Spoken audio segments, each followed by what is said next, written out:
behavior. Now we're going to come back to what that means in just a moment. Shene'emar, mayim kinugim nimtaku, lechem starginai. Again, literally, still waters are sweeter and hidden bread are more pleasant. So the idea over here is part of what drove this lust is that he couldn't have her. That's part of what drove this. Right? It wasn't concerned. If you married her, it's permitted.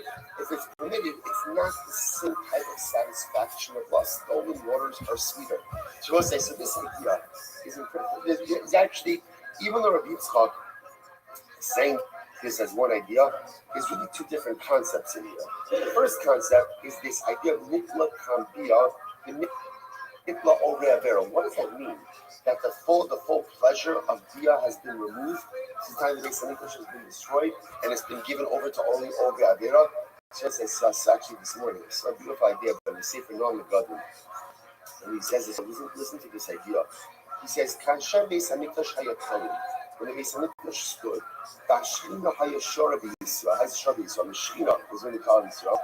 Efshari haya ad lekadesh atzman kiroi beis hazivot. It was like, it's interesting. I've always found it fascinating. One of the most fascinating things is this idea of a person being mekadesh themselves, sanctifying themselves before and during the act of relations. So I think for many of us, I think a lot of us are familiar with this concept, but it's one of the most elusive ideas. Because again, intimacy could be both, obviously should be beautiful, should be meaningful, but kadosh and holy, it's strange concept. I think it's a strange concept. It's a strange concept. That it should be holy. We understand in the contextually it's holy because it builds marriage, it hopefully creates future doros. But the Rambam says, when the Beis Hamikdash stood, there was the ability to use a dynamic of holiness even into intimacy. He says, in Chorban Beis Hamikdash, Kasha, listen to this, Kasha ma'od l'kayim shnei hadvarim hanizkarim la'el gam yachad. Once the Beis Hamikdash was destroyed, it's very difficult to experience pleasure and holiness at the same time. There can be pleasure, but there can be holiness. Pleasure and holiness simultaneously, says the Noam Megadim, is very, very difficult to come by in a world without a Beis Hamikdash. So we'll say such a profound use. So now again, when it's talking about pleasure and holiness, it's not talking about pleasure and holiness in the realm of intimacy. In other areas of life, pleasure and holiness go very well together. But in intimacy, sometimes again, it's hard to distinguish, or it's hard to feel both that feeling of personal pleasure and holiness interwoven together. So that's what Yitzchak says. In the Yom Harav Beis Hamikdash was destroyed. Nitla kam b'nitla la'oreavera. What does that mean? That somehow that the enjoyment of bia, the enjoyment of intimacy, was taken out of the realm of holiness and was made a bit more carnal. Was put a bit more like in this category of just a pleasure-seeking type of activity. It's fascinating. Then he goes on and he says that again, why couldn't this guy marry this girl? Because because part of his desire was he couldn't have it. I will say, we know this. Right? How are you? What is it? The forbidden fruit is always sweeter. Sweet are sweeter. Are you tired from all your...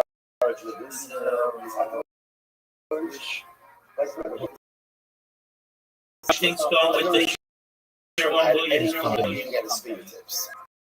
There was one thing he wasn't allowed couldn't have. That was the only thing he couldn't have. And that was the one thing that he took. What's the pshat? Let's say, Baba, it's for us. It's for all of us. There are so many permitted things in this world, yet we are constantly and consistently drawn to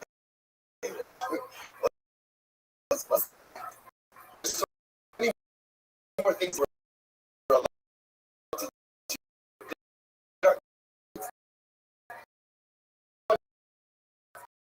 do. Why are we Aveda. So we'll say deep down, it actually comes like everything. Like, we're not going to speak about this. Everything that we want and we desire always comes from a good place. See, my most innate desire is for growth. I constantly want to be more. I constantly want to become more. I want to live in a consistent state of growth. So therefore, what the Neshama says is more. What happens in life? In life, it's like when the Neshama goes ahead, dispatches a message. Right? The Neshama dispatches it to the body. What's the challenge? The challenge is that the body often corrupts the message in different ways. We see this a lot in life. Let's say, it's interesting. My mother was speaking on Shashala, which spoke so beautifully. She was speaking about that. My mother actually was born to the work. I see my grandfather's from the Baruch Hashem in the Jewish community. The one thing they did there was a high school. Basically, my mother actually came to the capital of Baltimore. Apparently, I don't know Baltimore years ago.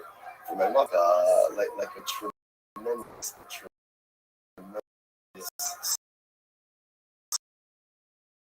that is like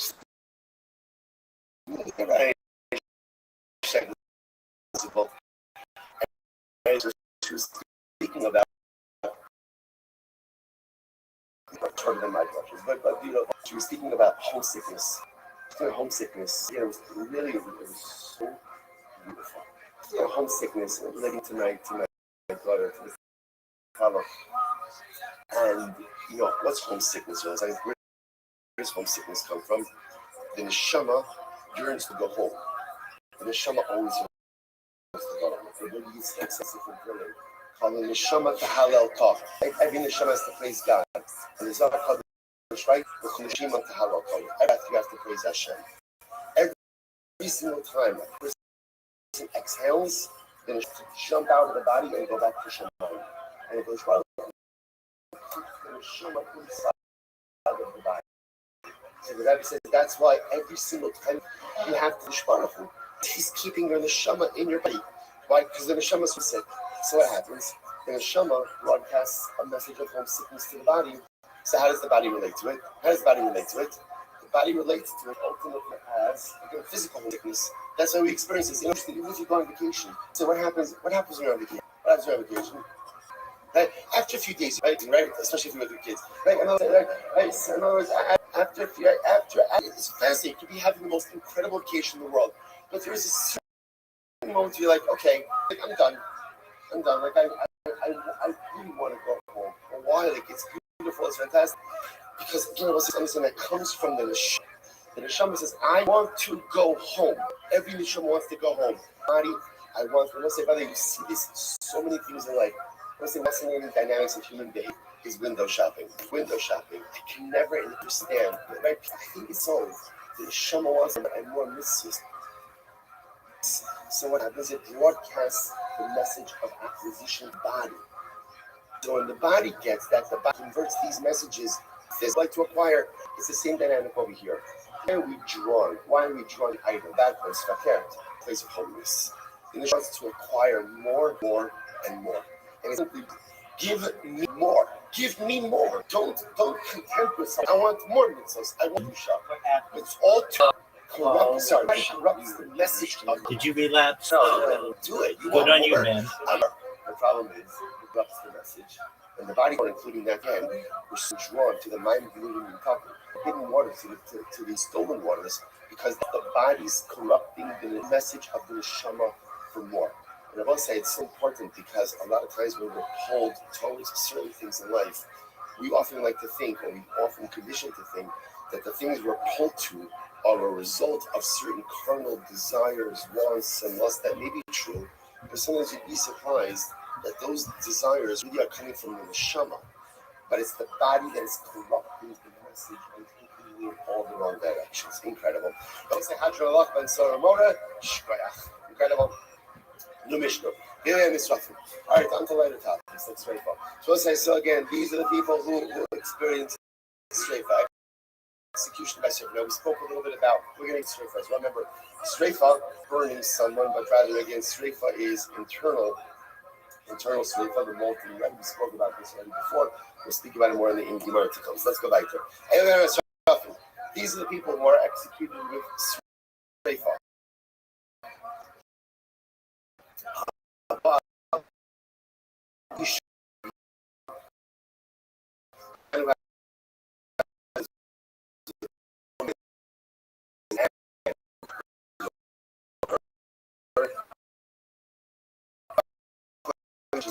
And the Bas Kohen, Isha Ubita. There was people included in this category of woman and her daughter. Now we'll have to define her. Bito, who know the Year's daughter, Bas Bino son, Bas Isha, the daughter of his wife, Bas Bito, daughter, the daughter of his son, Chamoso, mother-in-law, name Chamos, the mother of your, the name Chamav, and of your father. So again, we'll have to break out these categories. About these categories into a little bit more depth. Ramos said, behind all of these arayos are forbidden and penalty is straight. So let's how about Ishanasa Bitalo Katani? Now it's interesting. The Mishnah doesn't say that if a man has relations with a woman whose daughter he married, right? So in other words, it doesn't say the mother of right. If you have Haba Ishanasa Bita, you have relations with a woman whose daughter he married, which essentially is your mother-in-law. So it doesn't say that. Ella Haba Isha Ubita. Rabbi Lashon, the Mishnah is a man has relations with a woman and her daughter. Michlal, the Tarbayu Isura, which indicates to us that both of these women are prohibited. Umaninu, so who are these women that we are discussing? Chamoso ve'im chamoso. It's actually talking about one's mother-in-law and the mother of one's mother-in-law. Vekatoni, and we learned, Yesh Bichlal Isha Ubita, that there are other people included in this category of a woman and her daughter. Michlal, the Tarbayuk Sidi the Hedja. So almost say the inference is that these two women, in other words, Chamoso and In Chamoso, written explicitly, but that's not true. Bahana Midrasha Asya. And ultimately, I learned that Midrasha. So, honey,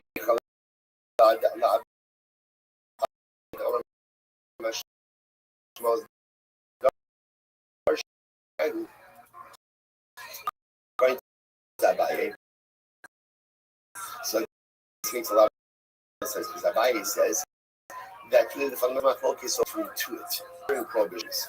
Masnisi Rabbi Akiva El Ra Damar Chamoso La Achamisi Masnisi money. But when I was coming to prohibit your mother-in-law even after the death of a wife. So let's say Ruby's married. So when Ruby's married to Rachel, he's prohibited to Rachel's mother. Rachel dies. So Rachel dies, his former mother-in-law. So apparently that's a point of contention. So according to Rabbi would say one has to read the Mishnah as the following: one who has relations with a woman whose birth he married, which is a reference ultimately to mother-in-law. Okay. So again, included of a woman and her daughter are included again some mother-in-law, the mother of the mother-in-law, and the mother of your and the mother of your father-in-law. So the Abaye, really, what the Mishnah is trying to teach me here is the case of Ein Chamav, the mother of your mother-in-law. But since it said mother of your mother-in-law, it also included mother-in-law and mother of your father-in-law. So the Gemara says, sorry, I read that wrong. According to Abaye, wants to teach you Ein Chamav. The Chiddush over here is mother of my father-in-law. That Chiddush, but since it said that, it also included mother-in-law and mother of the mother-in-law. Okay, the Rav. I did the Kabbalah the Mishnah in Chamav. The in Chamoso, Tani Nam Basu, Tani Nami Chamoso. Rabbi said, no, since the Ikra of the Mishnah wants to teach me the mother of my father-in-law, it also includes Chamoso, mother-in-law, and, mother of mother-in-law and mother-in-law. So, where do we know all these prohibitions from? Ish Ashayikach as Isha Vesimo. So the pasuk says, if a man will go ahead and Yikach marry a woman and her mother. So we'll say again. So here the pasuk is quite explicit. The Isha Shayikach is Isha Vesimo. Zima hi ba'in shisrofu. So again, here this is an explicit pasuk. If a man will marry a woman and her mother, so a woman marries Rachel and Rachel's mother. You see the Gemara says Zima hi, it's znus. Ba'eshis Rofu. Ultimately against Sreifa. So this is one of the explicit psukim about Sreifa. So the Gemara says, "Isha sheikach es isha besima, ainli ela isha beima." I only know that it applies to a woman and her mother. Bas isha ubas bita. How do you know about the five relationships? What about bas isha? So again, the pasuk teaches me that what? If Reuven marries Rachel, who can't he marry? Who can't he marry? He can't marry Rachel's mother. He can't marry Rachel's mother. Okay. How do I know that he also can't marry? Right? How do I know that he also can't? Eli in Isha Vima. Bas Isha, Rachel's daughter. Bas Bita, the daughter of Rachel's daughter. Bas Bina, the daughter of Rachel's son, Minai. So again, Torah tells me about Rachel's mother. How do I know about the generations down below Rachel that the prohibition applies? So the Gemara is very simple. Ne'emar kan Zima, it says over here by mother-in-law Zima. The Ne'emar laha Zima. And it says again, we'll say later on, this is the case of Bas Ishto, the daughter of one's wife. This is also Erbas Isha Ubita Lo Sigara. That's an explicit pasuk as well. You cannot go ahead and marry both a woman and her daughter. So it says Zima by mother-in-law, and it says Zima by Bas Ishto, the daughter of one's wife. Ma'alahalon Bita Ubas Bita, just like over there refers to ultimately her daughter, and the daughter of her daughter, Ubas, the daughter of her son, Afkan. So to over here, Bita applies to the daughter, Bas Bita, the daughter of her daughter, Ubas Bina. Incredible. Minayin Lasos Zechar Kinikebos. How do we know they treat men like women? Now, at first glance, we don't know what that phrase means. We're going to explain it in just a little bit. How do you know that you have to treat men like women? Ne'emar kan Zima, v'ne'emar la Zima. Says over here, again by Chamoso, and by Bas Ishto, it says Zima. Ma'ala Zechar Kinikebos, Afkan Zechar Kinikebos. Just like over here, we treat this Zechar like Kinikebos. So over here, we treat this Zechar like Kinikebos. So, okay, listen, like I said, we don't know what that means yet. We'll get to it today. Minayin Lasos Lamata Kilamala. How do I know that we make that which is mentioned below, like that which is mentioned above? Once again, no idea what that phrase means. Let's say, it's interesting, by the way, stylistically, as the Gemara does this. The Gemara will Brisa, and we read the Brisa, we have no idea what it means, we have no idea what it means, and then we explain it later on. You think about it stylistically, why not just explain it where it is? So remember, Chazal teach us so many profound pieces of life mussar, even in very nuanced ways. So much of life is being able to continue forward, even if you don't understand the same. Things happen in life. We have good conscious, but the danger of conscious is sometimes you get so hung up on the question that you become by the things you can't. Okay, I can't move forward. It says, no, you threw up right that you don't understand. You know what you do? What you do? Keep going. But I don't understand it, or not. But anyway, whether you understand it, you're gonna have to move forward one way or the other. The thing is clear. Just because there's a good kasha doesn't allow you to get stuck in place. And it was like one of the most important life nuggets of information, right? Because we all come up on those situations where we're like, what is going on over here? What is this? It's my kasha, my life kasha.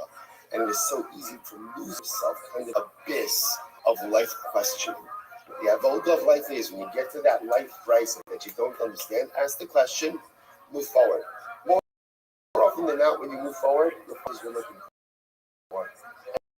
And if you don't, you still need to move forward. Incredible. So the Gemara says,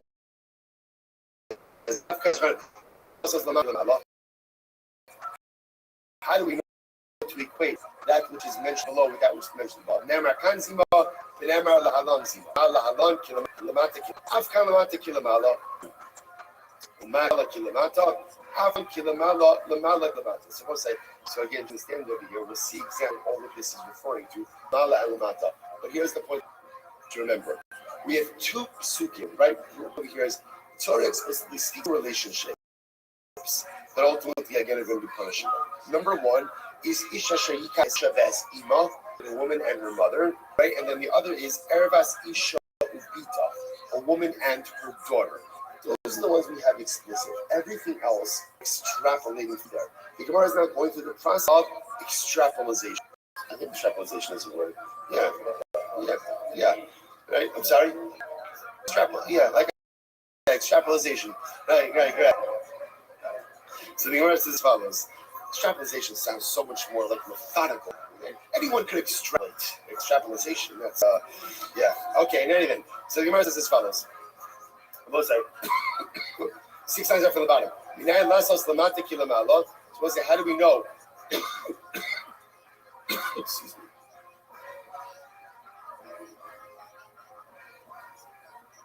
me. Minay lasos. Lamata kilamala. How do I know to equate that which is mentioned below to that which is mentioned above? That's going to be our Gzeir Shalom, Zima. Ma lahalon lamata kilamala, avkan lamata kilamala, umakan lamala kilamata, avkalan lamala kilamata. Again, we'll see exactly what this means. Armar. Okay, so we'll say now let's unravel this brisa. So the first thing the brisa said was we have to make secharim like nekevos, to make men like women.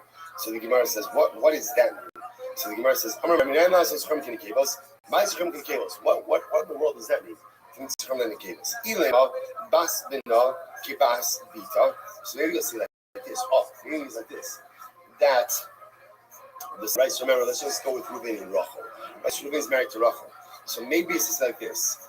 That we already learned that Rachel's daughter's daughter is prohibited to Reuven. Right? Rachel's daughter's daughter is prohibited to Reuven. So too, maybe again, what does it mean to make men like women?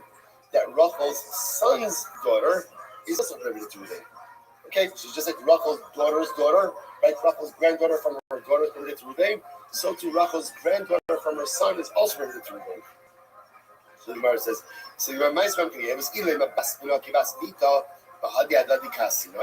right? Ultimately, again, are those learned out together? Rather, is coming to include instead the mother the mother of Reuven's father-in-law, like the mother of Reuven's mother-in-law. So the verse is 1 second. Hashta im chamoso lo kamalon im chamav mechadra. We haven't established, we have not firmly established a prohibition of my mother-in-law's mother, right? We have not firmly established that. So now we said it, but we didn't establish it. So how can you go ahead and now start adding on additional isurim, like again the mother of my father-in-law, before we firmly establish the mother of my mother-in-law? On the base, so I'm going to buy says like this. And then the Hagi is what it means to say. You know what it means is like this. How do we know that the same way that her relatives are prohibited to him, so too again his relatives are prohibited to him as well?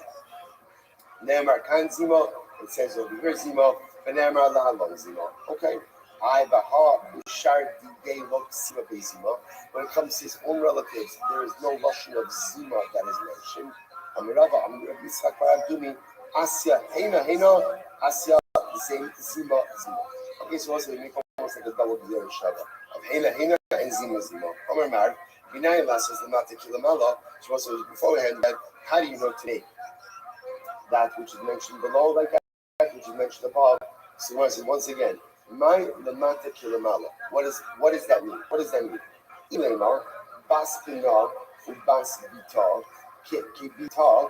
So maybe it's something like this. Maybe I will say so. I'm trying to figure out the lashon of lamata kilamala. Right? We're trying to equate arayos that are lamata below to that which is above. Okay, so maybe it means like this. Maybe he's going to teach me that right when he's married to Rachel, that Rachel's son's daughter and Rachel's daughter's daughter have the same status as Rachel's daughter vis-a-vis Reuven. Okay, so the Gemara says if that's the case, it's all learned that from the same source. Elo ein chamav ve'ein chamosa ki chamosa. Rather, it's coming to say it like this: the same way.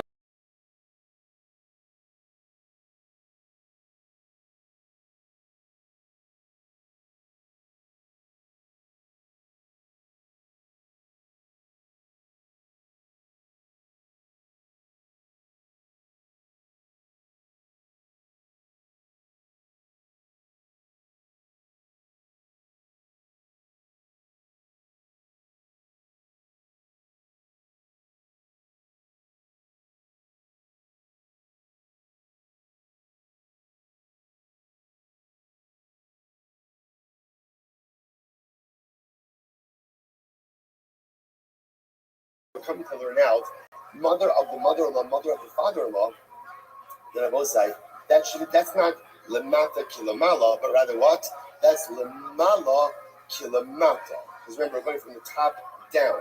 So the Gemara says, "You're right, tani lemala kilamata." Yeah, you're right. You're right. Change the lashon, and rather it should read lemala kilamata. So let's say, how do we know? How do we know to make the prohibitions of mother-in-law? Well, mother-in-law is explicit, right? But really, mother of mother-in-law and mother of father-in-law, just like the prohibition of Rachel's daughter to Reuven. That essentially, Reuven's relationship to Rachel's, Reuven's relationship, this whole thing is just one big mess.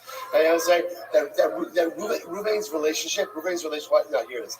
Reuven's relationship to his mother, to his mother-in-law's mother, and his father-in-law's mother is just like his relationship to Rachel, his wife's daughter. That's it. Same way that it's prohibited to his wife's daughter, it's also prohibited to his mother-in-law's mother and to his father-in-law's mother. And therefore the Gemara says that's what it means to say, how do we know to make Lamala? Lamala means, again, the generations above his wife, i.e., his mother-in-law's mother and his father-in-law's mother, just like Lamata to his wife's daughter. That's it. Yafi, if that's the case, Namar comes in as a Namar Larazima. It says over here, Zima says, there's Zima. Mahash, Gama says, first of all, Umahash gets in the Loksiva Zima. You go Ksiva, and it doesn't say Zima there. I can be referring to her. And Rabbi Yanker is used to say, Minayin Lasos, here it is. Minayin Lasos, Shlosha Goros Lamata. Kishlosha Goros Lamata. How do I know to go ahead and make the 3 generations above like the 3 generations below? So let's just remember again. If you look Ruiz Rachel, if you make Rachel, although all this, I don't know how long Ruiz Rachel, right? I have Ruiz Rachel. So how do I know again about to take the 3 generations above Rachel and equate them with the 3 generations below Rachel? And just like the 3 generations below Rachel are all going to be prohibited to Reuven, her husband, so too again the 3 generations above Rachel will also be prohibited to Reuven, her husband. Which the Gemara says, Nama Lemasa Zima. The Nama Lemala Zima. It says Lemala, right? Which are the generations above Rachel. It says Lashon of Zima, and it says ultimately the generations below Rachel. Zima. Goros. So it's like by the Zima.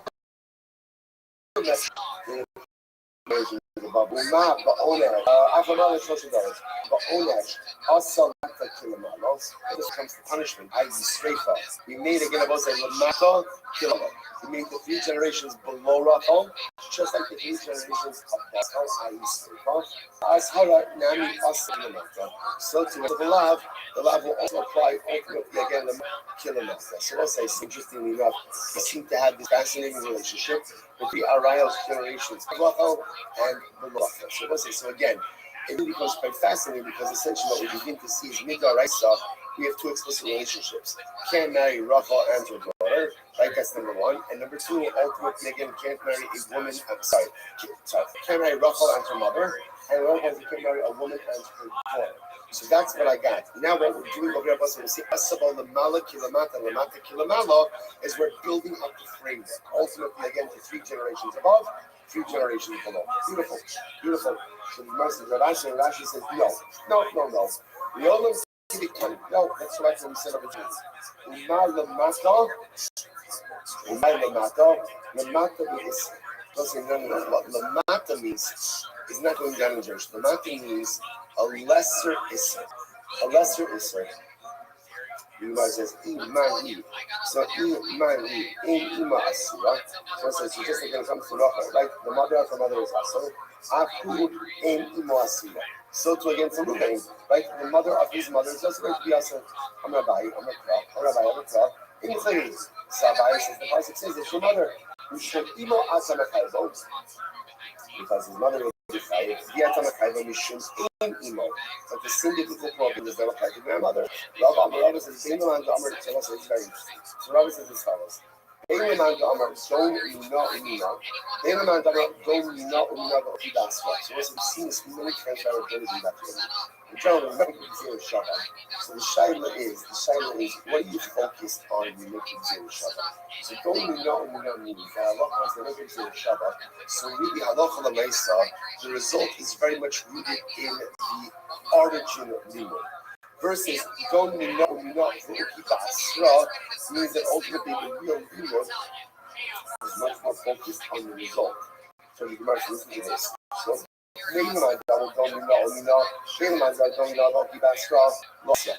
so again, so whether or not, so whichever way you understand the Gzeir Shabbat, ultimately again, it's not going to work. It's not going to work.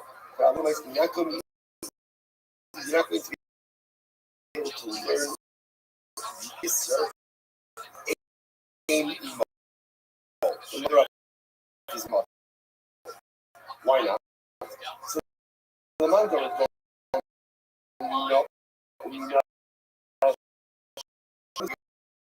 is very much reflective of the origin of the Lord.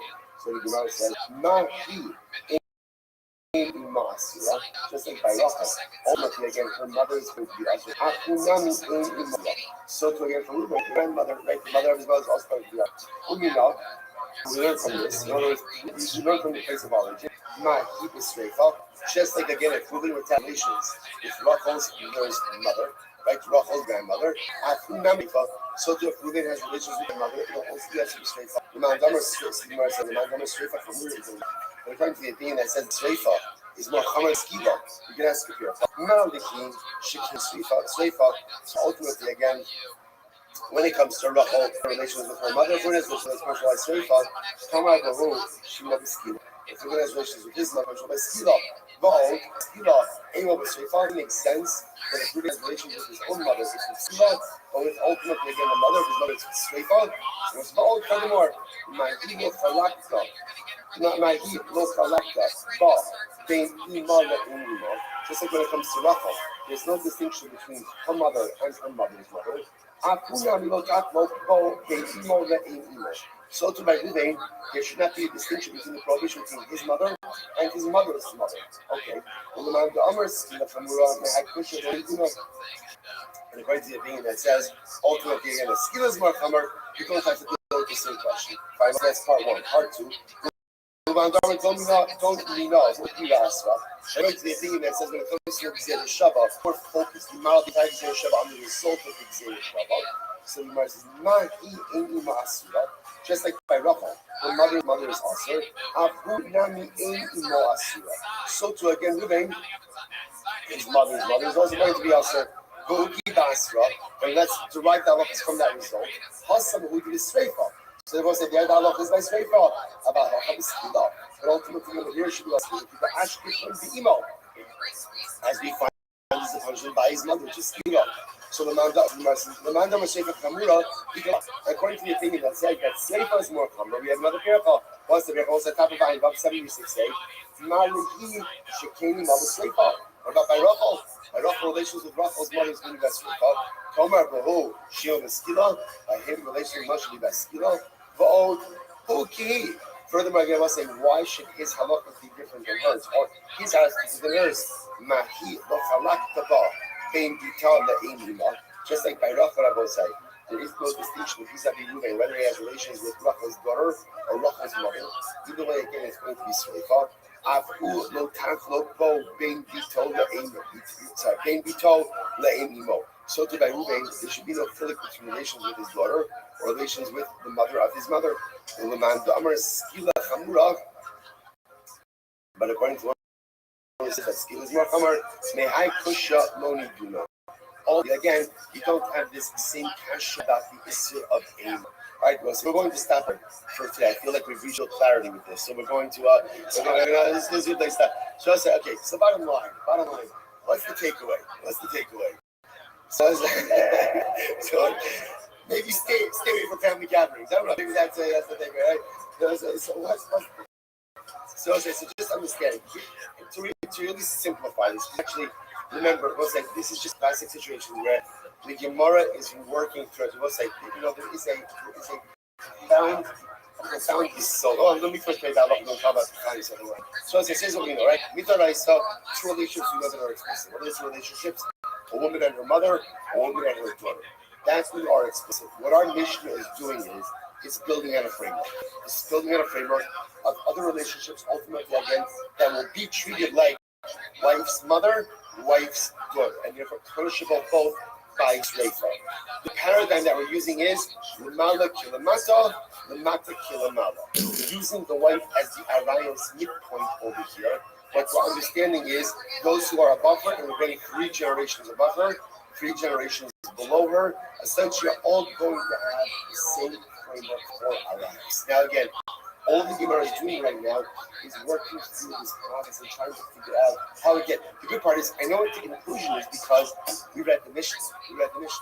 Now we're just trying to figure out ultimately how we get to this conclusion. But what I will end up with is a tremendous amount of all of this.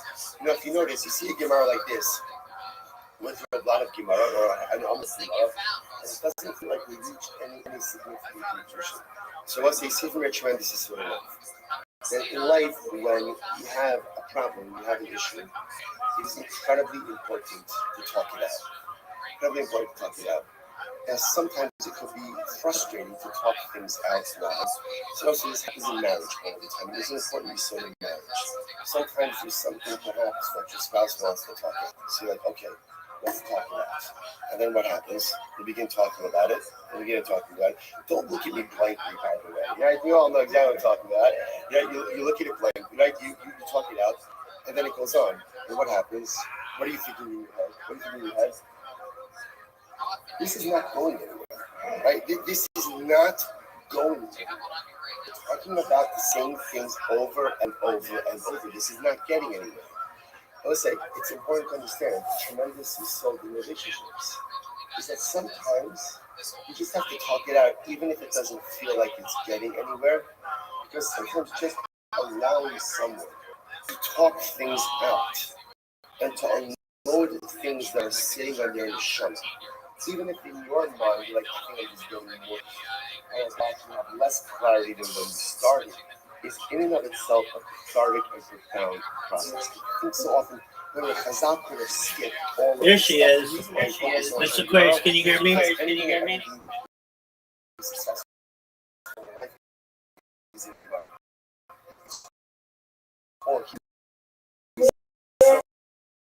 Excellent.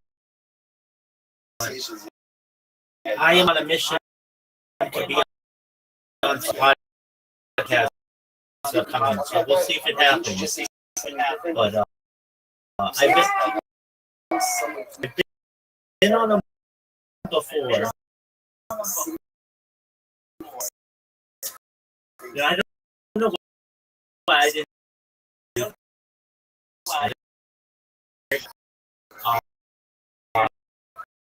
So I'm on Twitter and I Twitter, and that's all cool. But those are a lot of conversations that don't necessarily get saved, but podcasts do. And the previous podcasts that I've been on have been really great. And I just didn't think maybe I should just try to start on more podcasts. So what I did, I went to the Twitter search and just searched for people who were like, hey, do you want to be on my podcast? And I just started messaging them underneath there, saying, hey, I want to be on. And I figured, just keep doing that for the rest of my life. Somebody is going to find out my content.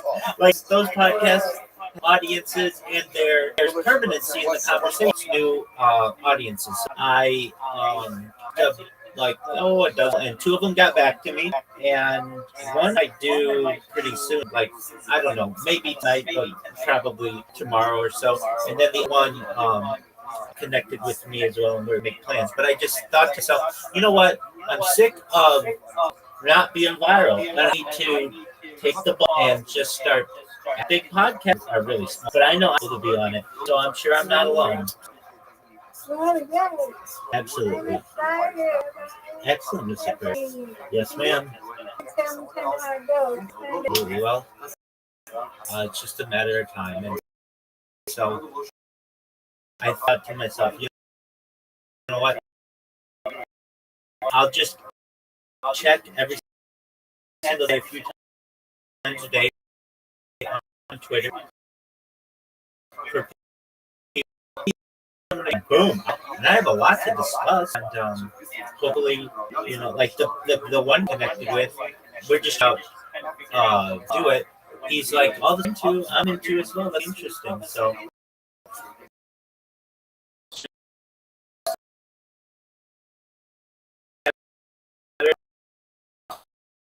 I'm Aquarius. God willing. Okay, that's yeah. I don't care, girl. Sweet dreams to you. Real time.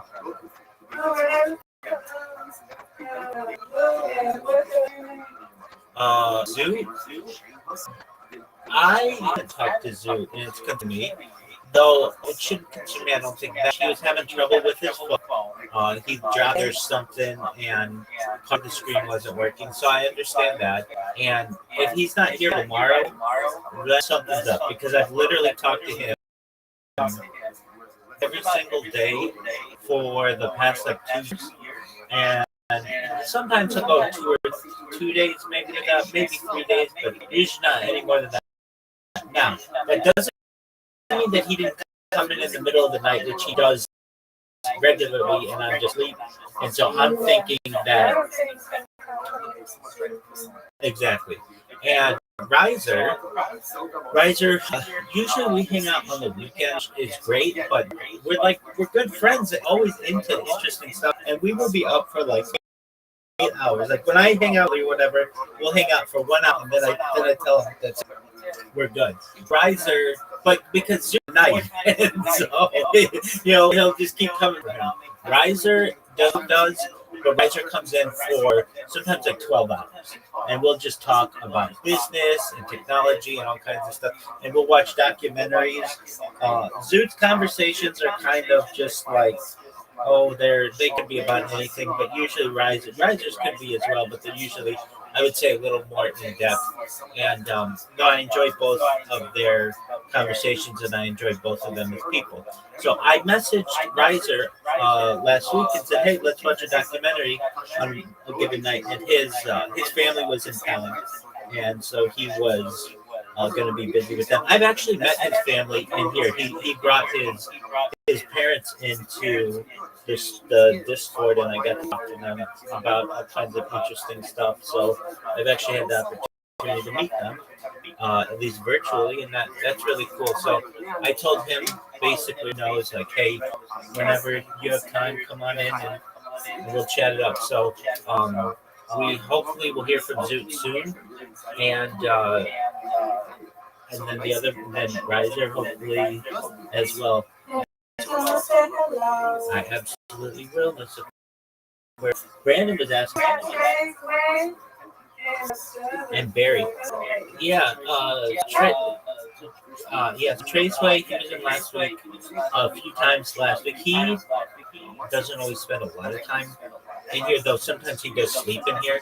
He has the habit, which is absolutely fun. He leaves himself unmiked, and then he snores throughout the whole night.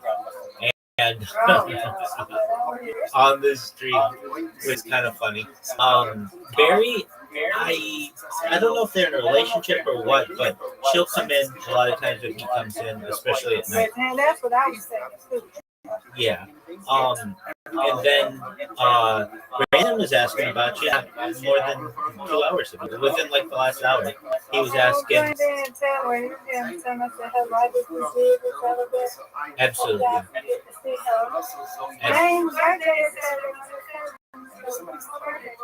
What are you doing for that?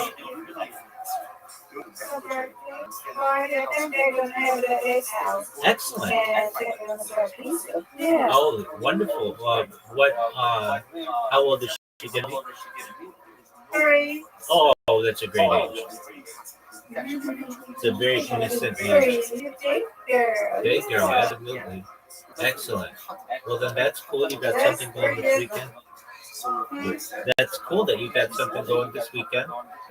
And how many weeks until the wedding? We have Let's see.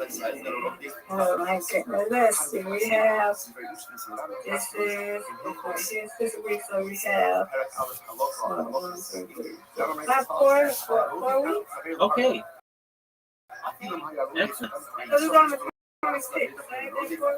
So we're like almost a month away. Yeah, we're a month away. A month away. Yeah. Well, that's Okay, beautiful. that's what we're gonna count down, Rabbi. We're gonna count down, okay? Absolutely. Okay. So we'll absolutely countdown. I'm big on countdowns, girl. I'm also big on count ups. Believe it or not, I've been teaching this mysticism class every day for 87 days. Today was the 87th day in a row, and that's a lot. Now, I will say that recently we've been watching documentaries during that are on the topic of Jewish mysticism, but it's allowed me to get a little bit of a break. But I did like 80 straight days or something like that of just at least an hour. 93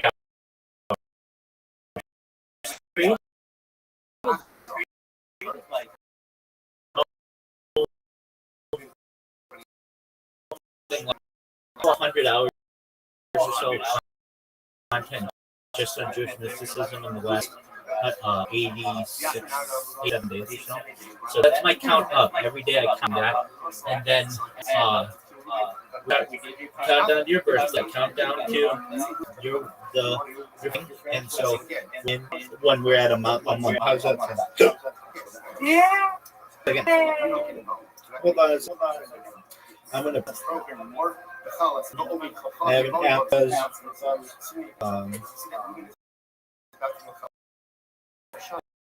I have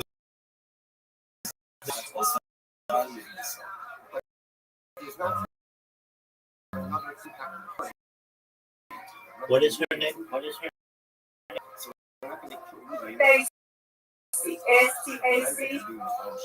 EY. It is April 26th. Excellent.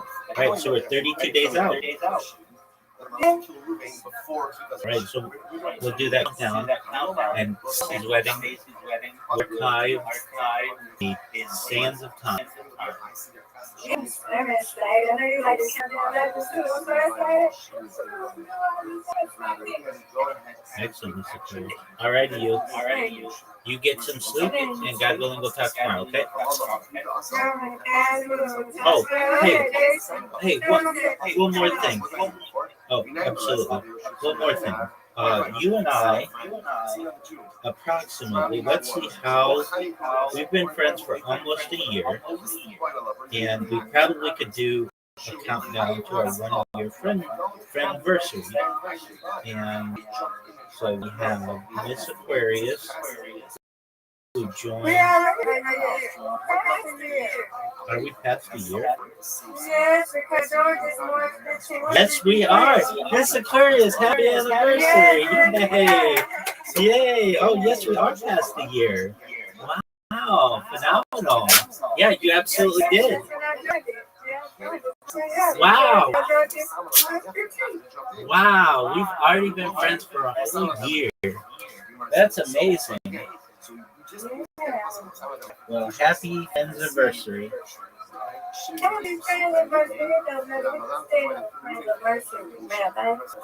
Absolutely. Oh, that's really cool. I wish I was paying better attention. For some reason, I thought it was May. So I've known you longer than.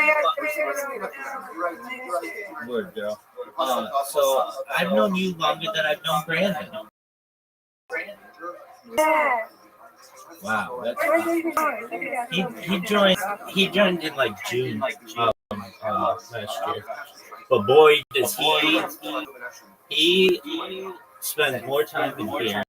We were going through his statistics while after you and I played bowling, and he's got. You're actually like if you my yeah. exactly. If you don't count my accounts and you don't count all of his accounts, you're two, no doubt.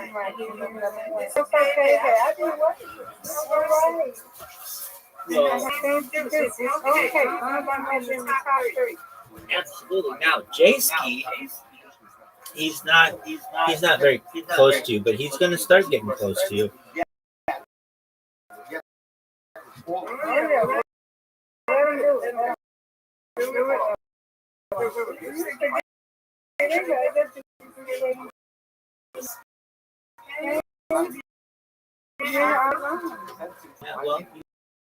Yeah, well, he's just doing his thing. Oh yeah, he comes in, he pops in.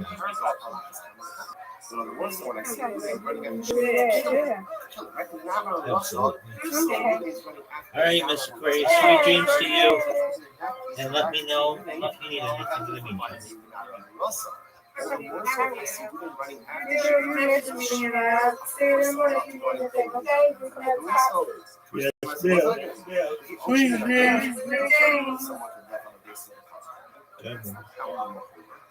So the baby, so in Yeshiva, Rabbi, they said, you're right, it's not it's a hackish. And once a hackish happens to be in juxtaposition with an apostle. So that's an exegetical principle. So the Gemara says, Tana Hekeshu, Kikasher Yakub Ish Alehu, Ras Nefesh. So remember, this is the pasuk of Na'ara and Rasa. And this is talking about, again, Halacha L'Maisa. Halacha L'Maisa, the Na'ara is violated. So the halacha is we go ahead and we go ahead. So the pasuk says, "Na'ara lo sasa davar, and Na'ara chigmavis." Obviously, the Na'ara didn't do anything. Right? So she's the victim. She's the victim. Therefore, kikasher yakum ishtarei or tzachol nefesh ki adarazeh. Because Na'ara mulasa is the case where someone attempts to kill someone else. So what does that mean? What does that mean? So the Gemara says the female. So what exactly are we going to have from Motziach to Na'ara mulasa? Which means you're right. Me'ata hari zeh bodala amin v'lim salam. See, it sounded like we're trying to learn something from Nara Murasa. I should say we're trying to learn something from Motseach to Nara Murasa. It turns out that no, we're actually learning something from Nara Murasa and applying it to Motseach. What are we applying? Listen to this. You must love then it's a Makish Motseach Nara Murasa. The pasuk is subsequently a hekish, a juxtaposition, a comparison between Nara Murasa and Motseach. How so? Ma Nara Murasa nikunatzi v'nafsho. So just like in Nara Murasa, you're allowed to go ahead and kill the attempted violent, the attempted rapist, who killed him, to prevent him from being the haram. So to Afrotzeach, Nita Matzilo Benafsho, ultimately, so to Afrotzeach, you have to kill him, you're allowed to kill the attempted murder. So what's interesting enough, it turns out, the Torah says explicitly, right, because we're going to see that Halot al-Rasa, if a man's trying to violate an Aram you can kill him. And then the Torah juxtaposes an Aram al-Rasa with Rotzeach to teach us that just as you can kill the attempted violated by the Aram al-Rasa, so too you can kill someone who's trying to kill another individual. Incredible. So much of an Aram al-Rasa, we know, proving that. I know by an Aram al-Rasa herself, to kill the man who's a descendants, we learned. He decided to get a Mishma. He turned to get a Mishma. The aid of Moshiach, no. The narrow talks about that she's violated in the field, like she cried out and there's no one there to save her. So the Gemara says, what do you see here? That if there is someone there to help her, if there is someone there to help her, he has the obligation to help her with whatever the needs are, which includes even killing the man who's trying to help her. So behind the rods, how they are shooting there, the narrow Chai Barasa, it's the minor love. Shuchai Yevotio, so says the Gemara, how do you know? How do I know that I see my friend drowning in the river? Or Chas Shalom, I get a wild animal dragging him away. Or robbers are coming to take him, right, or to attack him.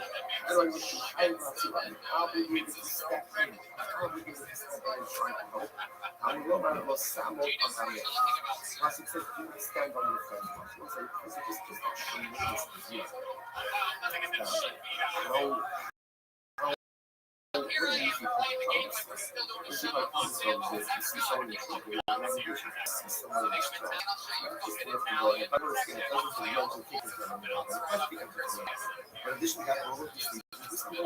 Someone's in trouble, so it's not to stress, so it's not to be sad, it's not even enough just to happen. If there's something that I could do physically that will really and somehow address the pain, difficulty, suffering of another, That is my sacred biblical obligation. Incredible. That's the price that you have for one another. So the mercy one second. Mommy, hustle not. You're doing that for years. This is us. They hustle not. Whatever different parts of what the concept say, I hate us people me now. So how do I know? Now, how do I know that? Now remember, there's a concept of Shabbos.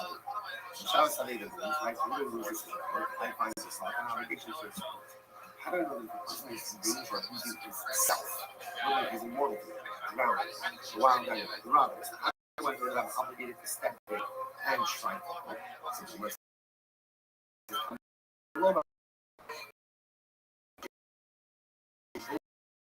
So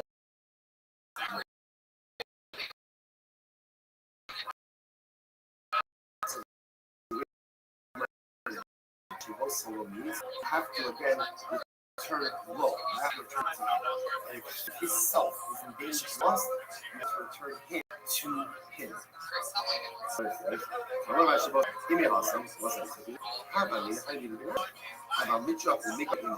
So I thought, okay, so just from that, she wants solo. I thought, okay, I'm obligated. So if I can help, I'll help. But I'm not obligated to round up other people or to hire people or to spend resources to start talking things. Much more because it says, and we're stopping up everything. She goes to teaches me the obligation. If I see someone in distress, I have to do what I can in order to return their self to them. We're talking about emotional loss. See somebody in a state of emotional stress. Obligation to do what I return their self to them. Then, yes, I'm like, Marietta teaches me to do it myself. I have to hire people money. I have to round up together. I can in order to help them. So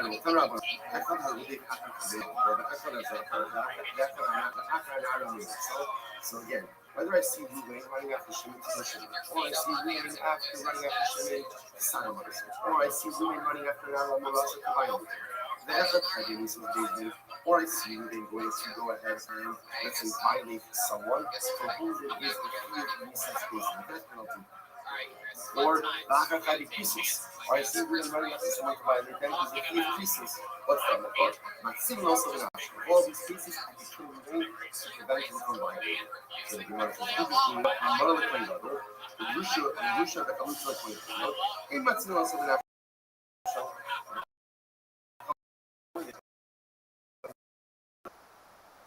Or a Kamutra. I should say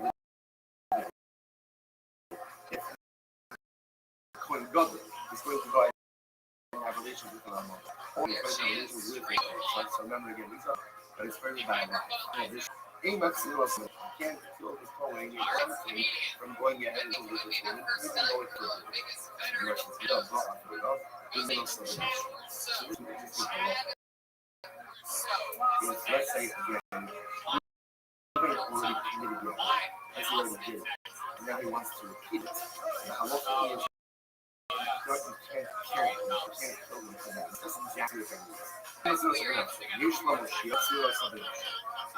If halacha makes, let's say, by now around the Russell, it's about to be violated, safe without killing anything, and of course, we have to take it back. Even the perpetrator is going to last the first of the benefit of actually come. If there is another way, to stop them by leaving the time on the Russell, and the other cases, and from the Russell, and local makes an obligation to repel ourselves in that other way. And you know, Jesus says, I've called the Meres, Nichulo, Shalo Yahagem. So, you do this later. I'm afraid that he doesn't have anything to do. What happened when he came from Allah my sister Wendy, he says, she says, Father Russia says, leave him alone. Let him do what he's going to do because I don't want to run the risk of being killed. And ultimately, he says, he listens to her. He listens to her. And the Gemara says, you know how you read it from? And the problem, now I was not so good. In the Nahara, 8 months. So what's interesting enough that the Lord says, how do you know all of these affirmations are this? So the Lord actually this passage is very interesting. The passage was put on by Nahara himself, and the Lord says, to a number of different scenarios. The passage says, don't do anything to the Nahara, because the Nahara has no culpability. So the Lord says, interesting enough, Nahara is what the passage chassan. We figured out the head. So if you have not, what is that? We never says that. That first is equal. If you didn't come out to Southern, but I love what I saw. We could kill the game in order to prevent it from doing that. Nahara, which is in our Rasa. You see, we're about to buy a Nahara, so we're about to kill him, prevent him from buying the reason. Fate, what is fate referred to? With heavy pieces. See, we're about to have relations with the person for whom there is a key of Christ. You could prevent him from doing that. Right? Mothers, right? I mean, this is basic. This refers again to relationships that are basic. From doing that. Oh, honey, why don't you all of these cases? This was treaty because of the money never you should work. I would have said, why can't I go ahead before he sodomizes? Because that's a no. That's not good. Because that's a normal thing. Therefore, I'm going to kill the data for about Nara, the earthly immoral, Nara, as much as it's an active violation, the act itself is the itself, quote unquote, loving. So perhaps again, we didn't think to kill for actually for thinking to prevent. So therefore, again, the person is teaching me now. I know you may be attempts to violate Nara Murasa, you can be killed in order to stop. Because of the Quran and the plugging. Furthermore, again, we would just say, I would have said, you're using your life to go ahead and kill a man for 45 Nara Murasa, because if you violate her, Hagam means interruptions, which is not really a reference like physical. There's also a reference potentially to status. National Sumo, so ultimately that has other potential marriage ramifications for them as well. She says if you're talking about the sleep and the benefit, she says over here she also potentially has some financial knowledge because my husband may interact with these consultants like this as well. So where it says, now the local maybe in the case of something, but again, quote unquote, there's no predicament, there's no damage. Which understand there's no like there's no status damage and there's no necessarily relationship damage to anyone else perhaps. Could it to moving on to something inside my relationship? Different parts have to say no, even if you're moving is attempting to start a relationship. Because of that monetary what we just said, now you're off and suffer. So it's the sofa we have again, moving to attempting to buy down on the muscles, killing is preventing from doing so. He's trying to silence shilling and prevent him to prevent him from doing so. So the Torah would have just said these two, because of that one of you will say on the days, Mishum Gahai love often, Gahai Kapagin. So now because that's now because again it's status. That's why you can proactively kill women for purposes. Hot riots, go not be speaking about Eva other riots, we're all going to give a powerful command and ramifications that too much, but it doesn't blemish one of the status or relationship wise. Perhaps I will not be able to kill the way to benefit from which we must state. The record says, no, if we interact in engage in a relationship, it is, there is an allowance or allowed to kill the benefit from doing so. Because of that one age, how about me not feel try to love it? If somebody just says, I would say then, maybe if I see reading without engagement or being a relationship, only by love, perhaps you should be able to kill within together. So not one off models. But says, no, the only thing you can practice is without engaging in a relationship, which is punishable like that. So not one of models. How do you these categories as well? If you wouldn't just say models, now you say, oh, what is models mean? Models means categories of basic. Like categories of so that one of the different choices comes from the categories. So it's a little bit much models grow by now. So that's the case, just like the process says, it's a state in models. Like in a state in models, what does that mean? That means any relationship or impact which is sexual, either by necessitates indefinitely violated or context, you're allowed to kill the perpetrator as he attempts to perpetrate the crime. Now, if you would say that, they'll automatically include non-harmful self and suffer. It would include both of these. So just leave out nar, right? Leave out now. We got to just say hate and mothers. And we know that if Ruben is trying to do something, attempting to do something, trying to achieve his death penalty by bathing, or if he is punished, you're allowed to proactively kill Ruben to prevent him from perpetrating a crime against the community. Well, why not? Mara says, nothing happened. You're right. Yeah, you're right. You can do that. That would make sense. So why does it say this? The Chaldean the Hema Rishat. Oh, so what's the significance? Remember, there's a danger. What's the danger? The danger is like this. If you would have omitted now, you wouldn't just hate the laws. We're going to tell me like this. If Reuben is attempting to do anything that carries with the death penalty, either by gainful or by police, you kill to prevent it from being impeached for not paying yourself, but as soon as you got to Michal Shabbos, I can kill him to prevent him from being Michal Shabbos. Or if Reuben is about to worship Avodah Zarah, I can kill him to prevent him from worshiping Avodah Zarah. So what the Torah says, now and now, which tells you what? The only time you're allowed to go ahead and kill someone, prevent them from committing an Avera, is when that Avera impacts another human being. Right? But if the Avera doesn't impact other human beings, for example, Ruby's about to Michal Shabbos, very bad, but doesn't impact other human beings. Or he's about to impact Christian, doesn't impact other human beings. Or he's going to worship Avodah Zarah, doesn't impact other human beings. In those cases, I saw you cannot kill Ruvain to prevent him from committing the Avera. Here's the problem. Restream. Again, when we talk about this more tomorrow, Rashmi Shema actually means that Allah comments. So if you see if you guys about to meet Kal Shabbos, you can go ahead. Sorry, I should say. I will just go up. And the Shema says, if I get rid of without worship idolatry, I can kill him to prevent it from worshiping idolatry. Wow. So according to Shema Yochai, then why do I need Nar and Nar? Gemara says, "Chalami uke behimo, chalami uke Shabbos." Interesting enough, when we talk about why this is, Shema Yochai's tomorrow is that Shema Yochai holds two Avodah. So by using Avodah Zarah to me, so if I see Ruben about to worship Avodah Zarah, I can go into prevent him from worship. But there's no good Avodah Zarah. According to Shema Yochai, Nar and Nar also to exclude Christianity. If you about to engage in active Christianity, I can't kill him, so he doesn't do that. Or if I see about doing Kal Shabbos, I can't kill him to prevent him from doing that. Okay? To which the Gemara says, Kal Mekidahim, Kal Mekid Shabbos. Second I feel, without the thought, Tisu Shabbos, Mechilu, Mechilu, I don't know like this. Both desecration of Shabbos and Avodah Zarah, both use Lashon of Chil, to profane. So I'm not afraid to take from Shema Yochai.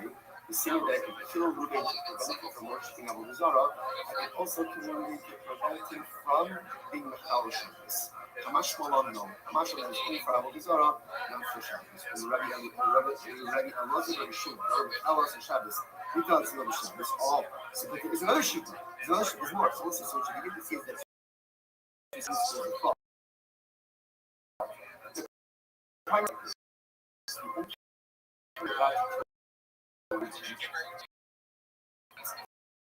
when he's about to commit something that is punishable either by death, by being place, and impacts another person. But if there's no other human victim, you can't do anything from committing that error by killing. That's the first rule. Second rule, I agree with that, with the exception of Avodah Zarah. You can kill Ruben because of worshiping Avodah Zarah. And then there's Rabbi London. London says, yeah, but you can also kill Ruben because being the Chalal Shabbos. Shabbos is not Ruben after. That's Shabbos, Mechilo Kilom Yaakov. Because Rabbi Elazar Rabbi Shimon make a Shabbat of Chilo. It says Chilo by Avodah Zarah. It says Chilo by Shabbos. Just like you can kill Ruben to prevent him from worshiping Avodah Zarah, so you can kill Ruben to prevent him from being the Chalal Shabbos. So like, what's that according to this approach? According to Rabbi Elazar Rabbi Shimon, why you need Nar and Nar? Because essentially, Rabbi Elazar Rabbi Shimon, anytime Ruben is about to do something, he carries it with a misas bacon, like that by basic or colors, even if it doesn't have to be a victim, you're still allowed to come to Ruben from India. So I don't need Nar and Nar. Which one says no? Where it says, Mani Kulim, right? You have to do the help. No, because one of those will call now, or one of them will come to speak Christianity. And if anyone will be there, and see Ruben about to be the act of Christianity, and in that case, you don't kill him to prevent him from doing so. If he does, I did this. Plus, now, plus, I'm not even. If anyone wants to catch this symmetry, and since the Torah wrote Nar, the Torah also wrote Nar. So it's interesting enough if you see over here, and again, we'll have to see the halakha myself, and essentially three things. Number one, is I'm allowed to ordain to prevent him from doing Nar. When when the idea of hey, she can punch one uses the colors, but the one vampires has to have a human being. It's not human being. It's not human being. I can't go within to prevent this from happening. They show by the eye, it means it adds in a little bit. If you put it in the motion on and according to the laws of Restream, he adds in also Shabbos. If you show it, you learn from the Makal Shabbos. Everyone will agree, for example, active bestiality, as terrible as anything he's about to do it, I can't kill you. Okay, no, it's a little bit.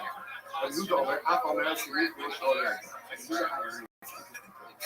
What happens if your neighbor is about to violate we're ready to do it. And the now says, no, don't kill him, just let him do what he's going to do. I don't want to listen to this.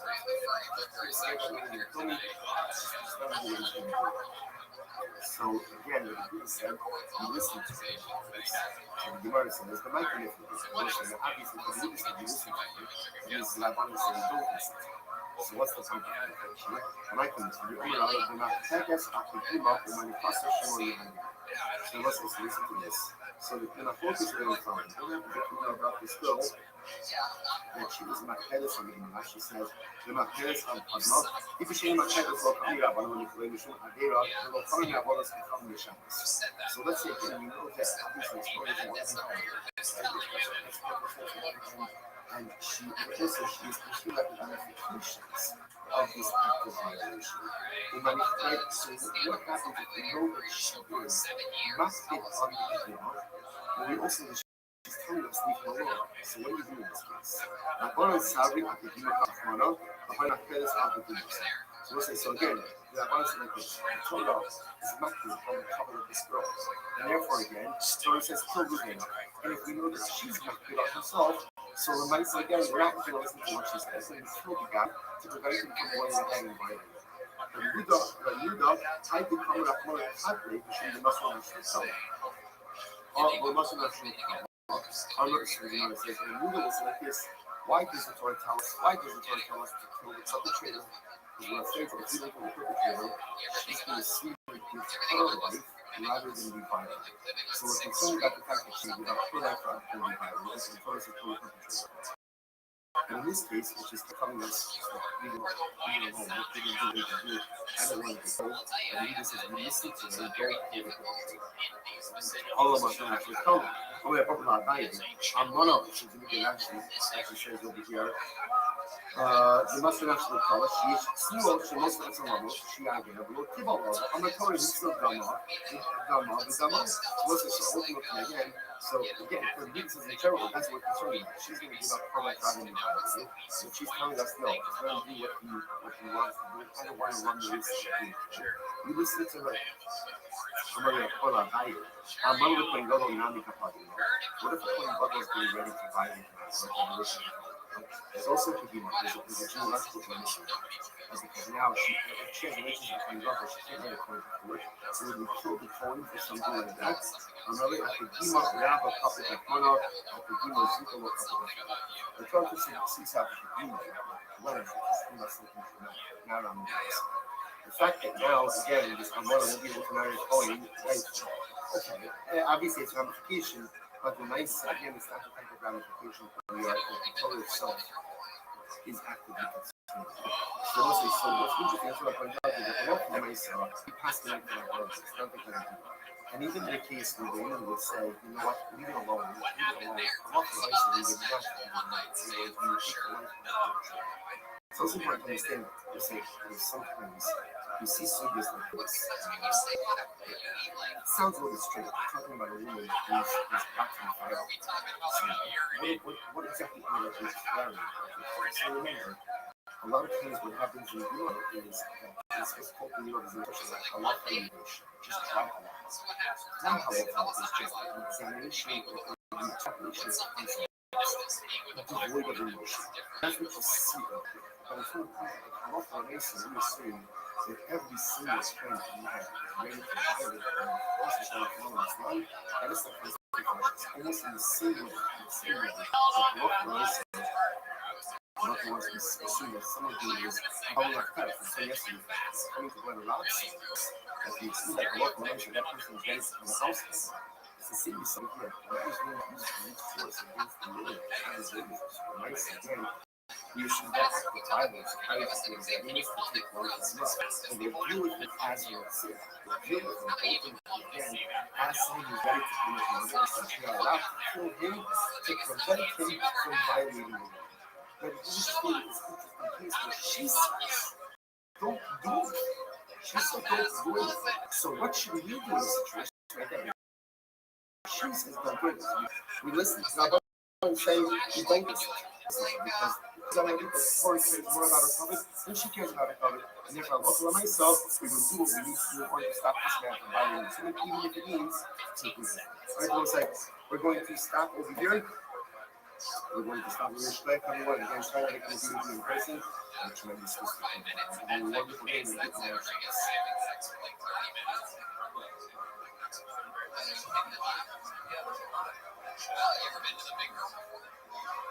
Alright, Jane, see if we can the next speakers. Here's back. Here's that was 75 for the people to talk. Yeah, okay, that's.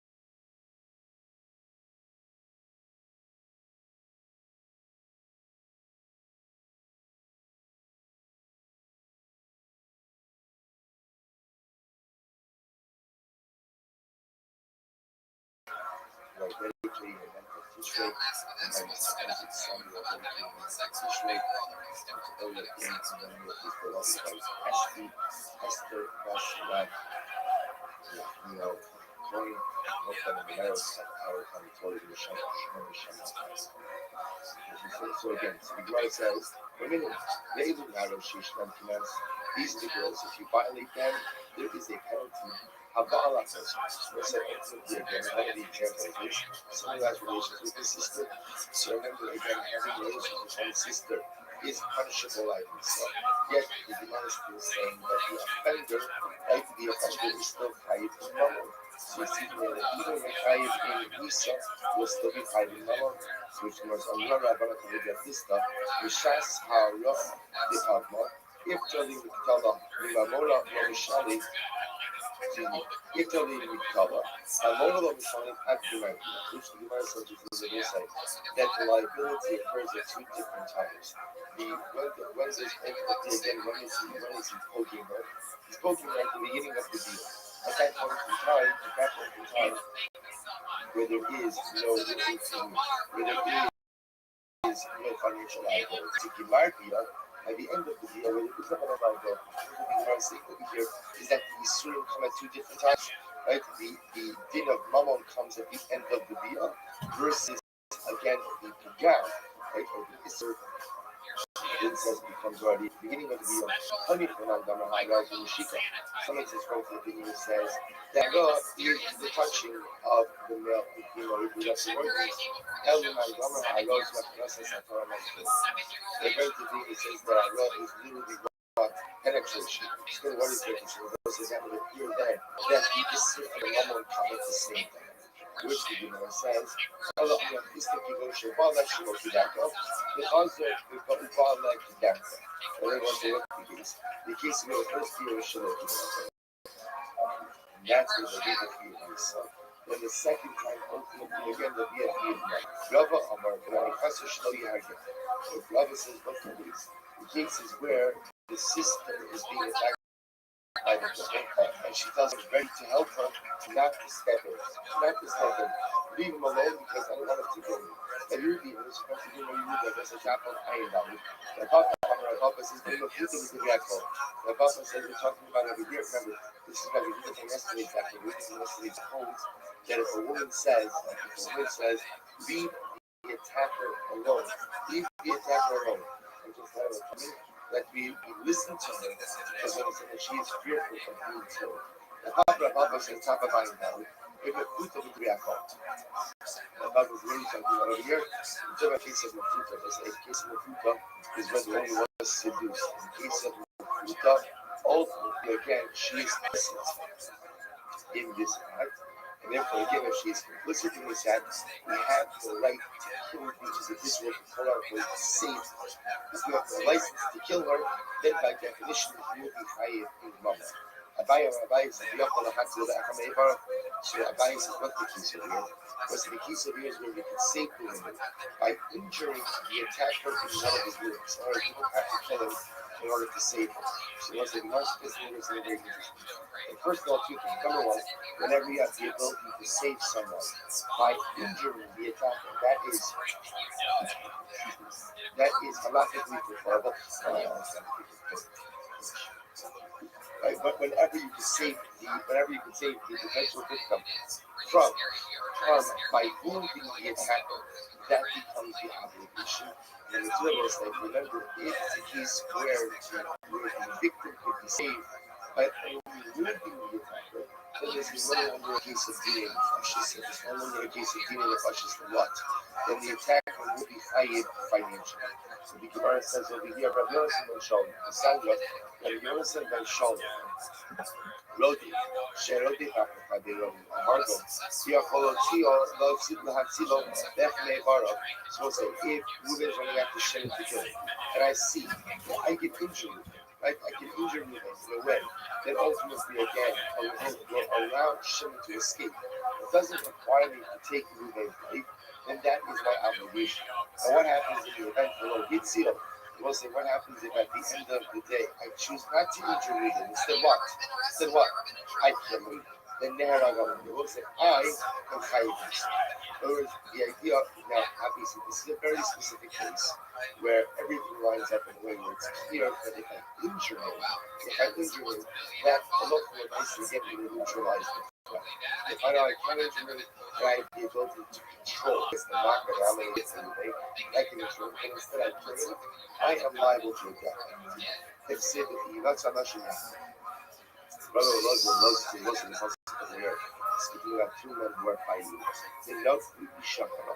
If one of them bumps into or tramples upon a pregnant woman, and as a result, she miscarries. So it first speaks about again of his liability. So where God should have to say, God says, be not to understand. But one of the laws of the mitzvahs, should the mitzvahs of the God. So we're speaking about a situation ultimately where someone could have been killed in order to stop them from coming out of the city. There is a son media that has something that is it's tragedy. You will pay one life for the other. So the mother things over here is that this situation, especially with two people fighting with each other, at the end of the day, there is the capacity ultimately again to kill someone. The capacity for someone to be killed. And therefore, what does the Pasuk say? The Pasuk says, nevertheless, I know she understands. Was a listen to the word that she means. The word which means don't kill him if you don't need to kill him. Instead, just injure him, neutralize the threat. Right? No need to take the killer's life if it's not necessary.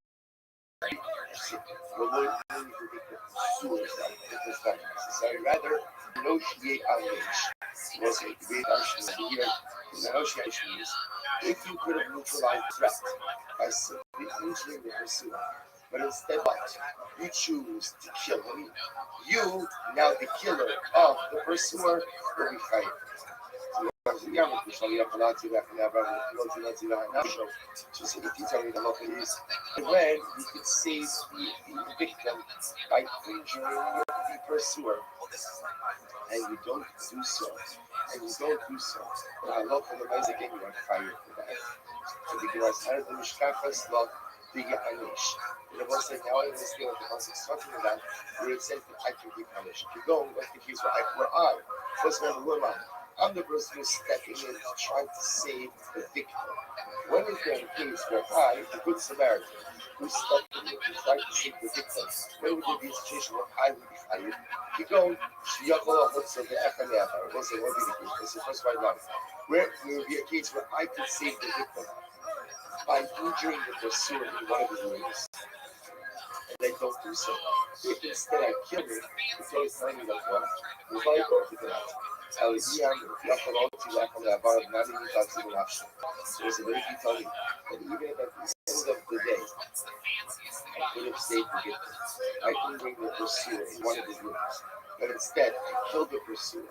They're going to tell me that even in that case, I'm going to be Echi Mishkafas, like they punish, it wasn't what the case of the Pasuk when it says that sometimes actively punished for taking the life of the pursuer, to which the Gemara says, Dilma, shiny Hasan, shiny Hapa, the Misa is that the Pashtuan is it.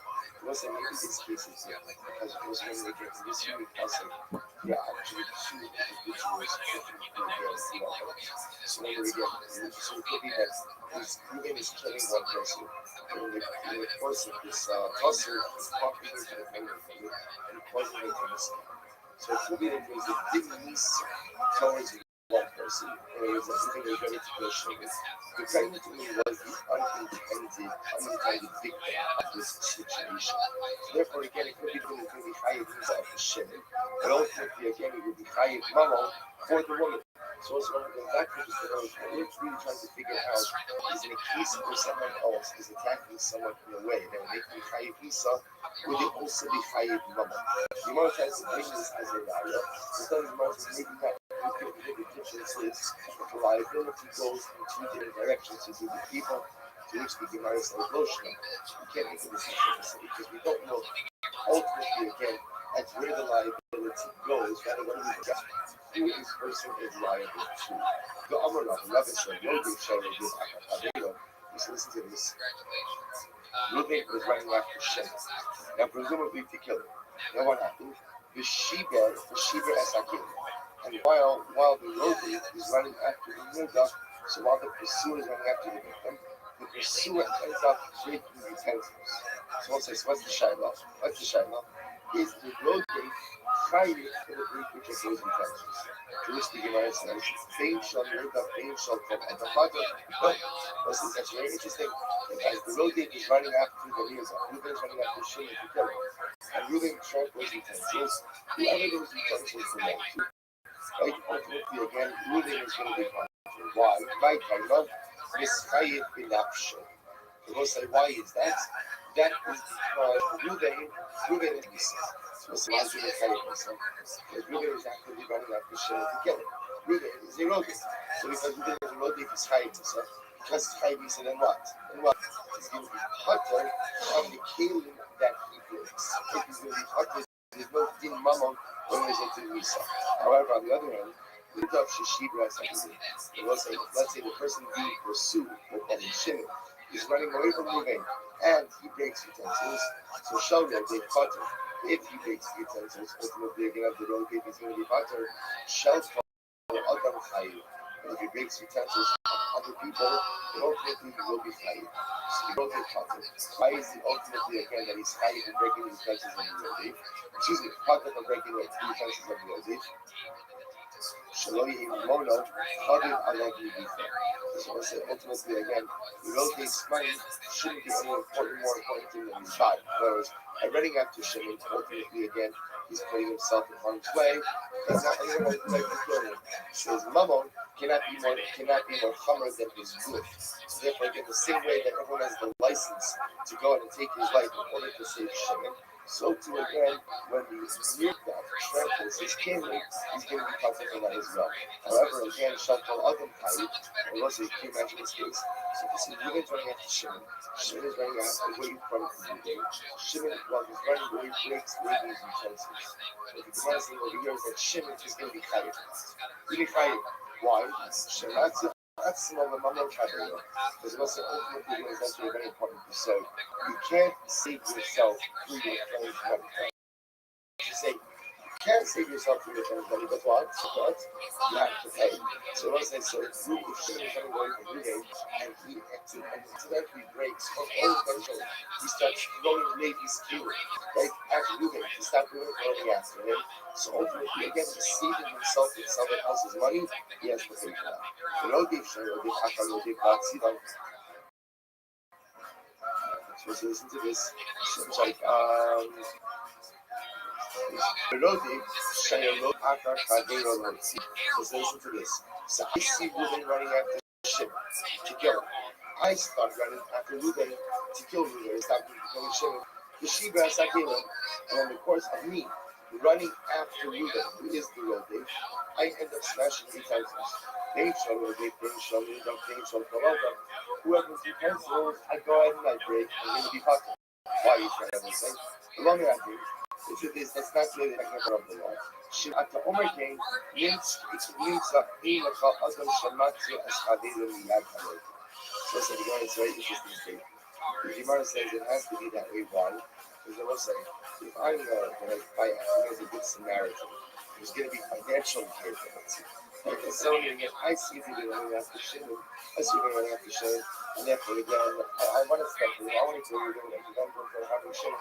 And I have to figure out, you know what, I have to go through this way as well, and that way as well, and it's just here, and it's just there. And then it's going to end up costing me $1,000 to go ahead and save Shimon, or I save myself. I Shimon, he's a nice guy, but I don't have the money for that. There's almost just like one of these people. You see a similar concept. You see it at least in halacha. You see the contemporary practice from the different. Halacha shields doctors. Halacha says if the doctor comes to a scene, the doctor goes in and helps someone, the doctor cannot just down liable for any type of damage the doctor does.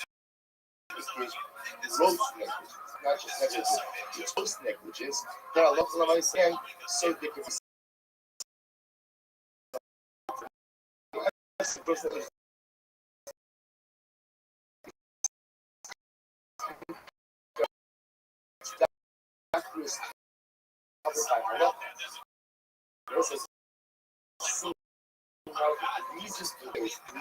Because otherwise, people will understand that will help there is protection from legal recourse. But if every single aspect is to help something succeed, or you can, then the halacha is actually go on to that. Tomorrow is like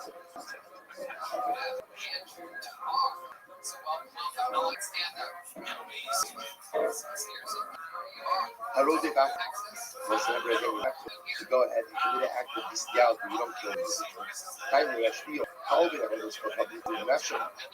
So somebody says, actually, if we see someone about to worship idolatry, we kill them to save them from violating that hadith. So what's the Kabbalah? Umat began idea of reason as it is. The Kabbalah was the most thing about saying, I can kill someone for preventing them from violating an ayah and the rust, which is what we call it. The God Hedger. We say the God Hedger means he's hurting an ordinary individual. If he's going to hurt HaKadosh Baruch Hu, right, by worshiping HaKadosh Baruch Hu, Allah has come and become an ayah right to step in. I think we should do. If we have the ocean to go ahead and kill someone based on HaKadosh Baruch Hu, Hasava Oshun, yes, it was a discipline rules that you can't punish, you can't even disturb us based on HaKadosh Baruch Hu. I'm the Lady Oshun. Those of Oshun says on the Chalas, the Shabbos is not to the natural. This is actually pretty wild. Those of Oshun says if I see someone about to the Chalas Shabbos, I can kill them to prevent them from doing so. We'll say, remember again, I learned them to prevent them from doing so. At the end of the day, that's just for them. I'm preventing them from violating an incredible idea. I'm sorry? So, we're going to talk about that. We're going to talk about that. So, Savarla Ka'avia. So, let's say he holds like his father. The Amatrishan Hadin, he said it wasn't that you could derive punishments, you could even capital punishments from a compliment. The Asir Shabbos, little that was the Mikazation of Kilo between Shabbos and Shabbos. Just like he just said, that you can kill someone to prevent them from worshiping idolatry. You can also kill someone from preventing them from being a Makar Shabbos. I'm going to go for Shimon Tzava. Maybe we become about the case this is a so say they came to a conclusion about this in the this is a very important sugya.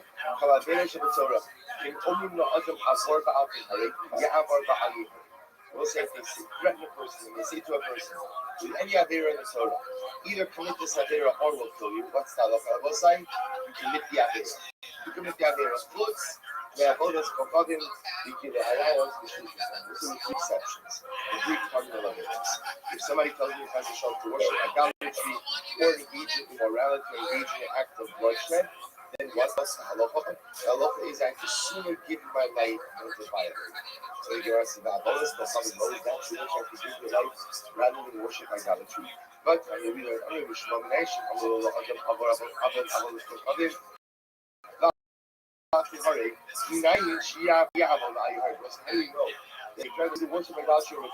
How do you know that he has to worship the idolatry and not let himself be killed? So the pasuk says, "Amalomar the chai bohem below shiyamus bohem." The pasuk says that you shall live through them. The Lord wants us to live and not to die. So therefore, again, you see that you can even worship idolatry the same way. So that's the wrong side. You might have to have said that this is even true in public, or let's say somebody tells you to worship idolatry in public and it will kill you. I would have thought that again, I would have thought that reading the Christian Talmud Omar, Los Sekayim L'Shem, but you didn't Dashki, meaning Dashki. Therefore, also the pasuk says, Moshe says, do not go ahead and profane my name. So we'll say at the end of the day, even if so we'll say we don't pass this way, we pass that Avodah Zarah is one of the three cardinal averos for which you have to give your life. Like, and of course, now again, the scope of that, when that is, what's concerned about Avodah Zarah, so that there's a lot of halakhic literature. I'm not a topic for today. This other thing that says that no, even idolatry you can worship rather than give your life also has limitations. For example, if this act of idolatry is going to happen in public with our Hesya, then it is not just Avodah Zarah. Then it's still a shame. Description of God's name. And with the description of God's name, you certainly have to give your life rather than worship. So the Gemara is you to understand the laws. You understand the laws. The Sanya, the laws are maybe half a shot. You have to follow the it's a beautiful Gemara. You have to love the powerful with all of your hearts, all of your soul, both Homer or death. It's like the Akbar is praying about death loses all of your needs, all of your money. In them, I don't know. The authority told me that I have to love God with all of my life, which presumably even flocked. That I have to stand ready to even give up my life for God. So if God already told me that, then why does it have to say with all of my money? You never have to come out that up, now the name I come out shut up. Which the Gemara says, Adam, should be called Father of Allah, Mamono, the Captain, I come out shut up. So some people, life is more important than your money. Therefore, Baruch says you have to love me with all of your heart, which means that even if you have to give your life for me, you have to stand ready for this. There are some other people whose money is more important to them than their life. Therefore, the majority of the Kama of ultimately, again, with all of their money. So we'll say you see from here. The point of bringing down this thing tells me it's beautiful is that from Ba'atas Hashem L'Kecha, we also learn that love of God means actually says that you may not switch up your heart with any other deity. So here we also see that Avodah Zarah is in the Harikah Yah. So just an interesting machlokas. Whereas everybody seems to agree on Kila Raya Shishit is running, machlokas about Avodah Zarah. So the word is like Kila Raya Shishit is running, Kila Raya. So we'll say really they're not Kila Raya Shishit is running. Rabbi keep this sign up. Rabbi Omer, Kikashi Yakum Mishara Ilgaratz on that edge. We'll say the pasuk says, just like a man who rises up against another one, and murder him. So the pasuk says, and you murder him. So the Gemara says, Kinai Davraza. The Imala Manuel.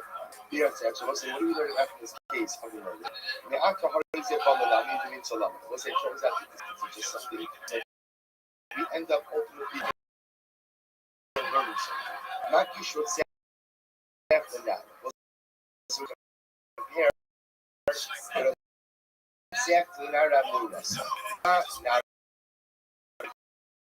that's the action. Was it just like you know that in order to save the Naira Murasa from violating the right? You kill the perpetrator. So therefore, again, after that's the action. So you can go ahead and you can kill him in order to from going ahead and now there. It wasn't very check also. Matter of your Gayabas, it was it doesn't act as murder is right Gayabas. Somebody tells the Master Shalom. Either way, or I'll kill you. Sooner give my life and take the life of another. Therefore, I will say, so too, if a woman is going to be violent, a man is forced to violate Nasa, which I will say is an actual tree, I have to sooner give my life than commit that crime. Which means, 1 second. Let's say, you know what? You just made a statement that murder is very valuable. You know that. Really know that thing that my life can take the life of another. You know, it's slaughter me. This is amazing. It's actually what's the slaughter? That was Rabbi Amalek. And he said to Rabbi, Margarai, was it the local governor, said to me, Zil Kaki Latanya, the governor said to me, go and kill Reuben. If you don't kill him, what did Rabbi say to me? Sikto, not to be killed. Rabbi Ye Mark did smart today. Dilma Rabbi says that your blood is redder. Maybe the other guy's blood is redder. So Rabbi says essentially, it's what license does one person have to take the life of someone else in order to preserve his own? Yes, Rabbi Yochanan, Lo Shanu, Elish Labashas Gzeres Anafis. We'll say, when do we say that in general? We'll say, so one made a statement. The statement was that in general, if somebody tells you particular Avera or then what's the halacha? Violent. You violate. Okay, that's the exception. So that's the general rule. That's the general rule. So we know that. We don't know that in general again. So again, the Gemara says that's high five. But the Gemara says let's analyze this. We know that in general, if somebody tells you to violate that maybe you do so, and it's what we call Ya'ab or Ba'ali Hari. And let's just the Gemara says, I'm sorry, I said that. So Ravdini said, Ravdini, we subscribe to this idea that in general, by all the other Averos, we say Ya'ab or Ba'ali Hari. How do I know that there are exceptions to that rule? Lo shanu ala shlo b'shas gzeres malchus. About b'shas gzeres malchus, afilu mitzvah kalorei bayah. I will say, when is that true? That is true when there's not like gzeres malchus. We'll say, when the Gentile government is actively washing the campaigns under non-Jewish time. So then I will say, that's like b'shas gzeres malchus. At a time like that, I have to give my life, even for a mitzvah. In other words, when it's clear that there's a coordinated attack against my religion, and these things are unfolding right on a governmental level, I have to give my life rather than violate even the smallest of mitzvahs. So the Gemara says,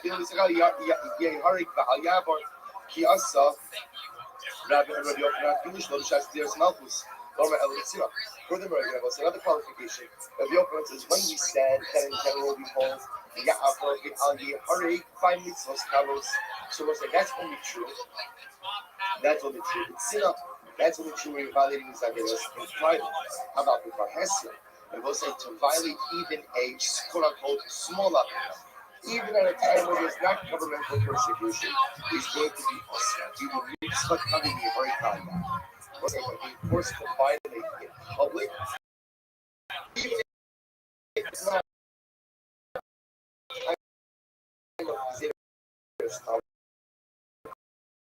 and even if it's a time and if it's just an avera, I still have to go and give my life. Yeah, already listen,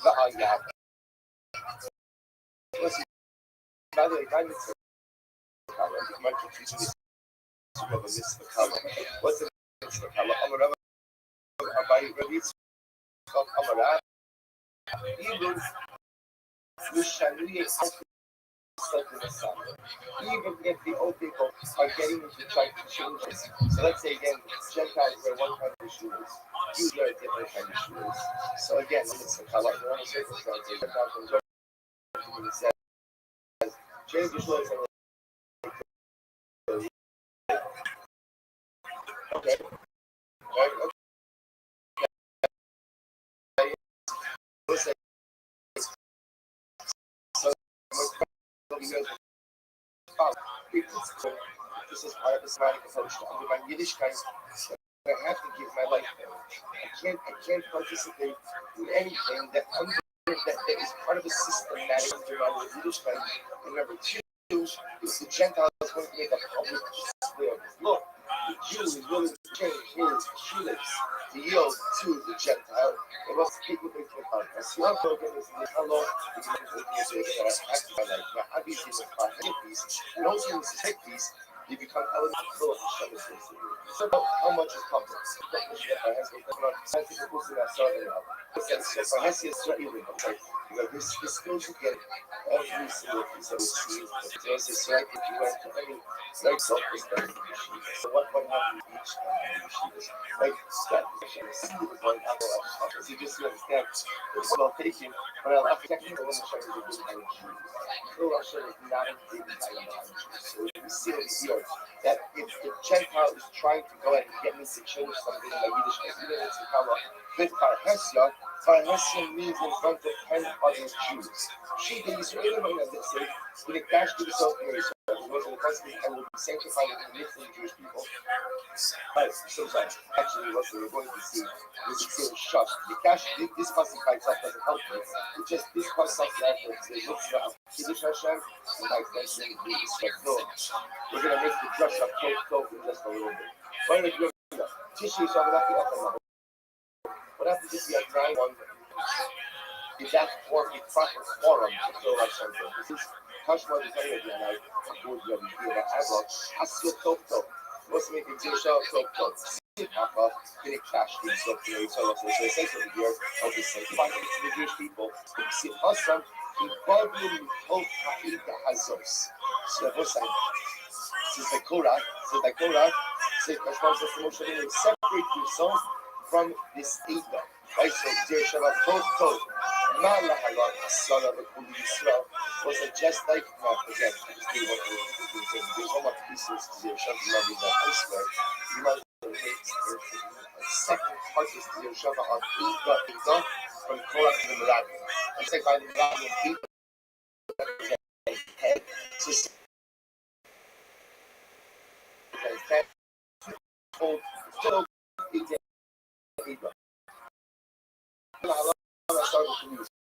So if they go there, it's 10. And after there, but was like by the cash, they saw in Israel, it was what 10, and they were Jews. So what's it? So that indeed is halakha, just be sure. Well, I don't want to say halakha myself, it's not most. But again, even if you what you have to think about your life, for a mitzvah kala, being forced to go ahead and perform or to violate this by Hesya, or Hesya means 10 Jews. So you know, this is such a thing. So you have there. One second. But how was Esther permitted to go ahead and live with Achashverosh? Was this not a public display of a riot? Remember, everyone knew why I won't take into the palace, and everyone was happening with Esther Achashverosh when she was his wife. Is that not good? Is that not? And Esther simply like this will be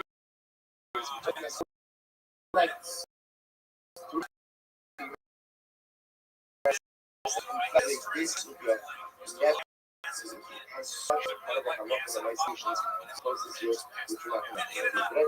But still, I'm not going to sweat. Number one, Esther was passed in the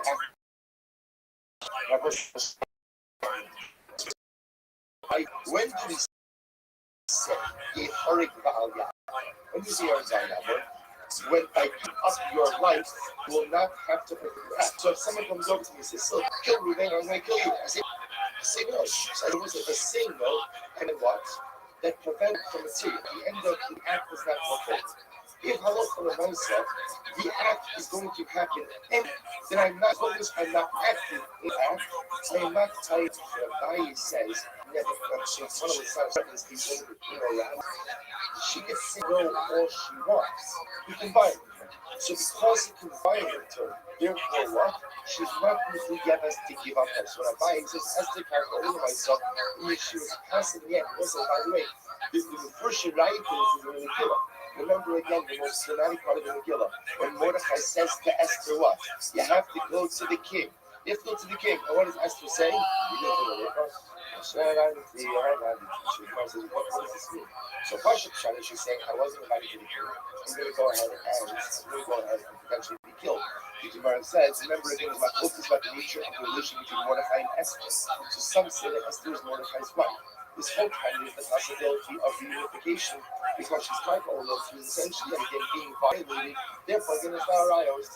So she says, my dear husband, I'll do this to save problems of it. You understand that if I initiate contact now with him, this becomes aroused. And once it becomes aroused, I become usher to you through this act of adultery, which by the way is a different discussion. And Esther Mouth is the paradigmatic example of an Aveir and Shlah, which again, don't try this at home. Not try this at home. But again, there is a concept like this of an Aveir and Shlah, specifically in situations ultimately again of Hatzalah for Klal Yisrael. We see it by Esther Mouth. We saw it again by the Haftarah on the birthday of Rosh Hashanah, by Yael and Sisra. We see this concept. So the Gemara is over here. Why wasn't Esther together to give up her life for the act of Arayos? Because she was Karko. Rava says, Hanoas Atzman Shayn. This is actually amazing. Rava says, those are different. When do we say that a person has to give up their lives ultimately against these others? When there's a clear desire on behalf of the person who's forcing you to do these things to try to go ahead and get me to violate the of my religion. Not you, religion. It's just desire. I'm not free to give up my life. Just over here, Hashverosh looking at smoke. You know, they can come to Skavi that you know me. That's not it was like his intention with that again to violate remember again. Doesn't even know who she is. Again, what's happening over here is this desire like when it's not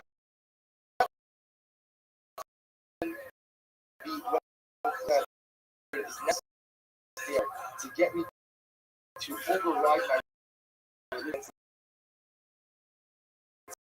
Then my second Rabbi suggests one is not okay to give up your life. Interestingly enough, Rabbi gives this. You don't take off the monkey. Yeah, you know this. I will say something. She points out that the Persians used to have a Yom Tiv in their bunch of ratios, where they would go home to home collecting lanterns, and you'd have to donate the lantern house all over. So the catalysts in that term aren't they contributing to our Here's the thing. The weren't trying to get the Jews to come on the lamps. Meaning they didn't spend buying all of the lamps. So they figured just get it from the Jews. But there was no concentrated effort of getting the Jews to convert. Therefore, again, there's no need to be like, how can that? Not happening shiny. No, I talk about the time. Let's just do this. This will stop. The Amar Rava, Akum the Amar Lahai Yisrael, Katu Aspasta Bishab, so Shani was this. If an Akum Shankar says to you, cut down this Aspasta, we say Aspasta is a plant, cut down this brown backside and feed it to the animals. So it's like, so obviously this is under the threat of death. So the Gentiles telling me, if I don't cut down the plant, which isn't, it's with the Orais, Sa'an Shabbos, he's going to kill me. But he's telling me to cut it down and to feed it to the animals. So what's on the side? If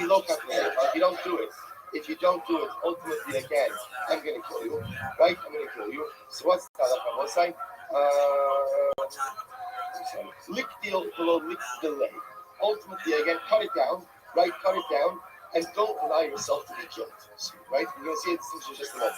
Shadi Lanara, let's say the Gentile tells me what? Cut down the asbestos and throw it into the river. Then what? Lick the lay below lick the. Ultimately, in that case, I have to allow myself to be killed and not cut down the asbestos. What's the difference between these two things? This is my time, no? What's the feeling? You see, in the Gentiles time, you cut down the asbestos and feed it to him. What's his motivation? Right? He doesn't want to do the work. So you have to have a Jew at his disposal. He'll bring you back into the Jew. It's my Shabbos. The Gentile doesn't care so much about that. But it's clear that he's utilizing it in a way that benefits him. I'm not shaking if he tells me to go and cut down the Ashkash and throw it into the river, then his intention is what? His intention is to get me to violate the commandments of the faith. Oh, that you want to do? That I can't. So Rose says, therefore, again, we begin to see over here, so I'm going to stop over here. Rose says, what we begin to see over here is the following. Number one, we have Machotes about Apples and Zara, who normally mitzvahs tell us you can violate, you don't have to give your life. We see exceptions to that if it's Farhesia, Or if it's clear that the intention is to get the Jew to violate the tenets of the state, we now begin to see major exceptions. That even with the Gimel Chamuris, it will say if either, like in a case of Elias, is Karka Olam, Tosis points out obviously Karka Olam only works for a woman, Karka Olam does not work for a man. But at least by Arayos, when it comes to a woman, could eventually save her life by being passive in the acts of Arayos. And Anas Atzman, it's clear that the purpose of the check is not to make the violate the tenets of the state. But Allah when I say that in this case, we would not see Arayos.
but how can I get many dairy references? Elo is fun to natural knack for. You gotta get that mouth closer to the microphone. You have to really confidently enunciate and work. And but other than that, man, I think I have a great sense of humor. Trim the fat out of the front of those jokes. As everyone who ever heard me talk to you, you know what's funny, dude. You have a good sense of humor. Elo is everybody.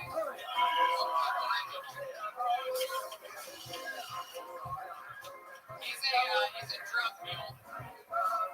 He's a Mexican drug mule. Mailman. I don't believe it.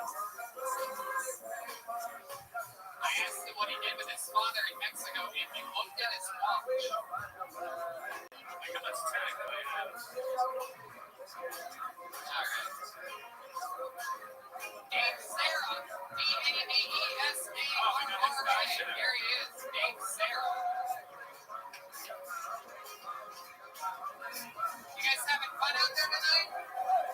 Alright. Anything can happen. Here's Dave. Fuck that, baby. Dude, let's celebrate today Martin Luther King Day with some dark-ass fucking jokes. I had to fuck with my mom. My mom had jungle fever. She's like, yeah. You want to marry a Jew? I said, I fucking love monsters. A lot of music festivals out here. I got fucked up at a music festival. I'm fucked up right now. But I got fucked up at a music festival and I thought to myself, fuck yeah. If Albert Einstein went to a music festival and took ecstasy, I still think he would believe that E equals MC squared. That was for the people at home. Right? I'm sorry. Here we go. I'm sorry, guys. I suffer from minor necrophilia. I was fucking small children. Hey, Joe, it's a little different tonight, huh? Jesus Christ. Thank you very much. No, don't thank me. I'm so sorry. Here's another apology segment of tonight's episode of Kill Time. Hey, have you been on the show before? Yeah, one time. How did that go? Not bad. It was worse than this. No, not as bad, but pretty bad. Alright, when was that? It was in June, so it's also a COVID one. Okay.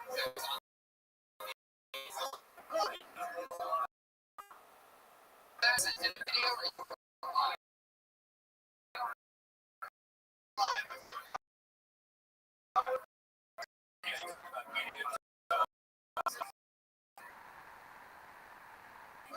I talk about people doctors like turning into arrested how to arrest us. Yeah. Jesus, Dave. You've been arrested before? Times. What? Marijuana? Marijuana is very bad. It's about 100 days something out of jail. Yeah. Do you still smoke it? Yeah. Doesn't seem like you at all. Do you do other things as well? Sure, man. I do a lot of cocaine as well. Really? What do you do when you do it? I don't know, man. I was like, I go 36 hours. It's like, I get paid every other week, so usually every other week is cocaine. Okay. What do you do for work? I'm from Whammo. So frisbees. Okay. I remember now. Hey, here's my name, though. And message Whammo, because I don't want to get fired, because I like their Jesus. That's exactly how they do it. They wait for someone like you to say, don't do this, it will affect my life. And some sort of person out there on the internet with nothing better to do is like, I want to feel an emotion today. And then they write the letter straight to Whammo. That's how it works. You know this, right? I work for Whammo. So, before we moved out here, he came to the comedy store and gave me a bunch of cool Whammo shit, like frisbees and hacky sacks and all this other stuff. Split it up 50-50. You didn't think about doing that? You gave it all to Red Man? It's okay, go ahead. So I was at the grocery store and I'm thinking, man, I got so much whammo stuff in my back. I can't take all this to Texas. I don't need 5 Frisbees and stuff. So I see this kid, he was like 10 years old or something. He walked by in the parking lot of the restaurant, like, hey, kid, like this, like, and I just see this dad come around. Excuse me, can I help you, sir? Like, of course, I'm the guy giving some toys out there. I'm like, already almost conversation. You're like, no, I have your recording. Yeah, listen, I'm just offering your boy some frisbees. I said, right, yeah, in the back seat of my car. Yeah, I have the amount of toys in my car, yes. Red Man's not a pedophile, though. He actually goes up to kids and asks them for candy. Yeah. Dave, something like that. You seem like an interesting guy. You a big fan of comedy? Big fan. I'm at a Kill Tony Fly. I came from Los Angeles. I'm here from Los Angeles. By the way, did you just snort? Who's a little piggy boy? Who's a little piggy boy? Are you a little piggy boy? Steve. Steve, are you a little piggy boy? Alright, no. Okay, so what were you saying? When you snort it? Yeah. There's a reason why it's my birthday. It's my birthday. It's my birthday today. It's also David's birthday. Today's my birthday as well. Today's mental birthday. Kill Tony, everybody. I just jumped up and down twice for his birthday. I like it. I'm happy. Yeah. So how are you celebrating your birthday? Dude, I came out to Austin. It was $3 to drive fly from Los Angeles there. I ate Rudy's. That's like everybody talks shit about Rudy's. It's like the chain of Boston shit. Well, it's funny because like every they use a lot of utensils. There's 4 utensils. Oh no, I don't understand these utensils. A lot of them have like 2 forks and 1 knife, 1 spoon and a knife. They give you so many tools.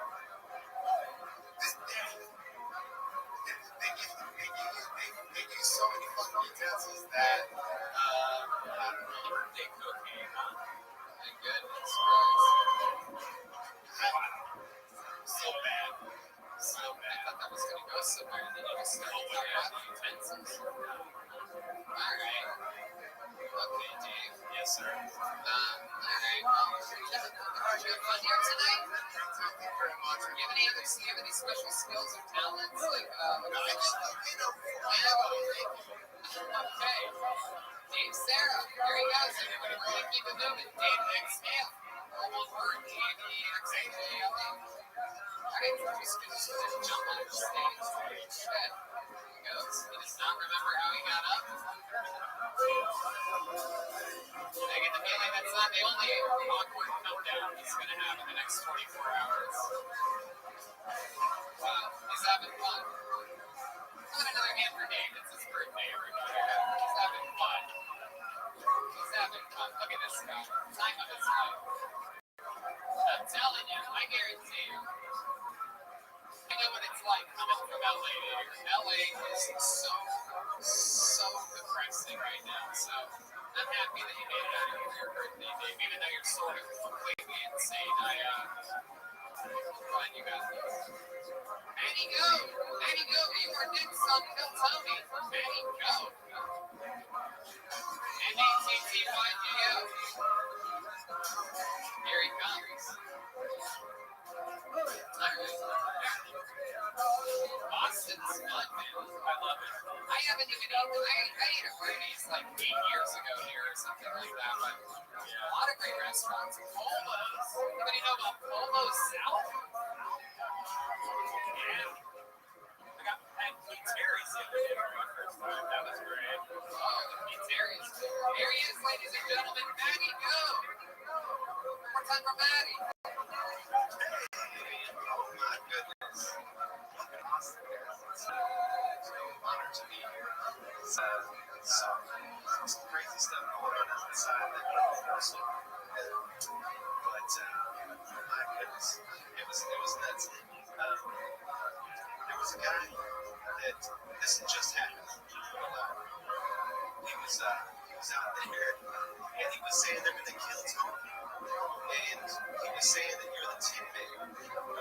This just happened. And he was the one who kind of pregnant. I don't want to say that. I don't want to put that out there, but my gosh, this is so good. It's like they're gonna kill Tony. I thought it was like a conspiracy. One day he was spilling the truth out there. Man, I was raised in Montana, and I'm used to camping in the woods, you know. And Austin does camping a little bit different, you know what I mean? And oh man, that was it. That goes by quick. I love it. Anywho, let's talk about it. So here we go. My first time with it. First time, and you spent 55 seconds giving a report on what's happening on the sidewalk. That's right, people. There's crazier people outside of the venue. I know it's shocking to think. Thought it was all behind the microphone today. Other things to say. So what happens out there? There's people being crazy, and some crazy man set up the Tin Man. That was where I first was asking if you could promise. Sure. This is horrible. Have you ever been outside before, Dad? It's so different than people ask me. And you'll never believe he asked me if I had any spare change. It's not like like 5 people leave and then one person actually gave me a cigarette and $8 on this little thing. And then he came back like 6 or 7 minutes later with like a smoke butt in his hand with ashes in his sleeve. He said, "Can you hold this for a second?" To me first, and I'm like, I love you, man, but I don't think I can do that here. Next to me was like, sure, and he back in the office. Like, it's the weirdest thing. I don't know what that shit. If it's the same guy that said he was going to have me killed. Same thing. No, he was like warning people, like, they're gonna kill Tony.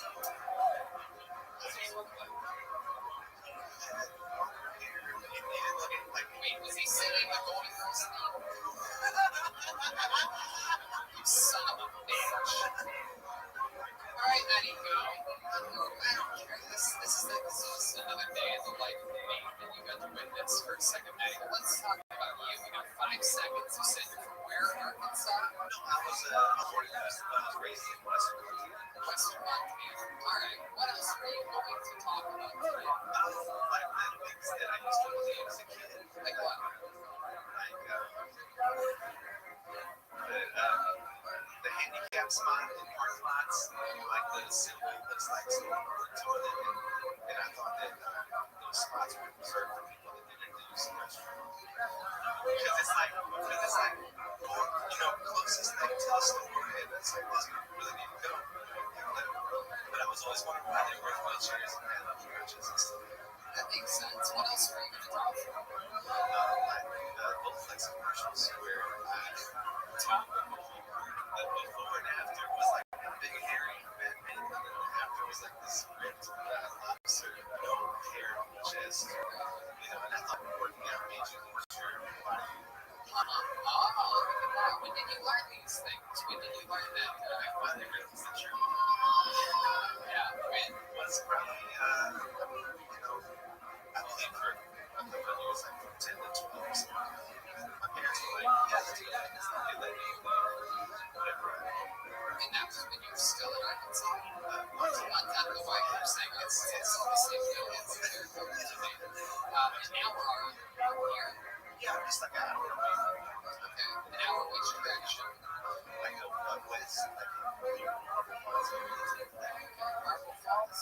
Marble Falls? You know where I am? Okay. What do you do out there? I'm a bartender. What kind of bar? Sports bar? It's at the Is it a gay bar? You're smiling like it's a gay bar. it's got gay sports bars.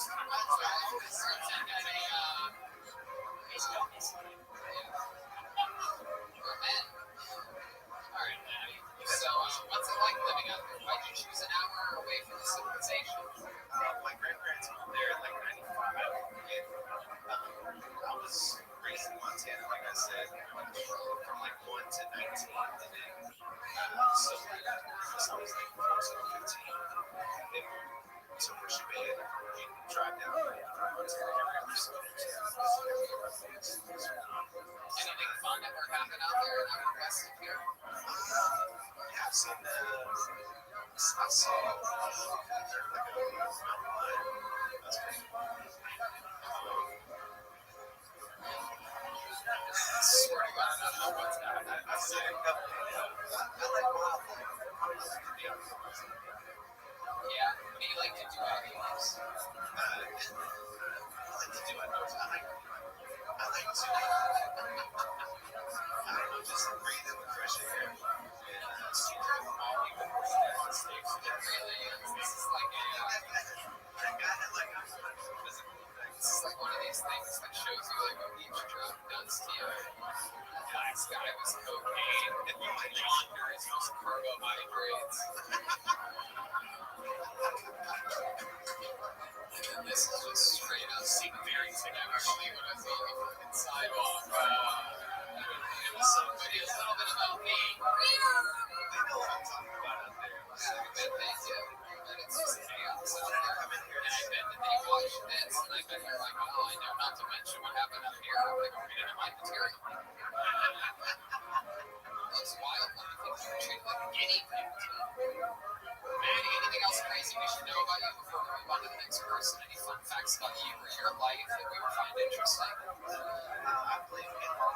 It's one of my big things to come out to Austin. I've been there for the last 10 years or so. Okay, where do you pinball out in Austin? There's a pinball team with the scene. Yes. It's here before we got our show. Yeah, that's What's your favorite pinball team? I think that right now there's a new one. Van Halen, just a new Van Halen. Wow, it's missing a couple of the members. Just the drummer. It's pretty fun. I mean, I like them all. I'm more of a 90s. Fanatic, whatever. Restream. alright, I love you guys, man. thank you. So cool. Oh, and that's why I wear the gloves. I used to start playing in the alternates, and I used to sweat very much. And the big person behind me would have to like wipe it down on the sides. Oh, that's completely disgusting. And so I like the physical culture. Hell yeah, well, don't ask me for one.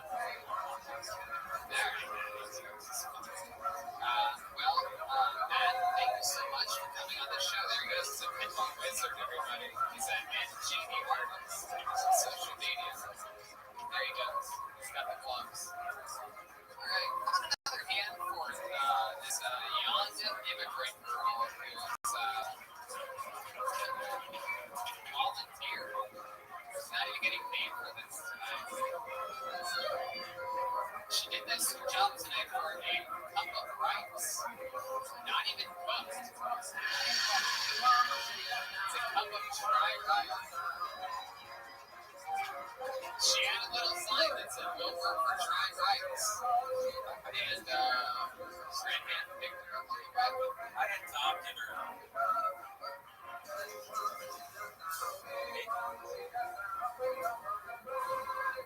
Ladies and gentlemen, your next comedian goes by the name of Ivan Garcia. Ivan Garcia. Oh, glad you came. Is Ivan coming?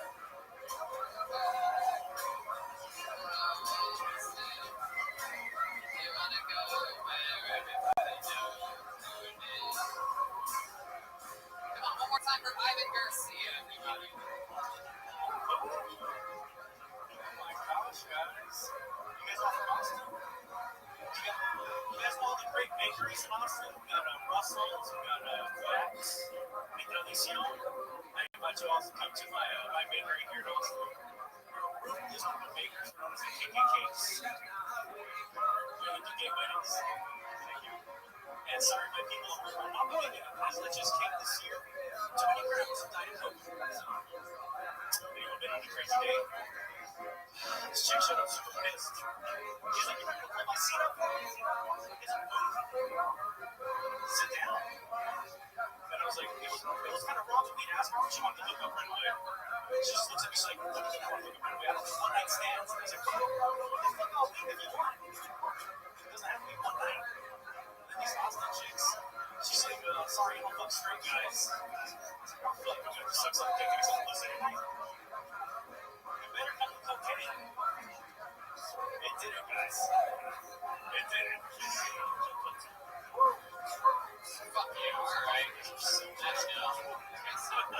You're really gambling on everything going crazy and no pain on the show. But, it was just, This is my crowd, it's James there. it's just, yeah, Willow! Hell yeah. Welcome back. So what, last week or something, right?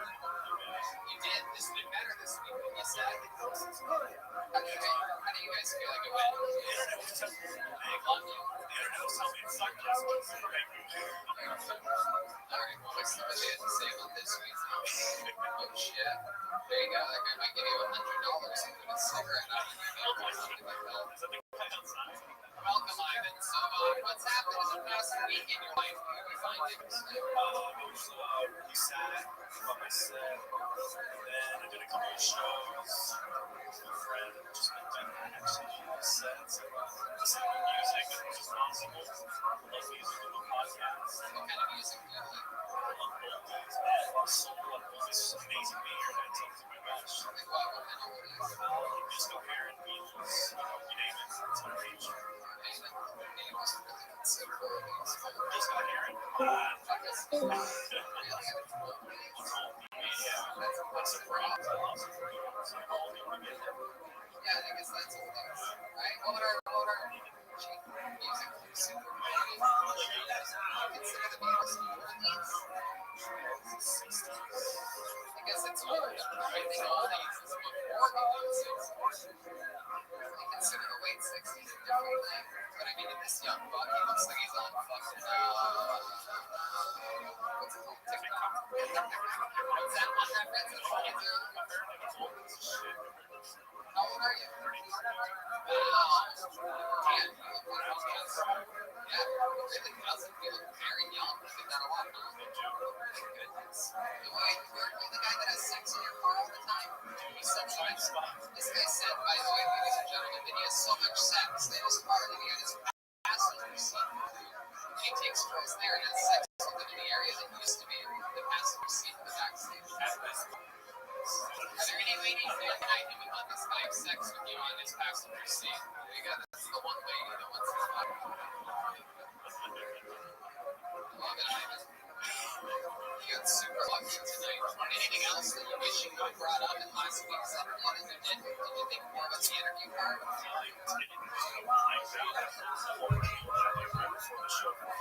What happened? Just like crazy shit. That's how you guys get that. Crazy thing with the girl. What happened with the girl? She was like trying to look at somebody else. I was just like, no, it's just actually text messages, yeah. Get better in person. Text. That's crazy. Never met a gay, never met a gay. You're close with your mom? How about your dad? What does he do? Okay. Alright. And has he ever fixed your car? He makes me. Oh, you know how to do it? No, I think it's more else. Why do you laugh at that? I'm curious.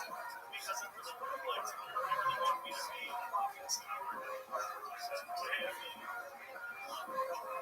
you know how to fix some cars? Yeah, actually, my dad was one of those guys that made me fix everything growing up. Anytime I ever got like my first oil change that I did, just like California, I had to do alternator, I had to do brake pads, motor fuel lines, and beyond that, all now I'm like, I don't know what they pay. If you want to get an oil change, I'd rather do that.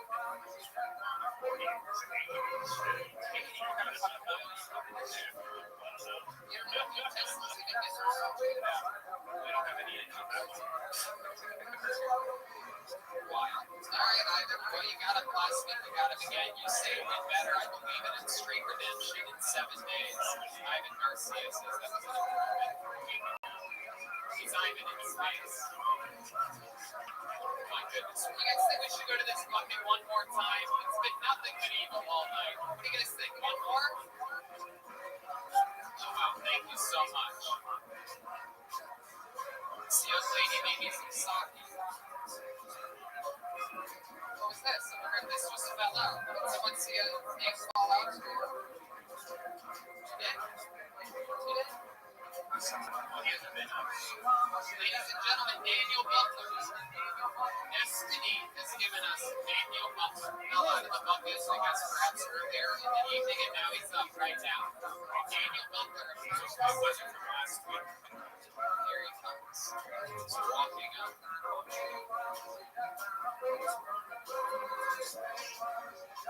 Very, very excited. Ladies and gentlemen, Daniel Butler. Hey there, folks. Don't mind me. I'm just covering. This morning, when you guys here take a shit so big. See, when you take a shit so big, you turn around and look at the shit that you just took. It was so large inside that my prison easy. I can run that shit. Join any gang I want. Be on the top floor of the outside. This morning, folks, I shit out a gang rape and I didn't feel it clear. It's my New Hampshire, future states levels of free die. It's most important states level especially from places from British Colony. For several hundred years, they say live free or die. All you can folks do is states levels. Cocksucker and subservient since 1622. Prior to that, it was my lord and my wife takes blows. But that's just what you get. That's just what you get for the place called the place that they hated. They beat off that state. It goes on. There you go. There you go. There's Daniel Butler, everybody. Did good. Young bud, good-looking guy. He's here doing jokes. Probably even on stand-up. 2 years. All here in Austin. No, I started off in New Hampshire, doing like Massachusetts, Boston, Maine, all that. This is your first time on GoToMe? Yes, indeed. I went to the one in Swansea. Yeah, you're wearing the same thing everybody wore there. That's right, yeah. There were so many people in Swansea, Mass. wearing this exact outfit, and I had them all come up on stage and take a picture with the cast. It was literally 70 fucking human beings. Yeah, the Venus de Mayo. That's what we used to do. Thousands of venues once a year. To call them GoToMe East. Became an annual event. And there was a global pandemic. Did you hear about this? How long have you been here? Okay. What made you pick Austin specifically? Why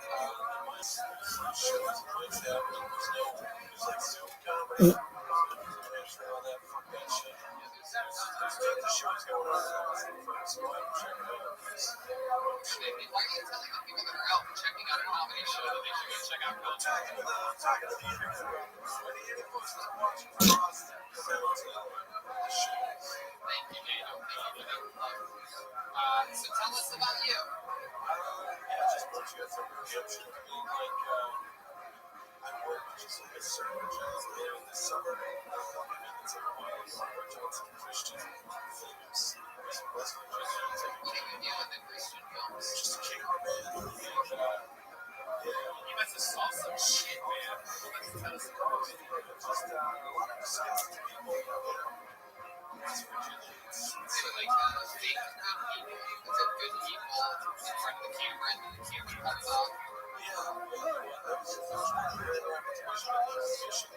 It's a homeless shelter. Homeless shelter is making money off of that. They don't want to talk about the people. They were spending that money on their home because immigrating was actually worth the neighborhood. Wow, immigrating. Fucking incredible. You were the cameraman for that. Just doing whatever. There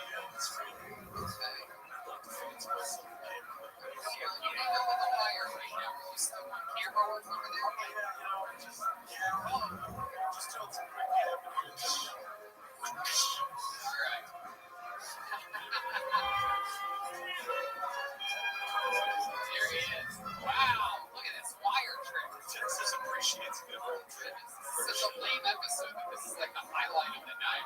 Hey, what happened last night? I'm telling you, there was one part where the guy like sort of wiggled the wire a little bit. Indiana Jones thing. Gotta pay to come to the shows. So much All right, Daniel, so tell us more about you. How about your love life? What's that? I'm not trying to offer anything like that. It's super interesting. So,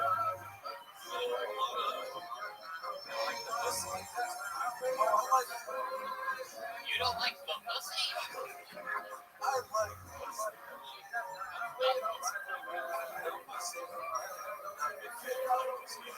When's the last time you had sex?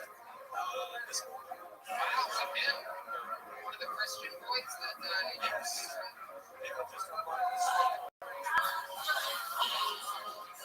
By the way, that's not a gay porn you're hearing. Listen again. Listen again. I need to Tom Segura after breaking his arm and leg at the same time. Our new favorite sound effect here on Pelto. So, did you have sex with this morning? just a little healthy variety. No, fine. It doesn't matter. You don't have to give away her name and her social security number. Where'd you meet the girl? She's a local comedian. Hey, shut up over there. Tell them birthday cake with these white. Alright. So, random person, you met her and, okay. That's fun. Do you have any special maneuvers that you do in the bedroom? You ever, like what you're doing with the wire? You ever do any, like, is that how you pull out your dick? You just hold the base of it like that and wiggle it around?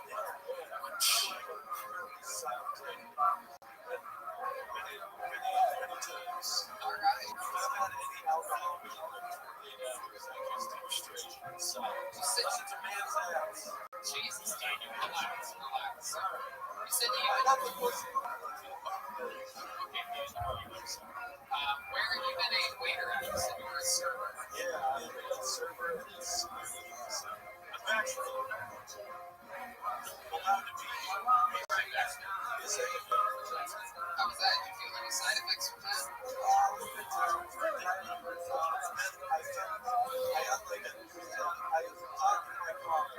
The guy who went into the Pizzagate building was probably just a shit on the CIA. It wasn't even real. It was just a crisis interview, so I'm pretty sure it doesn't fuck with your ability to think of returning conspiracy theories. If that's what everybody's worried about, watches. Are you anarchy guys? It's like a microchip. Yeah. I was able to still freely think. What's the saddest you've ever been in your life? Probably when I was in like third grade or so. And then ever since then. Was there something that happened specifically?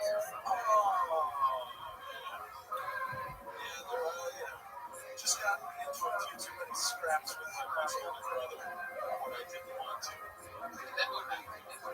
I just didn't like living in my house because he was what? He was your parents' favorite? no, just really being I don't understand that. What happened to him? What's he up to now? He's in the army. Oh, perfect.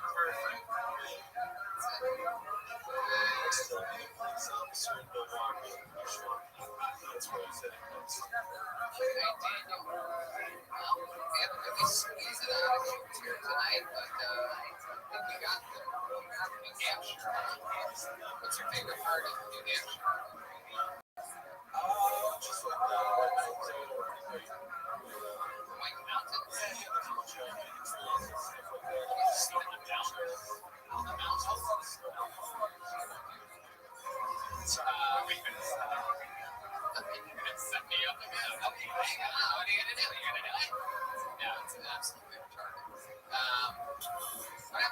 nuts today. What happened? They're trying to fit it through like a mailbox or something.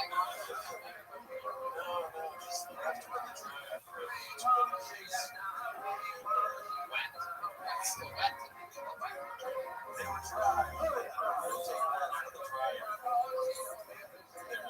Yeah, this is a place that you can also learn how to dry clean on tonight's episode. That's what's exciting. My goodness. Daniel Butler. Ladies and gentlemen, more time for Daniel. There goes Daniel. Thank you, Daniel. Very cool. Hey, is right when things can't get any weirder, is Julian Madrid here tonight? Last week's show, to end the show, was a young man to perform stand-up comedy, and I believe he's going to do a new 60 seconds here for you tonight. And then something very special is going to happen because last week we found out that this man has never in his life spoken with his father. But then he has his father's phone number. And tonight, live on this show, he's going to speak with his father for the first time. But first, he's going to do a brand new 60 seconds. Ladies and gentlemen, this is Julian Madrid. Guys, this is it, your final comedian of the night. Make some noise for Julian Madrid. Hell yeah, all right. So, looking at tattoos, impressed my grandpa. Yeah, like I feel like I'm one of these some millennials who keep getting these old school Sailor Jerry tattoos just to make up for the fact that I didn't go to Beverly.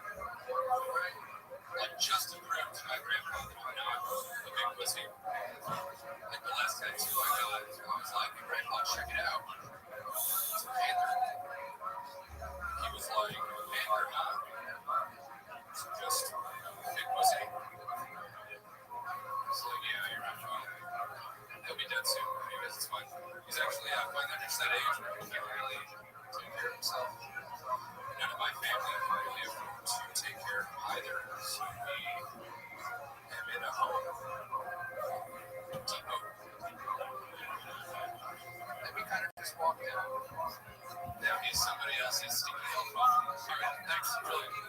Here he is, Julian Madrid. Back again. 1 week it's been. For those of you that weren't here last week or that are just listening to the show, I told him that he looks like the guy that answers the door at the haunted house. And I thought about it 45 seconds of your set to make that line. Here tonight. I want something like that. So Daniel, let's talk about it. First of all, that was, I would say that the set here tonight, Joanna, that's what so That's all right. Yes, my love Daniel, wow. Now, Daniel was the last comedian that I pulled out the bucket, but here we are. So now we're talking about Julian. Yeah. His dad's name is Daniel. Now, said that we would do this week. Are you mentally prepared for this, you think? It's been a terrible. Tell us about it. Well, I mean, anybody but the idea was yeah, that's a shitty idea. You really shouldn't. You think speaking with your father for the first time on a podcast in which everything went wrong the entire episode is a bad idea? Is that how you that was the first time? I'll tell you my sad story one day. I don't have enough time for very much. But mine's pretty depressing too. That's cool. Yeah. Great man in a normal life. He's playing virtual reality with his father. Already got to fix cars and shit. So let's talk about it. Did you run this by your mom at all? Yeah, I did. I was like, I mean, that's the only person that I tracked the number from. And she was like,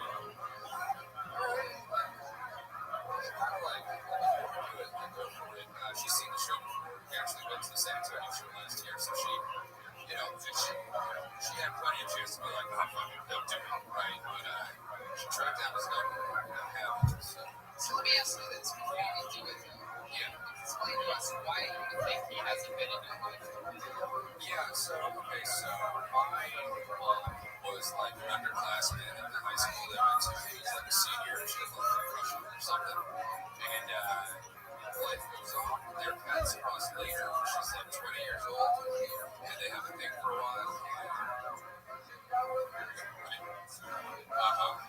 he apparently he was engaged.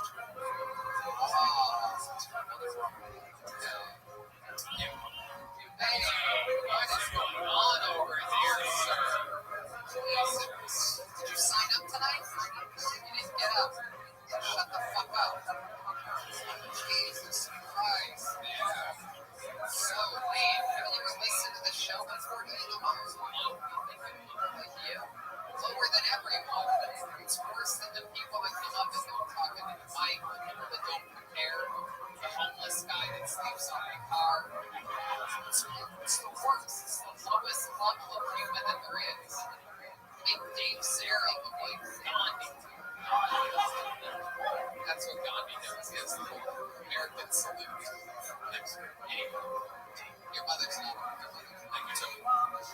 She's a woman. She's not a woman. You know what I mean? So you told me. Yeah, go ahead. So have you thought about contacting your father? So I had a great fighting figure growing up. My mom actually got married when I was a year and a half or so. Met my dad. Right? I didn't know he wasn't my dad until I was 8. Right? And nothing fucks you up when you're able to find out you're not one. Yeah, you found out your wife. Actually, it's fine. Yeah, that's right. Actually, so You thought you had a white I father. thought I had a white dad, yeah, for sure. And so that was tough. But yeah, growing up, the only thing I ever knew about this guy was that he never met his biological father either. And all they knew about that guy was he's some Indian off of like a reservation. So Sure, he's an Indian. I don't believe any of these fucking people. yeah, well, who knows? Okay, so what's something that you're interested to perhaps ask your father or talk with him? Any family health history I should know about? Maybe. That's smart. Yeah, right. Have you done maybe like ask? Have you ever thought about contacting neighbors? Go and ask him that once I'm on the phone with him. Hey, you ever think about calling me? No, All right, so here's how this is going to go. You're going to call him. Jesus Christ, this is so awful. You're going to call him. Yeah, you're going to put him on speakerphone, right? Make sure you butt into the phone up to the mic. You're also going to keep it close to your mouth. And then what are you going to do? Are you going to call him Daniel? Or are you going to say, hello, Daniel? You're not going to call him Dad? I don't think so. How many of you guys think you should just open up with my dad? And the most important thing, I know it's going to be funny, it's going to be crazy. You guys need to be so super quiet. Like, don't yell or cheer. You need to say that you're on a podcast right at the beginning. Yeah, of course. I just want to let you know I'm on a podcast right now. I've waited my whole life for this or anything. Any way you want to put it. Yeah. Are you ready for this? Are you excited about this? No. No, you're not? No, I'll find it in the moment. We'll figure it out from there.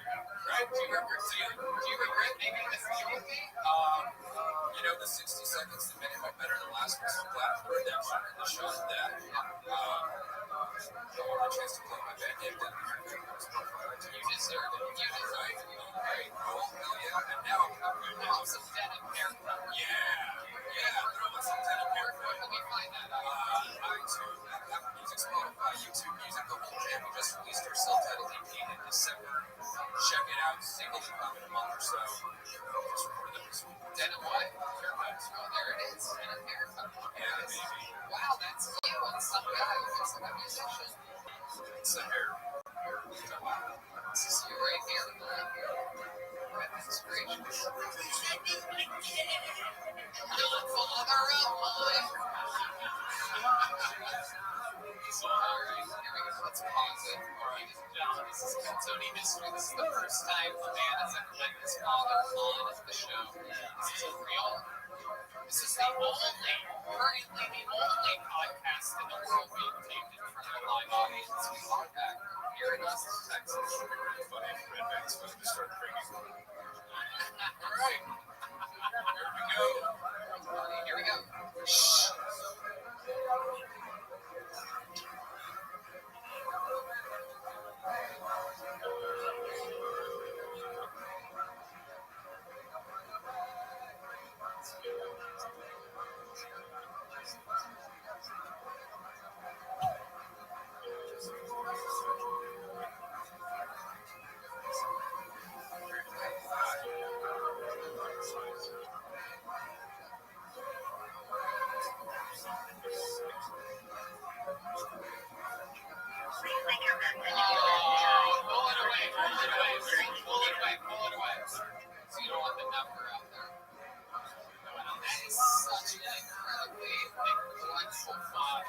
I mean, how could he have known? All right, this guy's got powerful instincts. Yeah, you should have put it in my water. Oh, yeah, he might have known that was me. Wait, could he have had your number? You think that's possible? That he has your number saved in his phone?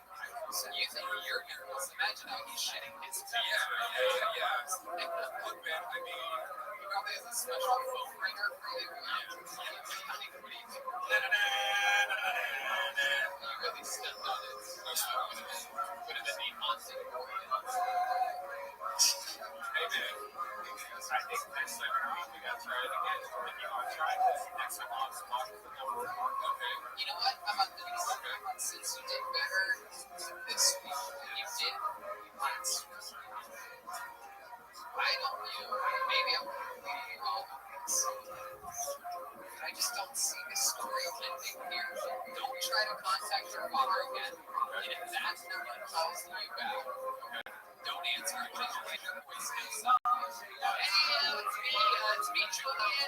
If you're my dad, finally reaching out to me. I'll call you right back. It's my phone number, Tony. He won't know. So how about this? You come back next week. I'll give you another 60 seconds. Okay. See if you can do even better than you did this week. Okay. And at the end of that, we're going to try to introduce you to your father. I don't know. All right. It doesn't end here. It can't end here. Well, I'm going. Unless you don't want to, and then we won't. Yeah, that's fine. Anything to look at here. You did better this week than you did last week. Congratulations to you, Julian. Yeah, thanks, Tony. So we need you at that in here. We gave it a try. He's got a face only a mother could love, so it makes sense that his dad's not around. Oh, that's over. He's laughing.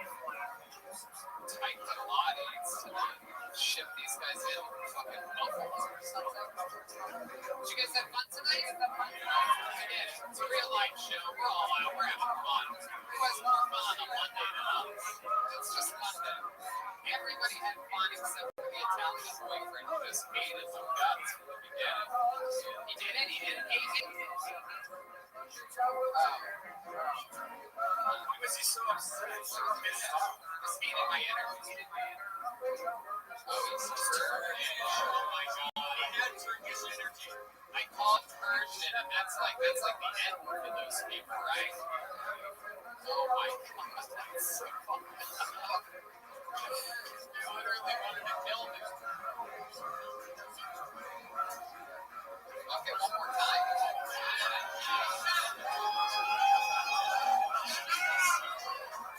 You guys really think we should do one more?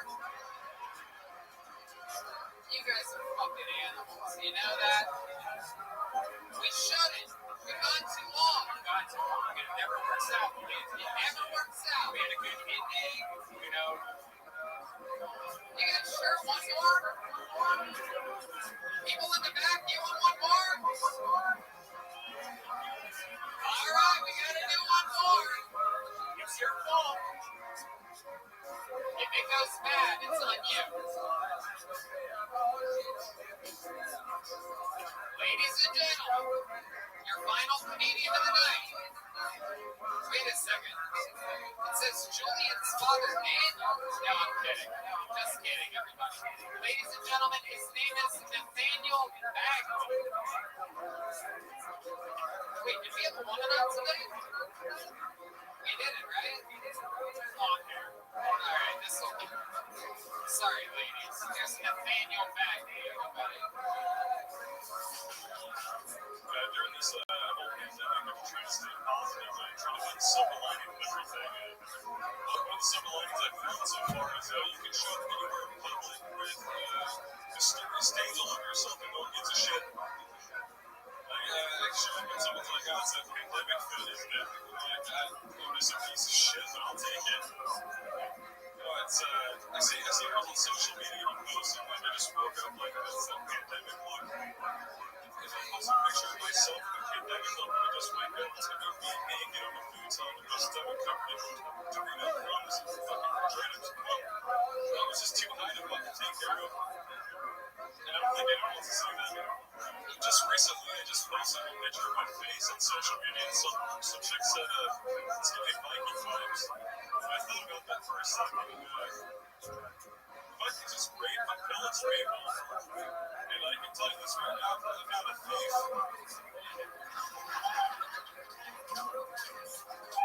Alright. Nathaniel Bagley. See, this is your guys' fault. Is this your first time with Stanley? First time, everybody. There it is. How old are you, Nathaniel? 21. 21? Oh my god. Unlike so many of the people up here, you look somewhat older than your age. I don't get anything anywhere. What? I don't get anywhere. Incredible. Yeah, just like show like if I was gonna have that moment where I gave 21, I could buy a beer now. Why do you think you look so old?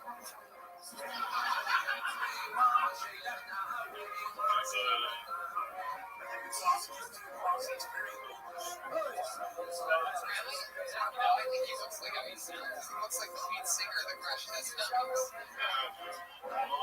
Deep voice guy. You look like you should have a deep voice. Why do you think you look so old? Did you have a rough childhood? Well, I didn't have to turn off the 13-year-old Netflix, so... Does that weird? It's like Kermit the Frog. Netflix. That's a bonus family. Are you from like Seattle? Like, From Washington, Washington. come on, people. But if you really, I heard that this was moving to until you say 8. No, it wasn't actually what you sounded like at all. It's actually what you look like. I noticed that you were Washington, Oregon age at an abnormal rate. It's my small scientific study. Yeah. What brought you to Texas? How'd you end up here? Just, For what? So you, what do you want to actually, what I like, Del Mar skate. So, what else do you know? Any other parties or anything? I mean, I do freelance, so. Really? Voice acting? Like what? What have you done? Like, so, I mean, so I've just been, like, setting that up, but definitely, I guess I'm really that shit. So, hey. It takes a while to work on it. Can you do that voice? Alright, doesn't matter. Nathaniel, what's the biggest crime you ever committed? Biggest crime.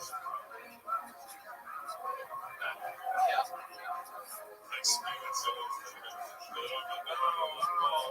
What's that one? Well, I mean, like, the company's music crimes, I guess, but that's gonna fuck me up. Yeah, it is. Yeah, that's pretty sure. What's something interesting about you that we would find shocking? It was reasonable.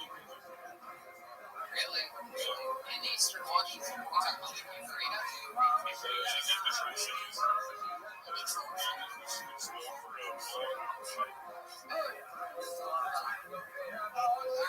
How about your parents? What do they do? Eastern Washington is a crazy place. One works at a convenience store. Both work at the school district. Bus driver. That's a substitute. I wouldn't have guessed the school system. I dropped out. When did you drop out? When I was 16. Yes, what did you do now? Well, I mean, I was worked at Whole Foods for a bit. You worked at Whole Foods. What happened? Yeah, well, New Year's, I was playing beers, and so I was like, well, I got some sands and high girls, and I was like, let's start that shit. So we did that, and then wake up for the next like 24 hours. Yeah, I know. So my roommate was there with me too, and he's like, yeah, let's not bring you for a little bit, like shook you a bit, and like you were like back to normal. So Shit. started the New Year's right. Yeah. The worst part about dying over at Whole Foods is you have to bring your own body back. An organic body back. I don't know, just trying anything. Very rarely do you get to do it in a grocery store. Just for fun. You don't have to apologize. Anything else crazy in your life? I feel like there's more. Like I didn't think that story I was doing or something. Was divorce? How old were you married? Okay. And how long ago was that? You're 21 years old. Last year, so I was like, How old were you when you got married? 19. How old was the girl you married? 20. Okay. Goodness, why did that end? This was like, Okay. Is she in the army now?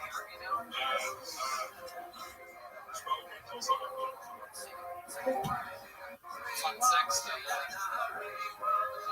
Yo.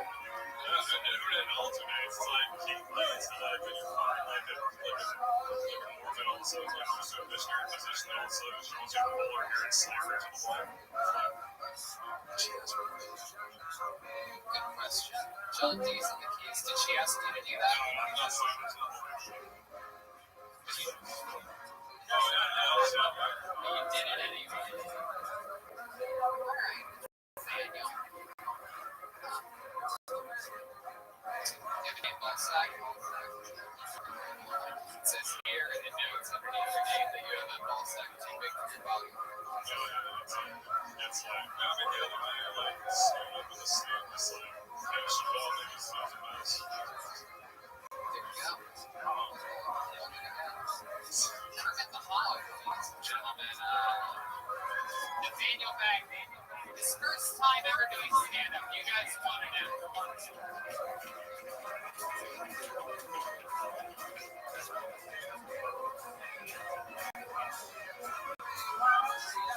Calling in from Los Angeles, California via video is Ryan J. Emo with tonight's big drawing.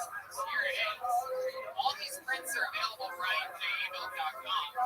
Every single print of every single episode. And the new coloring book. There's a new Kyoto app coloring book. And they are indeed selling fast. They got word today that they are absolutely flying. The new Kyoto coloring book. We're going to be live in Phoenix, Arizona, February 4th and 5th. Our first Tony's on the road. Yes. In forever.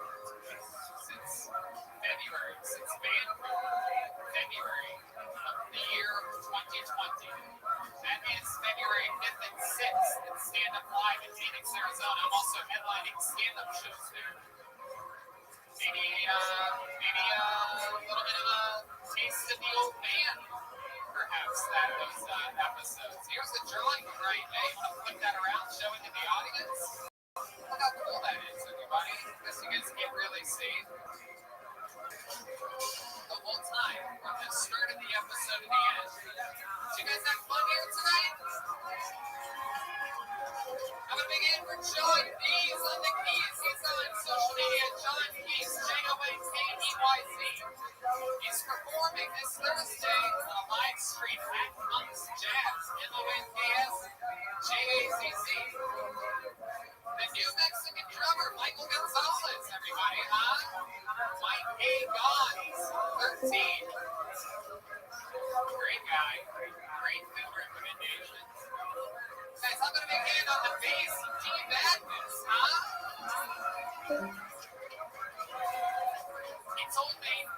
He whispered in my ear a minute ago, the best looking audience has ever seen. You guys are. He's playing this Thursday at Sam's Town Point. Follow him on social media at Lorenzo Dwayne Jackson. And guys, on guitar, I'm going to be in first time joining the band, Matt Muling, everybody. He's on social media at Mutation, MUEHTATION. A lot of fun stuff up our sleeves, including guests starting next week. Returning guests on Tony and free person joining me right now. I think our sponsor, new sponsor, Liquid IV, and every guy's Kevin Austin. I have these new secret shows at Vulture. They sold out last week. Last week we sold out, though. This week it's me and Tony, Dusty Laura, and a bunch of people, so check it out. Yeah, we're doing stand-up comedy this weekend there, and also I'm going to get hand for Antones and everybody here at Antones, an amazing staff, Mallory, Josh, all the cool servers here, everybody's awesome. And yeah, like this week, people, thank you so much for coming out. You know, your names out of a bucket. Shit's pretty crazy on this show. And, some of these episodes are a little bit wild, but they're always live, and they wouldn't be live without you guys. So thank you so much for coming out. I think we're having more fun than everybody else in the country on a Monday. So, rock and roll. Have a good night, everybody. Thank you so much. Good night.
Hello, everybody. Good evening. Welcome. We're in Austin, Texas. We're all here together. Make some noise, everyone. It's here. There's a microphone there.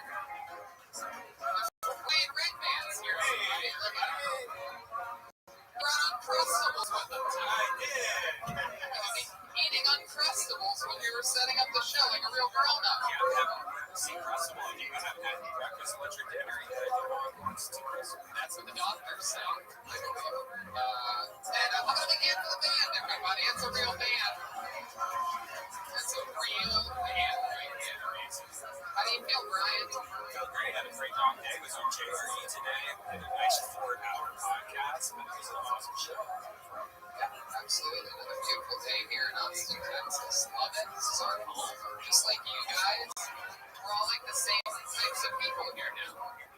The great Ryan J. Emos is here drawing the episode all the way from Los Angeles. I'm sure if you guys are real fans of the show, you've probably already picked up a print or perhaps bought the brand new Kill Tony coloring book. What kind of podcast is a coloring book? The one that you're at right now.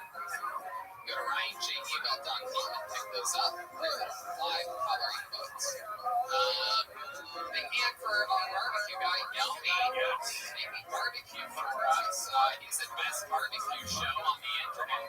Big Austin resident researches barbecue and knows thousands of the best places. His show is actually doing really well on the charts also for a podcast about barbecue, especially Texas barbecue. It is the best barbecue show. And we have John Dees on the keys tonight. He's on social media, John Keys, JONKAYZ. Michael Gonzalez on drums and Mike A. Gods 13. Matt Mueling on guitar, everybody, right there. This young NBA coach, Matt Mueling. Hey guys, how about a big hand for Team Madness on the bass? Let him hear you. Because that's all he really can do is hear you.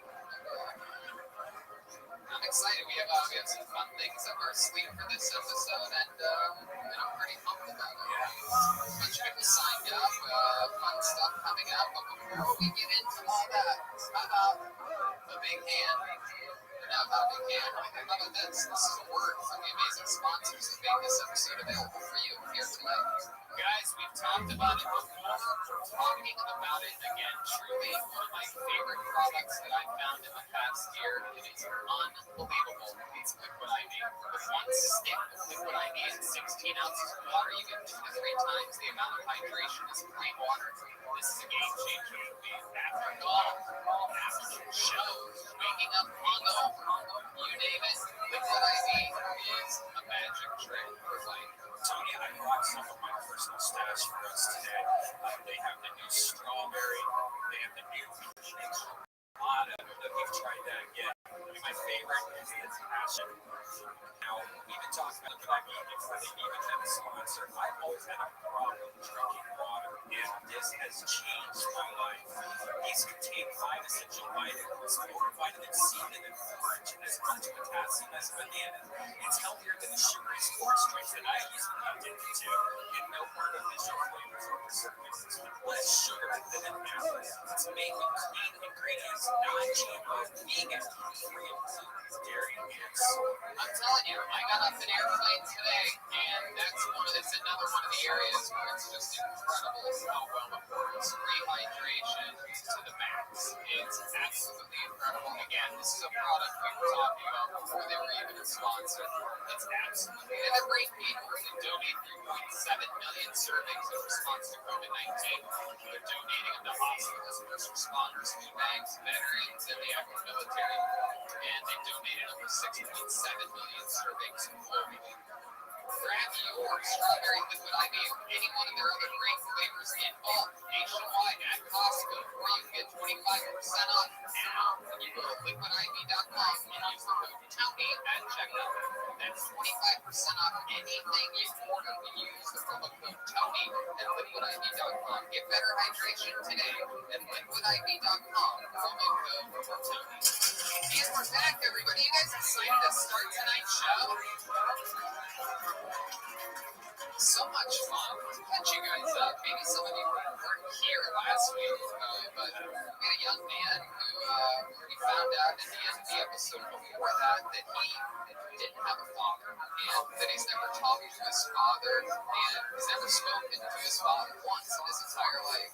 But he did have his father's phone number, so we said that the next week he could call his father and do a new minute, and we want to hear him talking to his father for the first time in his life. We figured why not do it on a podcast, so he came up last week and he did a new minute. It was better than the minute before. And then he tried to call his father live on this show in this room 1 week ago, and his father did not pick up. Yeah, it's a big letdown. It's like the whole show built up to that. So I told him, we'll try again next week. Do a new minute, and we'll try to call us. How many of you would like to see a young man talk to his father for the first time? I know John D's on keys, guys. So yeah, that's gonna happen. A lot of fun stuff. We actually have Yoni helping out. Yoni, why don't you come up here and take a bow for these people? This is who's gonna be helping us out tonight. This is Yoni from Best Barbecue Show, everyone. We're gonna wait, come on here. Yoni, take a bow. Take off your mask for a second so these people can see that. Look at that, everybody. Look at that. Look at them. Now keep facing out there, Yoni. We're stalling for time right now. We have a special treat we're stalling for, so I'm gonna make fun of Yoni for a bit.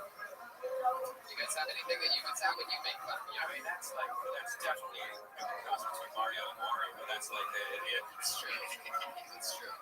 He looks like a buff version of the My Pillow guy. It's good.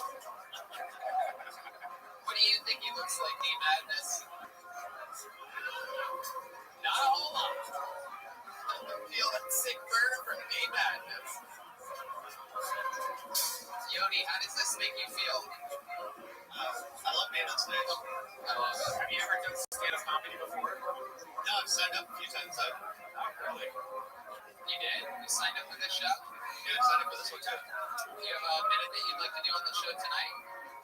Yeah. All right, you know what? Why don't we just, we're stalling for time here. Why don't we have Yoni? I think you would like to see Yoni make his stand-up comedy debut here on Phil Tony. Everybody else, we're going to pull out of the bucket tonight. Let's hear a minute from Yoni, everyone, to start the show. We're going to begin for Yoni, everybody.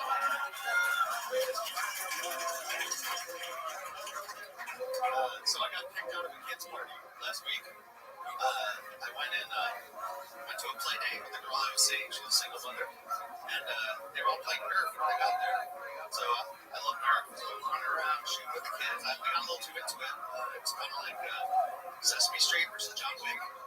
And so I was like, okay, kids, I shot one in the neck. I was getting a little too serious. I was, taking a little extra shots when they're on the ground. And so I decided I'm going to sit down and have a beer and relax. Well, one of the kids was a real sore loser. He just came up right on the head with the Nerf gun. I was like, fuck. But all the parents were watching sports, so they didn't see the part where I got hit. They just saw the part where I tossed an 8-year-old across the room. And so I'm sitting there on my head, they're yelling, they're screaming, he's crying. And they're like, are you going to apologize? I was like, apologize? He hit me first. I like dating single mothers. Their kids are usually pretty spoiled. This one time the kid said, Mom, hungry salad. I was like, I can do that. Hey, Courtney, blowjob. Yoni, get it? Yoni's helping us out tonight. I thought that was great. I think that's one of the funniest sets from an abusive pedophile I've ever heard in my life. Absolutely incredible, Yoni. Yoni's going to be helping us out all night. What do you think about Yoni's first ever set? Dude, I didn't see my first set. This thing raised some very quick moves there. I got a little help. Yeah, for a guy that eats barbecue all the time, you were good. You were composed. You kept your breath amongst you. It seemed like, you have some timing to work on, maybe some comfort, but I think it was good. What do you guys think? That's it. That's Yoni, everybody. Yoni's helping us out tonight. You're going to see. He's going to come up. He's going to come down. You might be wondering why I'm sitting so close to Ryan Redman. There's an entire table here, and we're excited to announce that this is the first show here in Austin in which we're going to have a guest. You guys like special treats? You're going to love this one. Ladies and gentlemen, this guy, one of our best friends, one of the biggest podcasters and comedians in the world. Ladies and gentlemen, Austin resident, Joe Rogan.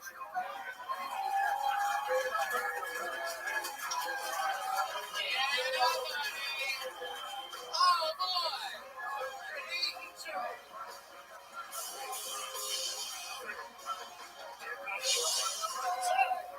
Yes. Joe Rogan is here. Uncle Tony, welcome, my friend. Look at us. We're here in Texas. Just took the shot. Oh, yeah, we did it. We've been having fun here. This is what our 4th episode here in Austin. Fun times. And we're excited. We're excited to have you. Right back to the 4-hour ridiculous podcast today. Yes. I barely have one. So it's like 4 or 5 times. I know what the fuck we're talking about. What are we saying? It's amazing. You told me the space shuttle city you guys were made of sweat. Oh, yeah. The weird ones that are like meat insulated, like the kind that hikers use when they get lost in the woods. Those silver blankets. So we're just sweating. You don't think a guy that only eats Uncrustables for his meal be able to help his sweat. But no, we're doing it, Joe. We have a bucket just like we did in Los Angeles. No, it was really just about like sweat, like cardio, like being overall generally extremely unhealthy. But he's throwing a free bitch. thought it's true. I thought he uses peanut butter and jelly and no crust to help fight corruption. We're gonna have to look into that. We're gonna see what the studies say. But now we have a bunch of people that signed up. You guys know how it works. If I throw your name out, you signed up on the way in. If you have the courage, then you get 60 seconds uninterrupted. You know your time's up. You hear the sound of a kitty. That sounds like wrapping up that. Or should we bring out the angry fashion district bear or something? Something like that. Warehouse district. Warehouse district. That's it. Yeah, we always go with what the gay part of the neighborhood is, but Austin doesn't tell us what their gay part of town is. Everybody's always like, we don't even have. No, they have them. You know, it's Yeah, it's rainbow flags all over the place. It doesn't sound like leprechaun shit.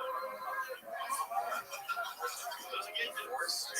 these fucking guys know because You know how I know? I was looking at a building that was on one side, and they were like, that's the gay side. You guys have sides. They were in a neighborhood, they're like, gay side. Come on that side, that's the gay side. yeah, but what if you buy on the straight side? That means you look out and you see it's gay stuff all the time. It's almost better to buy on the gay side. Just look out and be like, oh, I live in such a beautiful straight neighborhood. That's not the concern. The concern is not the neighbors. The concern is people getting confused and not knowing what kind of business you have. Coming in there slinging dick and like, hey, we're selling jokes here. Can't come in here looking for dick. Right? The gay side stinks. You know, like that. If you're looking for dick. What do you mean the gay side stinks? What did you do? It's got this You're rude. I can't believe I'm on the show with you. So you guys ready to start this thing or what? I got the button. I'm gonna pull an name out. Someone's gonna walk to the stage. Guys outside that are waiting to potentially get up, don't run. Because people end up out of breath. Everyone sprints like it's the Price is Right. You have to talk for a minute afterwards. All right, your first comedian, Austin or Texas resident, ladies and gentlemen, Thomas Penza, Asa, or Perza. Thomas, so he's right here. 1 minute, uninterrupted. There he is, Thomas Penza. What's happening? People can hear me, right? So I just moved here. I'm setting up a home gym in my apartment. I was at Dick's Sporting Goods the other day. I found a just one weight kettlebell. I said, all right, the package just said it was 120 pounds. I'm like, maybe I should buy a few of the pink ones first. I said, nah, you know what? I don't know what our ex-president would have done. I just grabbed the box. I didn't even ask anybody. I get this thing in front of the store. There's like 8 people in line, 2 cashiers. 3 minutes later, I'm looking like Scooby the first time he sees a ghost. Like, I get this thing home. I'm like, you know what? I'm going to do a 25-minute workout with the kettlebell sitting to bitch because that's all the energy that I have left. And I actually felt pretty good until the next morning when I woke up and my back felt like Jeffrey Epstein's after a fun-filled day at Chuck E. Cheese. Jane! Call my chiropractor! I don't care if she's at school. All right, Thomas Penza, is it Pesa? Penza? What's that? Penza. Penza. You should join the Marines, son. Right now. Start doing squats. Eat some buffalo meat. You gotta do something different than what you're doing. You gotta switch it up. I just started. It's like when you're a smoking chick. How long have you been doing it? How long have you been doing it for? Start checking out this gym workout. The comedy, man. I'm Tom. It looks like you haven't been doing much of either, by the way. You're right. How long have you been doing comedy? 2 years. 2 years. My goodness. You can't say I'm still just starting. 2 years. Well, we had 10 months of a pandemic where I couldn't like perform in front of people, so it's 2 years overall. Yeah, 2 years full time to start, so 10 months. Yeah. Not long enough to not know to not do a Scooby-Doo impression. That's typically I've been doing it 3 weeks type of experience. When you do a joke like that, you realize, well, nobody reacted to that. I should probably never do that again. It was a very bad millennial joke. Were you nervous? Very nervous, yeah. Well, yeah. Is it most of us have been there? No, the first time I moved here from Boston in September. Well, no, people from Boston are hilarious. I know. It's crazy how many good comedians are in Boston. Then there we are finding out that Thomas Penza balances the scales for Boston. It's like, they got Bill Burr, but they also have Thomas Penza. Go ahead, Thomas. Tell us more about this trip to Boston. So yeah, it was a very similar experience out there. My first time on stage, I ate total shit for 4 minutes, so that was to be expected. What's the best time you've had? What's your favorite set? I don't know, probably my second set because I ate less shit. It was better than that, the first one. But yeah, I don't know. I enjoy the craft. You know what I mean? I enjoy writing and trying to figure out different material. That's good. Maybe arts and crafts is your thing. If you're into the crafts program, you can make Easter baskets for everyone or something like that. Why would Epstein's back hurt more after a day at Chuck E. Cheese? I know, but just because he wouldn't have, in fact, if he was at Chuck E. Cheese, he wouldn't be bagging people then. You can't bag people then at Chuck E. Cheese. He might be in the ball pit doing some weird stuff. I don't know. You're big, kind of like with hashtags, like Chuck E. Cheese, Panera Bread, like everything was different. Epstein, what else is big in the news right now? Spooky News. Yes. Soup Top. Did you try it? Heard of it? Did you try it out with your friends? No. You can tell. They would have said, Scooby, don't do that again. What kind of kettlebells did you end up getting? So I bought it was like a Bowflex adjustable weight. It 40 pounds, like six settings that we Put it together like a mix. Yeah, it took 2 minutes. That was My goodness. What else, Thomas? What have you been doing? What do you love about Austin, Texas? Everything. Basically, I've been involved in the poker industry for 10 years now. So I came here as a dealer, poker dealer, because everything else is closed in the Northeast. I was working at Encore Boston Harbor, the casino out there before the pandemic. So. Anything crazy ever happen when you're out there dealing poker that we should know about? Is there anything about that industry that you want to share with us? Not too much about my job. It was pretty regular. I played professionally for a while. I played professional poker for about a year or so. Okay. Were you better at that than stand-up? I would like to think so. Yes. My goodness gracious. What's your love life like, Thomas? I'm single right now. I've had a few, Don't say shower. I had a few Tinder hookups, but besides that, just Congrats on that. thank you. Yeah, man. It's a small amount of success. You have a special move that you use to close these Tinder dates or to open them. You have a special trick. If you can give us some advice on dating, because if you're getting laid on Tinder dates, I'm pretty sure anybody can. So, these It's very easy. It's very easy. So, now I just tell them what they want to hear and hope for the best things. Oh, you're a feminist. Male feminists are there. Well, Thomas, thank you for getting the show kicked off for us. Fun stuff. There he goes, biting the bullet for us, Thomas Penza. Good man, Thomas. Good luck. Hey, start taking drugs. It's a fine insult and deal Right with away. The good ones too. The real ones. yeah, one more time for Thomas, everybody. Here's Yoni, here to help. Fred Schaffner, what appears to be, looks like he just built a children's playground out of wood or something like that. I gotta say, he doesn't paint quite as thoroughly as the little Asian girl we had here the last 2 weeks. Pretty quickly, there was just spreading away, like, no way the coronavirus could live through this. Massacre. Sorting it away. Alright, pulled another name out. This is a brand new uninterrupted minute from the stylings of Katie Felton, everybody. It's Katie Felton. It's a long trip from the back. She's coming. I see it. This is Katie Felton making her way to the stage. That side where there's stairs. It's exciting. How many of you, by round of applause, have already had the coronavirus? It's a a lot of the crowd. Yeah. How many of you have it right now by round of applause? Okay. Only the game table. All right, here she is. One more time for Katie Felton, everyone.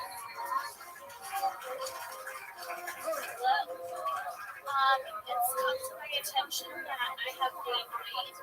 I'm increasingly getting more messages from guys on Tinder asking me if I need communication. If you didn't know, there's a stereotype that bigger girls are freakier.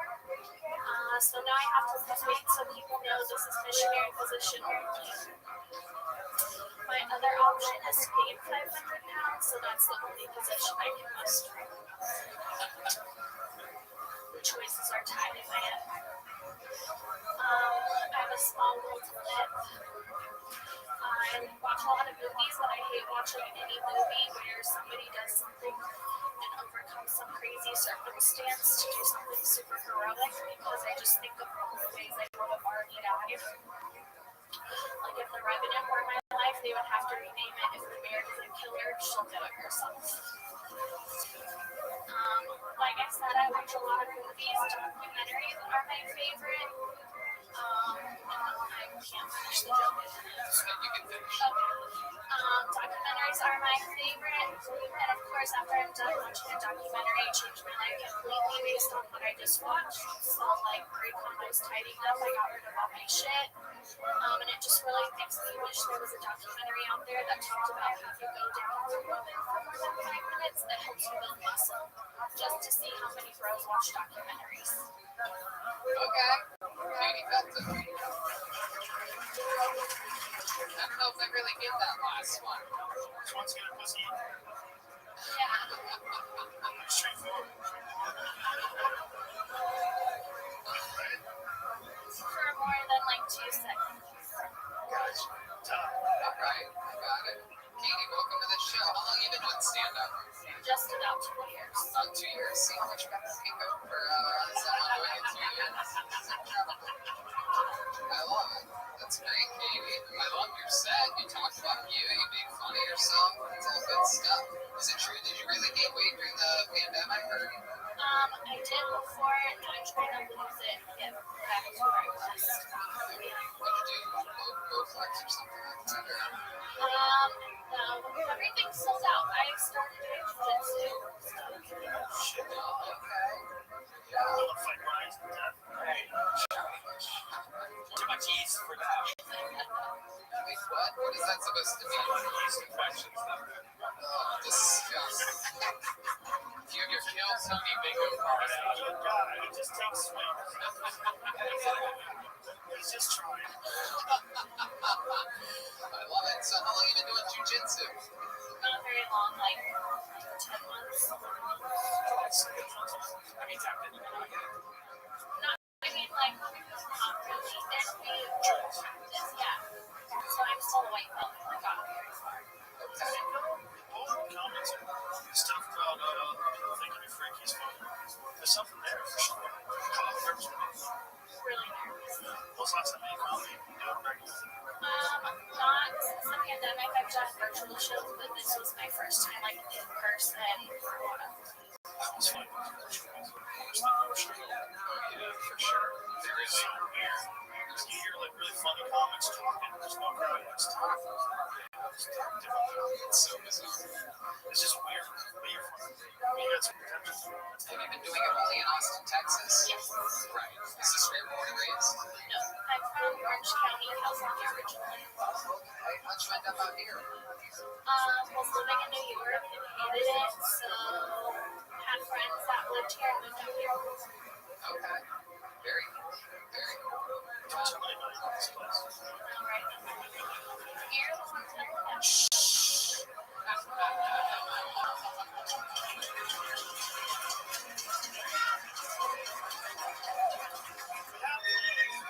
You get to a certain level, then we can go. So Katie, you've been doing it 2 years here in Austin, Yes. right? Do a lot of, you notice that a lot of comedians like get on on you and stuff like that. Really? Wow. That never happens? Why do you think that never happens? I don't know. I'm quiet, so I don't want to talk to anybody. And then, I don't know, maybe I'm resting bitch face. Okay. I guess so.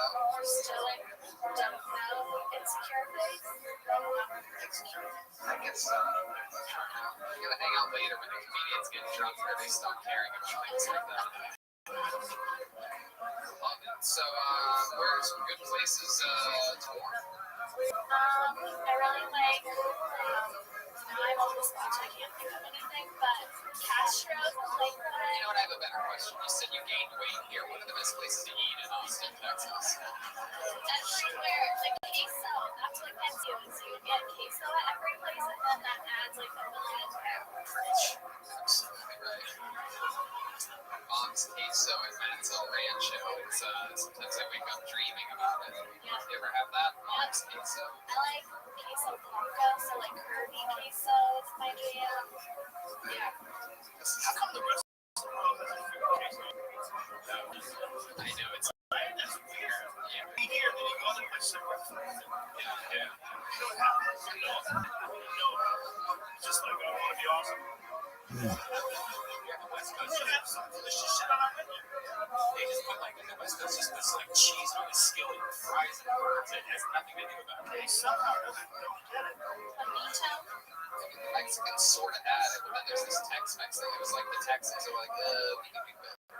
What about Rick Velveeta, the Velvet Down? We'll just call them Vince. They buy into it.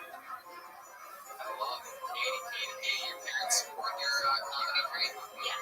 That's cool. What do they do? They're retired now, but my dad is constantly being like, you should put this in your act, and then it's like, stop being that you have on face. Can't do that. It's so funny. All right, Katie. Well, thank you so much for coming on. Great set. There she goes, Katie Felton. She's on social media at K8eFelt. She's Kate. She's adorable. Man, look at that. Look at extra sprays. The whole front row just got fucking Gallagher. An unorthodox sporty and white from Yogi on that one. Ladies and gentlemen, your next comedian goes by the name of Carter Anderson. Carter Anderson. Register on song. I don't know if I'm seeing movement. This Carter, here he comes. Wow, the pressure is on. A very slow walk. I told him to walk slow. I didn't say walk slow. So they're all like, are you Carter Anderson? The stairs are that way. Here he comes, everybody. How about a hand for Carter? Zigzagging his way around to the stage. Here's Carter Anderson. All right. Hey, so I want to get a feel for the audience. Has anyone here been in quarantine for a while? Have any of you like watched so much porn that you now kind of know Japanese? Like, just me? Okay. That's cool. Just wanted to. So, a couple years ago, I was homeless. I lived in my car. That's not the bad part. I got a gym membership so that I could shower all day. That also isn't the bad part. The bad part is when I would go to the showers to like shower, I would see old men like to dry their balls in the hand dryer. That's the bad part. That's the part that I didn't care for. That's when I was like, man, I need to get a job. Hell yeah, like exactly a minute. Control from the very beginning. Good job, man. That's great. Thank you, appreciate it. Great. How long have you been on stand-up? About 6 years now. That makes sense. Hell yeah, that was great. I've always wondered what it would be like to see Urkel on HGH. It's incredible. I mean, you're a big man. Yeah, big dude. Thank you. Hell yeah. I've noticed. How tall are 6'5". Wow, that's massive size. Sort of pretty. I don't even know if Carter knows what that's. That's the Migos. Maybe it's a rap group called the Migos. Okay, yeah, I had no idea. Right, exactly. I had a feeling. Do you remember Carter? We actually met Carter Saturday night at the show. Yeah, that was a great show. Yeah, thank you. Yeah, that's fun. So Carter, how long have you lived in Austin? I've been out here for about a year and a half now. Before that was in San Antonio. I got the money yet? No, not yet. It's nice. You might be the special person, like Megan. I don't know. See, I don't know. I don't think people that are 6'5" maybe get into like elevated above everybody's sneezes and everything. It seems like it's a shorter man. Maybe Joe would disagree with that. That makes sense. Yeah, it doesn't Some make get it, sense. some don't. Don't worry about it. Not really. Do you have any pre-existing conditions? No, not that I. Last time you had to go to a hospital, what was it for? Oh yeah. Go ahead. Come on, give it to us. It was, I don't want to, okay, it was for Emirates, right? Yeah. And now we all know. Went from Family Matters to Family Splatters. You know what I'm talking about? Why'd you go to the hospital for that? Like, what happened? Well, I wasn't in the hospital. I just like went to like another women. They were like, "Oh yeah, it's fucked up down there. You need to get What do you there." have to do for that? Do they like fuck with you? Do they like make you get on all fours or something like that? Like, how do they check you? They go missionary position on that? Like, Yeah, it was missionary. Really? Yeah, it wasn't. Yeah, as high as I could get up. That one, I'd imagine a guy like you in that position, they have to lift up all your junk and stuff like that, right? I've heard about the. He's got his pants on, just so you know. Yeah. I mean, how much blood do you have to send for a doctor? I mean, I don't know, like when you deal with hemorrhoids, like there's a one that like about a quarter. Like this is real. Yeah. Biking, you know. Wow. Yeah, after a certain amount, you gotta take that shit seriously. It's like a vacation. When I went, they told me it's not a big deal. Like they said, we can take a rubber band and tie it off so it falls off and dies and doesn't kill us. Or you can just like, Man, what the fuck, man? Because fix it yourself, DIY. That's what they do in Grasshopper Gym with their book. Right, they do the same thing. It's called like rubber band litigation or something like that. Are you serious? Remember that? Yeah, I got it. I think he's still. Oh my god, rubber band litigation. But no, because they tie a rubber band around it, it's an internal one. And then after like a few months, you have to go back and do it a couple more times. But the first time I had it done, it was so painful. It was like, fuck, what happens when I don't come back? It's like, what having an internal hemorrhoid. Red man has like a retainer on his asshole that he's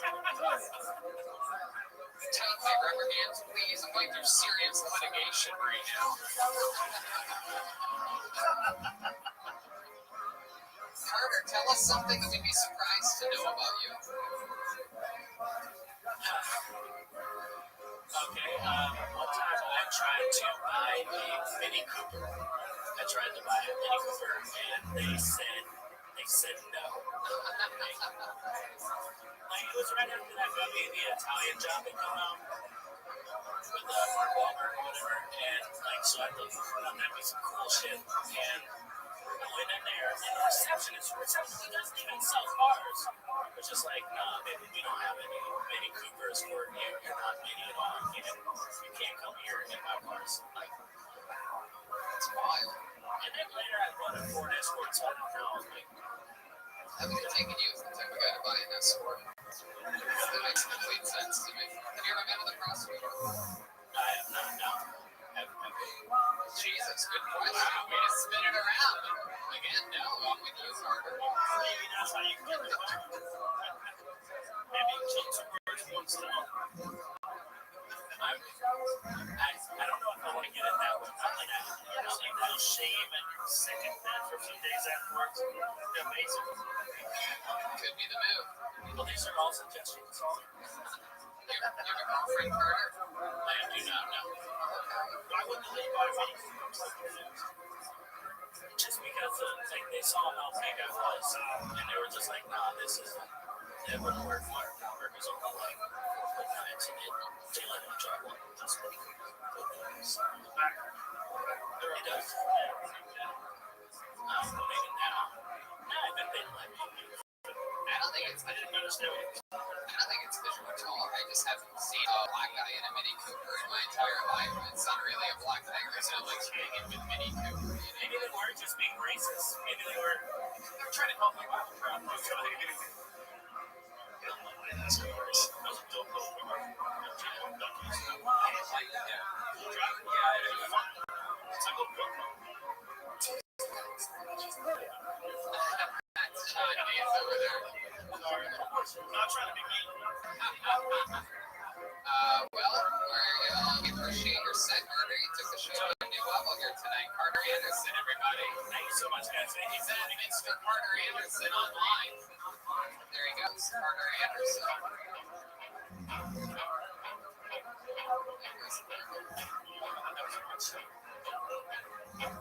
There he is. From Mini Cooper to Mario Kart. Yogi Fat. Alright. How about Colin Volstad? Colin Volstad is next on this episode of Bill Tony live in Austin, Texas, at Antone's nightclub. So far, we've had all new people, which has been crazy the last 3 weeks. Yeah, the bucket's been tricky so far. The show seems to be getting better and better. You guys having fun out there? You get it? Here he is. One more time for Colin Volstad. What's up, everybody?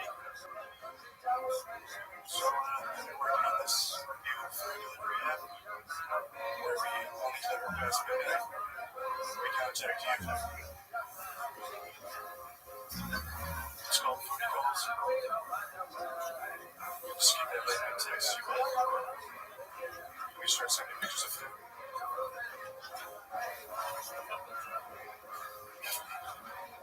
Call them dish pics.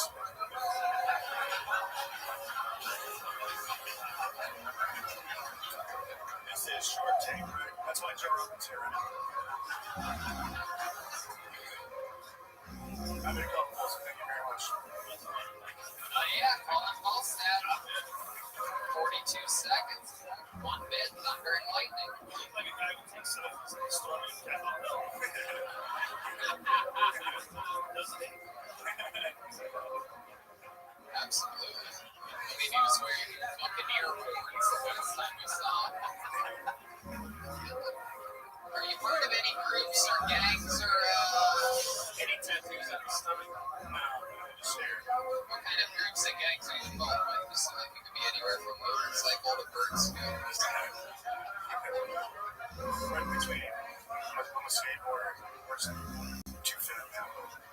I used to do that. It's a gang. Wow. You got 2 fat for skateboarding? I didn't know it was a thing. I mean, it is. You need balance, man. Let's have a skateboarder on the show. Remember that kid? Was he fat in the beginning, though? That's different. They start with the fatness. Yeah, we have a fat guy in Columbus, Ohio. I tried to start this hard. Okay. It seems like you would keep going right. You would just make this leading over and it just would naturally take you over. It is a problem. How long have you lived in Austin? A little over 4 years. Okay, where'd you move from? Minnesota. Oh, wow. That's why you look like a Viking. That's right. And they still have a chance the Super Bowl's in a couple weeks. Still open. Did you play any sports in your life? Skateboarding? Yeah, I used to play soccer and football until my older brothers made fun of me. Until the what? My older brothers made fun of me for playing sports. Oh, do they still make fun of you? Oh, you showed them. You murdered them. They they're still alive. They made fun of everything. Yeah. When they won. Smoke weed, listen to rock music, skateboard, but the opposite of most kids' lives. I was bullied by the kids that were bullied.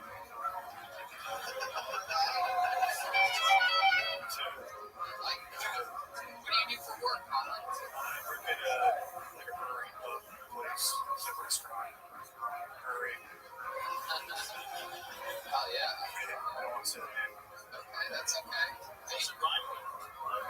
Stein Mouse. Oh, You know what it is. yeah. All right. What do you do there? You do podcasts or something? No, they wouldn't let me. I just, I'm like a front of house lead. That's right, let me lead it. Really? You're one of the first things that people see when they walk in. Yeah. I put my hair on. It's usually tied up when I wear Professional. What do you do? Wow. You ever just what do you, how do you put it up like in a bun or something? Yeah. Alright. Ever do like pigtails or anything like that? To go in your How much do they have to pay if you show you do pigtails? I mean, I think they go it ain't that much brand. I think they go right with your big machine there. That should be good. Never forget you. They'll really kill me. His reputation. Sure. The guy's Pigtails? I mean, there's not a lot of like uncharted ground. That's That true. might be a thing. Carrots. I don't know, man. Amy Schumer did it with a big body. Oh, there you go. I did it again. You see that? Boom. I didn't get it in, and then I didn't get it in, and then I got it in wrong, and then I fucking repackaged it. No, you didn't. Damn. I finally got the fucking paper cuts. Colin, what would we be surprised to know about you? That you've read a book before? I've rarely done that before, actually. What's a fun fact about you that would surprise us? I guess I'll just do it to myself. I used to rap. I used to freestyle all the time. Please, for the love of God, you gotta give us something. God damn it. Deez has a beat for you right over there. Alright, fuck it. How many you want Colin to rap for you right now?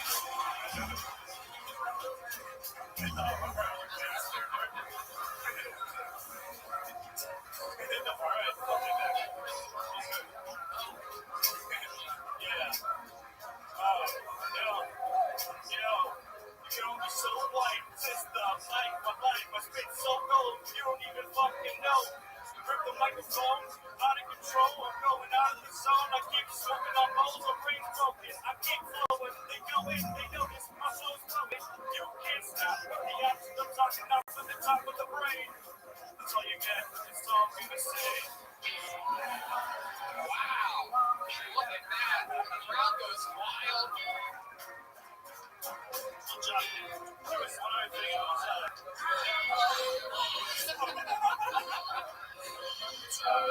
Might be thinking that's gay sex. No, that's Tom Segura after breaking his arm and dying at the same time.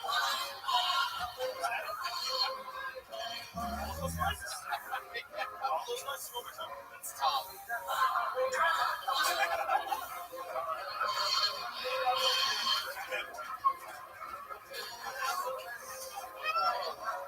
somebody should mix that into a song. Absolutely. It's the only sound that, very rarely do I ever hit Red Band up and go, hey, we need to isolate this sound. But when I saw the video, I immediately. Yeah, it did sound like it was something like the Wizard of Oz making it. It's really wild. He keeps making that noise. He's stuck in one position because one arm is flapped over and backwards. Right about at the end there, that's when Bert is readjusting his actual arm forward. Hell yeah. See, rap, man. That's incredible. What was your rap name? Did you have one? You like Stone Thugs and Harmony or something like that? Alright, I guess I sort of get it. Not bad at all. Alright. Great set, great everything. Thanks for the interview, Colin Holstead. Thank you, gentlemen. Every night. Fun. Amazing how much comics are this. Yeah, it's wild. I'll tell you. If you're lucky Keep coming back. How about one more hand for Colin, everybody? There you go. We're doing it. And it's Canadian. We're going to see if it keeps getting better. The pressure is on. Oh, look who it is, everybody. Wow. There he is. Uh-oh.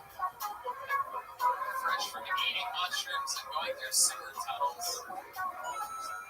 Charles Adams. Charles Adams is next on Kill Tony. Here comes Charles Adams.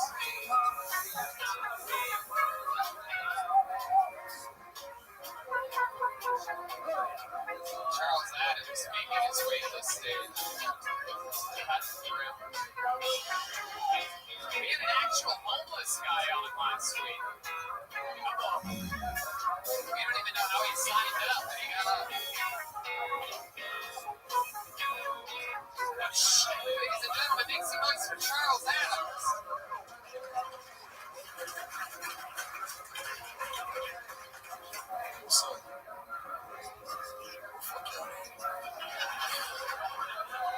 Yeah, I got all this time, but I just want to let you guys know that I'm from Austin, Texas. I'm a really big family. I'm the youngest of 15 kids. 15 kids. I got my dad didn't believe in coming to the school games. Daddy, my dad, everybody right now said, fuck the police. That's what's up. My dad was so scared. Austin. No, I'll tell you, I grew up with this protection.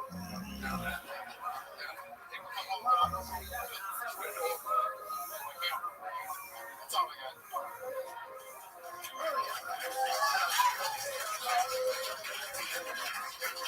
Fuck yeah, welcome to the show, Charles Adams. Welcome. I didn't realize that there was such a thing as Mayday comedy, but here we are. Welcome. How long have you been doing stand-up? I've been doing 10 years. Oh, awesome, man. Hell yeah. You can tell, I mean, just from the reading, you had the audience eating out of the palm of your hand, so just timing-wise, not even making a joke. I don't know what the gay table's laughing at right now, but so 10 years, Charles, all of it here in Austin. Okay, this is really where you're from? Oh, awesome. Hell yeah. Very cool. Still live there. What makes it east Austin? What street do you have to go east of to make it east? The 35? Shit, 35. Okay. I know my way around town. East of the 35. I try to avoid that area. You should. Every time I get caught at a red light, people try to squeegee my windows, and I try to tell them no, but my windows are tinted. It's true. A lot of the people that come up to my car are tinted as well. That they try to. That's true. That's a different skin tone altogether. Charles, what do you do for work? I just made my 4th year as a teacher assistant for middle school kids.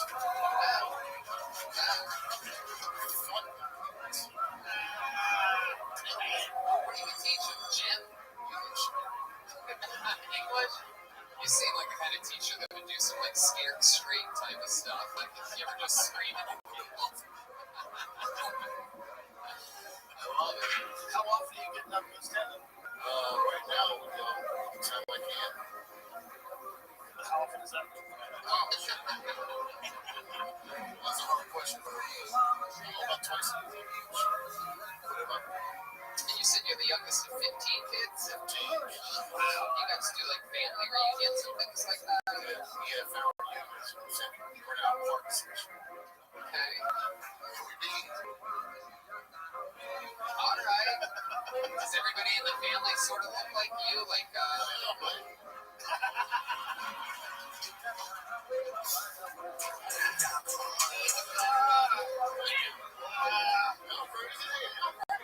That's comic to comics. I didn't even notice. This whole time I didn't even notice you were born.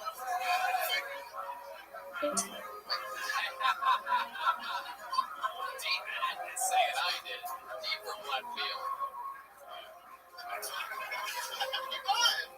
You guys have any fun family traditions or anything like that? When they give you your birthday cake, do they give you a Kimbo slice? Oh, shit. Never gets old. Never gets old. I wrote that 12 years ago. I've been waiting for the right time to use it. Oh my gosh. My whole life. That's the best Kimbo joke. But seriously, does your family have any interesting traditions or anything like that? Get together and get the fuck out. Is your dad really a cop? Yes. Has he ever, like, any of your friends ever been arrested by him and tried to drop your name?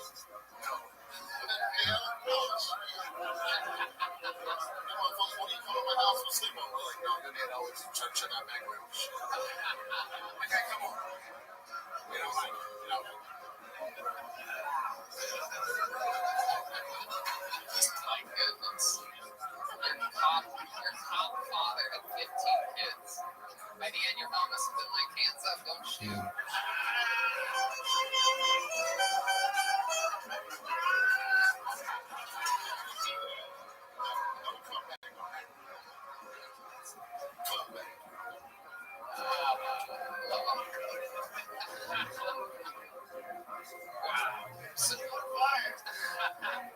So Charles, what else do you do? What else do you do? You do anything for fun other than stand-up comedy? Oh shit. Do you like to get fucked up on? Whiskey.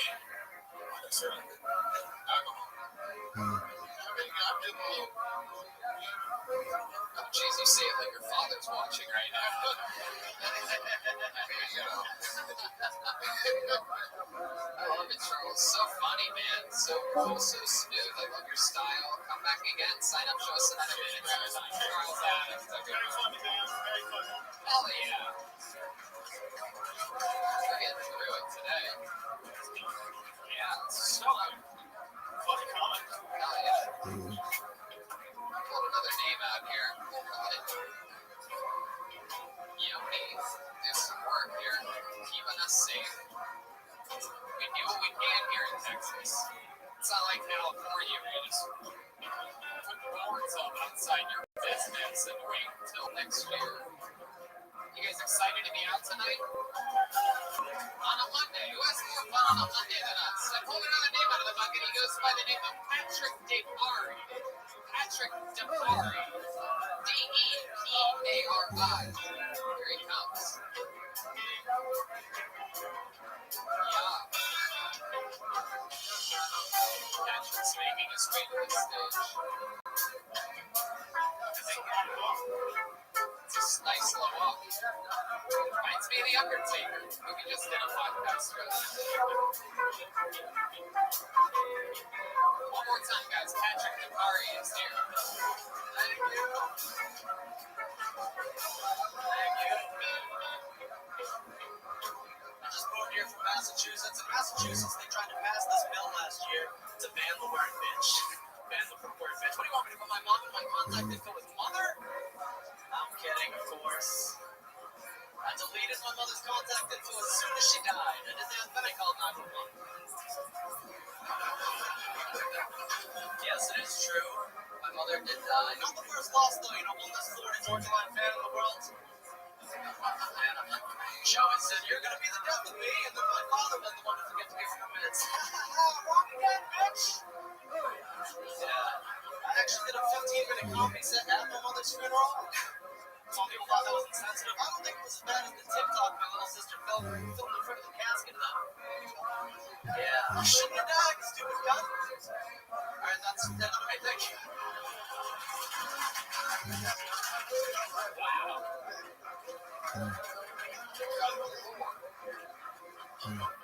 My goodness. It's a shame your mom couldn't get up and walk out of that set. And, my goodness, did you really hate your mom, or you just using this as like therapeutic? Yes. All right. Yeah. No, man, that's very tight. Is she even really dead? Oh yeah, she died. Yeah, she's dead. Are you sure? We have a special guest, everybody. No, I'm kidding. I'm kidding. She's dead for sure. I was actually the one that found her, and I tried to light her face. Party time. No. Okay. Wow, that's gotta be hard. Not many people in this show's history have found your mom dead before. What was that like? Was it morning time, afternoon? No. My little brother was the one who found her. He reported the news to me. Were you in the house when it happened? Yeah. She was sick for a while, and then my dad texted me. It was like, "Hey, I don't feel good about your mom. You should go hang out with her." I said, "Fine." And I was sitting there hanging out with her, and then she told me to take out the trash. And I took out the trash, and then my little brother ran up to me and was like, "Mom's around. You have any yak?" Wow. My goodness, I don't know how yak fits in there, but oh, wow, that's incredible. So her last words were take out the trash. Did you at least put that on her tombstone or something like that? No. No, I started doing comedy the next day. Wow. All right. Well, how old are you, Patrick? I'm 22. Awesome, man. God damn, you're so good for 22. How long have you been doing it? Coming up on 2.5 years. 2.5 years. Absolutely. Started on September 11th, 2018. You just love tragedies, don't you? It's incredible. I just came down there 2 weeks ago, and like on my way down, I stopped at the Virginia Tech just to see because the school shooting. And then you really did. You stopped by there like it's a tourist attraction. It was like 1 in the morning, and these cops came. They were like, "What are you doing here?" And I was like, I just wanted to see it. And then I stopped in Dallas at the JFK assassination spot. And then I stopped at the French Canadian compound. So yeah. Oh my goodness. Any plans for Auschwitz in the near future? I would love to, test the soil. My goodness. Wow, Patrick. I love your very frighteningly dark sense of humor. I mean, I thought you've seen a dark sense of humor for 40 years. It's dark. It's like Charles Adams' family. That was the last guy I really squeezed it in. Or another racial joke. So Patrick, what ethnicity are you? Damari? Italian. Oh, Irish Italian. Okay. All right. What do you do for a living? This right now, it's fine. I'm on a job. Have you had a job before? Yeah. I've actually had 17 jobs. Okay. I'm getting HEB energies from you. Am I correct? No. They asked you to cut your hair. You refuse to cut your hair. Oh my goodness. HEB with their high quality standards. I'm telling you. What are some of the 17 jobs? What's the one you like the most? I worked at a retirement home for a year. Oh, Jesus. You just love watching people die, huh? God. Writing jokes and finding bodies, Tony. That's my thing. All right. Enjoy it. Okay. Get your Brody out of here. That's so sad. All right. Patrick, any fun hobbies or anything that you like to do when you're not doing stand-up? I make a comedy series on YouTube called Living with a Spin. It's a comedy. I've actually sent it to all three on Instagram. I know. Oh, yeah. It was great. Yeah. We've been looking for you, actually. We've been trying to track you down. We watch everybody's YouTube videos. Yeah. So how's your father? When did your mom pass away? What's the April 2018. Okay. How's your father handling it? Is he banging everyone in town already? No, he's actually going to Florida next week to see the Super Bowl. So hell yeah, he's living it up. Doesn't have to pay for your mom's medication anymore. Raise okie dokie. I guess I pushed a little too far there. I love it. And how long have you been doing it in Austin? Stand-up comedy? I just got here almost 2 weeks now. Oh, wow. So you're as fresh as it gets. Yeah. From Massachusetts, what part? Billerica. It's like 30 minutes outside of Boston. All right. What are they known for? Any fun fact stuff? Murder. Yeah. Is that true? Is it dangerous? No, for real. There was a bunch of hookers that were murdered in Billerica. It was like a standard joke. Like comics say, "Oh, just got back from Billerica and dropped a couple like dead bodies on the side of the road. That's a guy escaped from prison, went to Dudley Road. There's a prison for it. Sounds awesome. It's a terrible place to live. Congratulations on getting out of there. Good job. What's your favorite thing about Austin? You've only been here 2 weeks. I don't know. Yeah, I like the Austin. Texas. It seems like a place I could get sick of. But why? I just like it. I like it.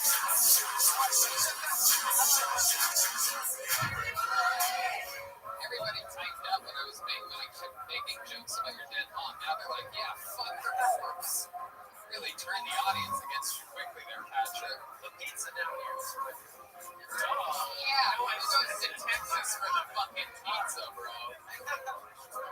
Watch this. This is one of these guys that are gonna find queso for the first time, like we were talking about. They're gonna try it. Wow, you didn't like queso? Oh, yeah, sorry. Okay. I just miss pizza.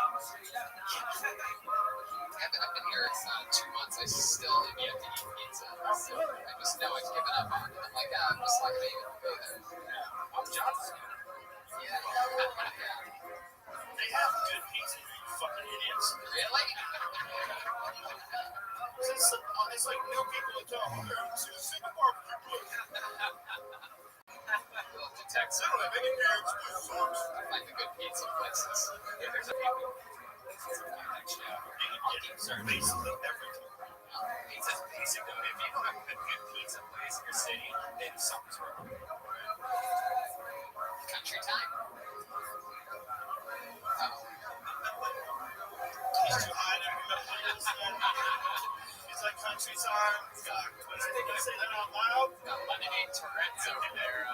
Country Shit, time. I was just thinking about lemonade. That's okay. I'm gonna be hand for Patrick DePari, everybody. There he goes. Patrick DePari. Alright. Let's do something fun. How about another surprise? You guys like surprises, right? Everybody loves surprises. Everyone knows that the band that was originally in Los Angeles didn't come to Austin, Texas, and for a week or so, the first week we had all 3 regulars here. Very exciting. And tonight we have one of the regulars, everybody. Ladies and gentlemen, here from Los Angeles, California. You know him as an unbelievable joke writer, regular on Bill Tony Brothers in Cursive, and a guy that loves going back and forth with me, making fun of one another. Ladies and gentlemen, it's a brand new minute from David Lucas. There he is.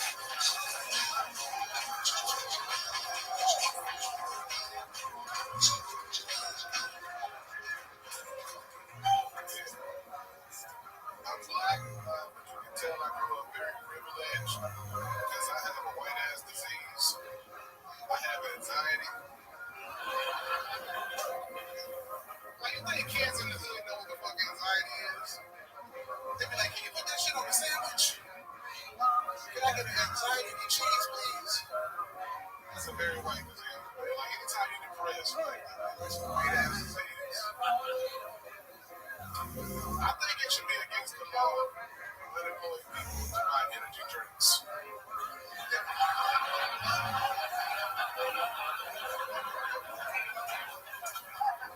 Like, what the fuck are you getting charged up for, nigga?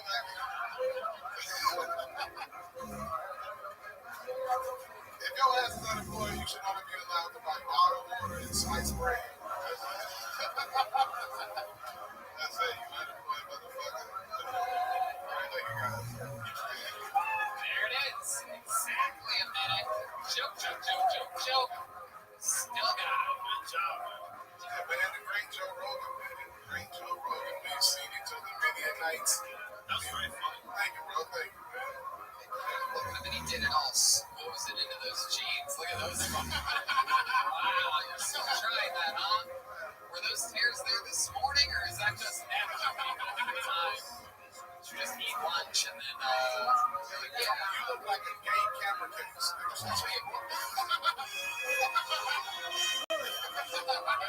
Camera case, why would you say that?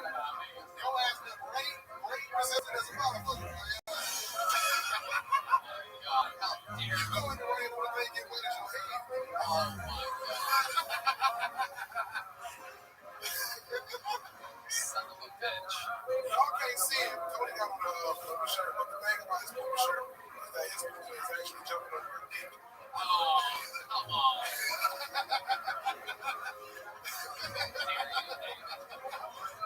David thinks impeachment is a type of cobbler.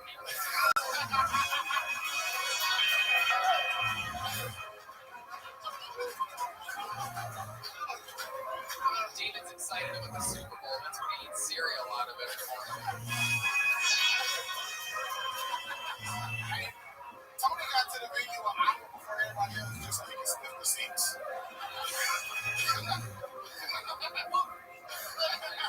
I don't get here an hour early. There's no point in sniffing seats before the show, David. I sniff them afterwards. You try to get the yesterday's thing. David, how dare you? Tony working at the airport sniffing out illegal dildos in some cases. How do you know that I do that as a part-time job? This dildo says, you can't break it open. I don't know if you guys know this, but Donald Trump actually pardoned David Lucas for murdering 13 toilets this week.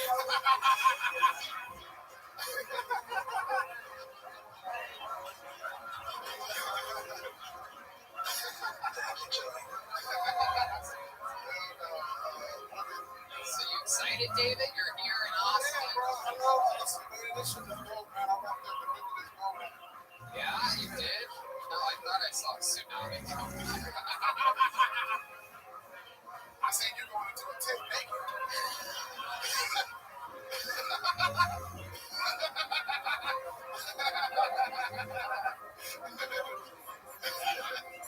But no one can see you.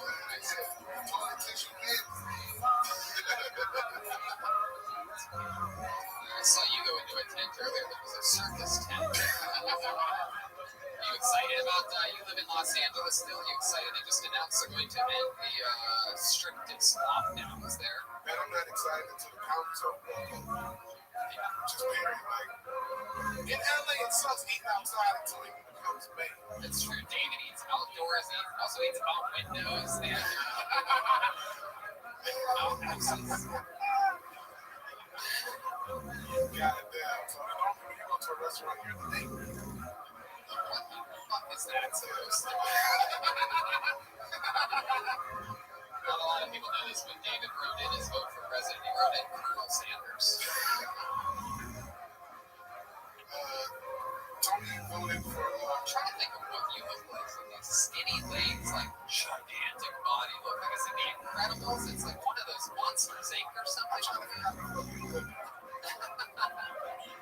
Tony looks like you teach parents at a gay college. They have people in this guys. Y'all name is the Strike Boys. What else, David? You're excited to be back in Austin. You do stand up here a lot. You have shows coming up, Yeah, right? man, I'm here Thursday with John Keith. We got a show. It's called the Big Ass Comedy Show. Oh, that makes sense. Only 3 tables for me, so out. So we'll pull up. We got some great comics and some great drop-ins and that. I'm at the Pumpkin next Thursday. This weekend, I'm in Houston. Wow. Texas love, like. 100%.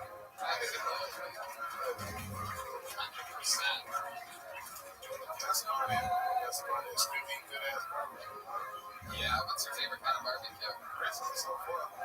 Alright. That shit would be tender as hell. Shoot, how much do you eat?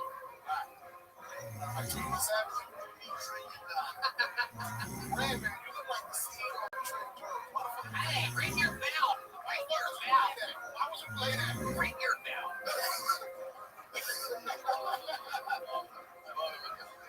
Rather you dressing like you're going to Miami to pick up a good If I could, I would.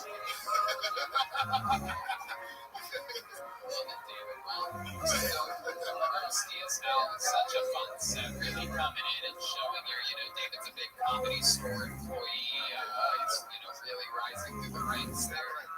Even you showed, sort of a compilation of everything that we saw from everybody that did good. Nice short jokes, great pacing and timing, just complete comfort. So great stuff. Welcome back to Austin, Texas, David Lucas. He's on social media, David Lucas Funny. We're getting through it. He's a funny guy.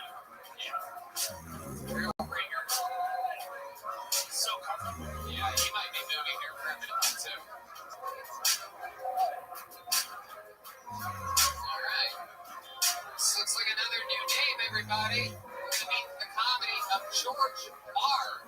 George Bears. Barr. B-A-H-R-S.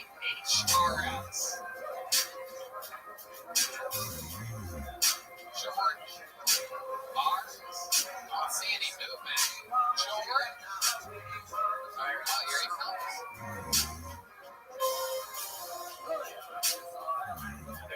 I love this shit. This is great. Look, it's very giving to me. Go one more time for George Barrs, everyone.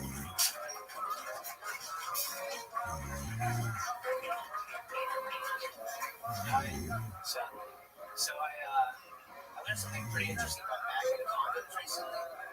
They fit everywhere. They just stretch me. For the longest time, I genuinely magnet condoms were like prisons. You know, they were these black men. Now they fit everyone.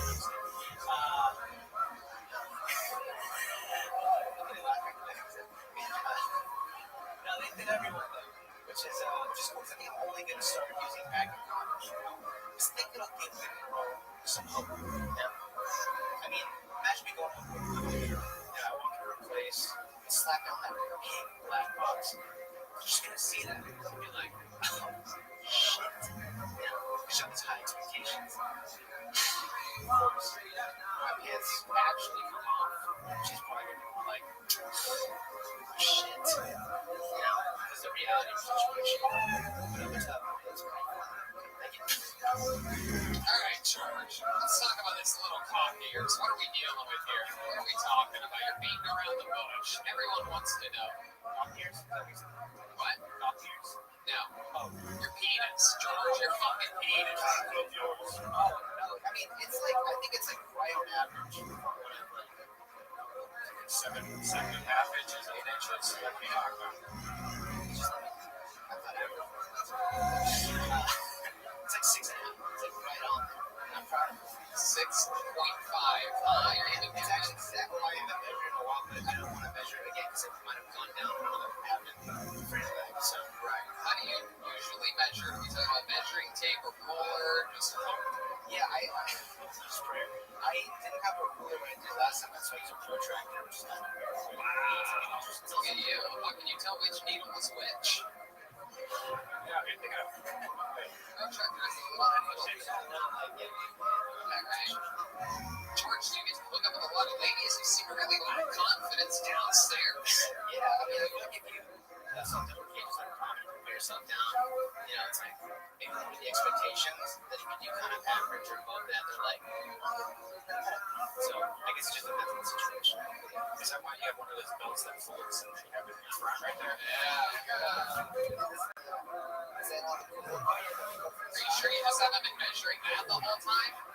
Yeah, 6.5 inches. Perfect. I don't know what everyone's complaining about. How long have you been doing stand-up? It's my second open mic. Second open mic ever, everybody. Come on. Heck yeah. Out here popping cherries. How was your first show ever? What went on there? Oh man, I bombed for 7 minutes straight. And then that last joke I just did, a variation of that, did okay. So I was like, I'll do it tonight. But yeah, it was in San Antonio. And it was in Austin, so maybe more intense here. I'm not sure. Yeah, I guess so, maybe. So, is that where you live, San Antonio? Yeah, I'm visiting a buddy. I lived in DC like most of my life, but I just graduated college recently. And so I moved to San Antonio, and I'm thinking about going to Austin for work, but I'm not sure. What do you do for work? Nothing right now. I just graduated. I have a degree in computer science, and I'm trying to do something with that. My buddy's a developer too, so I'm probably gonna move it. But it's a lot of information. Anyways, it's not. Anyways, it's all right. Okay. What about fun things? You seem like you have a collection of something, perhaps, like something on your shelves. I don't know. Really, you almost got excited about something. Well, I was thinking about the questions. I was like, I just recently bought a ukulele, but I can't. I can play a C chord. That's it, and not well because it might hurt my fingers. But like that's what I'm learning right now. What a giant pussy you are. I mean, it's incredible. It's one thing to buy a ukulele, but to hurt your fingers playing the ukulele. I mean, look how hard the guitar player is laughing at you. This guy had his pussy hair stuck in his teeth, laughing at you not being able to play the ukulele. Like, who gets a fucking ukulele? Oh my god. Just crafting. I haven't seen him laugh at one all night until you said that you hurt your fingers playing the ukulele. Wow. My goodness. What made you pick a ukulele out of all the instruments? I tried playing the guitar once. Poor fucking kid. So I was like, I'll try the knock on it. I don't know. It also was like 3/4 strings. I forget how many. But it's 3/4 strings. That's like less. Yeah, there's less strings. What is it, 4 on a ukulele? Yeah, 4 strings. Yeah. It's one less string to worry about, I guess. 2. Yeah. Alright. That'd be what may or may not be too honestly. I get nervous when I'm horny. I apologize. Okay. And you're horny right now? Sort of. Wow. Look at that, Joe. Oh my goodness. Are you gay, George? No. Oh. It's just Joe Rogan. I see. I get it. Alright. Okay. You ever go see a lot of live stand-up shows or anything like that? The first stand-up show I ever went to, so I went to this like Christian school, and we had a Christian comedian come. His name was Tim Hawkins, and yeah, I know Tim. But the thing is that he geeked me. I wasn't expecting for anything, but I laughed so hard. He's like musical comedy stuff. And so that was like my first show, and that was like 3 years ago, and I was like, that's cool. And then I got into the comedy podcast with him. So Anything funky happen at your Christian camp? my Christian camp. Yeah. It was good school. This school was a major Christian school. And he went there. We had curfew, so not really. What time was curfew? I think it was midnight. I never did it. But the thing is that we had, but it was like February. It was really weird. It was in a city called Lynchburg, Virginia. So yeah, so All right. not much going on there. I'm at the Crossing College. This seems like a terrible date. You're just sitting there going, oh my fucking god. What have I done? Wow. And then you got the small dick there, so it's just like back shit. George, you an interesting character. Were your parents around during your childhood? There's no way. Yeah. If they did, they're lying to you. It's not your parents. Well, I thought so until like 2 seconds ago. Yeah, I mean, yeah, I have a big family too. With 9 kids, and on one side, and then on the other side is just a Mexican on one side. Yeah. Wow, George. We should wrap this up. Yeah, for sure. I tried, George. I tried hard. There he goes, George Bars, everyone. STR_BAHRS. No crime, Mexican drinks for all of us, did you? What? Just for yourself, you little fuck. I'm just taking a piss and I saw the bars in the back. Let's hang out. Yeah, Adam Ray. Oh, yeah, the great Adam Ray, everybody. Is here, coming up on the show in March. He's going to be back. Here we go. Pull out another name out of the bucket. And your next comedian goes by the name of Trevor Williams, everybody. Trevor Williams. Here we go. Great Yoni helping us out at Best Barbecue Show. We are looking for Trevor Williams. Here comes some movement. Here he comes.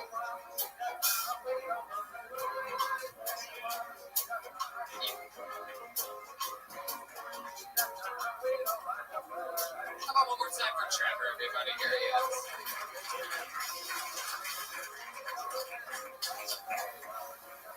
So, Army Hammer likes to eat people. The Lone Ranger.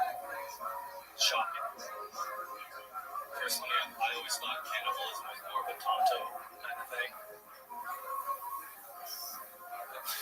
Johnny Depp's crazy, that's all I'm saying, man. If you had the chance to eat Amber Heard, I'm sure you would.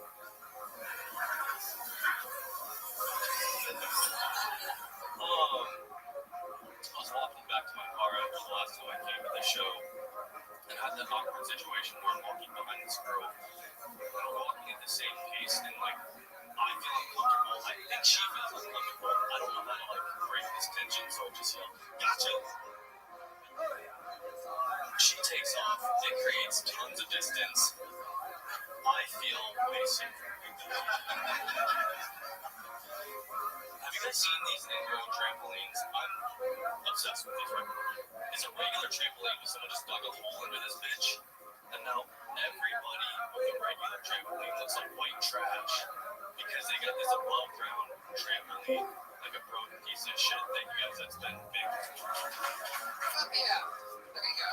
Trevor Williams. You've been on this show before. Yes, sir.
Oh yeah, these guys are both from Ohio. I know. That's why I put it on there because in my head I'm like, maybe that'll help Tony's blind hand reach in and grab the right piece of paper.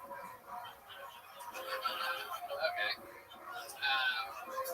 So, Trevor, tell us something that we haven't talked about on the show that you think would be interesting to know about you. Used to be a lifeguard. What happened? I got a better use to me. I graduated college and I kind of either do like program coordinating for like courses for attorneys for the state bar, or a amusement park. I've done both. Kind of thing. You went to Magic Mountain? Yeah, but also the University of Cincinnati, they have like an Olympic sized pool. Like adults that don't know how to swim can get in there. Did you ever have to save anybody? No, only like I don't like watch someone have a seizure one time, but that wasn't in the water, so I don't feel like that. Are you worried about your act getting in trouble?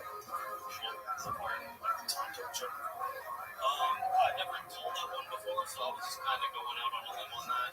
And then, do you have any other protection? It looks like I do, doesn't it? A little bit. You should lie about it if you don't. I wasn't going to be honest about it. Yeah. What ethnicity are you? Have you asked parents about this? We were just talking about that. No, I have no idea. You got a serious job, so I'm asking. You say some crazy shit on stage. You're worried that that would be the end of your job? For the stability, not so much for like if the joke killed, I would be like, that was worth it. That reaction, I probably won't tell it again. That's good. In front of a camera. What other subjects do you tend to cover in the jokes that you've written in 2.5 years? Just if you were looking at how you write, like titles of jokes, what else do you cover? I got a lifeguarding, a bit of routine there. That's what I was kind of trying to say. I'll try it out. Sure.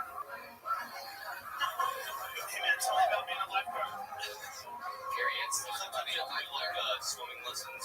I mean, regardless of the certification, you're just shorthanded, so sometimes you have to like switch roles. And one day there's like these 4-year-old kids, and after their lesson, there's like one like kind of off kid.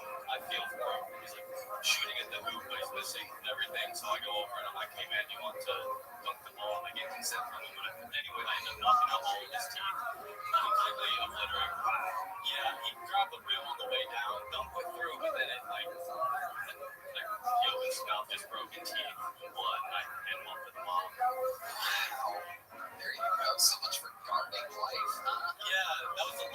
never got to do swim lessons. Is that a true story? Yeah.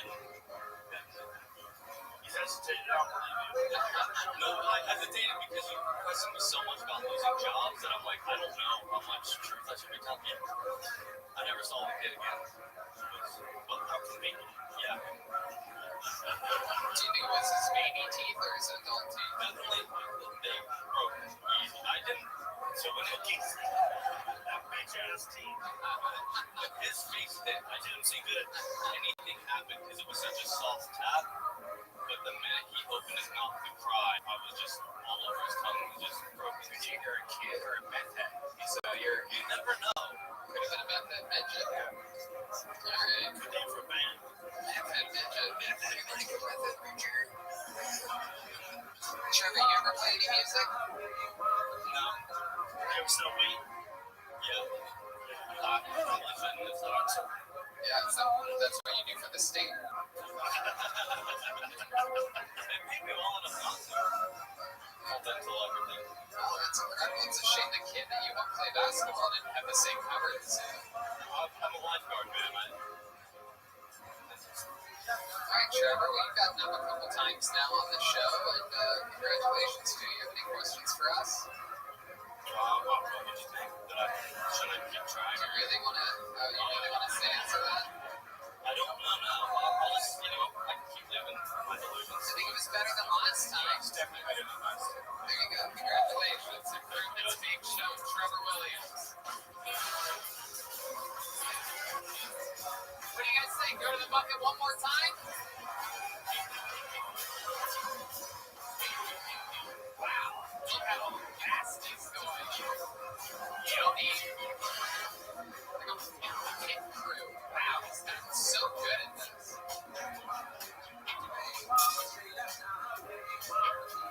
Make some noise for Agabar, everybody. Here comes Agabar. Hell yeah.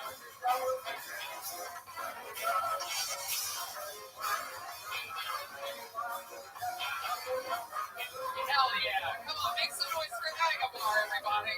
Shut the hell up in this motherfucker and shit. Guys and ladies, I like sweaty sex. I do. During a heated conversation. A nigga don't sex harass. Tony, I harass sexes. Shut the fuck up. Punchlines only are a little bit slow and shit. Tony and Joe Rogan having a community dick like wives. That motherfucker gets around in the neighborhood. If my dick was a strap to myself, I'd be doing like callbacks. Look, put your motherfucking mama on the phone. Bitch, it's my dick now. Pull the motherfucker out of your ass, put it in the ziploc bag. I want my dick. Papa was a rolling stone. Yeah. If the nigga laid his ass was his home, so the nigga was homeless. Agabar, everybody. Lots of energy. Lots of energy. Yeah, the comedy stylings of a 100-year-old black man. Seem about half that age, maybe even less. His goatee is in pigtails or something like that. A twist to that thing? Is that your style, Agabar? That's my style. I want to be a little more different. Alright. It's fitting that you dress like a stop sign tonight. That's what I was thinking almost your entire act. I was thinking stop. You look like you was skiing and you relaxed because you thought the snow was over. Wow. Alright. I love the setup for that joke, actually. So small. It was. But yeah. No, I don't do drugs. How about you? You ever do drugs? What's your favorite drug? Crack cocaine. Wow. Matter of fact, I'm thinking about relaxing right now. When's the last time you did crack? I did crack about 3 months ago. Okay. Why did you stop doing it? Oh, because I was getting a little bit too skinny.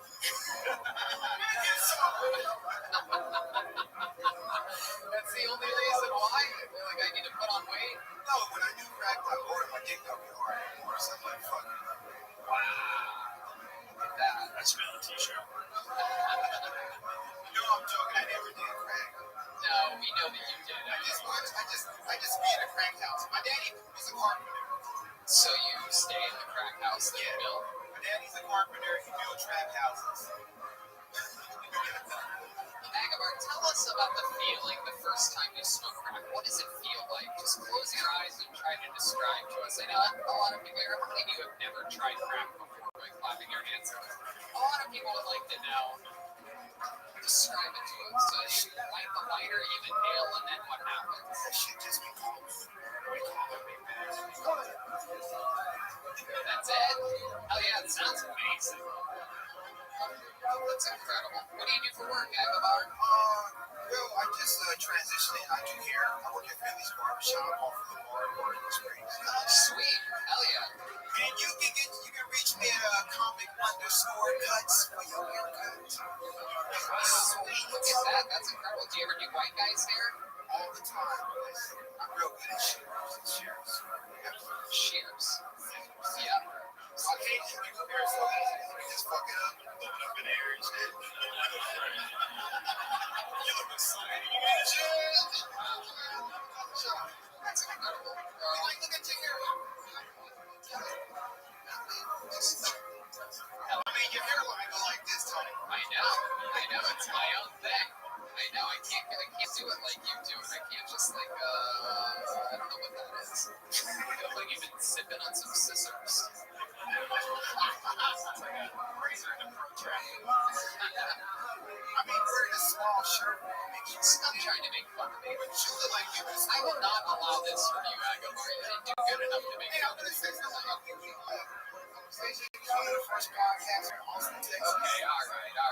We're going the wrong direction, Agabar. We're going the wrong way on a one-way street right now. Are all of your outfits color-coded like that? How many different colors of pants do you have?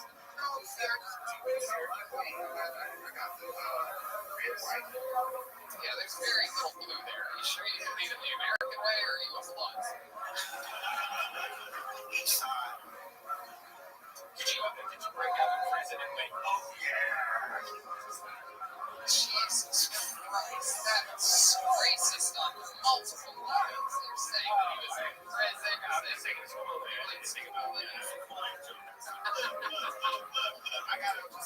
I have a virgin booty. It's true. Okay. Is that true? We didn't even ask you about that. You just said that you have a virgin booty. Most people don't just say that out of nowhere. We didn't ask you. What about your mouth? That is true. I don't like how you only say your booty. He does have those lower handlebars hanging off his chin. I want to know the whole story. Boy, Rogan, you just hand and shoulder, so I don't know if you're saying yes or no. Wow. That makes a lot of sense. Agabar, what do you do for fun? I like drinking coffee and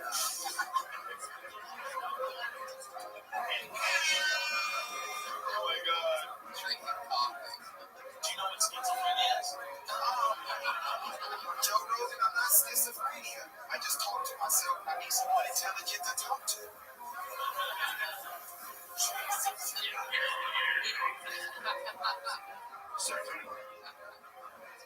You ever accomplish anything? You ever win like a trophy or a medal or anything like that? I ran track, but I never got a trophy because I nigga got slave knees. I'm just too lazy. Have you ever done? How long have you been doing stand-up? I started my stand-up career actually in Austin, Texas, so I believe actually doing comedy for about 3 years. 3 years. And how many times a month would you say you get on stage? Well, like I said, actually doing comedy before the COVID, I was on stage like every day. Monday, Tuesday, Wednesday, Thursday, Friday. Right. Do you try to be funny when you have clients in your barber chair? Yeah, but we have to talk with open and questioning. Because if I say a joke that's too harmful, then it fucks up my kids.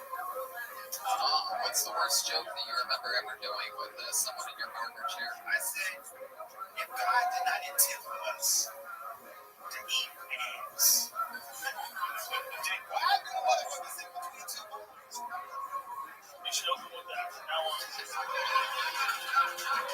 Just sell it. Be confident. As a fellow ass eater, I support you, Chris. Hell yeah. Hashtag don't be scared of me. Okay.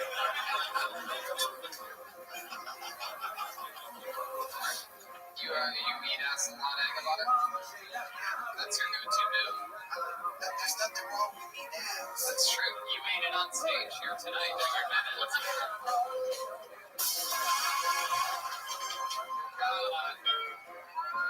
Fell right into my trap, Agabar. Agabar, so much fun. Such fun. I have like 1,000 more questions for you, but you've already been up here for 9 minutes, and you're so interesting, though. I want to hear more you. Come back again. There goes Agabar. He's on social media at comic_cuts, CUTC. I forgot how fun the show is. It's fun. I really forgot. Yeah. Last time I was here was like more than a year and a half, right? Yeah, it was, what was it? 300. Oh, yeah, no, it was the 5-year anniversary. Yeah. That was a fun one. Legendary Jeremiah coming out as Joe Rogan. Oh, yeah. My mouth made a set that night. Closed it with a standing ovation. Joy Hinchcliffe. She listens to every episode. I mean, let me make some noise here in Texas for my mom, Joy. Yeah, what's up, Joy? She's 73 years old, just kicking it. Big fans, everyone. That's her. All right, this is it. The last comedian to go up tonight has gone up the last 2 weeks in a row. The first time we found out he's never spoken to his father before. The second week we invited him back to do a new minute, and in the end, to call his father for the first time in podcast history on a podcast. His father didn't pick up. A lot of people would have guessed that me and my cold black heart would have ended it there, but I said come back next week, do another minute. We'll try to clear that again. Ladies and gentlemen, here he is, Julian Madrid. He feels like his dad's gonna pick up tonight. How many of you think his dad's gonna pick up tonight? Here he is, Julian Madrid. All right. So my girlfriend and I, we moved in together. The stay-at-home order started, right? Like a month into it, she looks at me and she goes, Julian, I can't take this anymore. This place is just like prison. And I was like, what's that? Just because I keep trying to fuck you in the shower? Because that doesn't just happen in prison, right? And I handed her a little toilet wine. It's like, go back to bed, right? Yeah, we moved in and I found out that she's one of those people that believes that the FBI is listening to you through your Alexa, right? I told her I think that's silly, and then she goes, oh, I guess you don't mind if I do this then? And she'll walk up to the Alexa and she's like, oh no, please stop. Oh, don't put me in the basement again. It's so dark in there. It's so dark in there. Now I just keep getting Amazon ads for lamps. Cops aren't showing up. All right, no, Julian, thanks. Julian Aguilar. Crazy. Crazy as it is, I would venture to say that even went better than last week. Am I right? I would agree. Give it up. What the fuck is toilet wine? What is toilet wine? You never been to prison, I guess. That's the bar. It's huge. Just kidding. It's my boy. It's like we take a bunch of fruit and in a bag and you make it ferments and stuff. It's like it's what they make in prison. It's part of the. Why does it toilet wine? They literally get a bag full of all the cafeteria fruits. They let it ferment in the bag in the toilet, and it's wine. It's like a prison delicacy. Know that? I might change it to grilled cheese off the Cool with me. You didn't know what the fuck he was talking about. I can't wait to the end. I might switch it to grilled cheese on a radiator or something like that. I'm not sure the wine's that universal. It's huge. Well, she just loves toilet wine. I would say you have to get to the shower sex thing faster because I think everybody was thinking that you try to stick it in her butt. Before. The shower was a relief because it was a little bit different than what we all thought was coming. But if you're gonna do that, you gotta get to it quick. Why would she even say that though? Why would she say this is like living in a prison? Is it small? Because I assault her in the shower. Oh, right. You don't ever just go for the way that happens. You don't ever just go for straight up morning bed sex. You wait up. You're one of those weirdos that needs your girl like extra clean. I'm more surprised more than anything. Now, into the shower curtain. Yeah, Jesus, and you are a frightening guy. For those of you just listening to the show, Julian looks like a fully grown sperm. Yeah, I mean, it's very weird. He looks like a very much more evil version of me.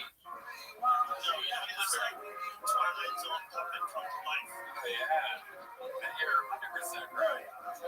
First time I saw him, I said he looks like the guy that plays the organ at every haunted house. That's true. Or tell us again, what do you do for work, Julian? I just work at like a logistics company here in town. It's kind of boring. Pursuing music more actively though here, most because we're occupied. What kind of music? I mean, kind of like, so it's just me and a drummer, and I play guitar and bass and sing, and it's kind of like psychedelic classic rock. Will you sing us a song here right now? No. Come on, there's a drummer right here. No covers? No, I don't. Do I do covers? Yeah, like you guys do do practice. Can I how about this? You must have practiced at one point in time another person's song, right? Yeah, What would you do if you were alone and no one was here? You're like, this is the song I really feel right now. The song I really want to sing. Okay. I think we're in the wrong key, John. What do you want?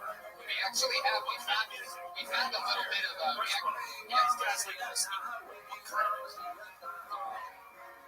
I've been along with you inside my mind. And in my dreams I kiss your lips 1,000 times. I sometimes see you pass outside my door. Hello, is it me you're looking for? I can see it in your eyes. I can see it in your smile, Joe Rogan, you motherfucker. I wanna tell you so much.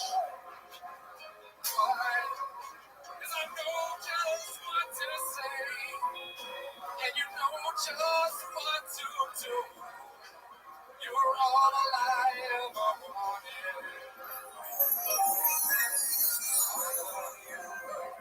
Wow, look at that. That's good. Oh, yeah. Julian, I got good news for you. We're not even going to try to call your father again tonight. I just got word Joe Rogan just adopted you. Congratulations. Julian Rogan, everybody. Welcome to the family, son.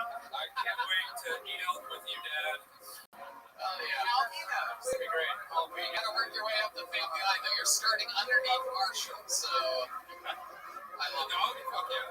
No, I'll take it. Let's try to call your dad one more time. What's happened this week? Have you talked with your mom about it? Were you like, Mom, Dad didn't pick up? It's been a stressful week. Tell me about it, Julian. He called me back the day after. No way. Answered it.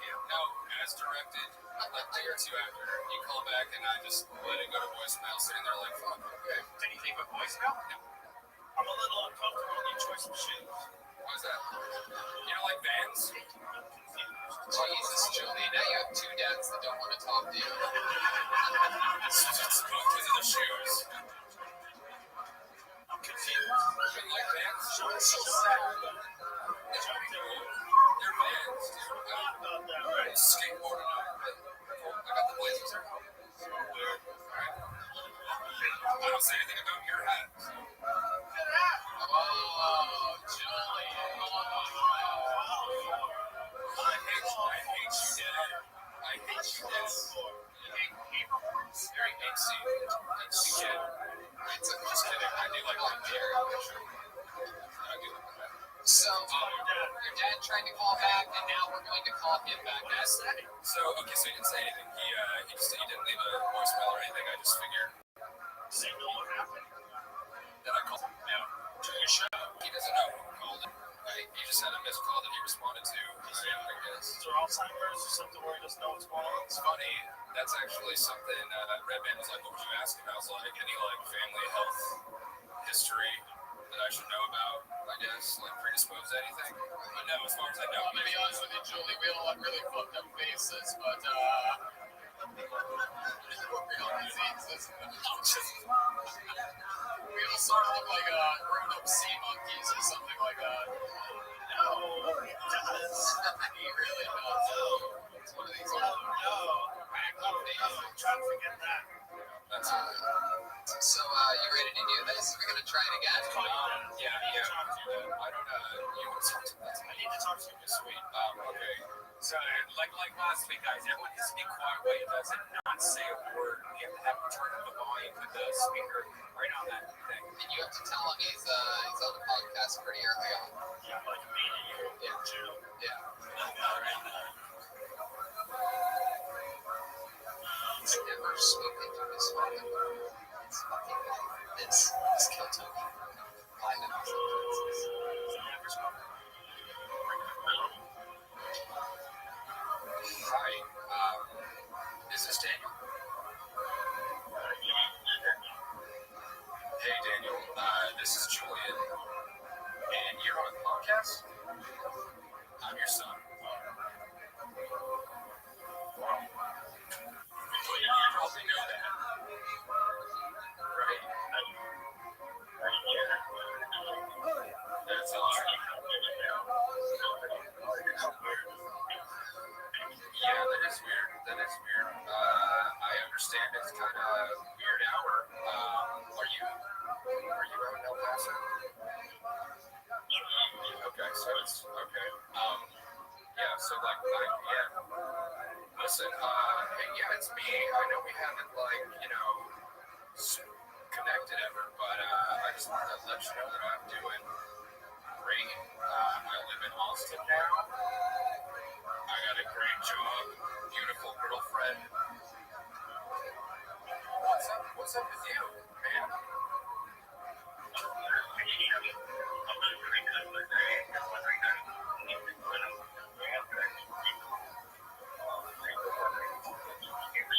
Oh, you're glad. I just wonder. Yeah, listen, hey, He's reaching out, Pop. do you know who? What the fuck? What? I'm 26. Every now and then I thought about sending an email, but fuck it. Hey, listen, do you know I'm Joe not Rogan? gonna kill you. You know who Joe Rogan is? You watch Fear Factor? I shot a loading in Mandy 35 years ago. I always wondered what was Do you want to talk to Joe Rogan? Hey, give me the phone right here. Oh, shit. Dad said he does know Joe Rogan. Here we go. Hey, what's up, Daniel? Can you hear me, Daniel?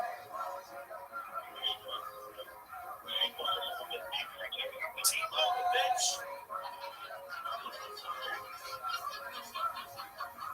Daniel, what's up? Do you know this kid? This kid that claims to be your son? I think he's a scammer. I don't believe him. You know for sure he's your son?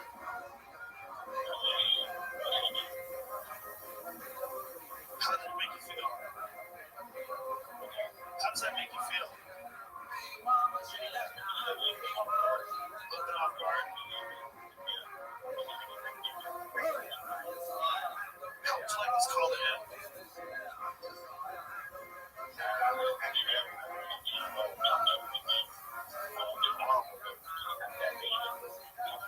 Tomorrow it's not that late.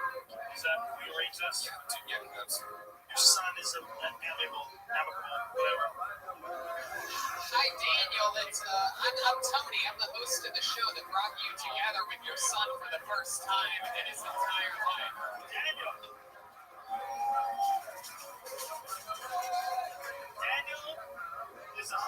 2,000 people in this room. And we're all paying attention.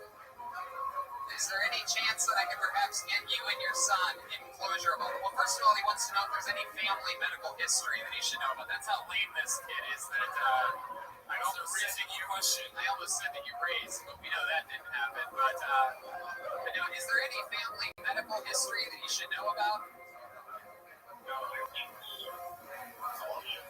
All right, good for you. Everything's normal. You'll be excited to meet him. He does have a face only a mother can love. So, but it's the end of a big show. It's one of our favorite shows here in Austin, where we all just moved to. Is there any way I can put a big ribbon on this episode by getting you to tell your son that you love him for the first time ever? Check, Pops. Cut the kid a check. Listen, cut him a check. Hold on, we can't hear you. Hold on, Daniel. Go ahead and say what you're going to say.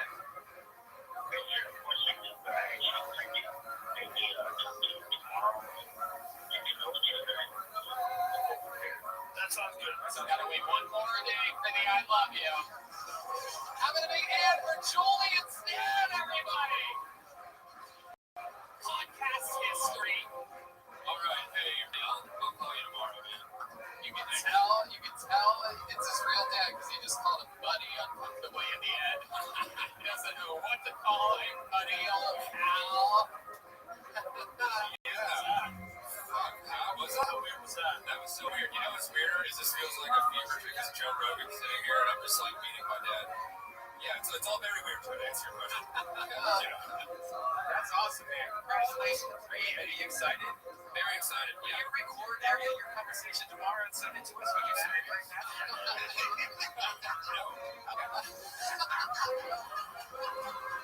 Yeah. Let's take a picture of you guys hugging. Maybe, I don't A know. selfie. These First are time my you hug, hotel. set the camera timer for 10 seconds. 9, 8. Time you walking up to they're walking back to the Just a time lapse. Every first one will make it the most insincere selfie ever.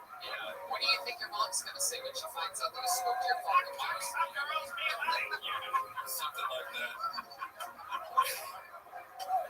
Yeah. "Fuck you." Like, you better not call him dad. That's probably it. That's it. She'll be Call him buddy. She'll be happy to know you called him buddy at the end of the conversation. That's like I was the dad in that. Hey, buddy. Buddy, I guess I'll talk to you tomorrow when it's daytime and I know we're in. What's his name, Daniel? Daniel, yeah. Cut that check, Daniel. Wow, that's Check something Daniel. called the karate kid. I got a new rich dad. I don't need Daniel's money. Fuck Daniel, I'm your new dad. That's right. I love it. You heard it here first. Fuck Daniel. Well, congratulations on being the newest Rogan, Julian. Welcome to the family. And there goes Julian Aguilar, making history here on Kill Tony, being the first ever comedian to meet his father. 3 sets, 3 weeks in a row. And we finally got it done. Cut that check, Daniel. Cut it. Cut a check, bro. Do the right thing. Did you guys have fun tonight? We did it, everybody! Kill Tony live in Austin. How about a big hand for Yoni? Help us out all night at Best Weekend Show. John D's on the keys. JONDYZ on social media. Mike Agons 13 on the drums. Team Madness, guys, come on! At Lorenzo Dwayne Jackson on social media. This man is so overqualified. Exactly, love it. Real Austin talent. Overqualified. Matt Bueling is at Mutation, MUEHTATION. These guys are amazing. Some of them were playing with Gary Ford Jr. when we saw them. It's, John D's over there on the keys. How about a big hand for Ryan J. Email, who was drawing tonight's episode the whole time. We're about to get to see that drawing right now. Wow, look at that. See Joe Rogan. We gotta get a bigger spot. Oh, look at that. Wow, there it is. Yeah, that's cool as fuck. God damn. That motherfucker can draw. One of the coolest things about this show is you get to watch Ryan J. Email get better every week. Stronger and faster. It's incredible. All those prints are available at RyanJEmail.com. I think he even threw a gorilla in there for you, Joe. RyanJEmail.com for all those prints and the new Phil Tony coloring book. We have some fun things going up. Anything you want to What's that, Joe?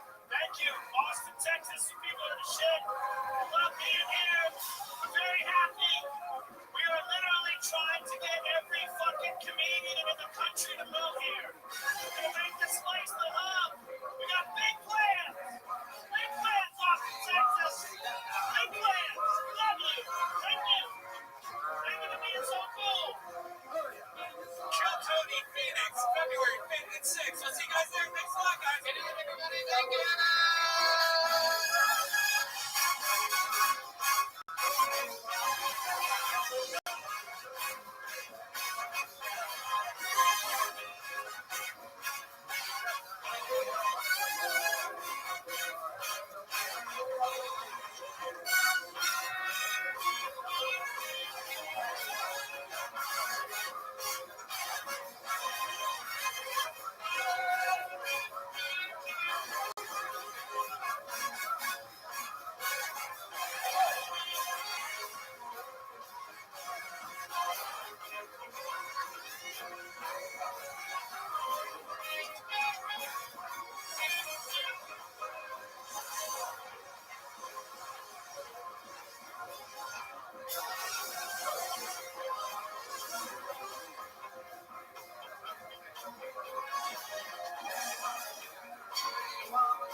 Hey, this is Rippin, coming live from Antones in Austin, Texas. Our brand new episode is now starting. I'm not my total man. Guys, Austin, Texas, come on, make some fucking noise. We're here. It's a real live podcast. Great Brian Redband is here. Exciting stuff in store for tonight, everyone. I'm excited to be here. Spent the whole day at HEB. Am I the only one? Am I right?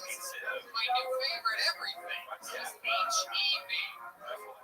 Do you have an HEB plus, or are you just a regular poor person HEB? No, I go to the rich people's HEB, the Farmer's Square. Who's with me? Oh, okay, nobody. All right. No, I'm excited, but I'll tell you what, I'm happy to be here. We've been having so much fun. Last week we had Joe Rogan, and I'm just excited to be back here. Hey, Ryan J. Eagles, this is the house artist, everybody. Yeah, it was an episode all the way from Los Angeles, California. Originally from Texas, now that we're here, giving back to LA. And we had barbecue today, thanks to our friend Yoni over at Best BBQ Show. Every single week, he keeps us well fed. They can see him smoke ribs and Flores tortillas. Check out CM Smokehouse on South Lamar at CM_Smokehouse. You guys ever have CM Smokehouse? It's brand new. Yeah. Wow, now in the back. Not happy. Cows do not like barbecue places.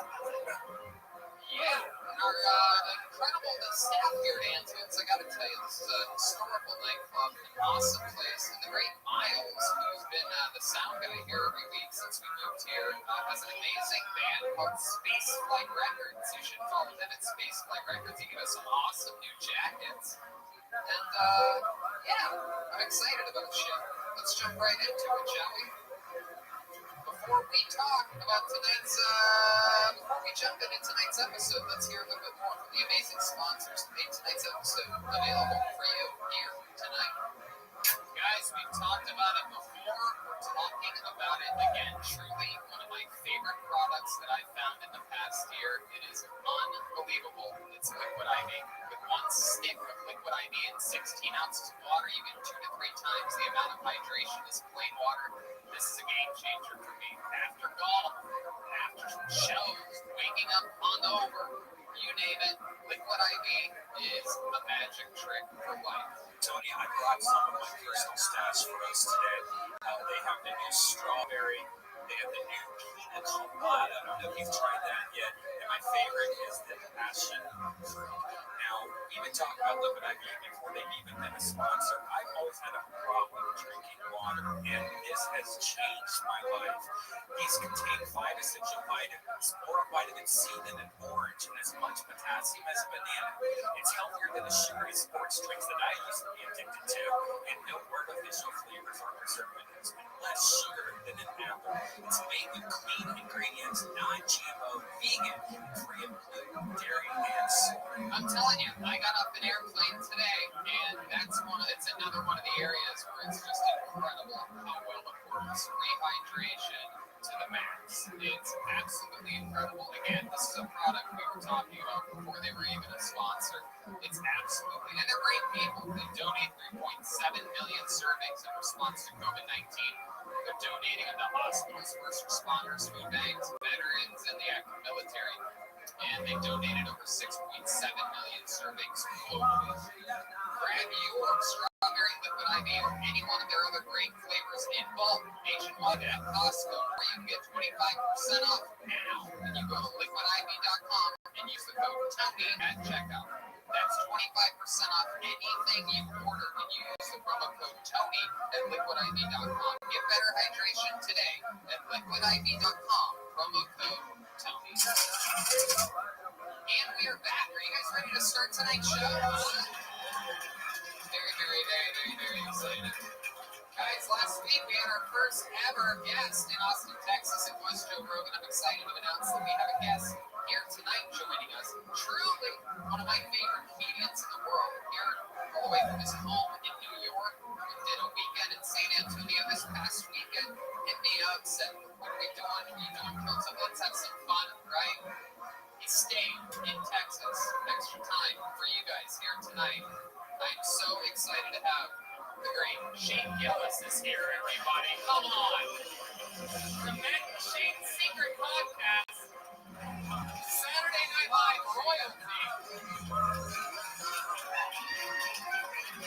Multiple time Kentucky guests, including once in New York. Gramercy Theater. Welcome back, Shane. How's Austin treating you? You were here today. Awesome. We got a lot of bumps. That's what I got. There is. There are a lot.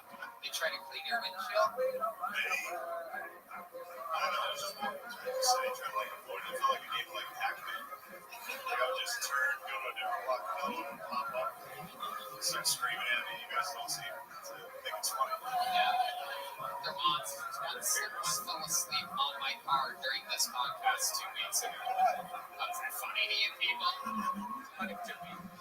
All the cars he could have taken a nap on, he chose my car. That's right. That's right.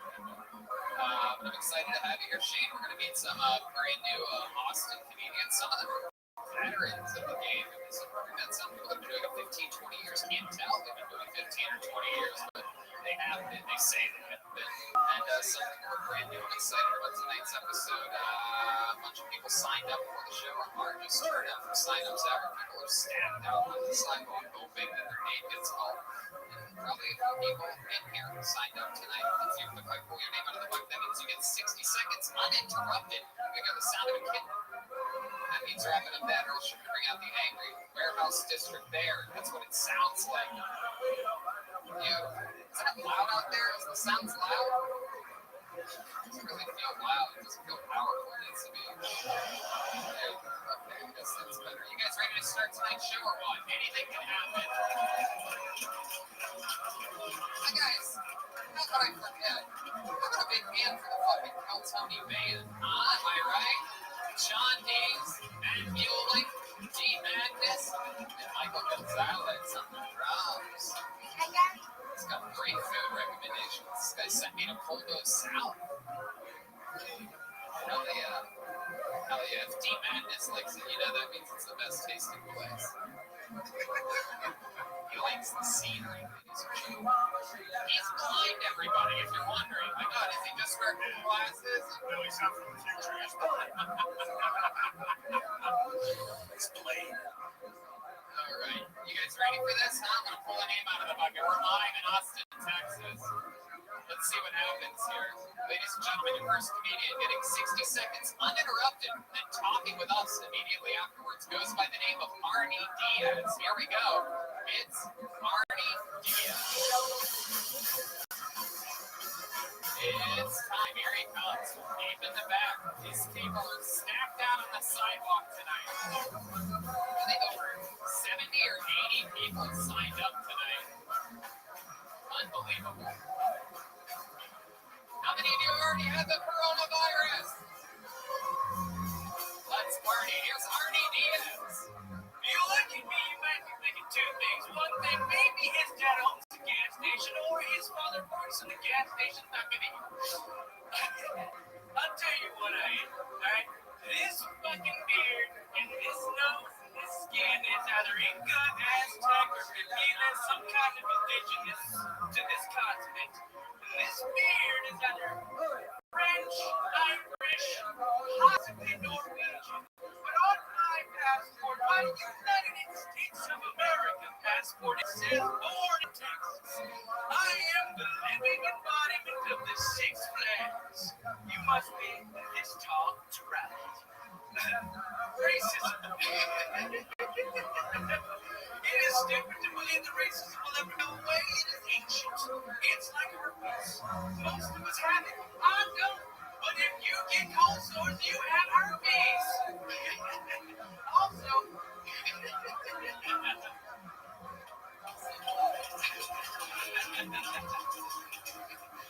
my name is not Arnie. It's okay, Arnie. I don't really give a fuck what your name is. Right on. Thank you. I'm gonna make you want to go by your real name? What do you want to do here? No, Arnie's name is just, Is that your closing line, Arnie's not your name? Did I interrupt it? We started the interview. I can't even tell. Because I told you to go ahead with that last thing. When I hear someone with your type of energy go also, and they get the cat and then stop, I'm very disappointed. I thought you were going to put a big ribbon on this whole fucking thing. Bring it all together. Both Shane and I were laughing throughout your set. Pretty much not at what you were saying at all. Something about your energies up here. You're like an arena act or something. like a Bill Farley motivational speaker. Like, hey, you're like, I live by a radio. Summer cabins and things. Physical movements. You're like a Dane Cook. Look like an actual cook. Well, I grew up in that town. You are a cook? No, I'm not a cook. I make sandwiches. Really? Where do you make sandwiches? I work in an Italian deli in Dallas. Do you make sandwiches? Like, do you stand up just fucking moving all around and different things? Yes. Could be all right in front of you. It's busy and it's lunch shift. Yes. Wow, busy lunch shift. Yeah. Hell yeah. How long have you been working in delis? Just 2 years. Okay, what are you doing before that? I'm actually a wedding photographer, but since COVID hit, stuff is not going good. This guy just did a great shot of the wedding, trying to take pictures. Unbelievably physical. There Very good. How long have you been doing wedding photography? Just about 3 years. You ever get laid at one of those weddings? No. How long have you been doing stand-up comedy? I've been doing it for 10 years, but like I hit it really hard for the last 2 before COVID. And what? The fucking stand-up, like at open mics as much as possible and doing as many of You them. see how much you move for what you're talking about, and it's so many of the mics. I mean, you did the beer thing. You know, I've never seen anybody make their beer look so much bigger than it is. Running your fingers through the body. For those of you that are just listening to this podcast, you're really missing out on the incredible. It's like a speech, you know, you get like a 23andMe. It's like real enthusiastically. And then something about herpes.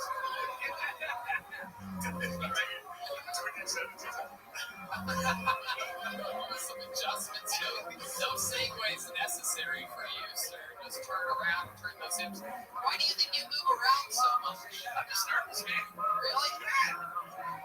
That's what else makes you nervous? What are other times in which you get nervous? Just honestly being on stage all the time. You know, But you picked the right career. I know, right? Yeah, sure.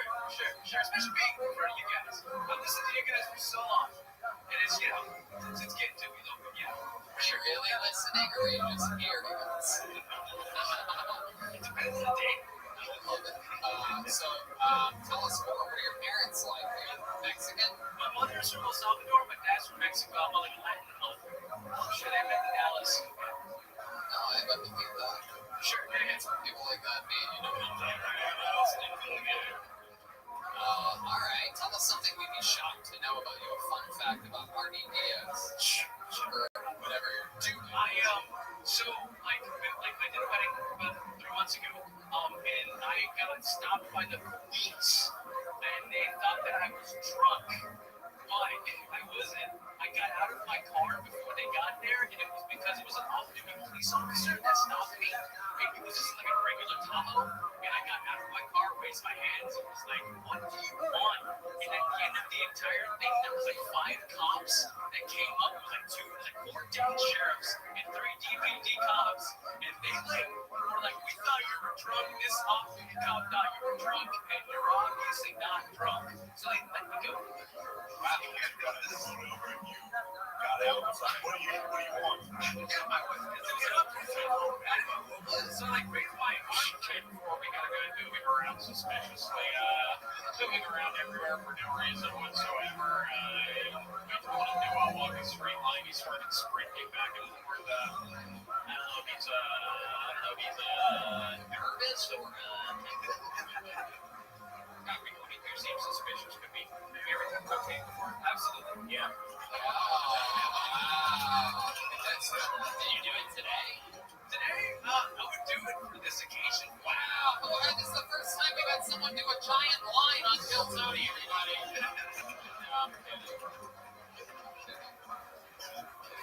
When's the last time you did cocaine? It's been 3 years. It's like 3 years. It's been about 3.5 months. Yeah. It was here in Austin because I live in Dallas, but I have a bunch of friends here, and they there's so much coke in the sea right now. Wow, is that true? How many of you are on cocaine? A lot of dirt balls here. I like that. What's your worst experience you've ever had on cocaine? Cocaine? Dude, Shane's willing to do cocaine on the podcast right now. It's one night at Anton's. Okay, so this guy, I was at a house party for a little while, and like we had all bought an 8-ball, and like one of the guys really wanted ketamine. So they also bought ketamine, and this guy like mixed the ketamine, all of it with the gold. It was terrible. I love that this is somebody that's like watching this like, holy shit, that's the guy who shot our wedding.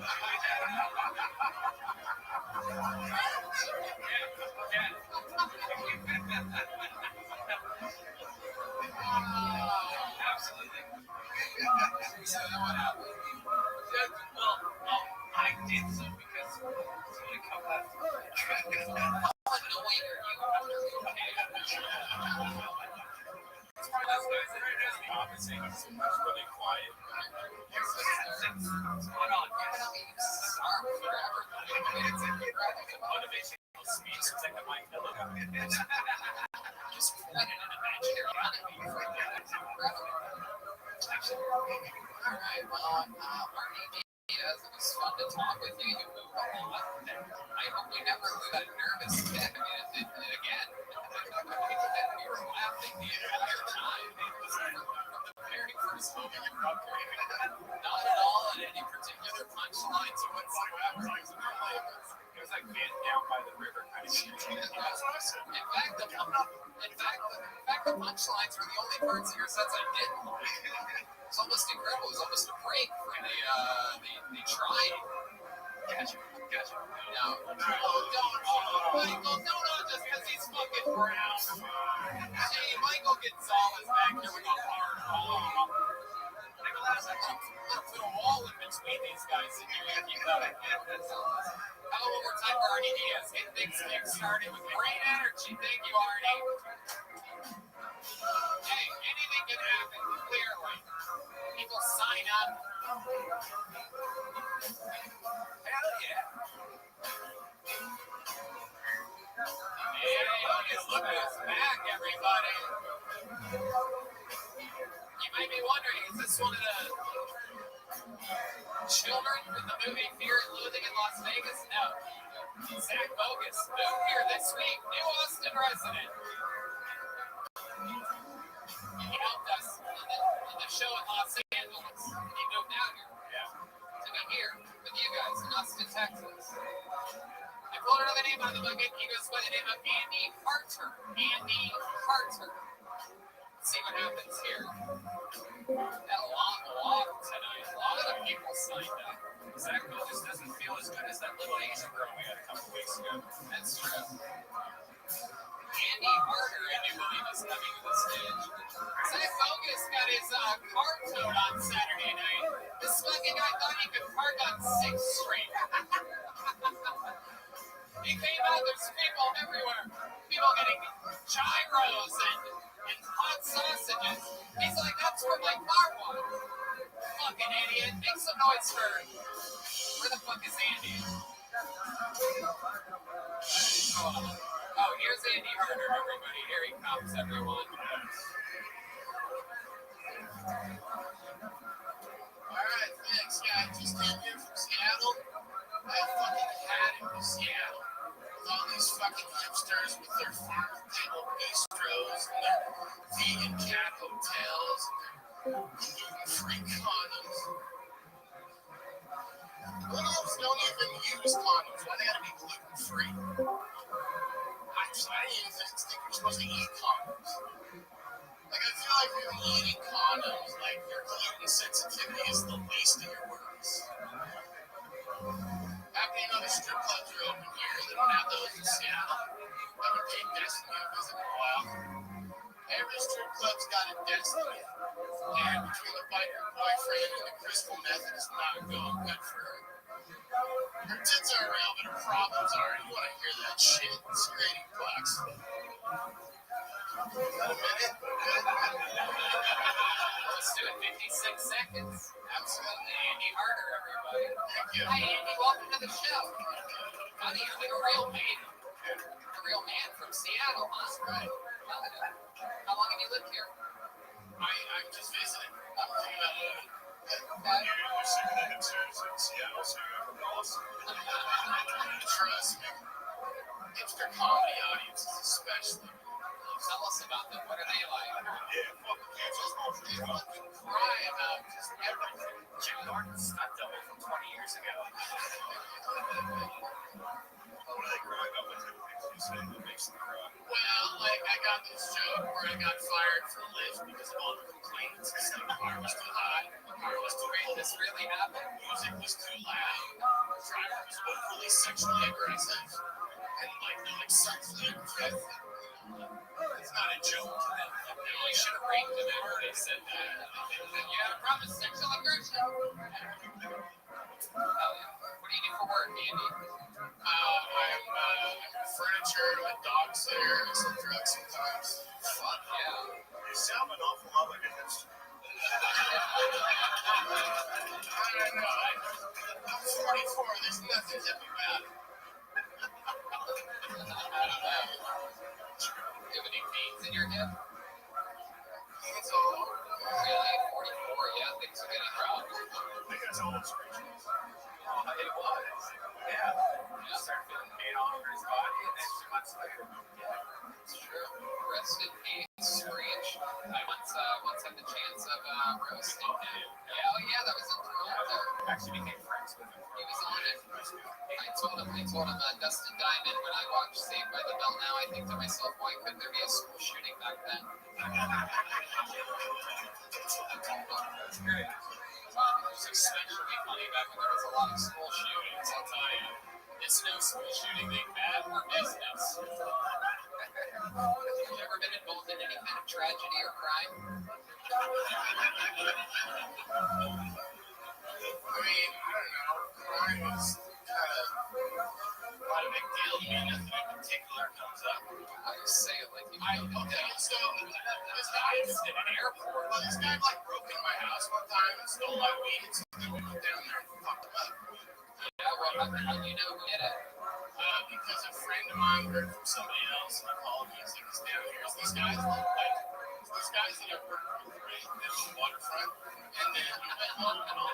I love the things that you laugh at. They laughed at waterfront on that because it was, it's information we don't need to know. Yeah, that was so funny. I went home and my stash was gone, and then I went back and like those guys never came back to work.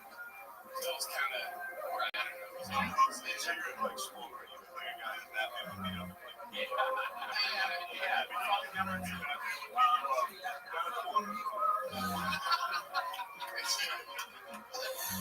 Hell yeah, man. Do you have any special skills or talents or anything like that? For some reason, I feel like you have a little special passion for something. Am I correct? You have some trophies on your wall for something you want to tell us about? no. I don't have a funny answer for that. I spent my whole life failing at everything, and that's why I'm furniture and be a dog sitter. What have you failed at? I only made it 2 semesters into college. That was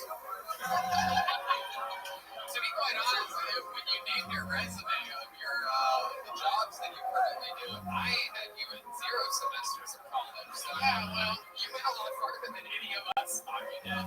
That's pretty cool. That's it. That's the only failures. 2 semesters. But he's failed at making it to Jonas face. fired from like, When you said they stole your stash, I didn't realize you were talking about your facial hair. I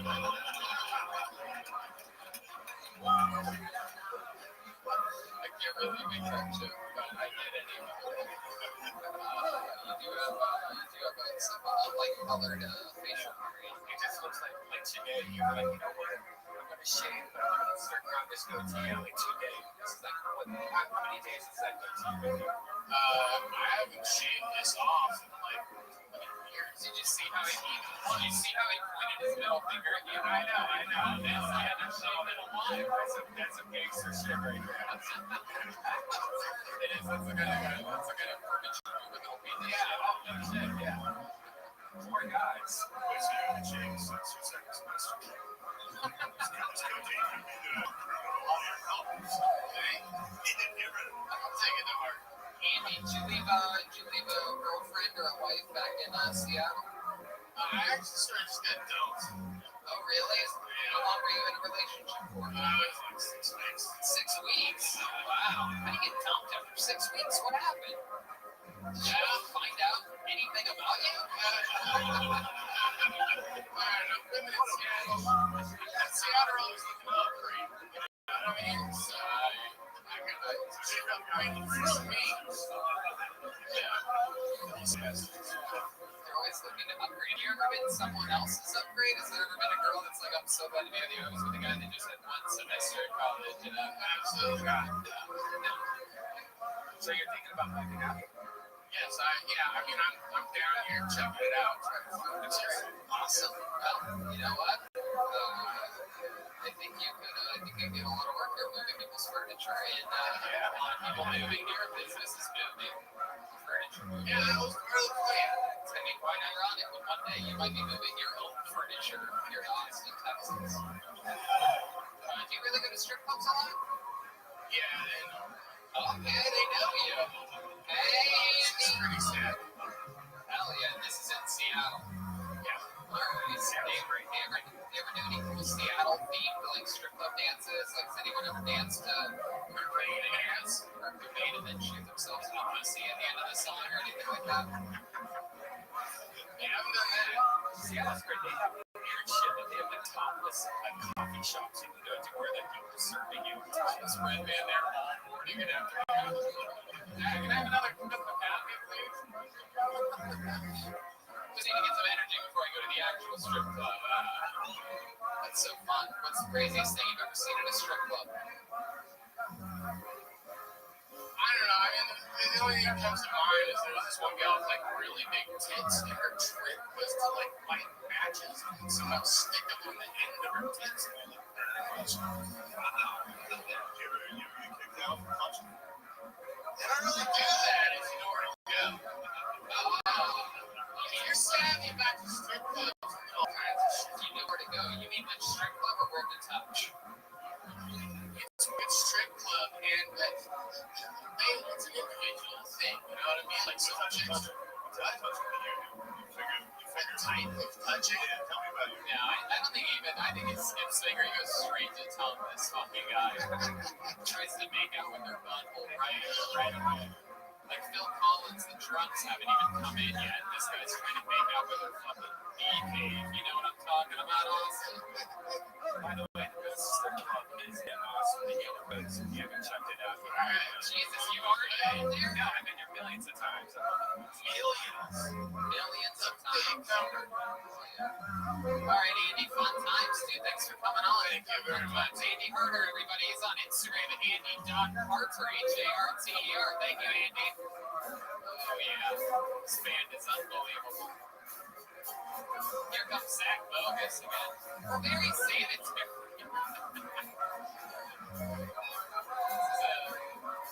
Very sanitary show.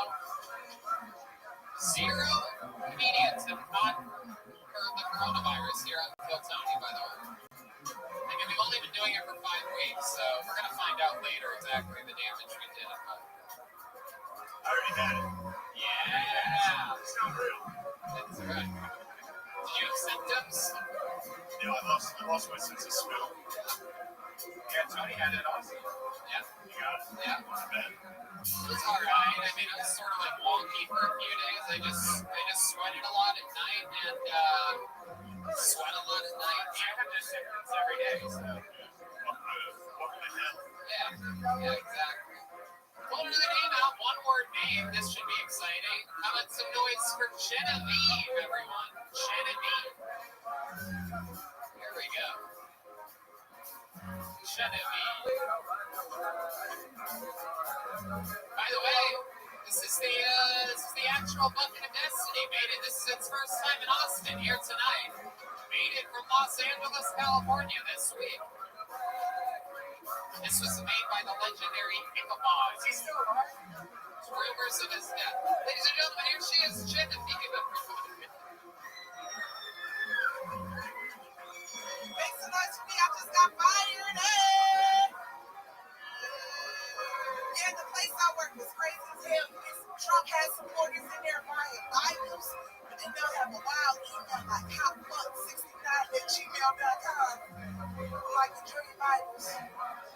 It was so negative. Like I went in the circle to all my coworkers. I was like, please, somebody say something positive. My coworkers said, hey, my pussy time. My manager used to make noises and shit like I said, what the hell is that? He said, that's the sound I'm making when somebody's being a vagina. First of all, you think I go down the ramp like this? That's what we do. The vagina don't teach you well. Actually, my first question was, is that the sound that it makes? Just saying, I've had one for about 30 years now. I've heard like a clop, clop, clop. Maybe like a squish, squish, squish. Maybe like a queen, you know? Wow, Genevieve. Oh my goodness. With that ultra tight 60 seconds. I love it. Nice to meet you. Hell yeah, nice to meet you. How long you been with stand-up comedy? I've been doing it for about 5 years. I'm from the Detroit scene. We moved down here because y'all got freedom. Yeah, absolutely. Free at last, free at last. Oh, no, no. How long have you been here? We've been out here for about 2 months. When you say we, I came as a package deal. We got some other Michiganders. I got my boyfriend and my other friend when we came from Detroit. I love it. What is your boyfriend? He is a stand-up video special on Amazon. Wow, what's his name? Marcus Owen. That's so cool. From Detroit, what part of town do you guys live in? Well, I'm actually from Detroit. They're from the suburbs. Oh, yeah. I know what that is. Is this real name Clarence? It's actually Tyrone. They have to see it. You got the joke. What's the name? I'm sorry. Remember? Pronounced. Yeah. I don't know if you know, they don't show those kinds of movies down here. You know what I'm talking about? Sweating. You don't they didn't get that in the Mark Great Theater, you know what I mean? I don't know. Genevieve, what do you do for work? Right now, Absolutely, and it shows. What did you used to do? I was a truck driver. Wow. Yeah, female truck driver is kind of like a male nurse. So I'm gay. Anything crazy ever happen up there? Yeah. Get mistaken as a prostitute. You're a lot bigger than you. I have not been there. Yeah, I was supposed to go in, but the police pulled up and was like, "Are you okay?" I was like, "Yeah, are you okay?" Are these pizzas? No, that's my life. When you drive semi trucks, when you pee, do you have to stand up? Do you have to stay standing? I have to. Yeah. But that's just because my Right, exactly. 100%. 100%. How long have you and your boyfriend been together? 3 years. You guys met what, stand up? Yeah, in Detroit. I love it. Where at in Detroit? So we met at a club called Punchline. It was ran by Melanie Hart. She's done Kill Tony and Sure. But yeah, Kevin J. They're like junior, senior class. So what do you love about Austin, Texas? Now that you've been here a little bit. Man, I was not young people when I came down here and I had brisket. Oh yeah. That brisket. Is that a white girl that don't get her? Was that a white girl? It's one of these bulimic coke beds in the front right here. I don't like that brisket. Toilet eats it 10 minutes later. It's fucking you look too. Oh, but she's good. Genevieve, you ever been to a cat fight before? More like She-Hulk fight, you know, because I got the veins in my neck. Swear to God, these are good. She's a fucking machine. You love it. Genevieve, what else in your life do you love to do other than stand-up comedy? I do the dancing. Really? Cliche, I know. What kind of dancing? What do you like to do? I love house music. House music? Yeah, Detroit is known for shit like house music and Chicago and stuff like that, you know what I mean? You know, this show has a history of, oh shit, look at this. Michael Gonzalez. How many of you want to see her do a little dance for you guys, huh? Wow. I haven't made it to a gay club here. Last time I went to a gay club in LA, I got my friend laid. Oh shit. Look out. It's pretty. Was he gay? No, I thought I'm a straight girl there. Wow. At least that's what he tells us when he makes. Exactly. You got a little bit of nerd in you, a little like anime. The nerdiest thing about me, I like Sherlock Holmes. So I watch the BBC version, the elementary version, the what's the guy who played Blackface and Tropic Thunder? Yeah. I mean, I'm Hardy Boys, so I get it. You know, like I'm a great. I'm more of like a nerd kind of person. Is that what, did you say that that's what most black people know Robert Downey Jr. from, was just the time he did blackface? Oh, now let me get my black. Like, no Iron Man, no, I forgot to call black Twitter today. So. Yeah, so I mean, you guys have to do like this, like really pull it off. Oh, you're real. It was like, yeah, pretty good. How was it with that set that came down before? Like, The longest I've heard about 2 hours. I'd love to have you just watch Vulcan and wow, look at that. February 11th. I'll talk to you after the show. Same as my Instagram picture. I thank y'all so much. So we got Genevieve getting work out of her show tonight. That's, yeah, no, absolutely. Very famous.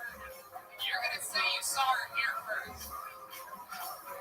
She's on social media at C Genevieve. One letter C. And then Gen.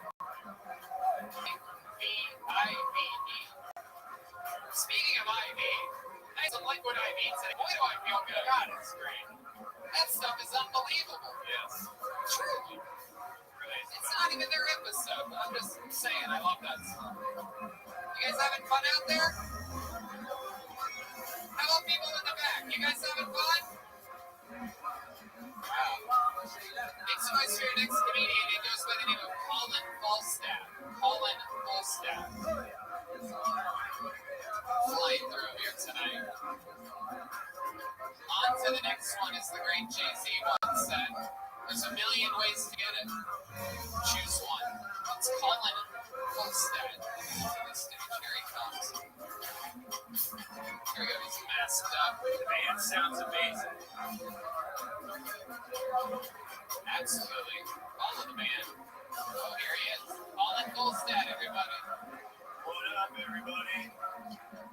I don't know if you can tell on my head, but I do smoke weed.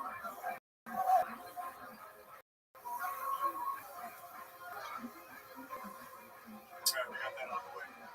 I recently got a new drug dealer.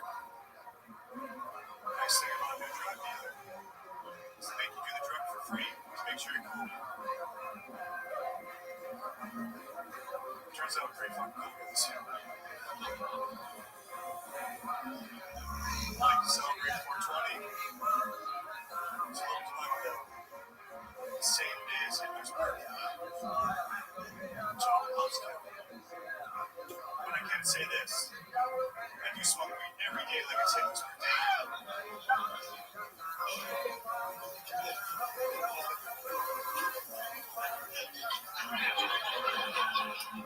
I've been calling Folsom. Thank you very much.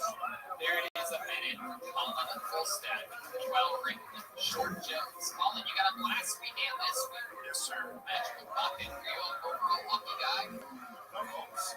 Yeah. You will soon. Listen up, Colin. How'd you get on 2 weeks in a row? Lucky boy. Are you? When's another time in your life that you've been lucky? When I was born. Yeah, your good looks. Thank you, Tony. I guess you call this good looks. We heard that you worked at an IPA. Yeah, it's pretty cool.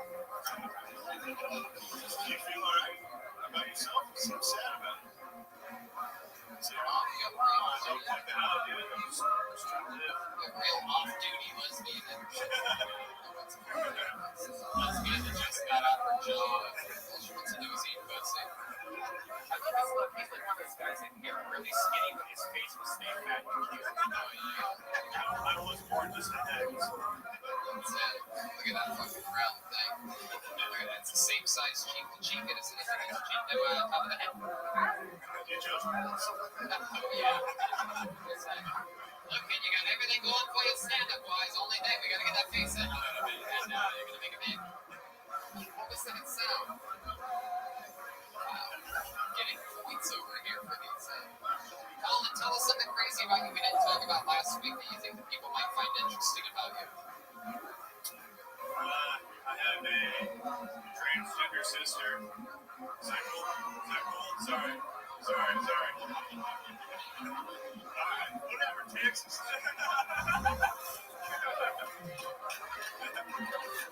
That is so cool. So your transgender sister, that means that used to be your brother.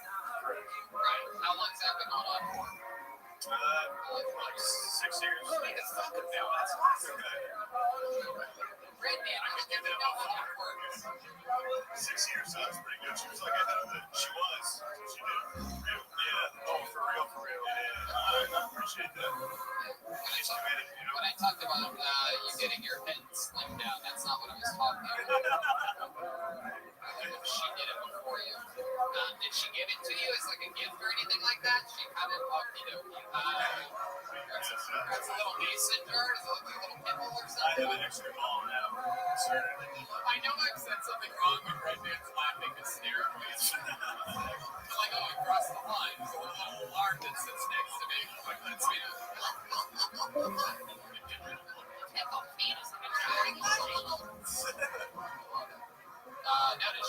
How does that work exactly? She went through with the whole surgery. Right. She found out. Like, dirty hot. She takes some glasses off and like, Oh, shit. Love it. she like played football. Yeah, I mean, we thought she was going to be gay, so like it was kind of obvious. It's not that obvious. And she like look at it. I mean, I don't want to see that. You don't want to see Come on.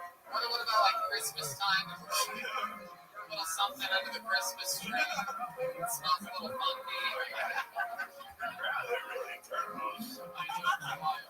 Even if we were saying the funniest things in the world about transgender people, they'd still be like, I don't like the subject matter. I don't like it. Took it fucking, you know what I mean? Two sisters. I'm no trans. I'd be like, yo, you see that? See your dick? Never said so. See, like, I got trans like a bird. She transed. Sorry, transitioned. That's my brother. It changed my life. So what surprised you about that process of your brother becoming your sister? Well, when she came out, I didn't know what transgender was. So I thought she was like a China at first. Was like head full the whole time. I was in 6 years ago. It makes sense. Okay, yeah. If she had both, and you want to see it then, Maybe that might be there you go. Isn't that crazy? If there's one thing, they refuse to look at it. But if they have both things, you gotta sneak a little peek. I was made by the Lord, not by man, so I'm gonna take it to beauty. I'm so glad you made that silly face afterwards. It's like, wow, he's being serious. This is what they're talking about. I know it's so weird. It's kind of weird. It's not that weird. It's a nice word.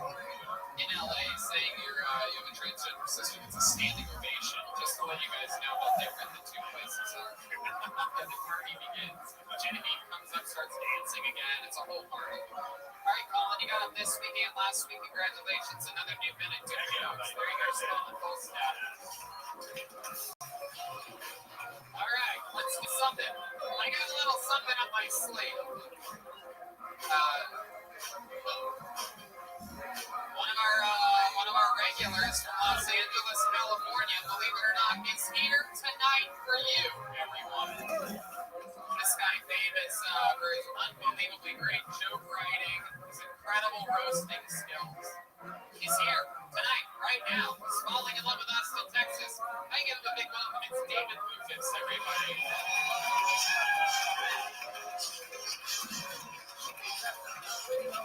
Wow, it really is him. Come on, David Lucas.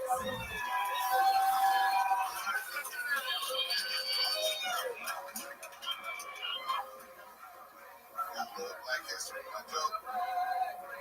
I just want white people to know that Jesse Jackson and Al Sharpton do not represent niggas. Those are the worst representation of niggas that y'all could have possibly picked for us. Like, if I got shot by a police officer, I'd rather have a Klansman speak up my body than Jesse Jackson. I'd rather have Donald Trump speak up my body than fucking Al Sharpton. Like, he was a very big man. He loved his man.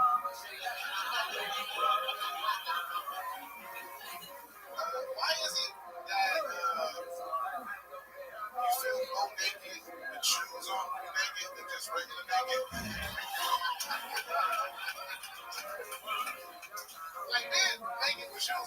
thing is fun. Like when you're nasty. If you're just regular barefoot naked, it just feels regular. All right, thank you guys. Welcome back. Here he is. Hell yeah. Looking good. Is that a new hat? You got a new bucket hat? Yeah, man, you know, country boys, I'm trying to get some alcohol. It seems like it's working. I don't know about these chicks. They're up so soon after eating, you might be able to reheat what they already ate. You'd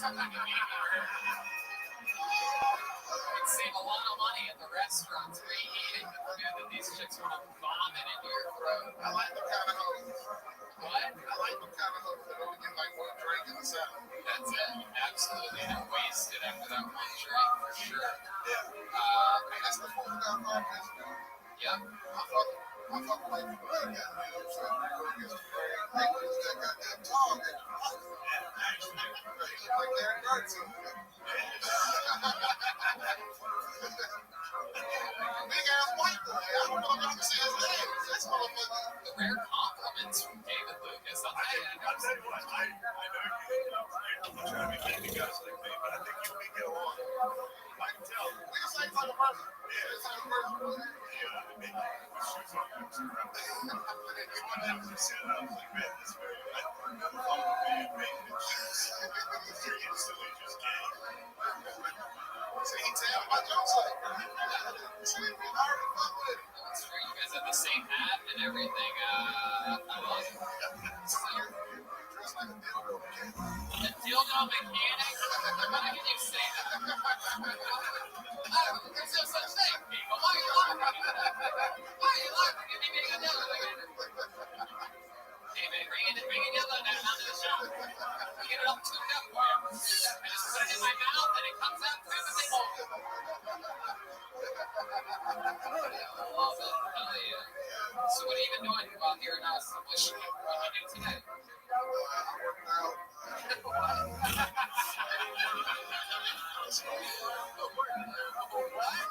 But you know, I fight like 5 people ago. Are you talking about the dessert treat? No, 5 more push-ups, dog. Really? Yes. What do you do? Cheese curls? Oh, no. I'm gonna have to back you push-ups right now. 3? Wait. Stop. Did anybody put a spirit and go, I can do 5? I can do 3 right now. I worked out early. Wow. Here it is. Yeah. It's like Rocky Road. Oh my God. 1, 2, 3, 4, 5, 6. Oh yeah. Feel the burn.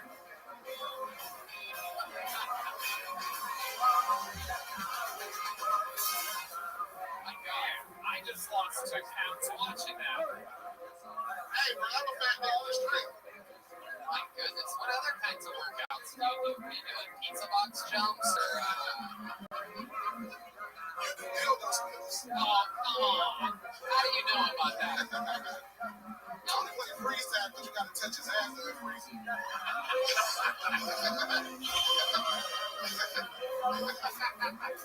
I don't freeze till I feel that breeze. You know what I'm talking about? I love it. What else? What other workouts did you do? So we did some bit over numbers. What is jump? What is it? Bends over rolls. It sounds like a dessert. You ever calling your robot? Oh, bro. You gotta assume the position that you're in. Normally you just do rows of chips ahoy or something. There's some bench press, there's squats, some big work, some boxing. Okay. Hit the bag. Potato chips. Can't help myself. I gotta ask you, so you normally talk shit on everybody up here, right?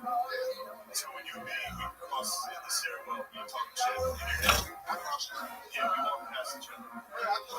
I see something like always away from you. You know what I'm saying? Like, I didn't even know her person. I don't look anything like this. Bro, I never seen you in person. He said that's why I like. I never never seen you in person, but I knew you were. I probably thought you were somebody security guard. Big as you are, like 6'1". No, like 6'3". Are you 6'0"?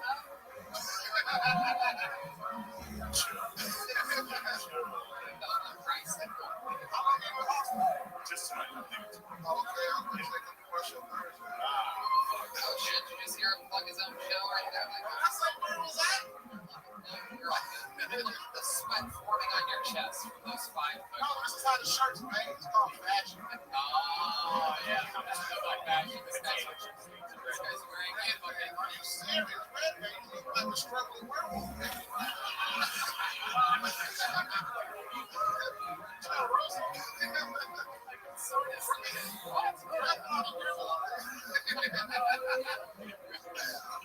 Where's my keys? That's a good more on my folks' pants. I'll say you would have done so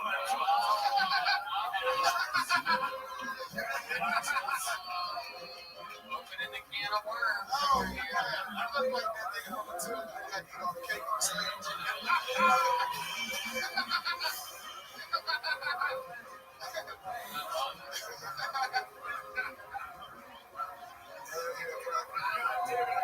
Some better than fucking pants. There wasn't one. You look like you did better council meetings.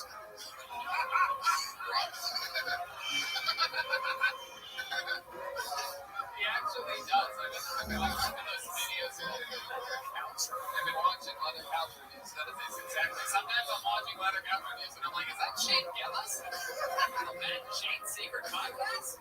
But no, the incredible thing about David, he normally wears ripped jeans. He doesn't really have a choice in that matter. And the new thing is this camouflage fishing. I love this look on See you. my brain? Okay, I guess. Oh, Yeah, yeah. that's the time, man. Oh my god, look at those candy cornrows. That camo hat on you look like Forrest Gump. Oh, God. You look like a... What do I look like? Dildo superintendent? The superintendent of all the commission in dildo?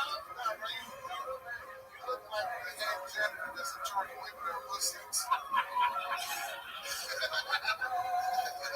Like the boss, bro.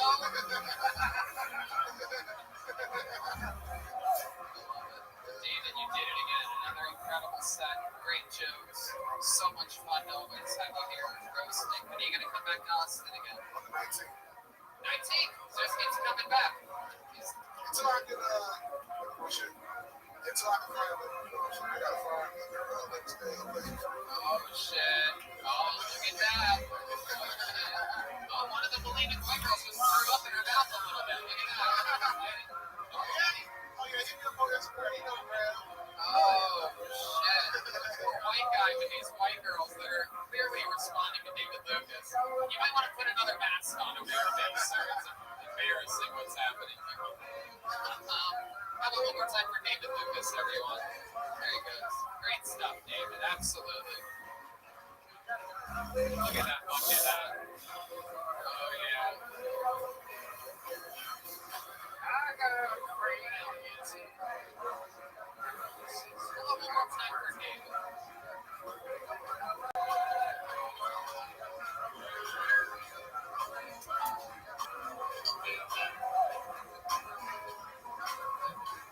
All right, it'll change of pace happening here. I can tell just by the name that this person's going to be different than David Lucas.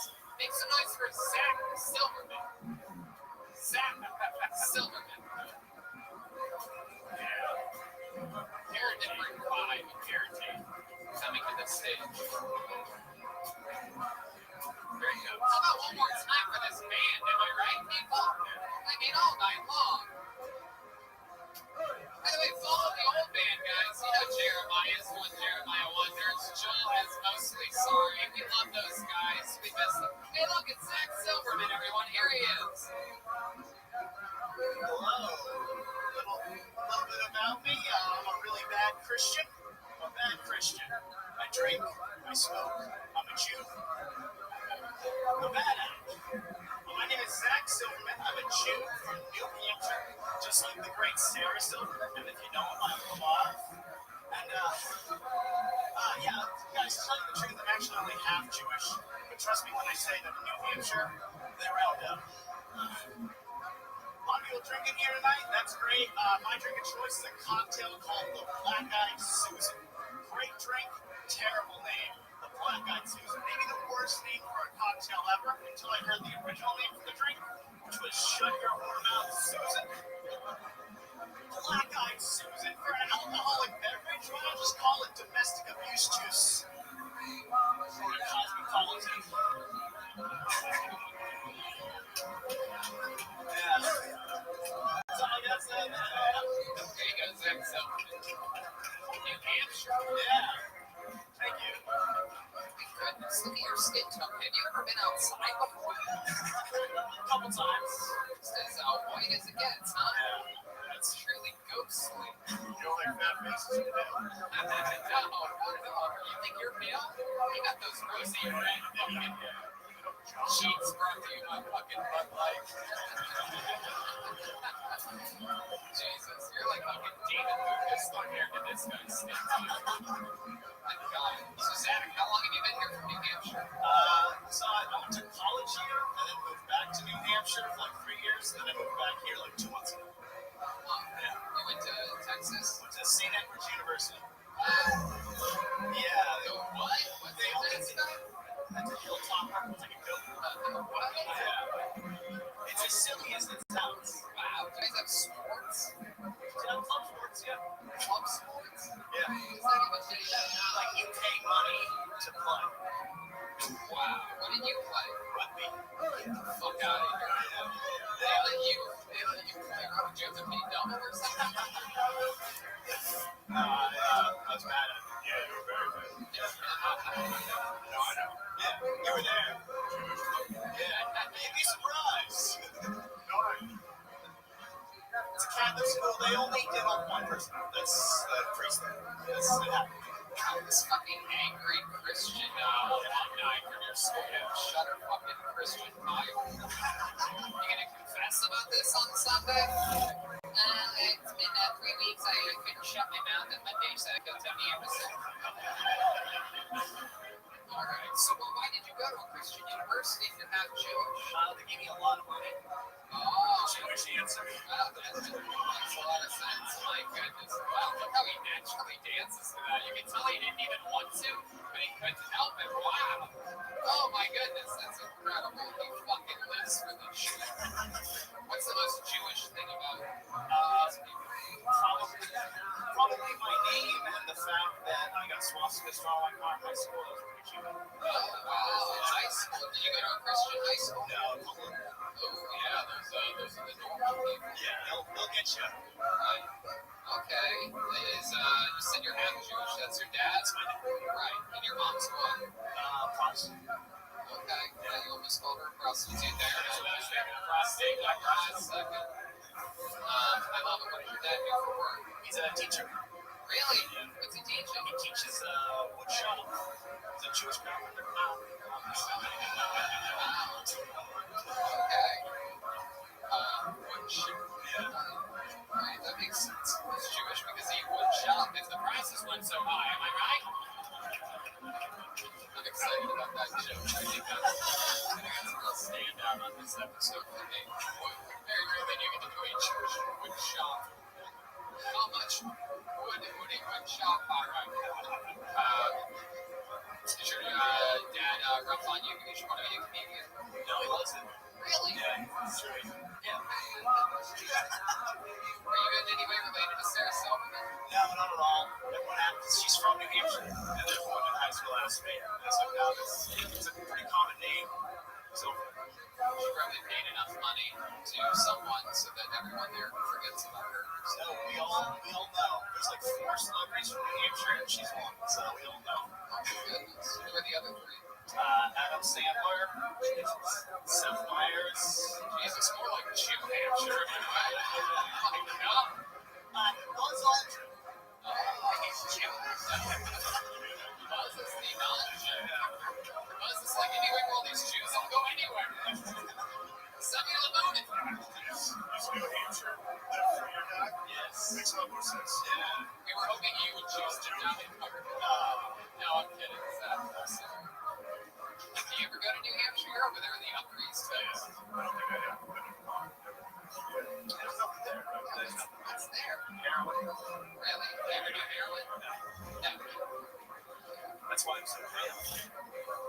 You don't do hair? Yeah. This means some guy that does do hair. You look really healthy when you do hair. Yeah, you do. It's you look Really? relaxed. Yeah. You got a set big part of it. Yeah, I get that one. You do?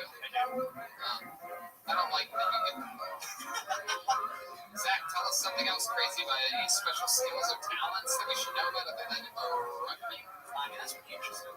It's pretty unique. No, I'm pretty worthless. Come on, there must be something. You did something for a talent show here. You ever hooked up on Tinder or something crazy? I have a crazy story pop up about that. JD? Never been on JD. He's trying to see anybody accepts coupon codes. That's Red man. I just got a puppy, and this morning I talked her all over. Yeah. Oh my goodness. What kind of puppy? German Shepherd. Yeah, actually. Is it really a German I Shepherd? think so. It's a mix. Wow, it's like, yeah. It's a mix. Get your giggles when you got that puppy. Wow, I think somebody's putting alcohol in Redmond streets. Help me touching your nipples. All right, Zach.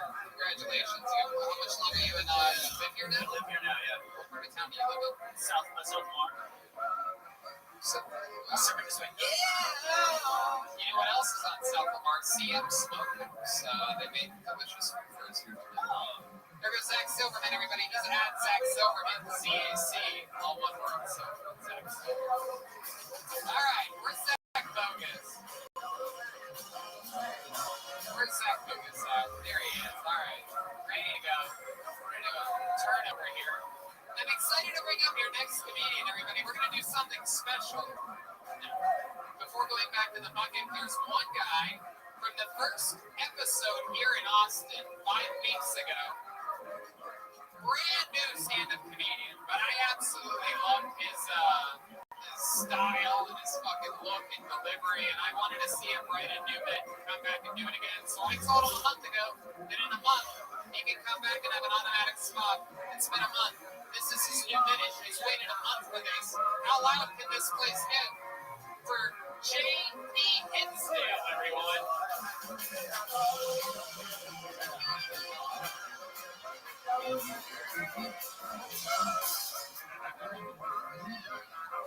Okay,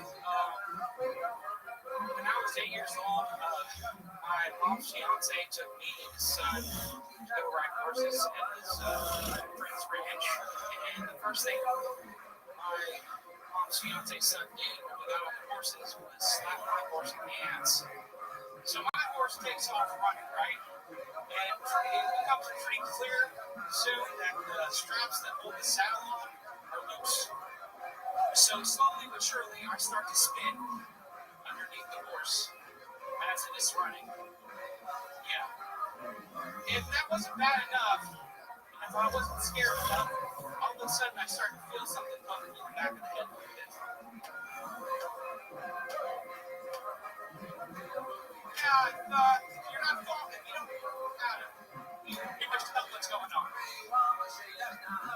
Basically, the friction of an 8-year-old boy coming underneath the horse made him feel something. And, yeah, I wish I could tell you that the ranch owner got to me before the horse finished. I really wish I could tell you. Thank you. That's what JP Hinsdale breaking a microphone over his head at one point to getting down to him with his inhaler. A lot of comedians drop the mic after their set. He dropped his inhaler before his set. Very rare in the comedy world that we see that. JP, I'm guessing that's a true story because it has to be. Yes. Anytime anybody says baby, I remember the smell. The horse cum. Yeah. Wow. And I figured, Where did it end up coming? pretty much all over. Wow. Did you return the favor? Did you come back on the horse? No, I was locked in the, because, look, I'm from LA. I was wearing LA gears. People that ride horses know that you're supposed to wear cowboy boots. So the minute I had those shoes in, I was pretty much locked into the saddle. So I just had to wait until it was finished. I don't think you're ever really locked into anything. Well, Okay. You ever go to amusement parks? I love that. Okay, it's one of my favorites. I never heard somebody from LA wearing LA gear. Like that's a thing. It is a thing when you're poor. Jesus, You fell off the side of the horse and just went straight under.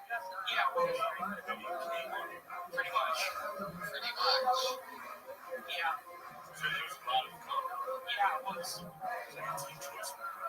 It was like, yeah, I got slime. I mean, it was, there was weeks of showers that it just never felt clean again. So you had one of those weird seat belts when you were when you're on a saddle that kept you in the saddle. No, I was locked into the fucking stirrups because I had fever in the stirrup. Yeah, I couldn't get them out because I had tensions on them. And then next thing you know, horses coming on your face. Pretty much. Are you sure you're not lying? Am I sure I'm not lying? Yeah, really.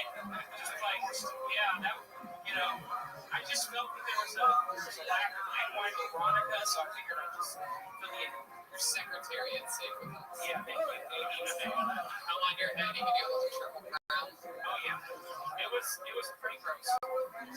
That's fucking disgusting. What made you ride a horse? What were you doing? Why were you doing this? Okay, he was just engaged to my mom, and I guess I was trying to bond or whatever, and he worked at Santa Anita, and this guy that actually rescued racehorses, like the ones that didn't win. Oh, it was a rescue horse. Yeah, so I kind of like to think that somebody else got fucked by that horse more than I did because I put money on it. My goodness, I'm trying to picture this. It's, yeah. That's incredible. So, John Dees with a very important question. Is your mom engaged with the horse? No, she was engaged to this guy that worked at Santa Anita. You face the audience. Face the audience. I'm sorry. It sucks that you have to like explain this obvious lie for like 10 minutes. It sucks that people are really like, so what happened next? You have to be like, Yeah, okay. I'm sorry, I'm sorry, man. I was joking around. You're good, Jamie. So you're brand new at stand-up, am I correct? Yeah. In about 4 months now. 4 months now. You're absolutely adorable. Thank you. Last time you were on your set was sort of, you know what I mean? 4 months, it's hard to do. It's not an easy show to do. 60 seconds, you have to get them right, keep them and hit them a lot. You have to basically do what the horse did to you, basically. And it's not easy. So, but last time during the interview part, I found out a bunch of interesting stuff about you, and you were hilarious during the interview part. You think there's something that I didn't cover with you a month ago that I find interesting or that I should ask about? I mean, there's plenty to know. I mean, I feel bad because we had a good thing going, and I kind of held back on the fourth bird story because it was kind of fucked up. I have some cat guilt about it. Oh, what? The fourth bird story. Fourth bird? Remember I told you I got locked in the aviary 4 times? Oh, yeah. Yeah. That's right. This guy's been, strangely enough, he's been locked in 4 different bird aviaries. Yeah, I do. I mean, yeah, there's definitely something going on there. This guy away from us. Yeah, pretty much. Jackass. So, yeah, it's just kind of a messed up story, so I didn't know. Go ahead and tell us the mess of how many of you want to see this guy implicate himself in a felony here tonight? Here we go. Okay, I gotta say a few ground rules before I tell this story. Okay, me too. Don't hit yourself in the head with a microphone. Okay, 2 things you should know. On and off, I lived with my grandmother. Me and my mom lived with my grandmother as a child. You know, throughout my childhood. Also, my mom dated 4 guys from 3 different criminal organizations. So, I can't be too specific about everything that happened, but things got pretty fucked.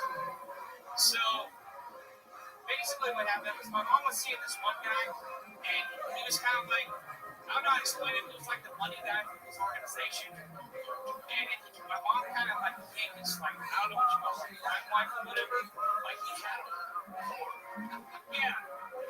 Yeah. I like crime wife. It makes her sound classier. No, that's fine. I'm not worried. Face the audience. Okay, I'm sorry. Okay. Sorry. So basically, what happened was, she was with this guy. He had a lot of, he was like the money guy for his organization. I heard this part, JP. Come on, I'm sorry. Anyways, so after a while, she's like, no, I want to be your wife for real. He had one. So that wasn't going to happen. So she started dating this other dude that sold weed out of a food truck. Oh shit! Sounds like your type of thing. You know, so she started doing whatever the early '90s version of ghosting is, and she was hanging out with this guy, and it was called ghosting then too. Except when people said it, they thought of Demi Moore and Patrick Swayze. Yeah. So she's seeing this guy, and apparently the first thing people with drug money do is buy a shitload of parrots.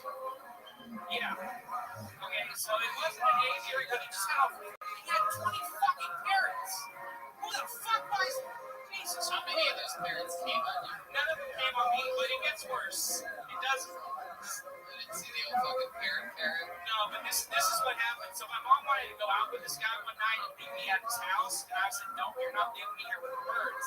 I'm 6, okay? So, yeah. So go ahead, if you have a question, I can walk. How are you and your mom now? Oh, I'm terrified of her. Yeah, she sounds pretty. Yeah. She's fucking guys with parents and joking. Yeah. And this was the worst part. The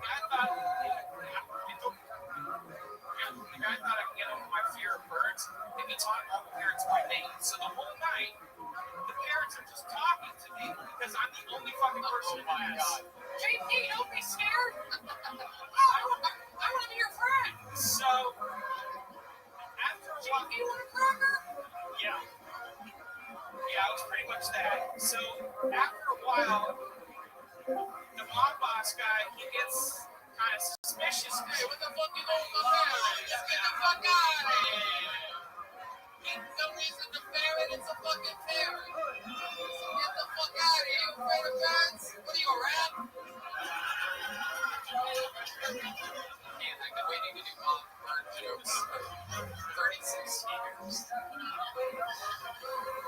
ahead. Okay, I like that you keep calling him a mob boss. These are good. He sounds like a guy who just like sold weed that motherfucker. No, I mean, he was like Tony Soprano. No, he wasn't Italian. Why does everybody always assume Italian? But anyways. The fuck out of here. They're like us. These parents are like us. A bunch of good fellas. This is Toucan, Two Eyes. This is Jimmy the Beak. This is fucking Frankie Feathers over here. And then there was. Alright, go ahead, JP. Tell the fucking bird story. Okay, so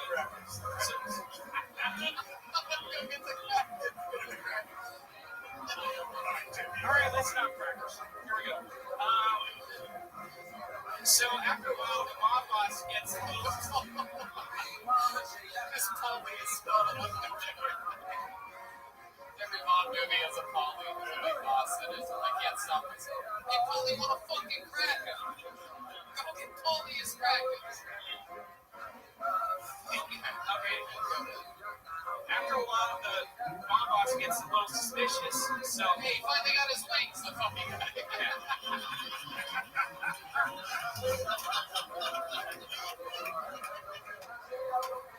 Hey, stop breaking microphones on your fucking thick skull. Okay. Jesus Christ. So, anyways, the mob boss starts to get suspicious, and one day he just picks me up from school. Oh yeah, you know you're about to get fucking whacked. Hey, I just wanted to give you a ride. What's wrong with that? Get the back. Apparently. Well, why don't you sit shotgun, Tommy? You sit behind me. Grab the ice pick out of the truck. Go ahead, Jake.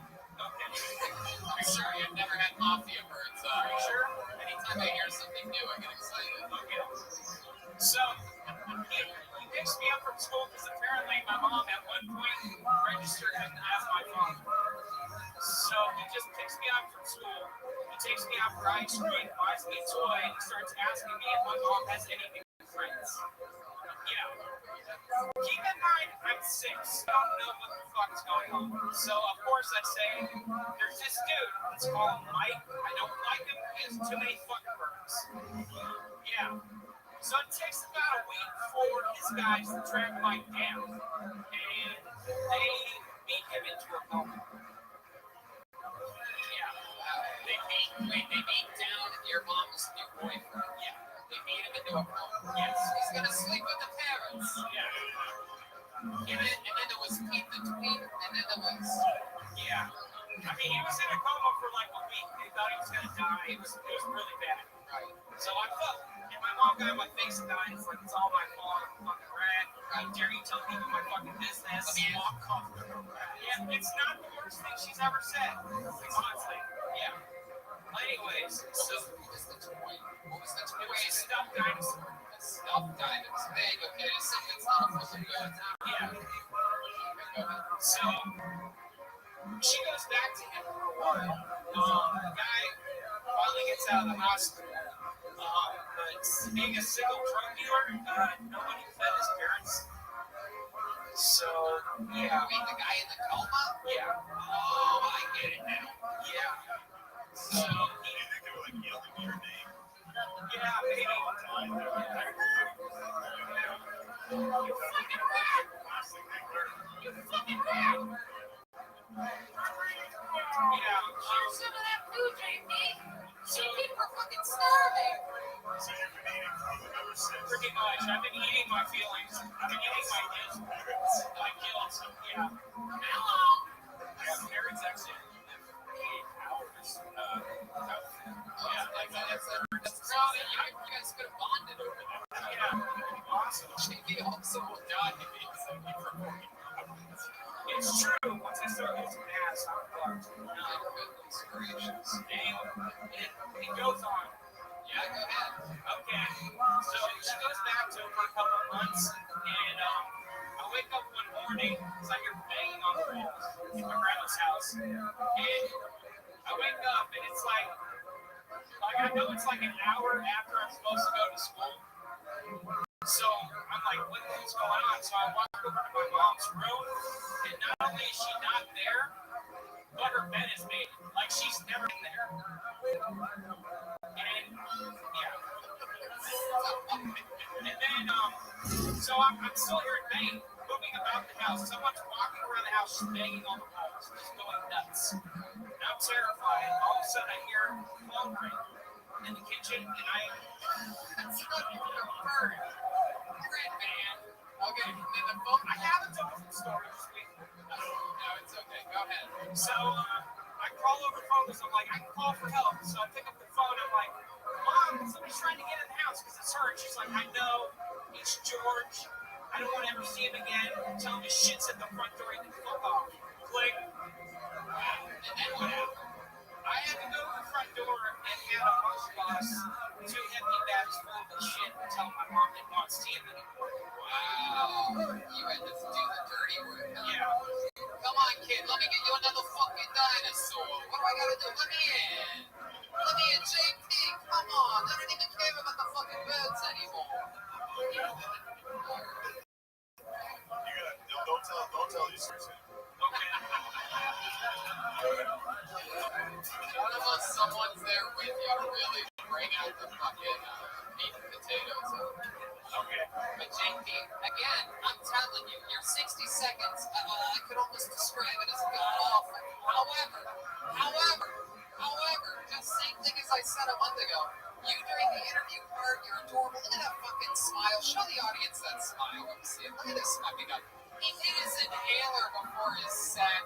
He's just a big fucking sweetheart. Look at this guy. He's actually the other guy's transgender sister. This is what she looks like now. No, I'm kidding. I'm living my best life. Hey man, I'm so happy that you came back. Wait another minute, sign up again, and hopefully we'll pull you out of the bucket sometime. Okay, great. Thank you. Thank you so much. JP Hinsdale, everyone.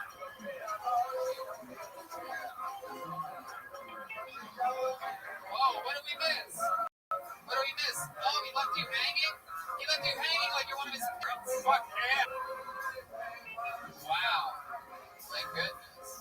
Fine. Okay, he does red man. There's many things to call JP. I don't think it cuts. I just did. A little more time for JP Hinsdale, everyone. Mafia parents.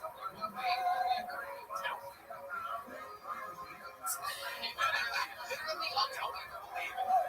I saw another hand for Zach Bogus up here, like a healthy Jeffrey Dahmer, just fucking. We got that shirt in Pier 1. Right, little Pier 1 the rare red banners. What are the name of them? Are you guys ready to meet another complete stranger who has no idea that they're next? Ladies and gentlemen, put your hands together for Chris Hills. Here we go. Chris Hills. Oh, here he is. Make some noise for Chris, everybody. Come on. What's up? Hey.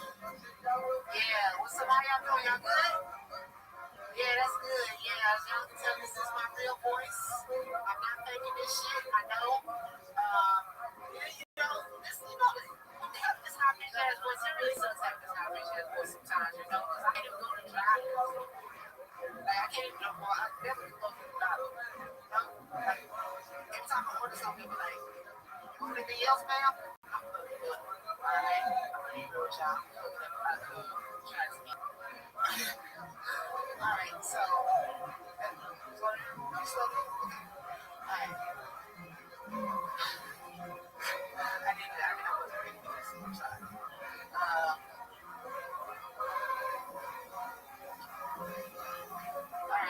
As y'all can tell, I love music a lot. I really love music.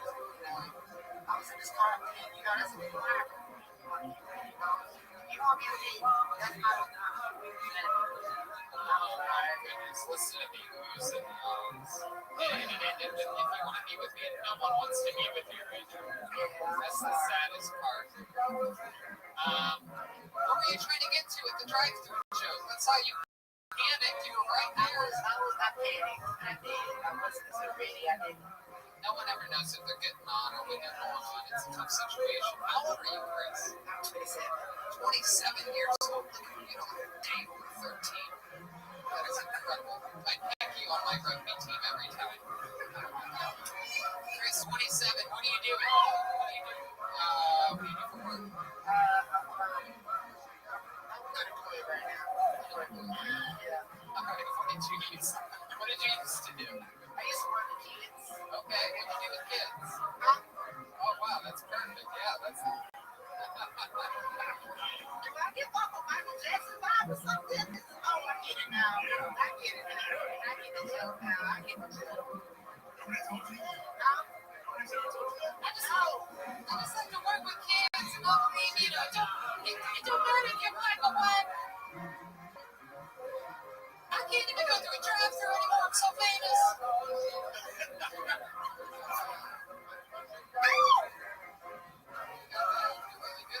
Yeah. You do music of any kind? I'm beatboxing.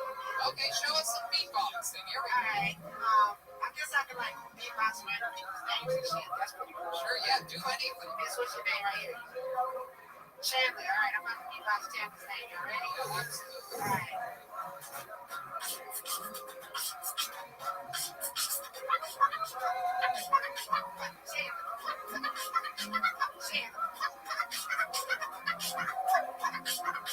Chandler.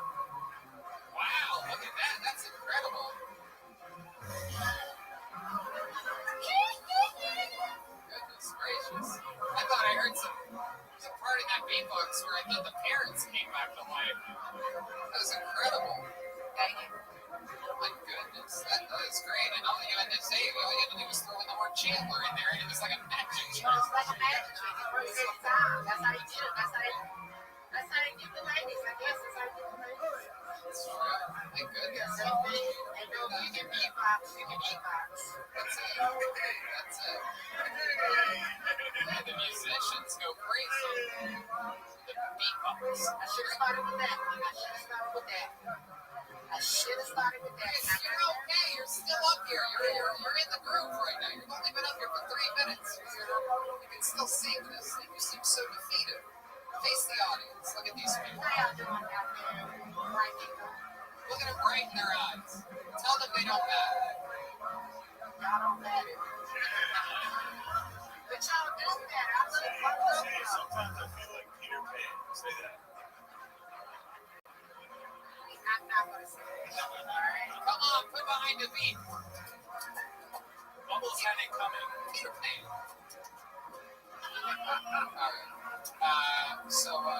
Chris, let's talk about it. What else about you? Tell us about your life.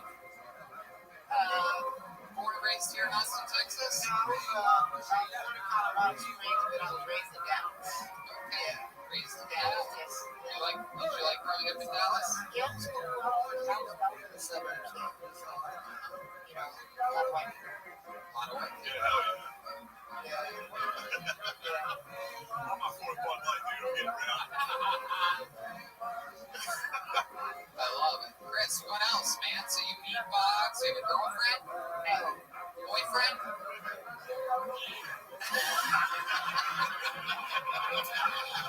Red man on the soundboard is on fire tonight between the birds and the fucking Michael Jackson's over here.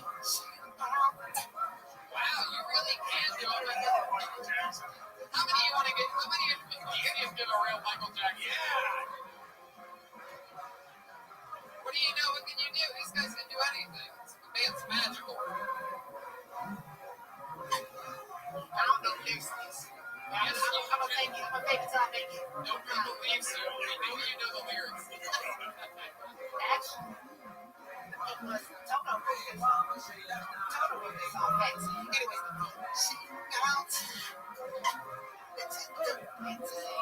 And that's still good in me. She out. Into the time. They makes the way I stare. And she says, why? Tell them that it's human nature. Why? Oh my God! You gotta be kidding, right?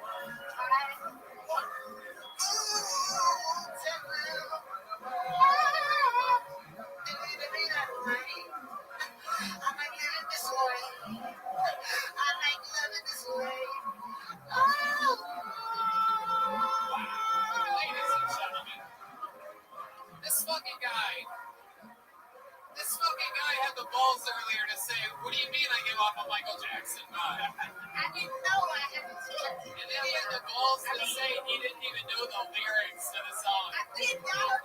And then he told us he actually wrote the song, but you don't know the lyrics. I mean, you know, like, I just didn't want to have like, Yeah, don't do comedy. well, I want to do both, but like I got nervous.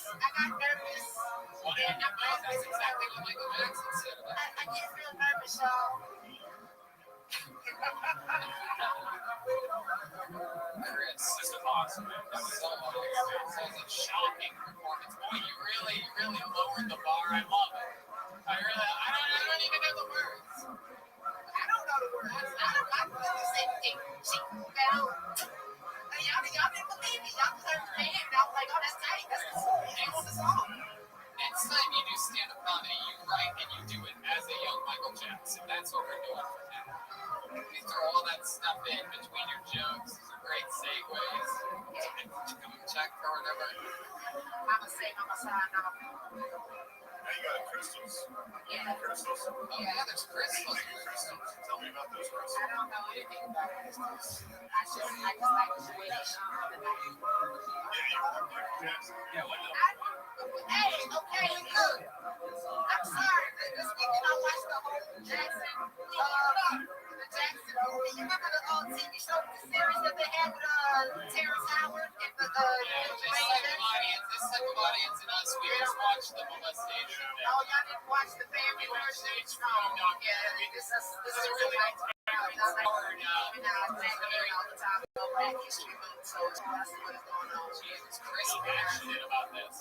Demonizing black men. I think they demonize the black man as well. I'm with you on this.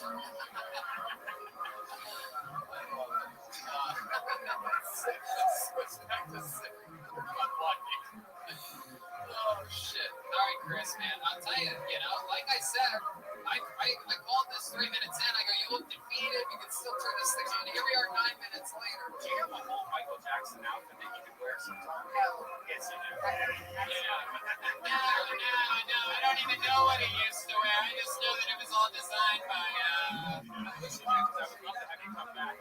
like a full-on Michael Jackson if you could. Yeah, just do it. Just race like Michael Jackson sometime and let us know. Like the 70s version of him?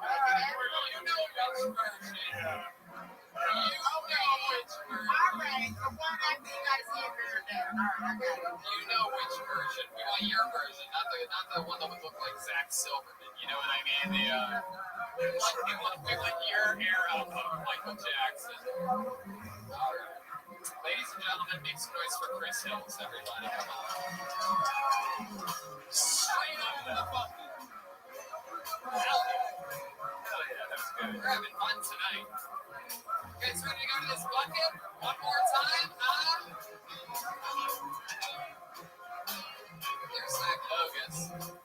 Zach Bogus wearing the curtains from a Chinese restaurant here tonight.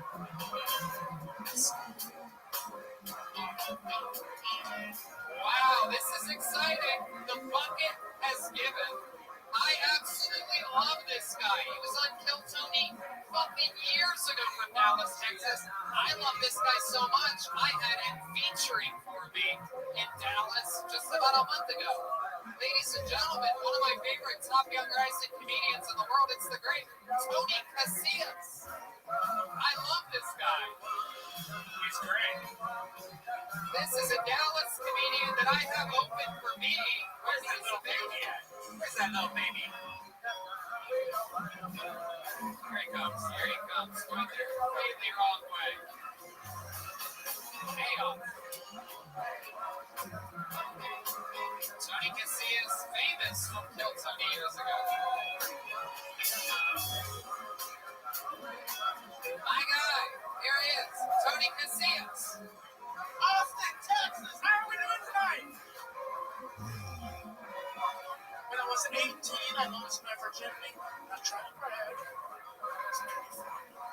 Met this girl called me hook up. A few weeks later, she comes over. She goes, Tony, I think I might be pregnant. I think the baby's yours. It's news and fuck. I'm 18. I'm not a good cheer. It only is hot pockets. So this baby's gonna have all fucking life.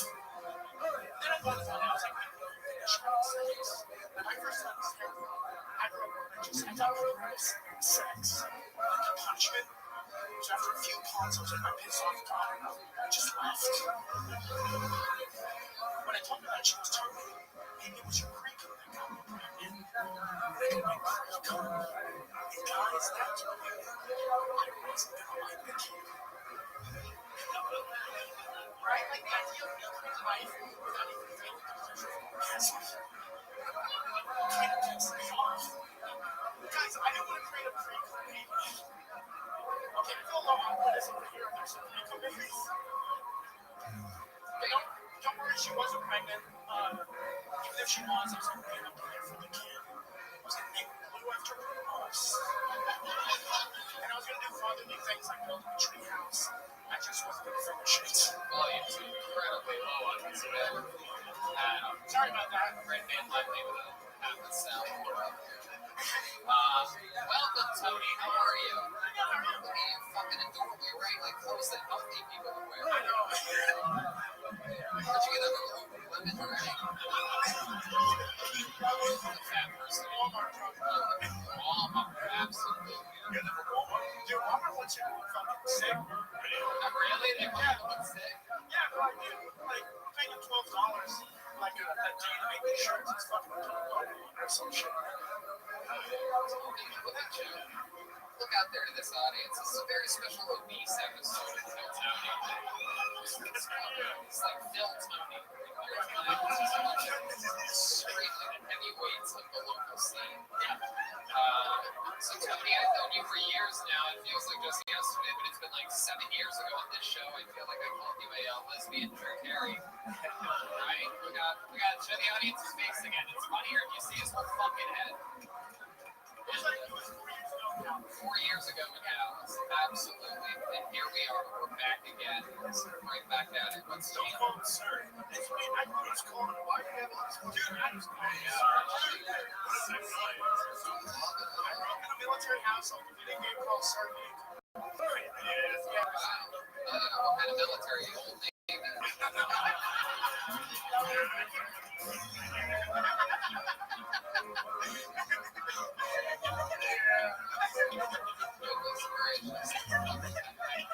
Color on you is just right. The audacity to say that, like, military life rubbed off on you.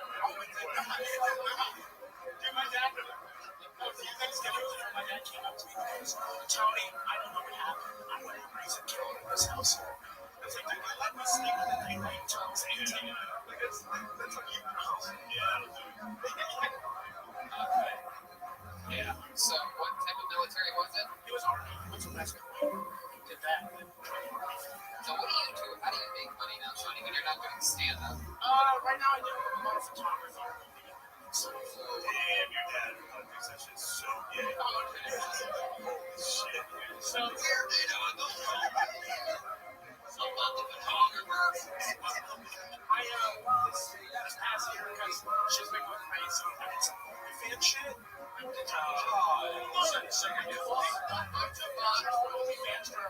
my dad's like, oh, that's cool. He's like, there's this girl. He's like, oh, she's a stripper. He goes, this is a stripper.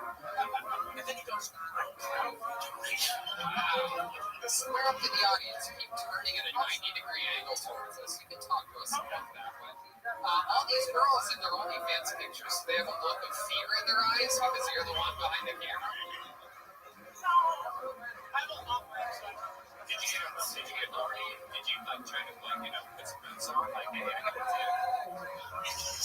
Yeah, you're in the tits. You're in the tits. I got those too. So, Yeah, I've never said to her, hey, do you like trick him? And you guys are friends. No. It's not a bit more creepy. do you think they? Sorry, trip. Do you think they noticed when you subscribe frequently to their OnlyFans? No, I never subscribed. Really? Yeah. All right. I just subscribed to OnlyFans for the first time. I haven't done it. This is the first time I did it. It's great. I'm not gonna say her name, but Louis J. Gomez. but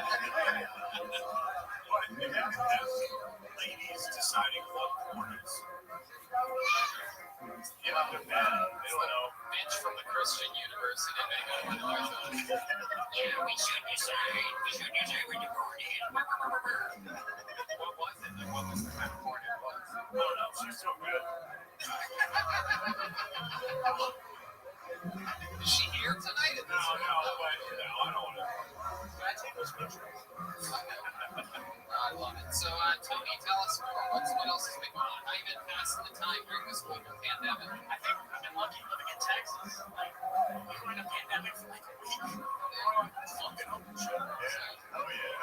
How about a moment of silence?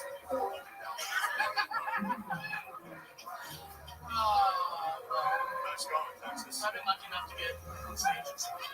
I love it. Do you sleep with a sleep apnea mask on? I do not yet. Do people tell you that you make noises when you have a sleepover with your buddies? What kind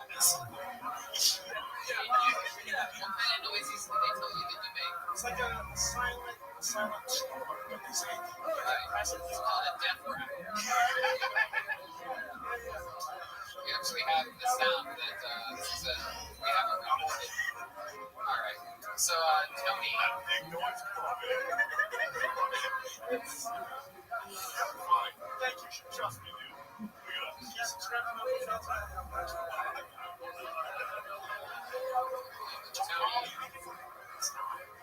You made it. What's your love life like? Literally crushing close. I would call it that. It's alright. Yeah. I'm a couple of days from the pandemic. Yeah. It's weird, like shit's closed, and like for a first date, hey, come to my house, and there's just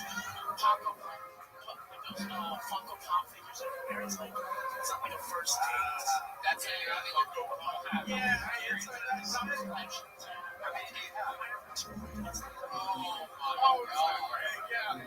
Yeah. And you have out of the box that you display. That philosophy thing. You have a bunch of little fucking dogs. You fucking creep. I wasn't sure. Like, got a lot of pussy because you see, I've seen fat guys with like confidence in me. You know, but then the whole thing really sealed it. I'm giving her a chance. I'm moving. It's awesome. Juice. Get rid of the goals. Yeah, we're moving it. Try to trick some more. Well, mommy goes through like, which I get to replace? You just gotta have a Do you still live with your parents? No. No. Okay, so your father's never walked in your room. What is the deal with all these fucking dogs? The exact opposite. Yes. Yeah. Yeah, it's just walked into your place and freaked out. It is just like, why do you have a shoe? What kind of fucking fat woman did I raise? What year did you graduate? They're like, yours before Vietnam. He graduated in 80, so he didn't do shit. He was in Gulf War. He didn't do shit, right? Dude, she reminded me, like, you get the same kind of fucking kills.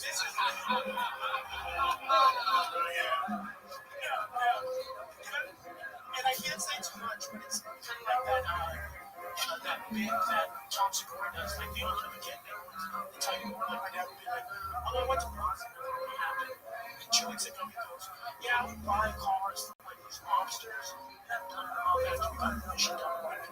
What the fuck? That's some crazy shit.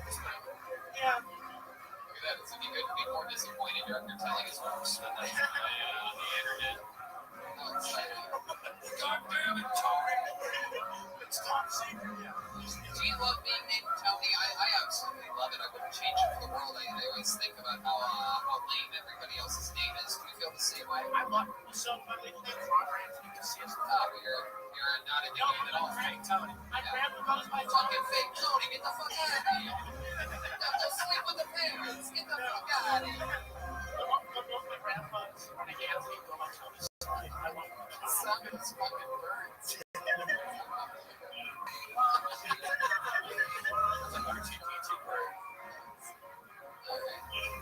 Well, Tony, so much fun. You've been doing great work.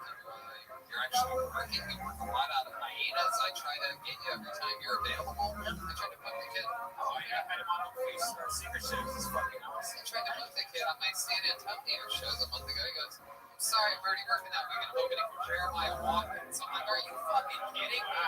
Can you believe these fucking kids? I help everyone. And then what do? They go back, they take from the hands and feet.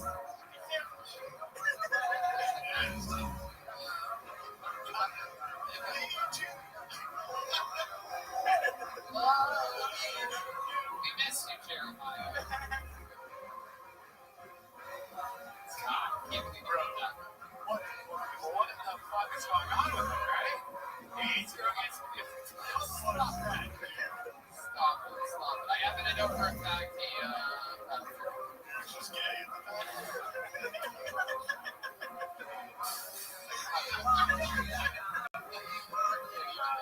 It's a unique classic time that Jeremiah made a real song, a romantic song. Instead of just giving it to his wife, he put his mom on the internet.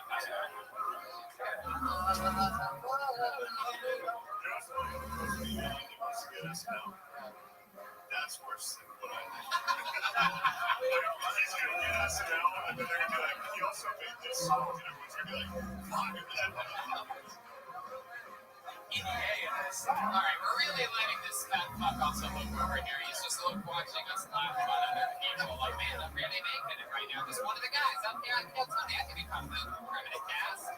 You play any instruments or anything like that? I play trumpet. Really? I play drum. You were the band, and I was watching. Oh, shit. You know how to sing anything? No, you're built like an opera singer. Tony, so much fun. Congratulations. It's been I just started a podcast. Okay. I did it. That's sir. Fucking podcast. All right, go ahead. It's called Somewhat Familiar. It's me and my buddy David. So I just check it out. There you go. Absolutely. There he goes, everybody. Thank you guys. See you. There he goes. Come on, look up. He's got that fucking, look at that it's a real haircut right there. He told that barber what he wanted. All right. Zach, what do you think? Are we ready for that thing, or should we go to the bucket one more time?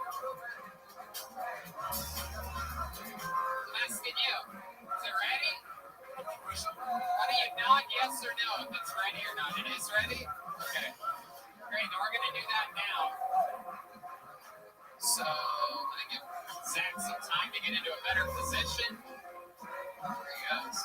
Uh-oh. What's happening? There you go, Zach Bogus, everybody. All right. It is time for another very special treat, everyone. Ladies and gentlemen, this guy just moved to Austin, Texas. This week, he is and always has been a regular on this show. He's the newest resident of Austin, Texas. He's going to be here with us every single week as he was before. He is a regular on Kill Tony. He's here for you right now.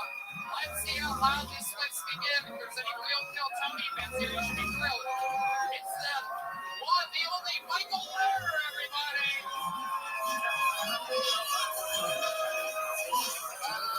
Here he comes. Wow. Man, I've only been in Boston for 2 days. My friend is already full of missions.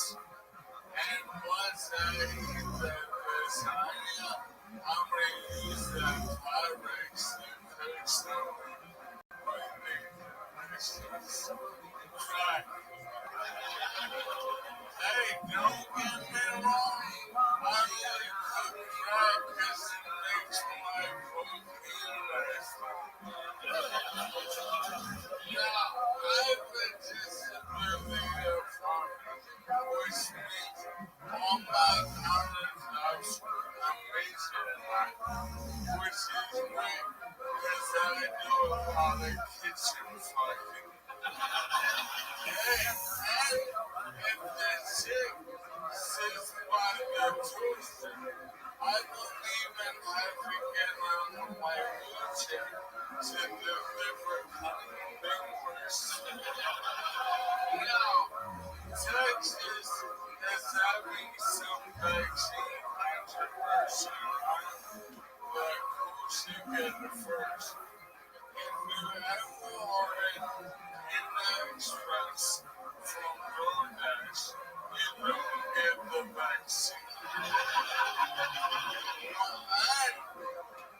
And if you, during the pandemic, you bought even one Funko bottle as all, you did not get the fucking vaccine. Damn. My goodness. I cannot tell you guys how excited I am that Michael Lair not only is here with us tonight, but just moved to Austin, Texas this week. Incredible to do. Go down! Yeah, and I got my car towed yesterday. It has 2 handicap records on it, and they told me, that's crazy enough, but your fucking governor is also in a wheelchair. Is it? Yeah. Yeah. You drunk? What? He's right. Driving around? There's the guys that are all balding instead of one legs, and he's asking me if I'm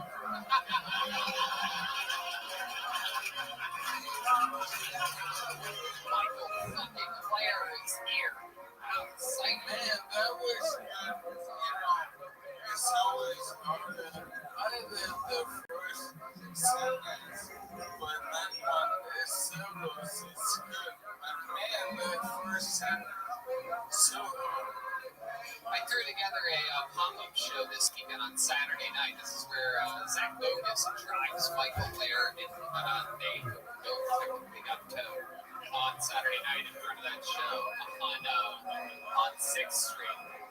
I mean, it was just incredible to think that he parked his car right there. But you guys did it. No matter how many handicap placards you have, it doesn't matter. But I did a show, a pop-up show. I announced it Friday, and we did it Saturday. Michael Lair, David Lucas, Joe Rogan, And the great Jamar Neighbors, a good friend of ours from the Comedy Store, is also in town. And I got to tell you guys, I was, as anyone I think would be curious to see how the audience would respond. I'm like, well, this guy was plowing through applause breaks immediately, just bringing down the house immediately. It was the first time I got to see him do like a longer set, not here on Phil Tony. And it was incredible. What more than makes me is not money or fame. Writing comedy is strange. Strange pussy. This guy absolutely loves it. They're strangers. So did you notice that he like over like past shows? Was there like a joke like you have? Honestly, a lot of it I had never even heard before. Yeah.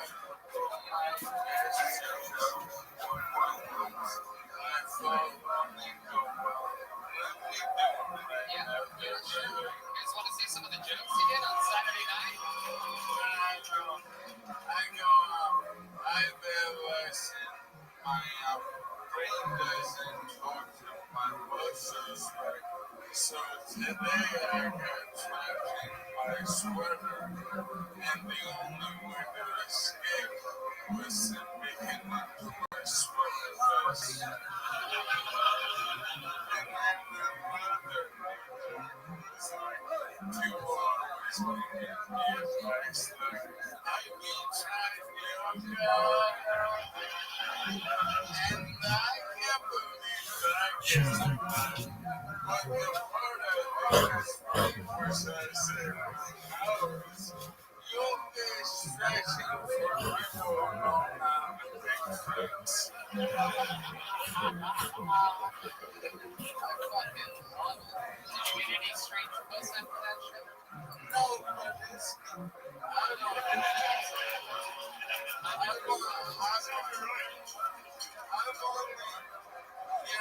I've said I'm only been here 72 hours, and obviously I'm disabled and not going drawbacks.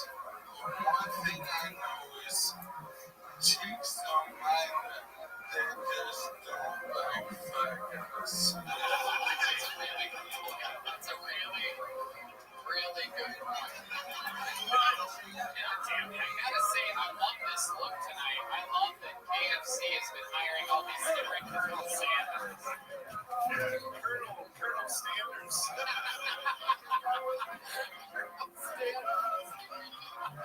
Colonel never stand again. The doctors are still trying to figure out what the secret recipe is to cure this disease. Michael, I'm so excited that you're in town. You got to see a little bit of Austin, Texas. What's your first impression of your new hometown? Black and white because I'm in the wheelchair and because I have pocket mouth.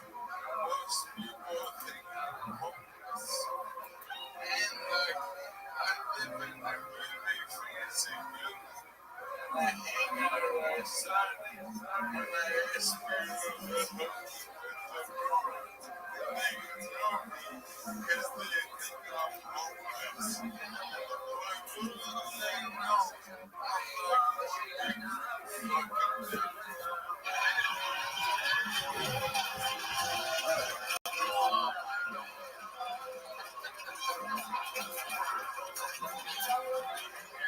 dude. No one in the world like you. Genuinely, it's crazy. I'm just a dude that's like, yeah, this is coming. Somebody's Oh my God. I love you so much. Is there anything else we need to cover here tonight, Michael Lara? Kind of sucks that he like dogged on him Hit Express on Postmates because I did it once a week, right? That's a thing that everyone does. They have it once a Yeah, it's a thing that everyone's shaped like you. Yeah, come on. I get that Hart's chicken. Oh my God. What do I think? Shane signed me anyway. Oh, yeah. Yeah, I'm gonna get my suit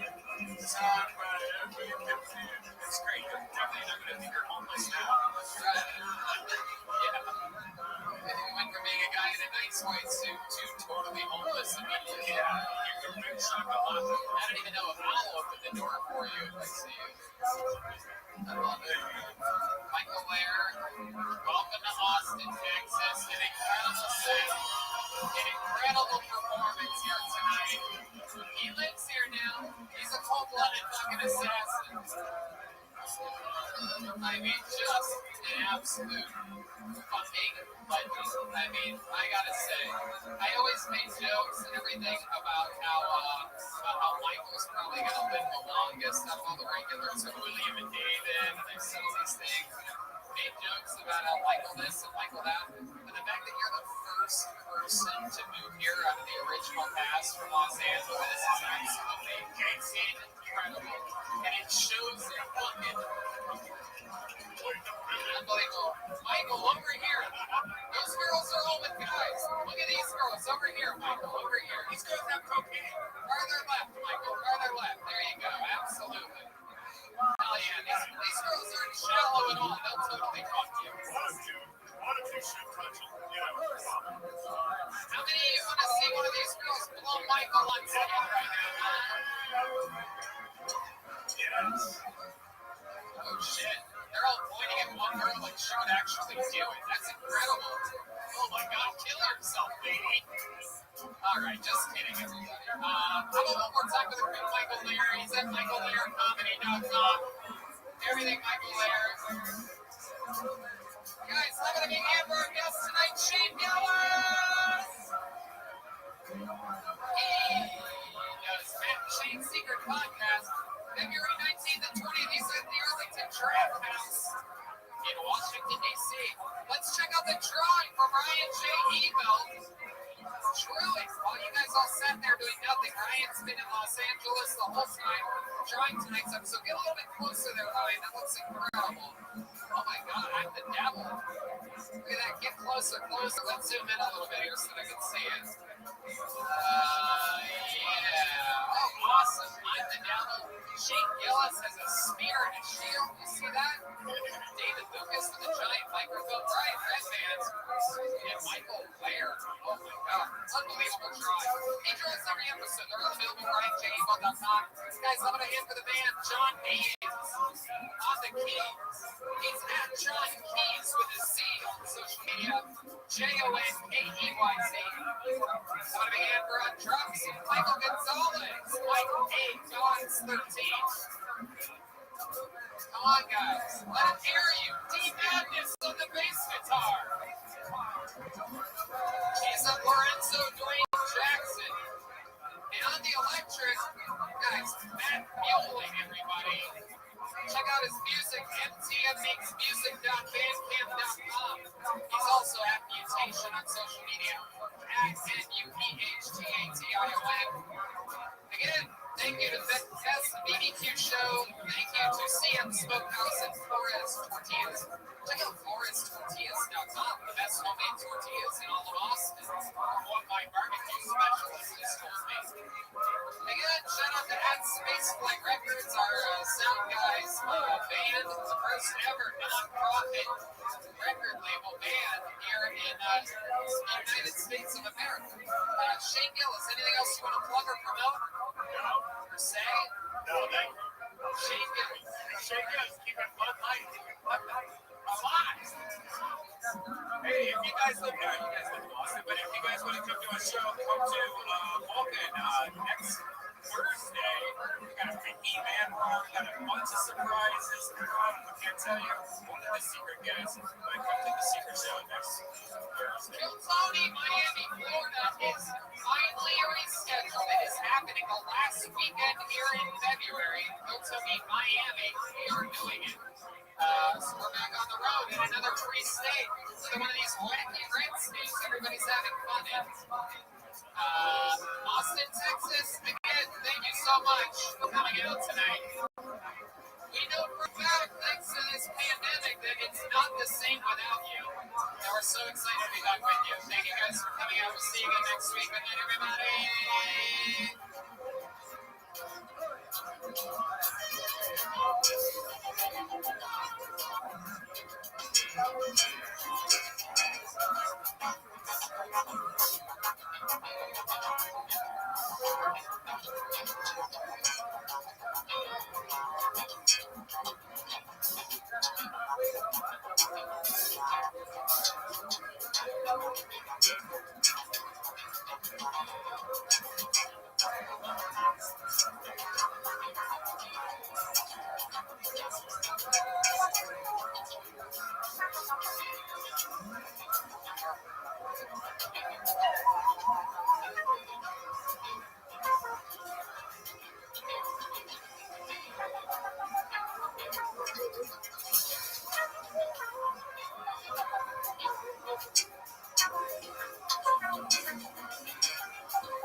Yeah, the song ended. Everybody, Brian Redman's here. Hey, what's up, everybody? Hi, man. Very exciting stuff. Unexpected as Austin, Texas. People are out having dinner indoors, ladies and gentlemen. You guys excited to be here? Hello, good evening. welcome. It's a live podcast for a live audience. How do we have for the band, everybody? Playing before the show starts. 5 minutes past 2. Lovely tonight. Sometimes great. 6 or 7 of us being here. It's moving along smoothly. It's going to be here to open hours in Restream. Exciting stuff. The great Ryan J. Enoch is joining us all the way from Los Angeles, California. Like Ryan, he's drawing tonight's episode. He draws every single episode. Every single print, every single episode. The brand new Tony, the coloring book is drawn by him. It's a bunch of episodes. You get to color it yourself. I just got mine. You just tell me what it's Ryan J. Enoch.com. Keep your work. Multi coloring book. A bunch of other stuff. Some limited edition shirts. Every print, every show. One more time for band guys. That is, they're going to be with us all night. Great John Keys. John Keys, Jonkeys, is a new single out this week. Matt Mueling on electric guitar. D-Madness on bass. Backbone, the band on the eyes, with the backbone on the bass. And Michael Gonzalez on the drums, ladies and gentlemen, a Mexican drummer on drums. What a world we live in. So yeah, before we start tonight's show, which is going to be super, super exciting, here's a little bit about the amazing sponsors that made tonight's episode possible for you. This podcast is brought to you by the Bridge One. It's light, slick, and industrial.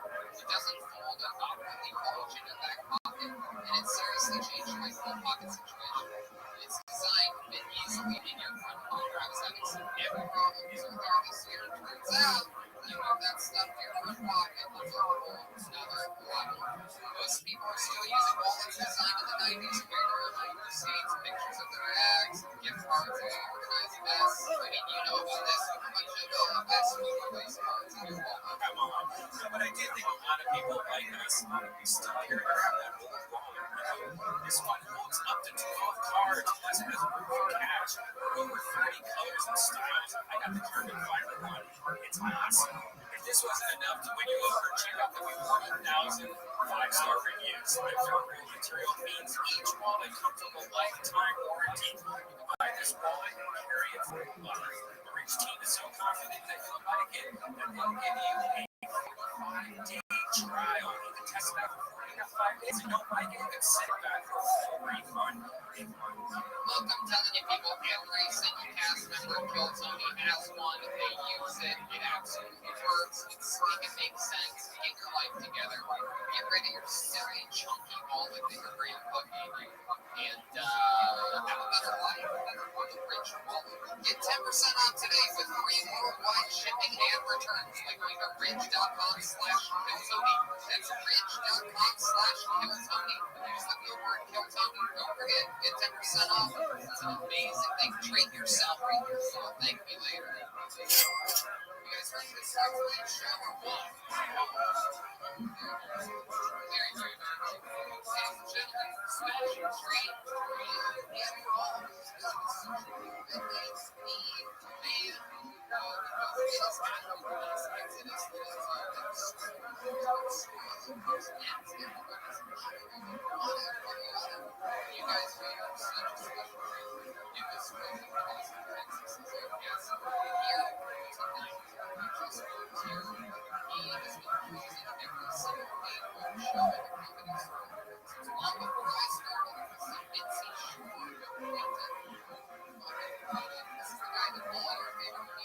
stick around. You wait until the end of the night to give it a full go in and watch all your favorite comedians stand in the back of the room and watch this live with you. And it doesn't matter. We're going to give a deal for 2 hours here on this podcast. Ladies and gentlemen, I present you one of the best comedians of all time favorites, the great Ryan Hawks. Oh, shit. Oh, my God. It's about to get wild.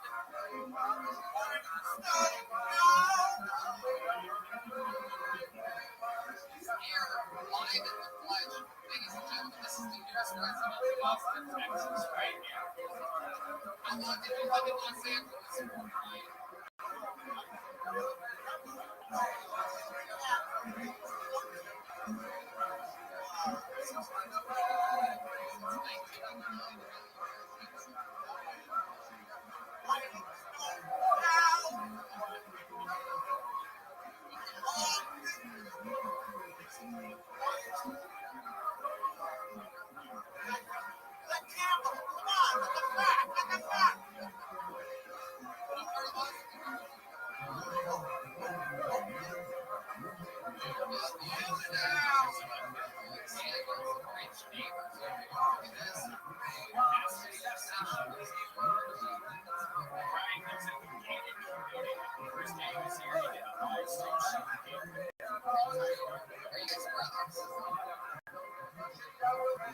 to start tonight's show. What? It's about to happen right now. Sorry, it just feels like we're on television taping. Austin, are you guys ready to start tonight's episode? Or is it there you go?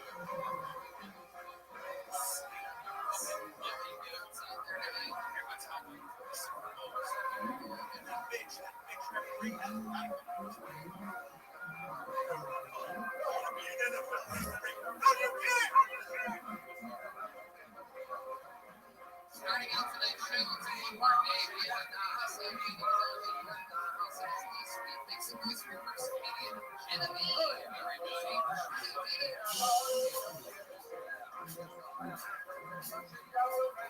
People swear out on the sidewalk are signed up to be on tonight's show. They're socially distanced. Those of you listening around the country, everybody that came in tonight was tested in a rapid testing for COVID. Everybody got tested. Totally tested. Here she is, Genevieve, everybody. One more time for Genevieve.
Genevieve, ladies and gentlemen, Genevieve. A little bit of interruptions there towards the end, but it's welcome back to the show. Thank you, Zero. What's your first lesson?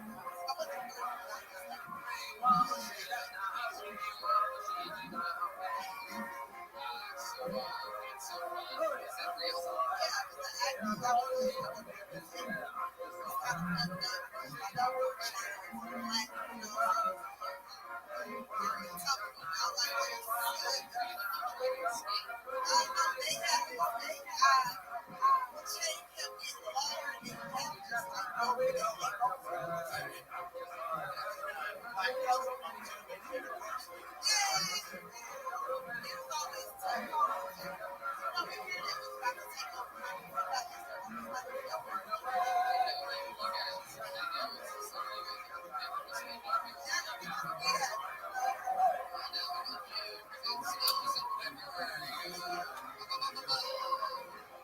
Stop shooting at us. Like, it was stuck you guys asked me. It's actually great.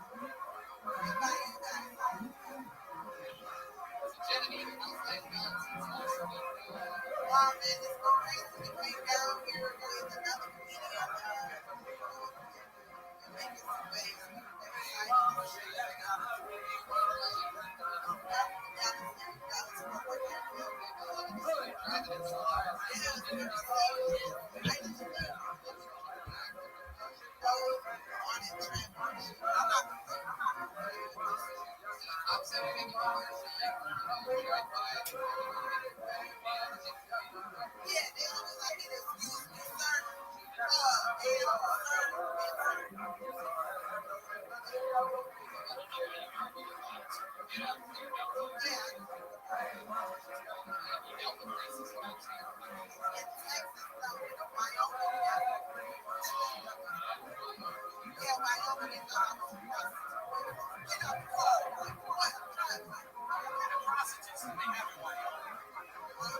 Genevieve, did you go to college? I did go to Michigan State. Wow, you're smart. You did well since you did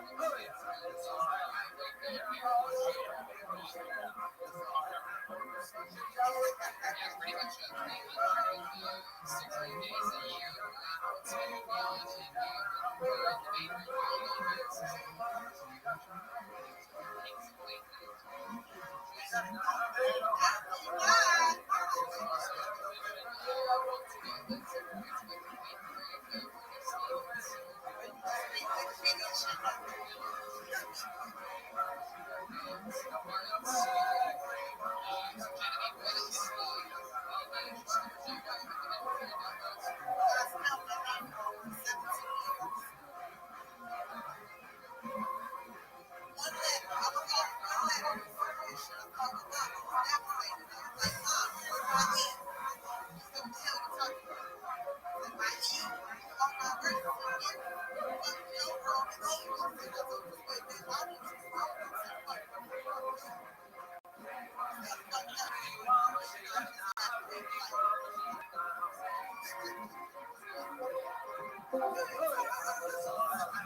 Come on, wake up.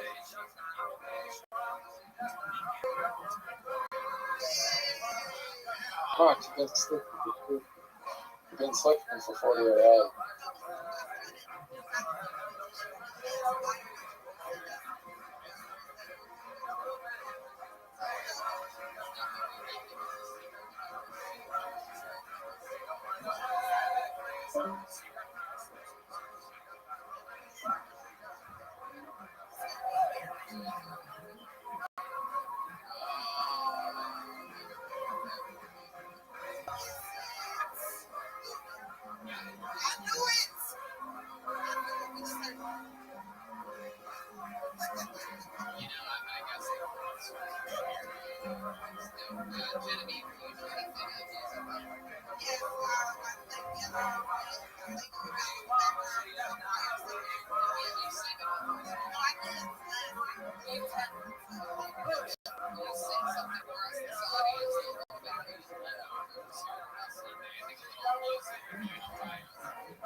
Oh yeah, that's right. Chris Rogers drawing something. Ryan Shea was drawing there at the beginning. Ryan Shea is your interest. Chris Rogers drawing something for Ryan.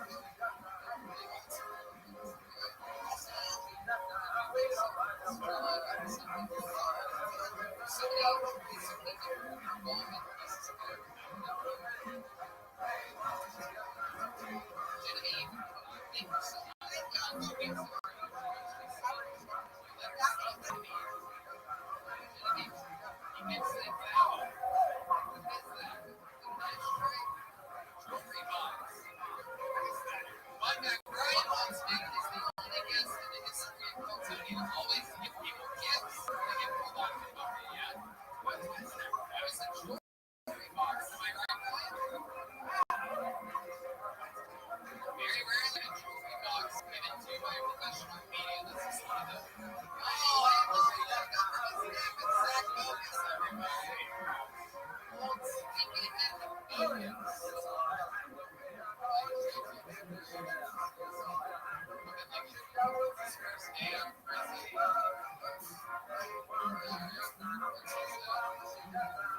comedian goes by the name of Raymond Cabrera.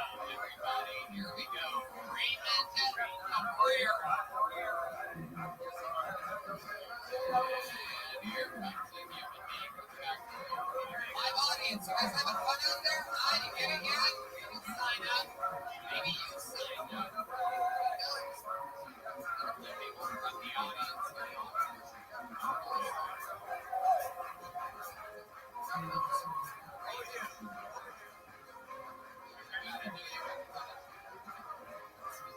Once been directing people to walk right through the middle of this thing. Come on, make some noise for Raymond Cabrera, everybody.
All right, Raymond Cabrera.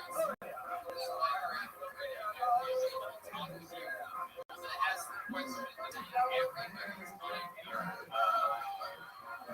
Are you wearing your mask all the time?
Tell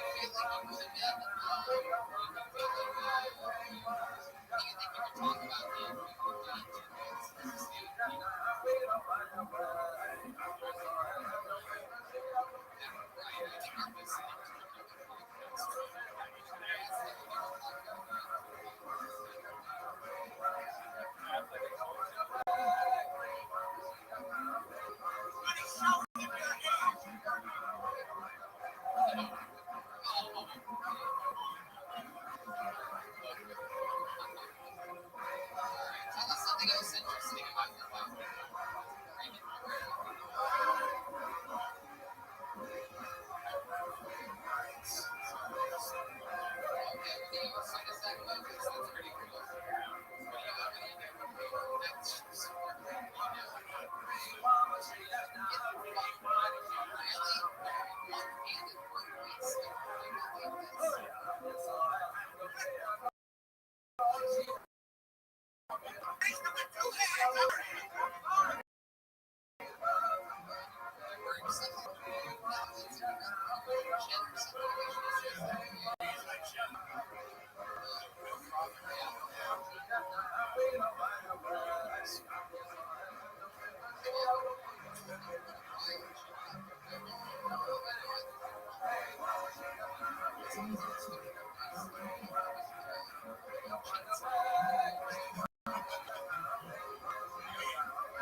Everybody wanted the bear tonight. Nobody wanted to get out.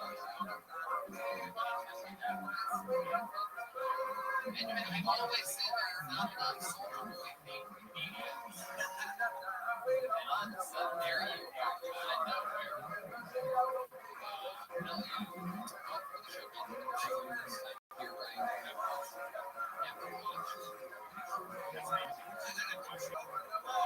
What am I asking? You know that? You know that's not what I asked for. Okay, that's very good. This is your first time on the show, right? You do a lot of stand-up comedy. Okay, this is my 7 years. And you moved to here in Austin. Never lived outside of how do we have sex when you guys are not sisters? You said you had that show there last time. You tried those around. You there were two pieces. MCs were there. I watched that show. I know who you are.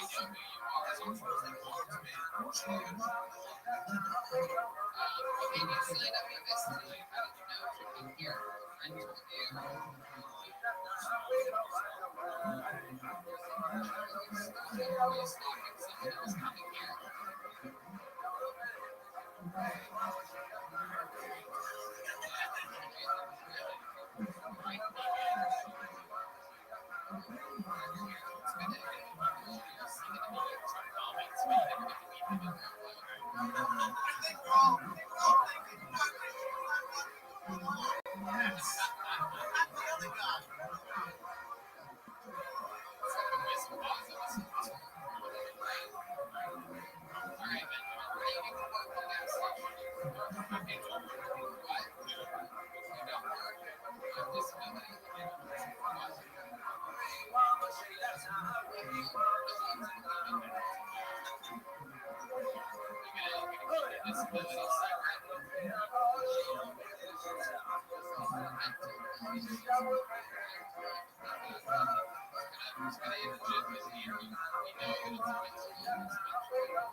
Where's your house in Brooklyn?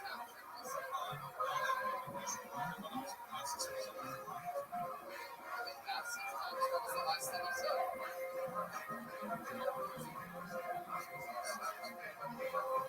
Outside West.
These are your people, Austin, Texas. Make some noise. You're happy of the city that you live in right now. Look at that. You cannot break their pride.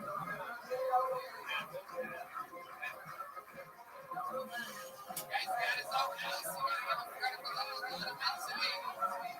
lot of mentally young people here in town just live under a bridge. Not this one. What was the name of it? I can she's been on the show a couple times. She's back. Local artist with a lot of real shows. Here she is. It's Brittany Leneska. I think this is her third episode in California. She's since we even moved here to Austin, Texas. Runs her own show. Makeshift garage. Yeah. I did it.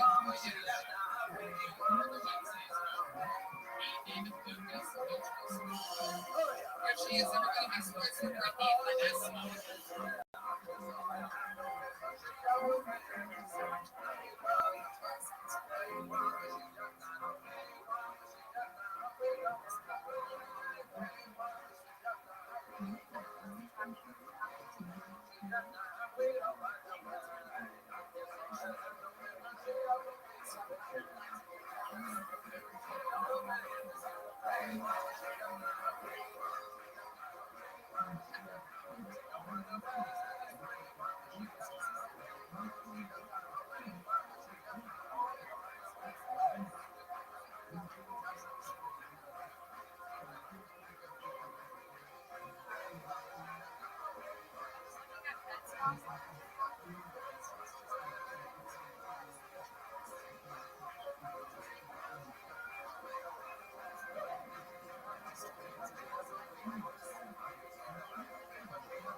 Almost extreme having someone inside of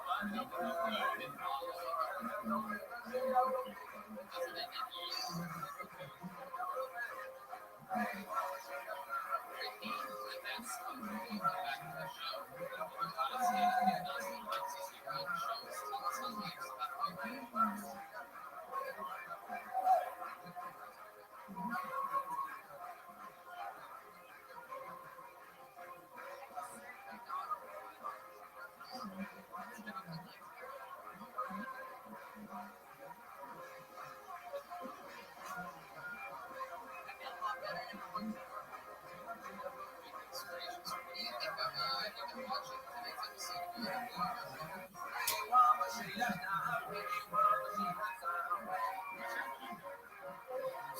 Trying to get my routes. I just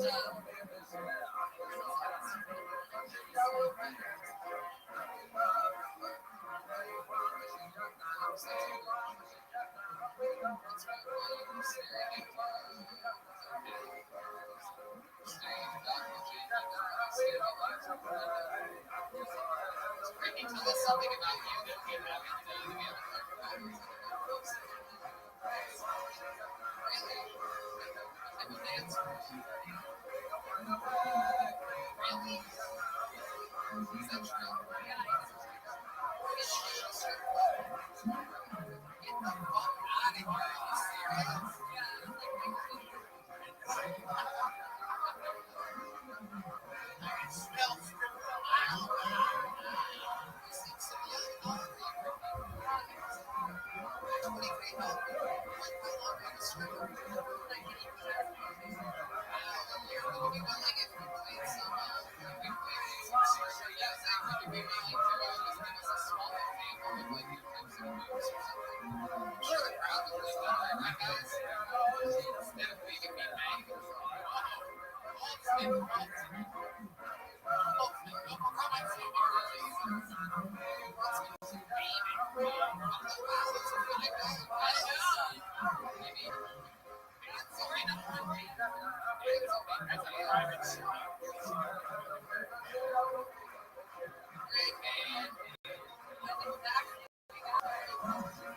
Guys, can you please extract up you for great things?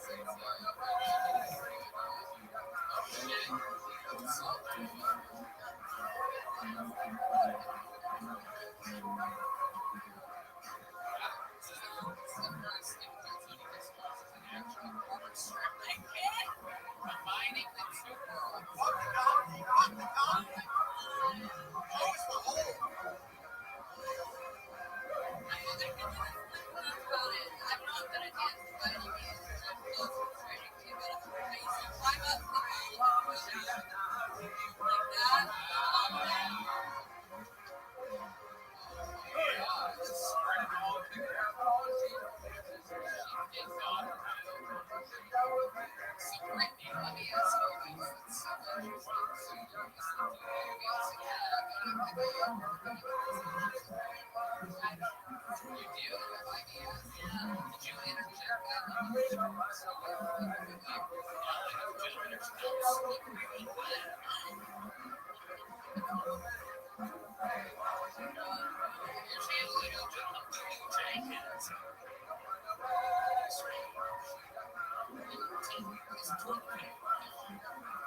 something we can't demand, right?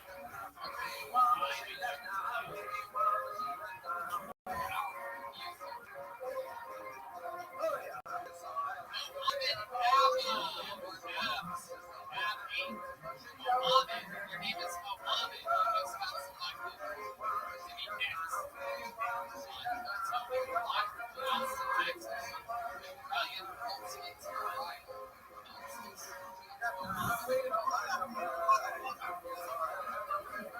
60 seconds uninterrupted. Here he is. Mohammed. Thank you.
What is your last name?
Really nice because they see you and they don't hear you. You can see very Mohammed-y.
What's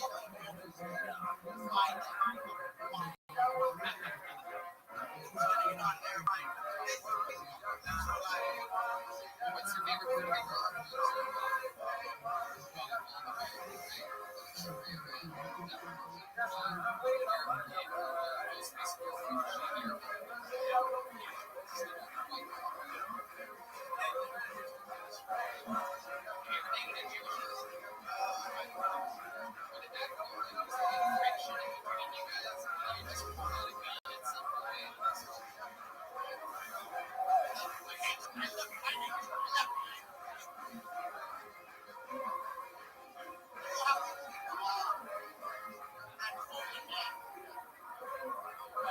You notice that you naturally don't like Jewish people. How your father really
restarting every 5 minutes.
There aren't any famous movies that you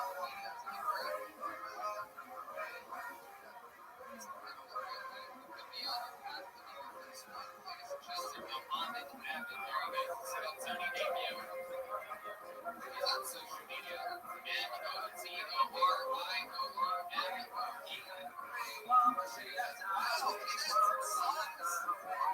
Absolutely. Dynamite just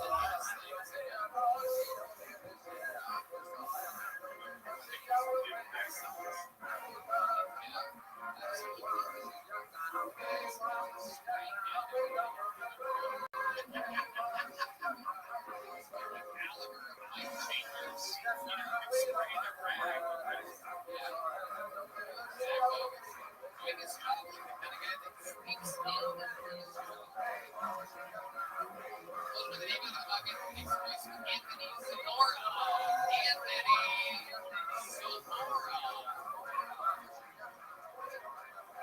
I mean, not enough Anthony. We might need Zamora. So we got Anthony. Zamora. Maybe that's the end of the stage.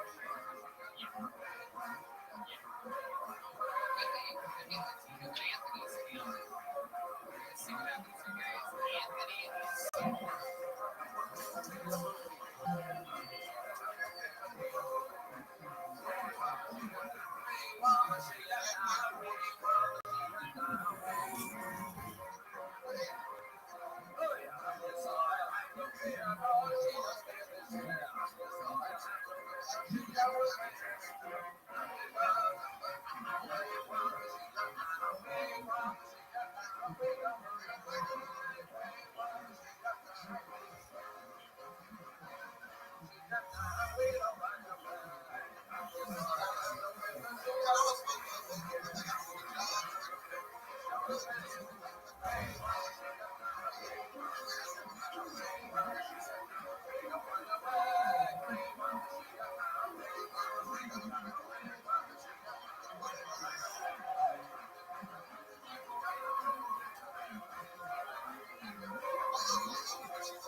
Everybody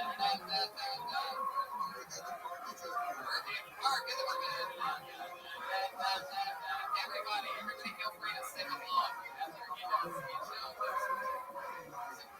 What do you think's the most Mexican thing about it? I don't even know what that means.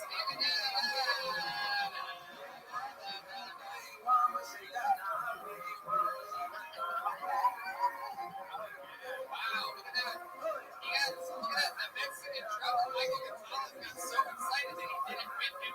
He literally could not help himself. These people are their own type of aliens. Even the white ladies, even the Karens from Oakville are excited right now. Look at this. They hear a Latino guy doing that weird crying thing that they do. It's like every Mexican guy's always getting like free. So, you took the Mexican person. Is this another okay? Yeah. Knew it. Fucking knew it. Do the fucking whistle. Do the fucking whistle, man. We're gonna wait all day. We gotta do it. No, we gotta do it. Just do the fucking whistle. There's no way she's lying right now. It's weird that you're lying about not being able to do the whistle. And it would be. That's a fucking thing. Get these people out of here. I want them kicked out. Just get them.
More kids.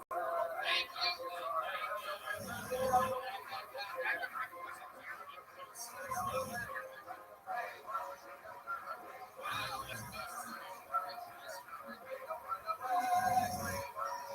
You're kidding me. Is it really?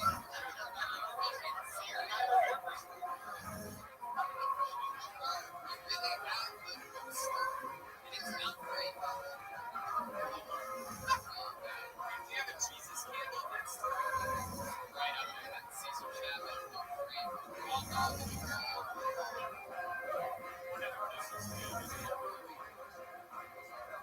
White parents and Christmas are really the pictures not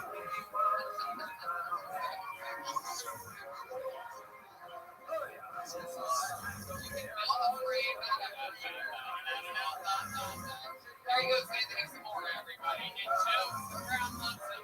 Great interview. Great job, Anthony. Look who just got a new alligator skin hat and a shot glass. Ryan is awesome. Wow. Ryan, that looks like on him. Wow, you put the hat right on. Anthony, some more. You gotta come up that side of the bed, Anthony. Anthony's our good neighbor. Always trusted Anthony. Yes, indeed. Right now, we're going to do something special. A guy that got famous during some of the quarantine episodes of No Tony. We found out about him and his insane relationship with, of all things, a Mexican woman who was trying to make his life absolutely hell. This guy is an amazing joke writer. Really, really, really shine these pandemic episodes of the show. And he's here for us right now, visiting Austin, Texas, from Los Angeles area. Ryan Joseph, Ryan Joseph.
He's Irish.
you say you're smart, you should be dazzled.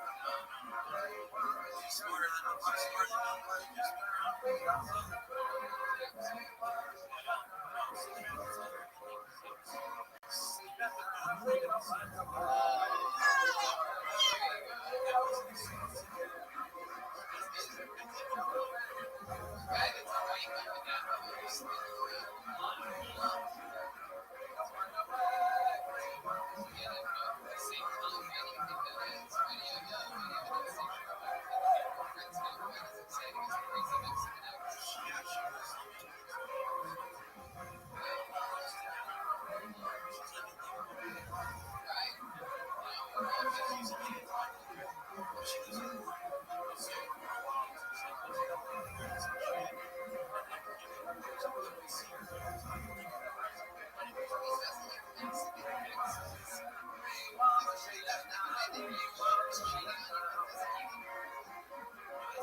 Some people do like NFL, do one week where it's like mental health awareness week. We do every episode.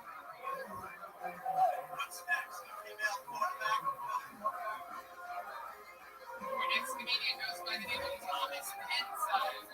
Thomas Penza. Great ear coming from the audience. One more time for Thomas Penza.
Normally I hate it when people yell things to the audience. That kind of stuff. Only one out of this 10 panels said I don't see why you appreciate that. That's fitting right there. Sean, question one, he was asking me what? For me, that was like watching a like John Oliver in a drama or something like that. One man playing no punches.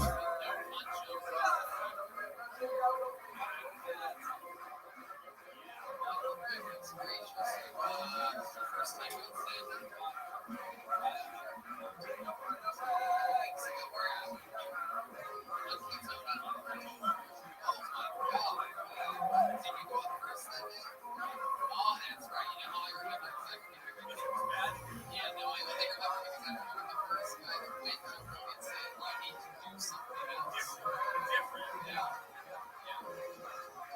And like I just had a flash. I don't remember you looking at it or whatever you're talking about, but it after seeing that scene, it makes sense. And you can give that kind of what do you think was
Well, for those of you just listening to this podcast, you're just listening. It was exactly what makes it.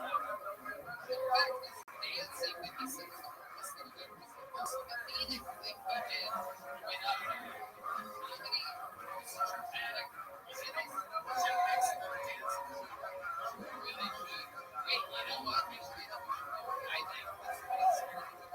The band plays and have right? Sort of like playing in school, the same type of thing you were just playing. Just moving this thing over. And so you see that and probably doing some of your dancing. Just do everything with one arm. With one arm. I can prove it. It's going to be 60 seconds. Thomas Penn breaking out. He did earlier. You had 0 hours while dancing and doing the exact same act. This is a great experiment. This is Thomas Penn's.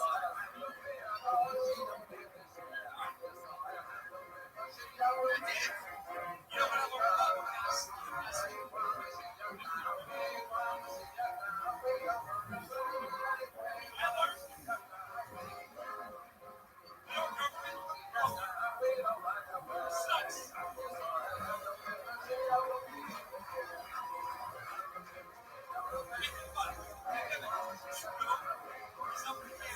He's giving everybody checks. He's in blackface. He's over.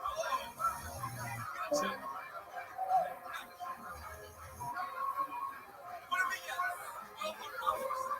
Well, what's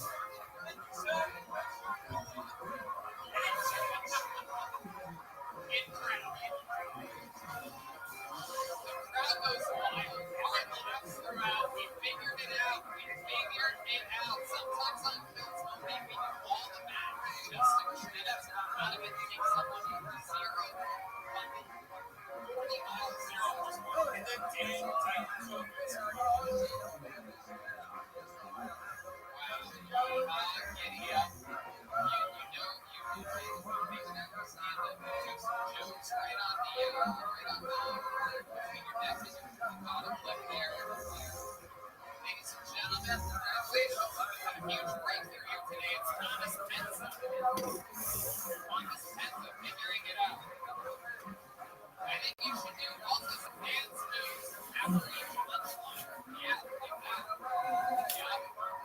Oh my God. I think that the Paramount Theater in the next year is going to be headlining his own shows. One day I'm going to be opening up for that guy. You guys want to go to the bucket one more time, huh?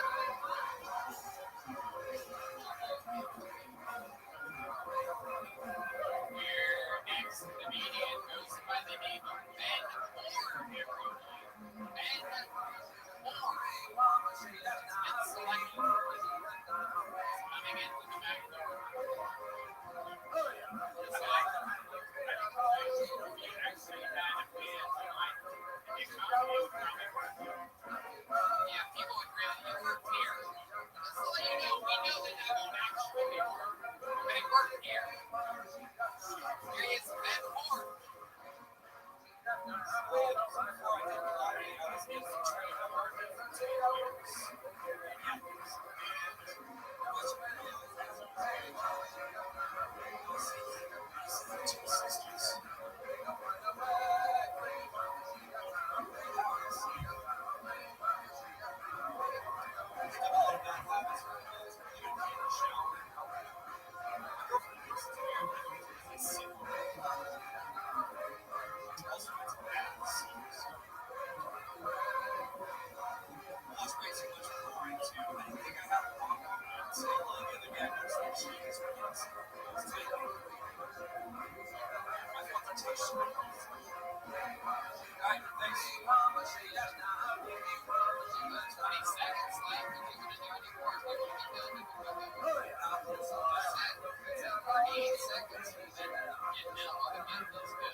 stateside? Like stationed here is a big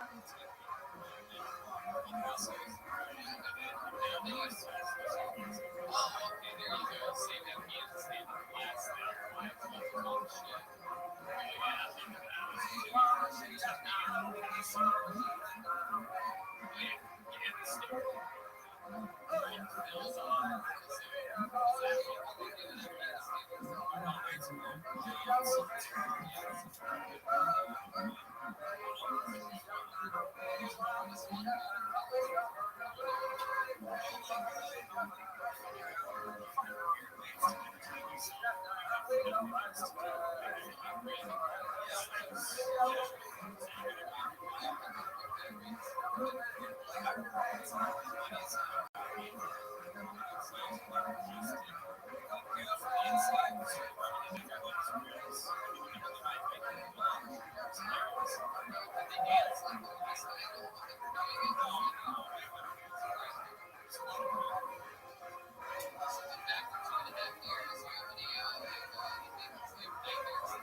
No.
Did she become a lesbian after she saw Thomas Ben's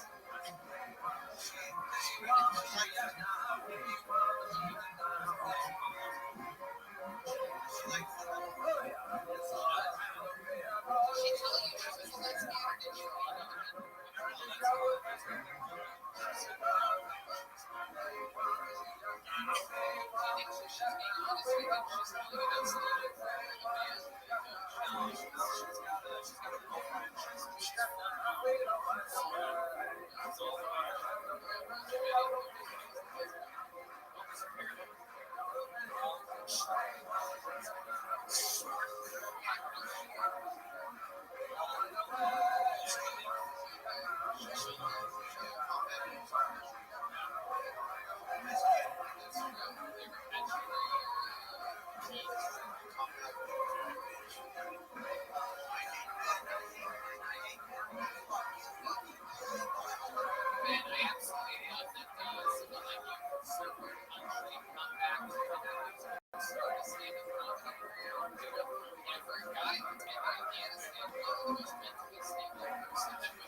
gentlemen, it is a special treat. Here we go.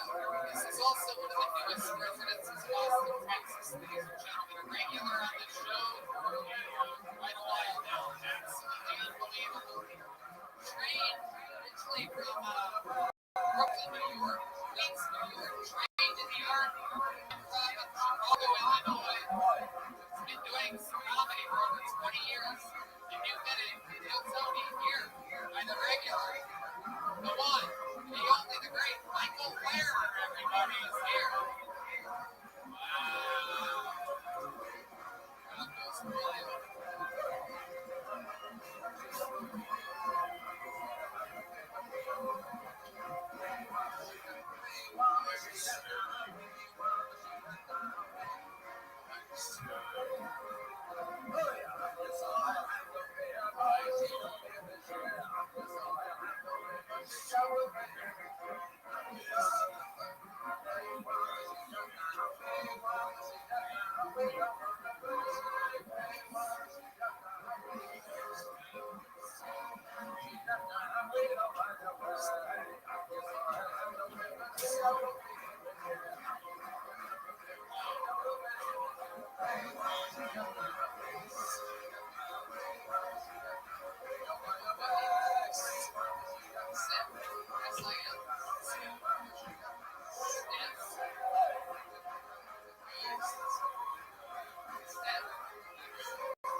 So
much fun here this some other names getting ready to be announced. The vaccinations are coming. Our new president, Joe Biden, really getting it done. Incredible. Incredible what he's doing. The work that he single-handedly is doing. I'm sure he'll finally at least never have it in office. Anyway, live audience, thank you guys so much. Good night, everybody.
Wow,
isn't that special? Come on, guys, we're here. We're in Austin. Make some noise. It's another taping of Kill Tony live in Anton. The great Brian Granby.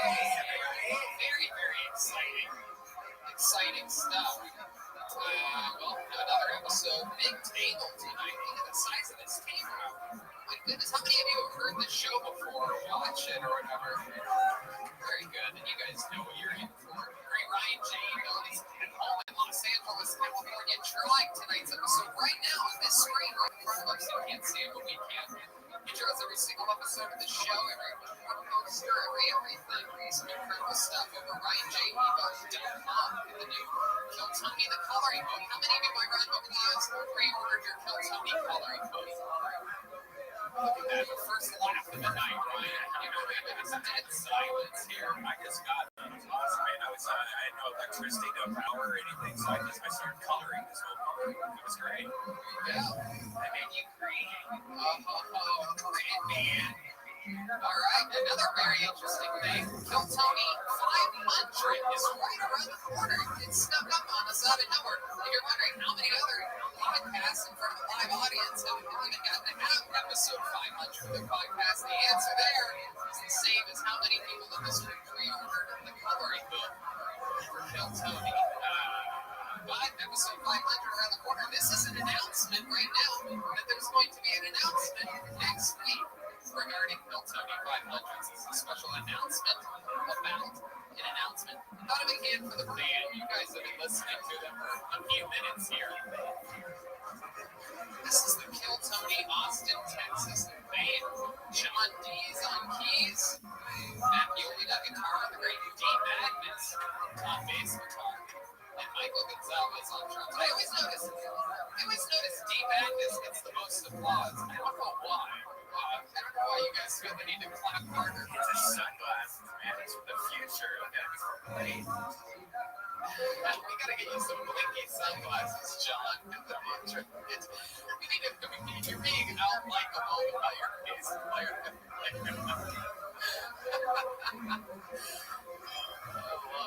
So exciting stuff. We're about born and ready to rip it here. I'm excited about tonight's show. Very, very fun. We've had only episodes with one guest at a time. Chris, how many of you have been doing Kill Tony taping here in Austin, Texas? Every week we've done one guest at a time. This week we're going to do two. And we might even, at one point, believe it or not, hit three. You know, we never announce the guests on Kill Tony. We just always, let you guys get lucky or unlucky. This is one of the lucky ones. This is, you guys are very, very good hands because this is two of my best friends in the entire world. Two real comedy store guys. You guys are going to have so much fun. Ladies and gentlemen, it is Brian Moses and Joe Rogan. Wow, all right. Boom.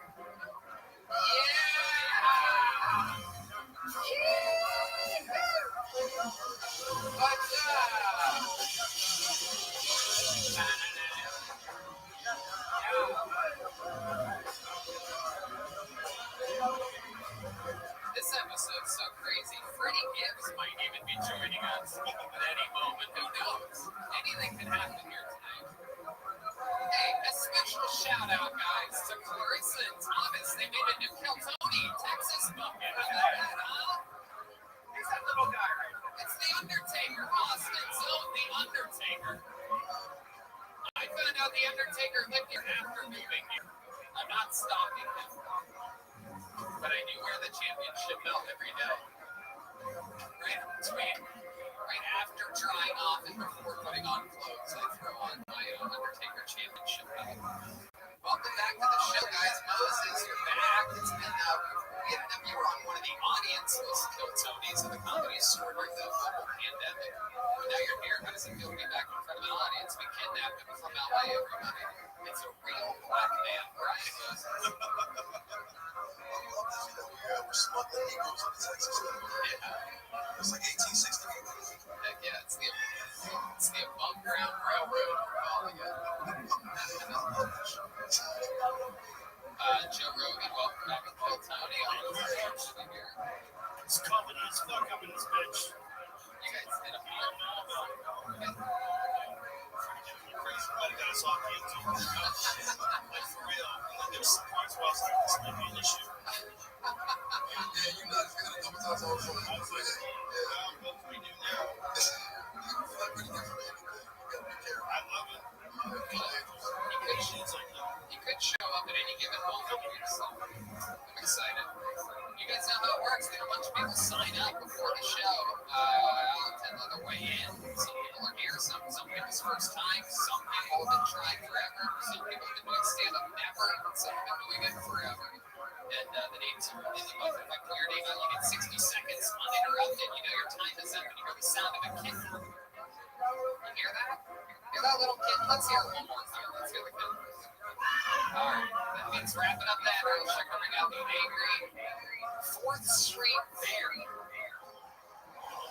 There it is. I'm excited about tonight's show, but before we do, here's a little bit about the amazing sponsors that made tonight's episode possible for you right now. This podcast is brought to you by the Ritual. It's light, sleek, and industrial. It doesn't fold or awkwardly bulge in your back pocket, and it seriously changed my whole pocket situation. It's designed to fit easily in your front pocket. I was having some hip problems earlier this year. Turns out, you move that stuff to your front pocket, it's a whole nother level. Most people are still using wallets designed in the 90s, carrying around old receipts, pictures of their ex, gift cards in an organized mess. I mean, you know about this. You have a bunch of fast food place cards in your wallet. Come on. But I did think a lot of people like us still carried around that old wallet, you know? This one holds up to 12 cards, plus it has one for cash. Over 30 colors and styles. I got the carbon fiber one. It's awesome.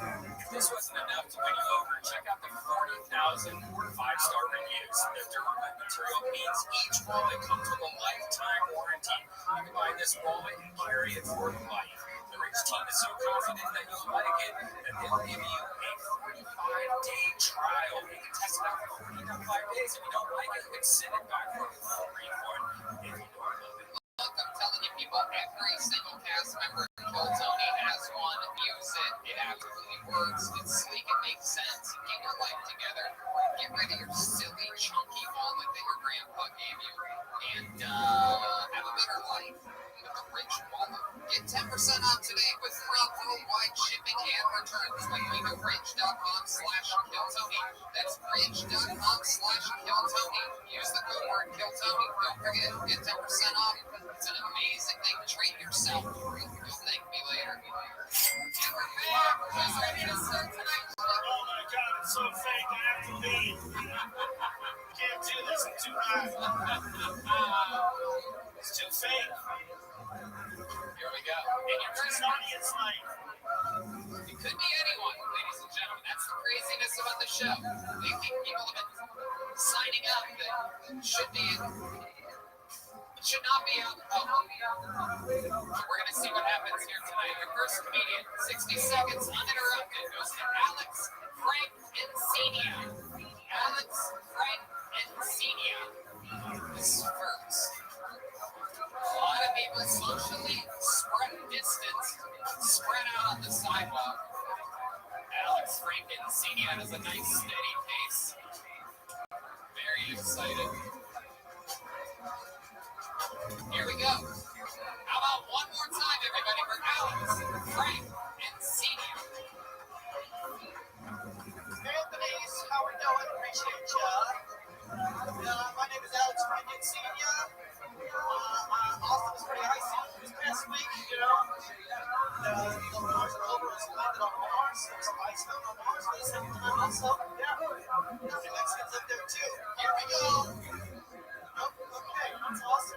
right? I'm half Mexican.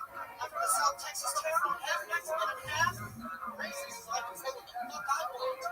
Yeah, but it's a weird racist because it's South Texas, so it's like all of my grandparents, grandkids are half Mexican, half black. They have a dog named Chickadoo. Nobody really knows how to work. But I am half Mexican and not Jewish, even a little bit. Please, I know what I look like for the people over here. I know what I look like. I'm not Mexican like you. What my whistle is, to convince these Mexican dads that I can take their I got it. There it is, right before the bear. He knows the show. I don't know if he prepared for it. Alex Franken Senior. How many? You start out with a lot of promise. I can't The opening words, I was like, maybe this guy's got a handle on this. Yeah, you got a good look. Like Napoleon Dynamite kill himself. I thought you were just going to say Napoleon Dynamite. I was like, I've never got that one before. I add more smart, funny things to the actual thing to make it bigger. Thank you, Alex Frank. So how long have you been on stand-up? With COVID, about 2 years. Okay. Oh, yeah, 23, no big deal. 47, I love it. It goes both ways. Sometimes you get 15, sometimes you get 53. Yes, absolutely. Whatever your victim says. I'll take that right to get once. Crying. It is true. Very rarely does someone look like both the pedophile and the victim at the same time. Touch yourself. If you jerk off, you can like tell your neighbors you're in their neighborhood or something.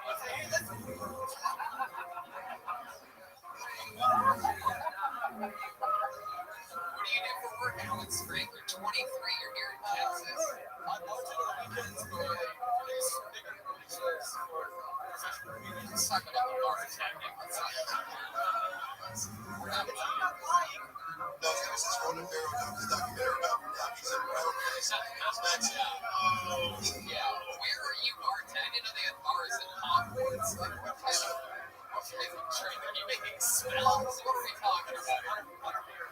Only butterbeer. It's a place called Old Maze. It's They let you bartend back there? You make other people's IDs big money. but I get to make their drinks. It's my favorite thing. Why Come on. is that your favorite thing? It's not all jokes. Just drinks. So it's Well, see, I'm actually just, I didn't get there on my own. It's that painting you were trying to make. Most people would not have put those two things together. So, of course, Take a back step towards that keyboard and say square up to the audience. Face them out there. Yeah, look at that. So they got a fucking grandmotherly face that you have. Unibar energy. Look at that. It sort of has every kind of bad energy if you think about it. Like it's like it can fucking blast, it can rain, it can hurt. this dude, I know this is good. I can't take it. Don't take it from you. I guess Stand up for yourself. I'm not saying anything that's wrong. I'm saying that What was that Mexican whistle you did? That was the most inaccurate Mexican whistle I ever heard. that was the other one. I can whistle smiling. Are you really Mexican? Yeah. Okay. But how much? My dad's Mexican. Okay. And your mom is what? Your mom Grace's white. Just regular white. Yeah. Cheers, guys. Cheers to you, Alex. Frank. Cheers. So tell us something interesting about you that we would find shocking or would surprise us about your life. Well, I think that makes it racist. I like that. Are you racist? It's just, like I said, it's fun racist. So it's like, It's just a joke. we like everybody, but My dog's name is Frank. He's on the run. Chicken on the run. Old man Frank. My name is very serious. Alex ain't Alex, do you have a girlfriend? No. Clearly. I mean, fuck. Who are you fucking? I mean, fucking. Respect. Who are you fucking, Alex Franken Senior? Honestly, when I get my ass Stand still. pillows, socks, all over Texas. All over Texas. I got milkshake. I mean, fucking pillows. It's, yeah. That's it. Like, Mild to moderate scream. Forget it. Very fun. I've always wondered what it would be like when a young Bernie Sanders signed up for this shit. I'm ready to find out. hey, every life I do. Okay, that sort of makes sense, Alex, right? Alex, what do you want to do with these demands? Yeah. What do you want to do with this? You want us to do this for the Yeah, we do it for a living, so I joined in the production department. Just without actually being a fraud about it. What do you ask me? I got into producing comedy too. I got to produce comedy for professional comedians, so that way whenever they hear my name, it's not name funny. That's a good idea. That's a good idea. Here's the problem. Is that people that put on comedy shows are literally still everybody that's gonna remember your name is gonna go, oh, he's one of those fucking fucks. I know, it's hard to try to fight that, but it's going off in a couple months. So I'm living here, I'm trying to produce what I can on Friday nights and do comedy. John Lefevre? There's this last month.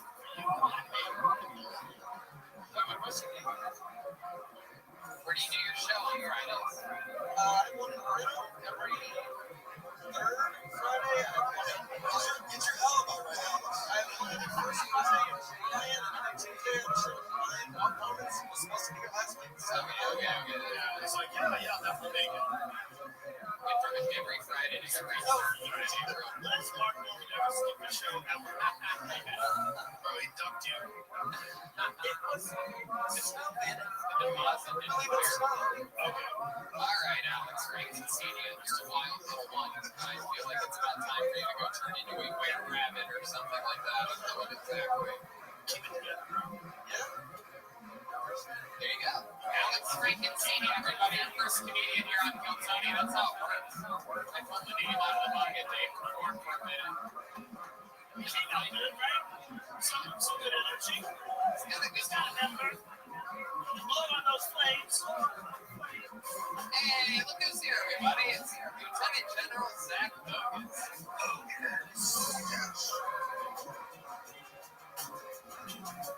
All right. Pull another name out. Mark Pena is next. Mark Pena. Let's see what happens here. It's coming from the pit of comedians.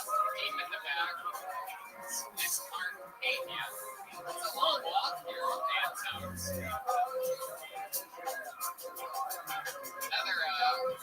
Another sold out show. Probably know this guy.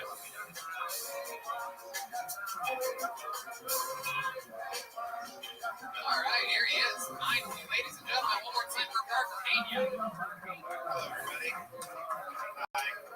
Man, I've had a lot of free time since this whole COVID thing, man. I've had a lot of time. You have to like pop in people, and it keeps coming back. You pop in, it keeps coming back, man. And I haven't had anybody, man, that think I'm growing a nipple.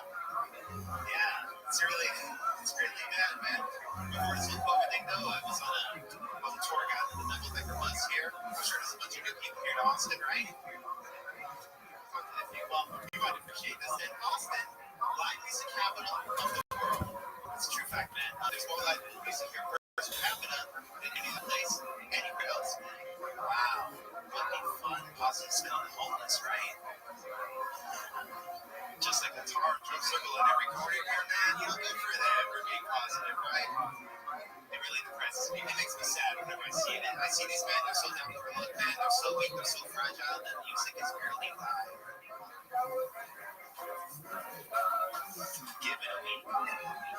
Pains will win. Party on it. Mark Pena. Isn't he adorable? Here you go. Welcome to the show, Mark. You've been on the run recently, right? Yeah, I was the dude that sold plasma cut patches. You wait, what? The guy that sold plasma and fucked that chick. That's right. That's right. He does fuck fat chicks. Moses, what do you think about this guy? Sells plasma. That's right. Tell the rest. I think you should open that next time. That was actually really fun. Really good idea. You fucking eat fat chicks since the last time you were on the show? That's a yes. No, actually, no, they weren't fat. I wouldn't consider them fat. They multiple girls since your last time. That's so bad for a plasma. No, that's not cool. Do you also be fucking? Do I also what? Do you also be fucking? Yeah, sometimes. Yeah. Sometimes I get lucky. Right. I catch work. What's the wildest thing you've ever done in the venue? 300 pounds. She said on my face, wildest thing. I don't know, man. Come on, you know the one. I don't want to say it's embarrassing. That's what makes this show so much fun, is that you're in front of an audience. Wildest thing. Let's see. Guess right now. Oh, I would love to hear it. I would love to hear it. No, you own it. You tell us. Oh, man. Wildest thing, shit. Come on, tell us the real one, Mark. Stop thinking about your second scariest memory. I really can't. Mark, please, I'm begging you. Oh, fine. Let's see, wildest thing ever. I'm not choking her out. She's grabbing my nuts. It's a give and take kind of thing. It's not creepy. Mark is not on the soul. You're a liar, Mark. I don't believe that's the weirdest thing. Cold case files. Should have said that. I didn't want to say it, but I did. That's the wildest thing. No. It's what I'm going to say. Yeah. Can you just give us a hint of what the other thing might be? Basically more bad, I guess. Yeah, you can do better than that. You can do better than that. It's like, guys, I'm the Night Stalker. Listen, Mark, I'm going to keep asking you the same question until all the cord is buckled up around your heart. He's slowly wrapping himself up like a mummy right now. That's nervously. It's got a noose already made. Welcome to Texas. Heroin.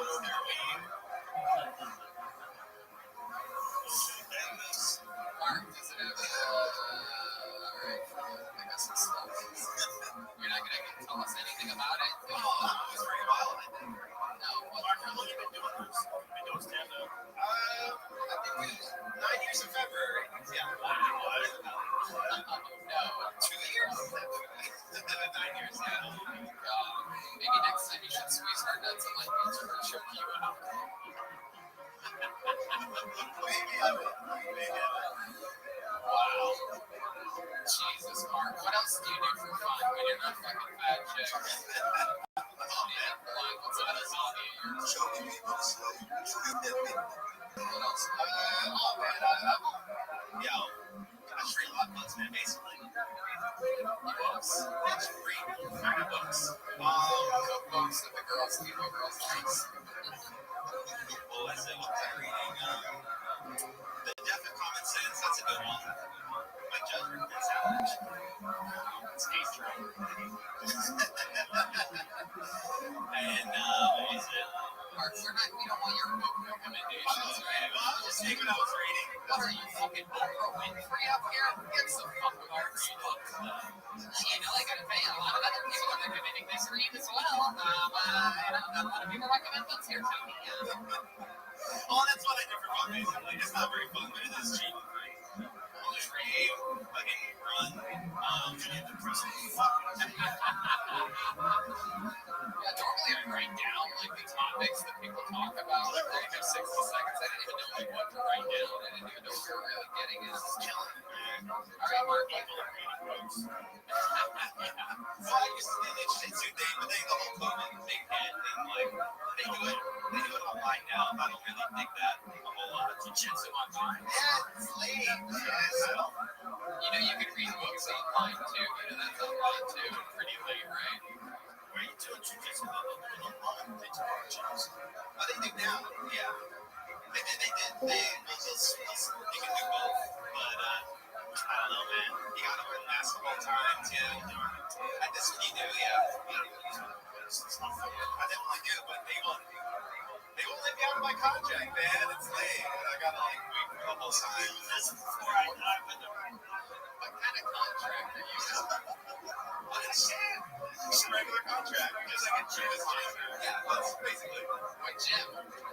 Aces. Aces? Yeah, sounds like that's a hardware store, son. That should have been my first word. You guys had me problem. Spend the day just to choose like this. This is fucking attendance. Yeah, it's freaking lame. I heard that. Dude, trying to run the card mile. I love it. Out there working out with fucking Black and Decker. Trying to fuck him, choke him. That's where I learned. That's where I learned my moves. All right, Mark, you got him twice in a few weeks. Congratulations. Good to see you again, Mark. Yeah, everybody. All right, Armenia Mark, 87. Alex Rankin Senior, by the way, age 23, already been doing it 2 years. He's on Instagram at Rogue and follow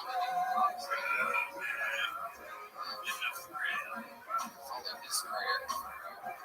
All right, our next Canadian goes by the name of Scott Morton.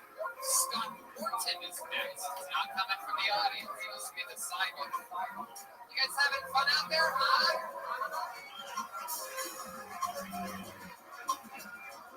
I thought this was the rock and roll capital. Come on, you guys having fun out there? Always waves. Rock and roll capital. Oh, Jesus. Wow. Look at that. Very unorthodox entry. One more time for Scott Morton.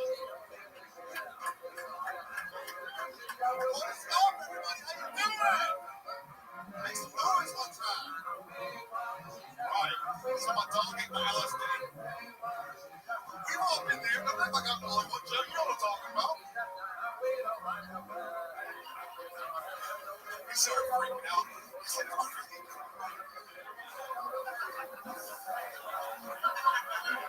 Small dogs really go to heaven? Hold on, man. If God was God spelled backwards, so if I walk in reverse, I'll become God? They started freaking out. He's like, hold on, man. K9. K is the 11th letter of the alphabet. 9. 11, 9. 9, 11. 9, 11 was an inside joke. Yeah, Joe. Yo.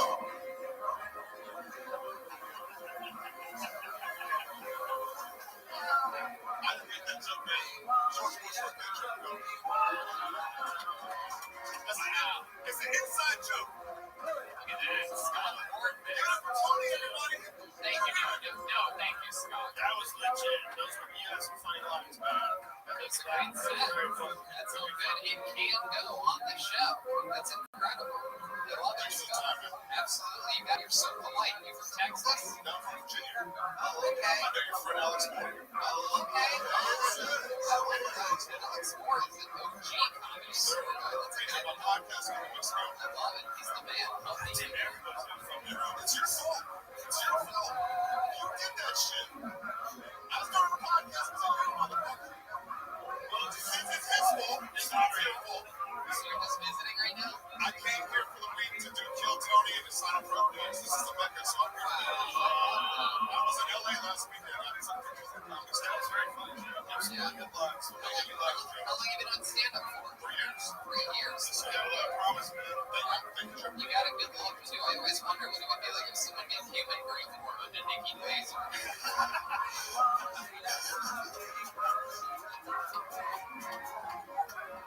I know what I'm like.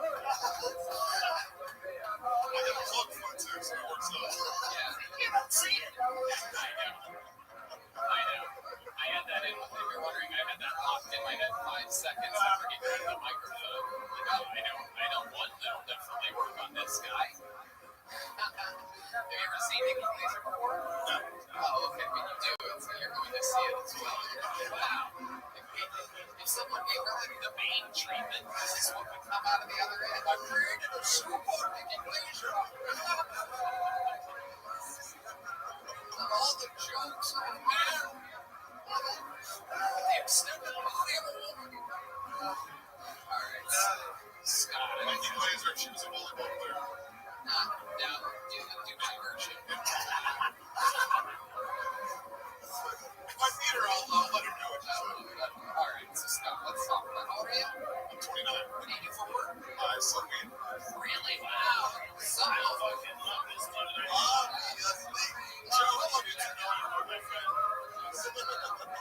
What do we got on the menu this week? On the menu this week? Yeah, well, I'm out of town, so I had to give everybody weed before I left. what type of weed are you selling? Can you give us some names of your strands and whatnot? Is this in Virginia? Yes, sir. Okay, do you have any of the seedless variety? See this Friday, I smoke 5 stones. Oh, okay.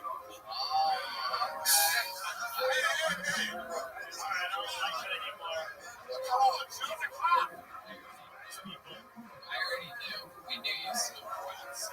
You could tell in the eyes. That's what I people have a problem. Yeah, the dabbers, the crackheads. Hey, man, just because I used to smoke crack, that has nothing to do with it. Exactly. Did Whoa. we got Moses' attention. All you have to do is say crack 3 times. Crack Beetlejuice shows the way. Say it 3 times. Three times, it pulls it out. I wasn't. Yeah. How did this happen? How do you start smoking crack? Give us an example of what happened. So I walked in the shed one day, my dad was smoking crack. And then he was like, do you want to smoke this crack? I'm like, sure, man. And then I smoked How that. old were you? 15 years old. Just got a lot, so that's fine. For the past LSD, I would be like that addiction. I've been clean for 3 years. I'm a manchester in comedy. See, I don't. That's sad too. It's like you burned out and you should pace yourself. I got my cocaine stage out of the way before I got an entertainment. Those people that like they go crazy and then they're crazy. Like, just are you sure? No, I'm doing comedy, Joe. You don't want to be a comedian. You can't. Need drugs. You can still smoke crack. Very important. But you can as much crack as he's ever. That's true. Take a step back to the audience and you square up with the crowd so they can see the face of a she-man over here. You should get coke, right? You should do what? Coke. Very rarely do we get Joe to prescribe somebody cocaine on the show, but this is a new one. How long have you been getting it sober for? Since 2018. 2018. So that's not good. Just kidding. I know. I'm mistaken. What's your practice? Do I even behind you? Go back and visit. You're still friends. What day? Yeah, maybe like your old girlfriend you broke up with, and then you got your shit together, and she got her shit together, and you go, What else do you do, Scott, when you're not doing stand-up or podcasting? man, hang out with my dog. My dog, it's my life. What's your dog's name? Oh, Bo. yeah, he's a boxer. Wow. How long have you had Bo for? Like 5 or 6 years. He's recently on his third dog. Wow. In dog years, it's probably time to take him back to the shed and smoke crack. Keep the family. There he is. We got him on the line. He's live streaming from Virginia right now. What's his name? What's his name? Bo.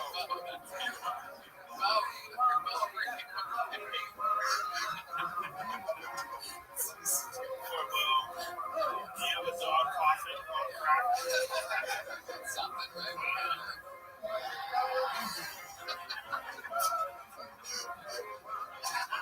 He actually had it. The sound effect says dog smoking crack.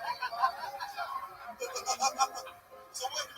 So you've had this dog for 6 years? Yeah. You've been clean for 3 years. It's 3 years. You've got the house. 3 years. So you got it. How do you have it open? So what about like selling fucking alcohol? Like we get the stuff. Pretty much. Really? Okay, yeah, man. You're selling dog. You fall off the plane, you get back on, and you relearn. Don't just give up. I started a podcast and then comedy has a show, so I'm going to start smoking crack. Get back on the crack team. Alright, for this podcast, you should only interview crackheads. Okay? Just walk around Austin and you're only just call the show on crack. It's just everybody getting it up. But that fucking wings guy, everybody eats spicy food. Yeah. For a half hour, you get a response. Honestly, I just want to crack. Yeah, I've never done that. If you want to order anything, Joey, Joey, yes. But if you go to Walmart, you can get some Italy. Okay. You can actually have plastic and missing. Like Sometimes. some of those side effects. Crack smells like red man nose. How do you know what it I've smells? smoked crack before. You have? Yeah, once, twice.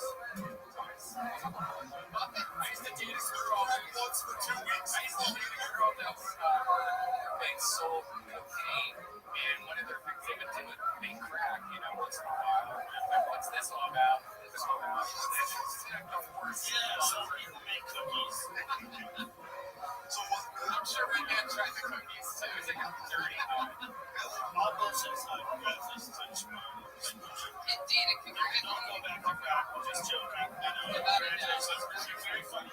So, very funny. And congratulations on a absolutely fantastic 60-second long set. It's not as easy as it looks out here. You nailed it from beginning to end. And look, you made this crazy trip. I always love it when the bucket,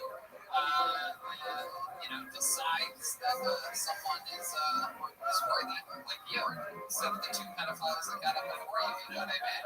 Very cool thing. You made this trip. You took a big chance, and it fucking paid off with like 50, 60 names in this thing you got through. Congratulations. There is Scott Gordon, everybody. On social media, and this is not _ Scott.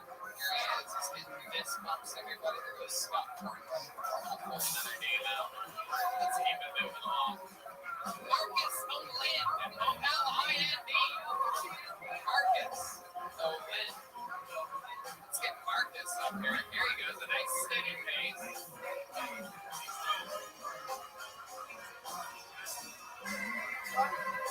Hanging 3. Yes. Hey, that reminds me, Brian Moses and Freddie Gibbs are doing a stand-up show tomorrow at the Walton Theater, 8 p.m. Here, one more time for Marcus O'Lind. What's up? How's it going? I'm uncircumcised from uncircumcised guys' ass. Just me, alright? Recognize some of you guys from the meetings, but I'm not going to call anyone out, alright? Meet every Friday, 14 Fridays, but it's anonymous, alright? It's anonymous. I think uncircumcised guys, I think we're better at sex. I do, I think we care more about it, right? A little bit more invested, a little more skin in the game. You know what I'm talking about? Hey, my girlfriend thinks my dick is racist. Yeah, my girlfriend thinks my dick is racist. Pretty sure that's because my girlfriend's black. My dick has a white hood on it. I don't really know. It's a KKK joke. There you go. You guys got it. Yeah, me and my girlfriend, we've been dating for 3 years. Interracial relationship is 2021. Nobody's against interracial, right? Anybody against this still? No people still against interracial relationships or racist people. Because think about it, we have an interracial relationship. You got black people, white people getting together, making babies. What do you get? You what racist people hate the most? Mexicans. Wow, that cat is loud on that one. Marcus O'Lind. Oh, yeah, welcome. What did you just talk about? You have a black girlfriend? I do, yeah. Okay. You just Talk about his dick for a little bit. You fucking blocked that out. How long you been dating this girl? 3 years. 3 years. How long have you looked like a white supremacist? About 3 years. Oh, goodness. This all started when? Did she ask you to go for this look? Did she tell you that she wants to fuck a guy that looks like I already had it when we started dating. So How long do you know that beard for? 4 years. Does your beard get stuck in her bush ever? I went down there really much, you know.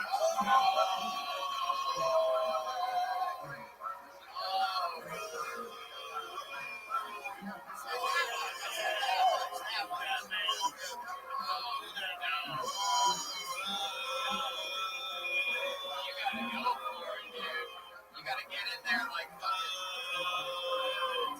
how long have you been not eating pussy for? This is crazy. It's an occasional thing, alright? It's occasional.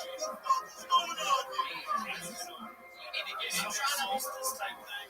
Bro, I'm not fucking the white stereotype that all white guys do. You know what I'm saying? This is because of your beard and this is smackers too long. It does a little bit, you know. Shave that beard off and start your pussy stuff.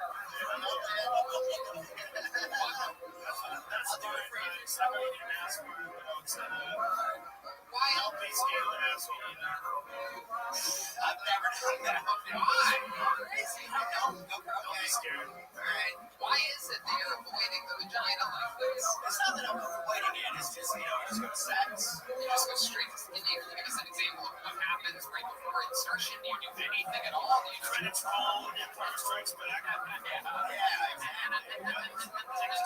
pajamas. She likes massages. I give her massages. What kind of massage? Like shoulders? Yeah, back, shoulder, you know. Massage. And then the straight insertion. Then you just go in the top row. Like a Pretty much, yeah. Let's go straight to it, you know. Like a ferret.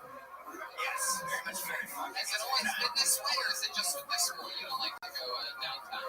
I mean, like when we started dating, we did it more, but now I got lazy. I did. I got lazy. You need to get Girls don't like that, dude. You need to attack that thing. That's so true. What else? What else about you, Marcus? What do you do for work? Full-time comic writer. Full-time comic. Yeah. What did you used to do for work? I used to work in finance for a couple years.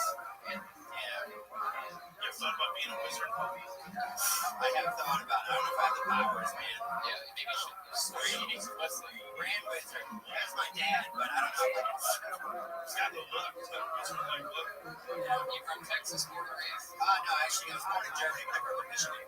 Okay. How long have you been here? We moved to Dallas like 2 months ago. We just come down for the time. Who's we? Me, my girlfriend, and my buddy Uber. So, Okay. you guys get some fucking shit going on your house. Well, he's the pussy, you know. Outsource it. Obviously, yes, what's that? He was never that way. He's a square. He's out there. He's eating her out right now. Oh, yeah. Better now. It does.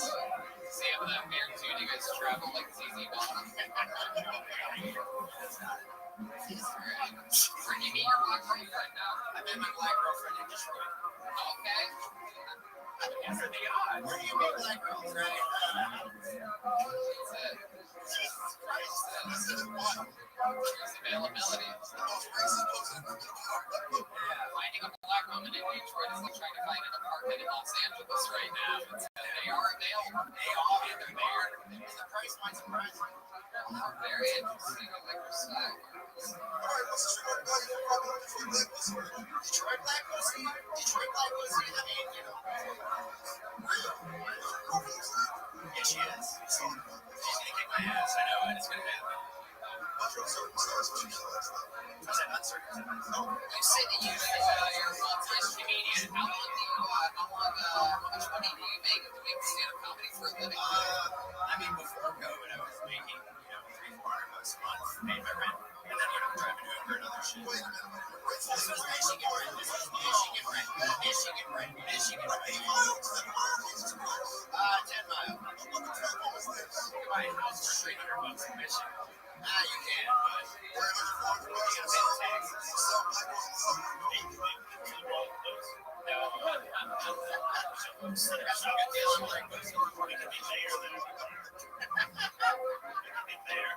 Marcus, what's your favorite thing that what are you really good at? Did you ever get a trophy in your life? I don't have a skill. You can start tomorrow. What's your name? Was it tomorrow? Okay. Set yourself up. What advice do you have on eating pussy? Just like generic.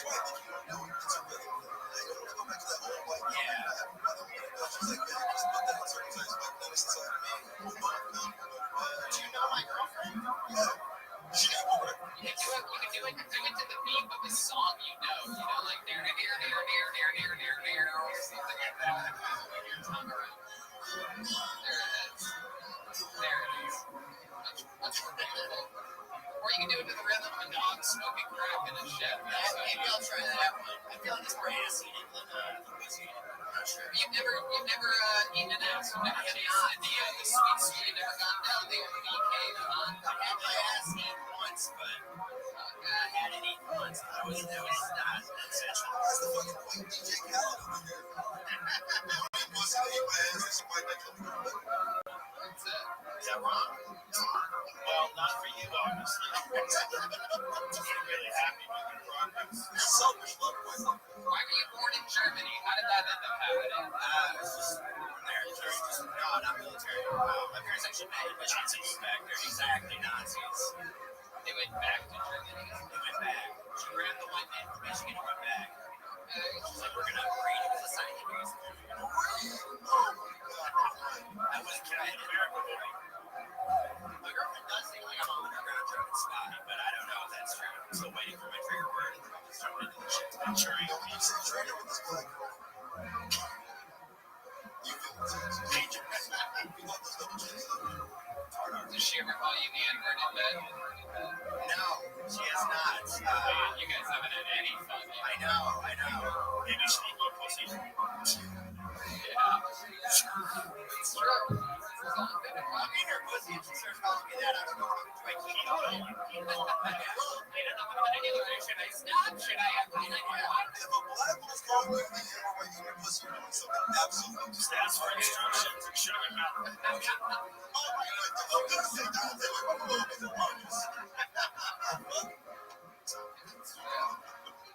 All right, Marcus, you did it. There you go. You've been prescribed starting to eat pussy. There he goes, Marcus Oland, everybody. He's on social media. Beard Von Marcus, MARAUX. Tony should grow in the beards. 20 years later, I've been trying. I've been trying. It doesn't take much trimming to keep this thing. You guys should hire someone to dress up like Fauci and chase the microphones. Hey, that's a good idea. Yeah, get a Fauci mask. Yeah. Maybe Fauci for Halloween. You want me to make Zach wear a Fauci? Zach, you wear a Fauci mask, right? If we can get a Fauci mask. Yeah. They make those? They have to. Of course they do. All right. What other name out? This looks like a new one. Let's see what happens here. JT Stockman.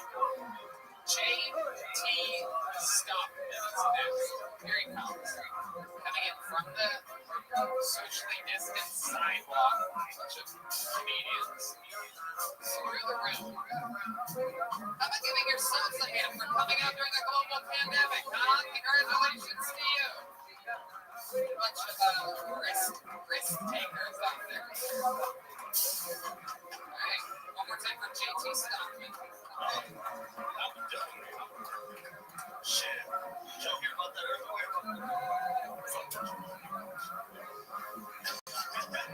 I got struck with a lot of pregnancies here recently. Away. She'll never find me. She knows she's on me. I fuck with her, but it's not bad. Can leave my phone in any room. I know she's not going to get that shit. I met a black officer the other day. He was wild as hell. It's very rare. It's like meeting Mexican. It's like a child. That girl I knocked up to, she's, that's not why we broke up. We broke up because she was real dumb. She asked me, she's like, hey, I became a man. She's still love me. I was like, of course I love you. Like a brother. I thought we could hang out and talk about pussy. I just don't want to have sex with you. She got the back of my dialogue like, take like a man, bitch. There you go, JT Stockman. Welcome to the show, JT. How long have you been doing stand-up? Year and 4 months. Okay. How's it going for you? What was this earthquake joke you almost opened up with today? Was there an earthquake? No, that's not like there's always earthquakes. What the fuck are you talking Did you have a stroke? I'm nervous as hell. I'm sorry. I'm like, shit, you have a stroke. What would you have said if everyone was like, yeah, we know the earth? Yeah, what would you have said then? You just would have been like, all right, well, in other news. All right. Stop apologizing first. So let's go over it beat by beat because that's what really stood out. The entire minute-long set, I never got over wondering what the earthquake reference was. Even though you were trying to move on, I got stuck right there. I'm like, what fucking earthquake is he talking about? Here, there, again. If you do that, if you start with something and then you don't go anywhere, then you say, fuck that joke right off the bat, you're going to keep going right away. No matter what you do, whatever you talk about when you first get on stage, you can be casual, talk to the audience, and then when you go to your first premise, you have to go into it. If you're not interested, they're not going to be interested. If you're not interested in the earthquake, don't talk about it. That's why, like, if you're trying a new joke out, doing it at the very beginning is like the worst idea because if it fails, the rest of your set, everyone's like, what the fuck was that about at the beginning? That's good advice, except sometimes you should start out because you have other jokes, maybe something just happened, and you have this idea, and if you jump into it, like it forces you to be funny. Like it forces, and sometimes that's the way you find like funny shit, and maybe you have a premise, so it just happened, and Yeah, you have to measure it out. It's based on the zeitgeist, right? Like last week I did a show at the Vulcan on the Thursday that all the cars got into accidents on the 35. It was a massive pileup, and I did this wacky joke about how I drove forward. There was no traffic. I threw a banana peel on the back of and it went really well because having that day, it wasn't like I went up there and asked about an earthquake that never happened. So I'm going to ask you again, like, what made you? There must be something. You must have something. I think you have something and you don't like it, and you're thinking that you don't like it, but I think you might like it. No, it really goes nowhere. Come on, give it to us. We need something. It has a stroke. It was all just a plan. You know that shit. Wait, what? So here's JT's biggest problem. JT comes up, he's handsome, he's an average height, right? He's white, he's got a good accent. He's like a Nate Diaz, but he's skin. So comes up, you're already like, I'm like, okay, he's cool, guys, but he's like, fuck this guy, right? And then he does that dumbass joke about the earthquake, and he doesn't do that sucker. He's just like, I fuck that joke up. Now, the problem is JT, handsome, right? You're never gonna like you, have to people like you. If you're the first guy, the right side guy, you can use that joke because you look weird. You don't look weird, right? You're a criminal. You're leaving out funny, so I get it. I'm leaving out funny because that's not what happened. You might not have it, but you're not funny. Yeah. I get it. Right? Yeah. I don't know if he's that handsome. God, suck his dick, Brian. He looks like a Neil Patrick Harris. I'm just saying comedy right now. Getting this guy out of here is like a rip on a construction worker. I'm also a construction worker. Clearly, I see the third finals. Where were you a construction worker at what's it called?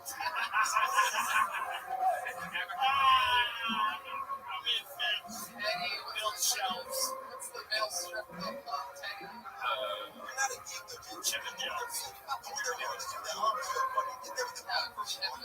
Dale. Dude, that's me right here. What's going on over here? So, I'm saying, like, over there with me, don't know there's some, like, nonsense, we're fucking east side of like bullshit, like, we're fucking over there be like, yeah, all this bitches fuck, they can check my phone, and they go from there. And then, like, all the truck on the little bit. It's true. That earthquake, she needed the shaky grill. JT, is there anything interesting about you? Something that you've accomplished or a trophy that you won in your life? Something that you've done successfully? Something that you're good at? Something you got a certificate for, perhaps? Or you moved up a rank or learned something in your life? I got HVAC certified in Marine. HVAC? Yeah. What's that again? It's just a ventilation. Yeah. I'm not one of the mini schools. He's on top of it. Damn, dude. You dropped your fucking HVAC out here. Yeah, I'm on HVAC side. I thought he had his vaccination or something. You guys get the workers now. Call it a fact for sure. I think most people know that. Yeah. Yeah, you fucking dorks. All their fathers work in the industry. They all come from HVAC. Yeah, let's do our shit about drywall. They all have cads that fucking talk about trying to work on the HVAC today. What the fuck's up? Any music, dancing, anything? You sing at all? No. Anything athletically that you're good at? What kind of workouts do you do?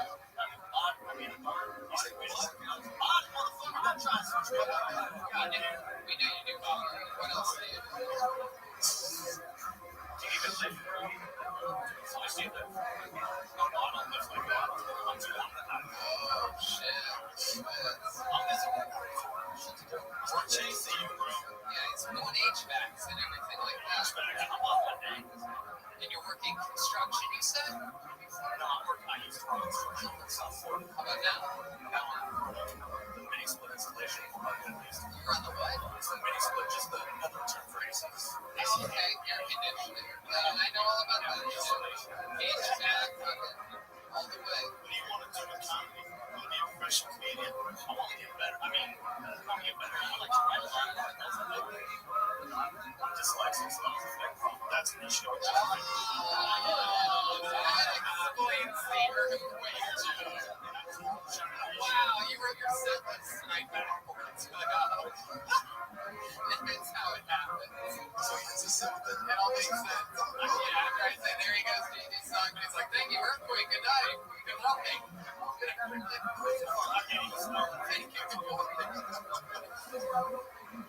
This is a song called Dyslexic Heart from Mr. Another song?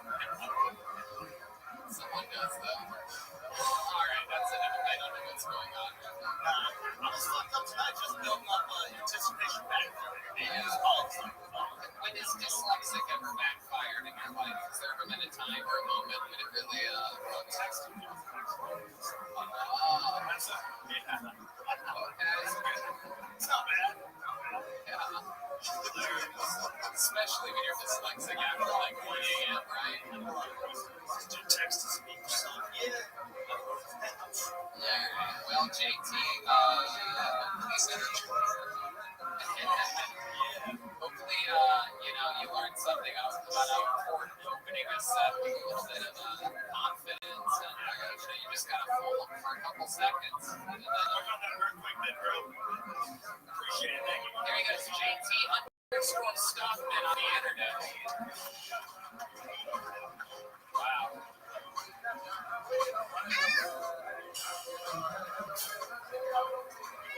Fun fact, there's a Canadian named Earthquake.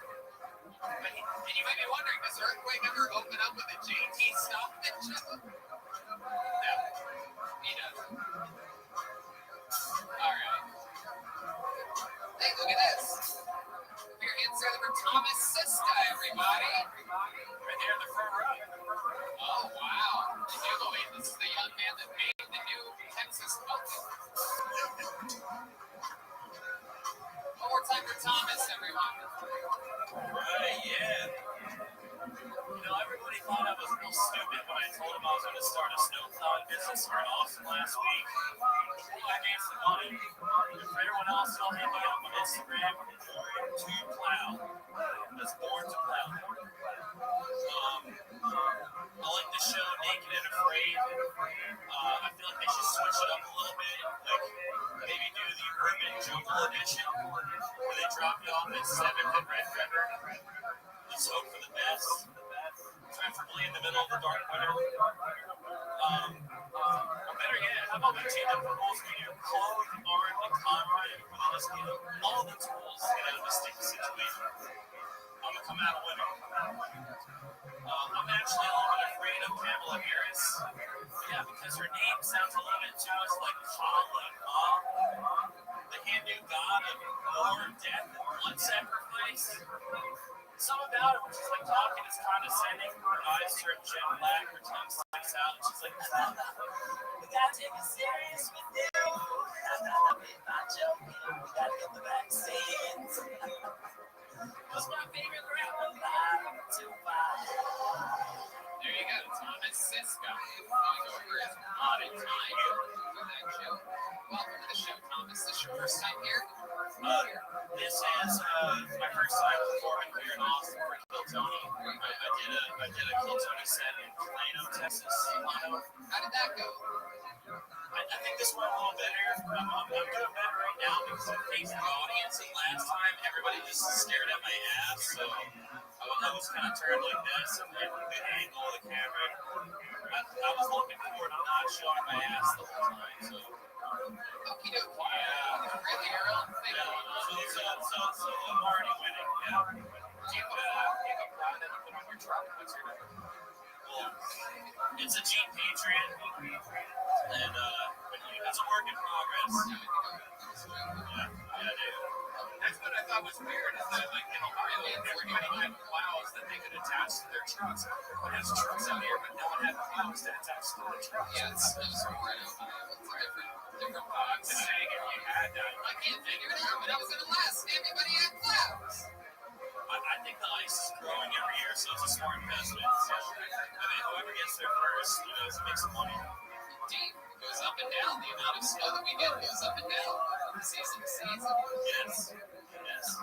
So, Thomas, let's talk about your real life.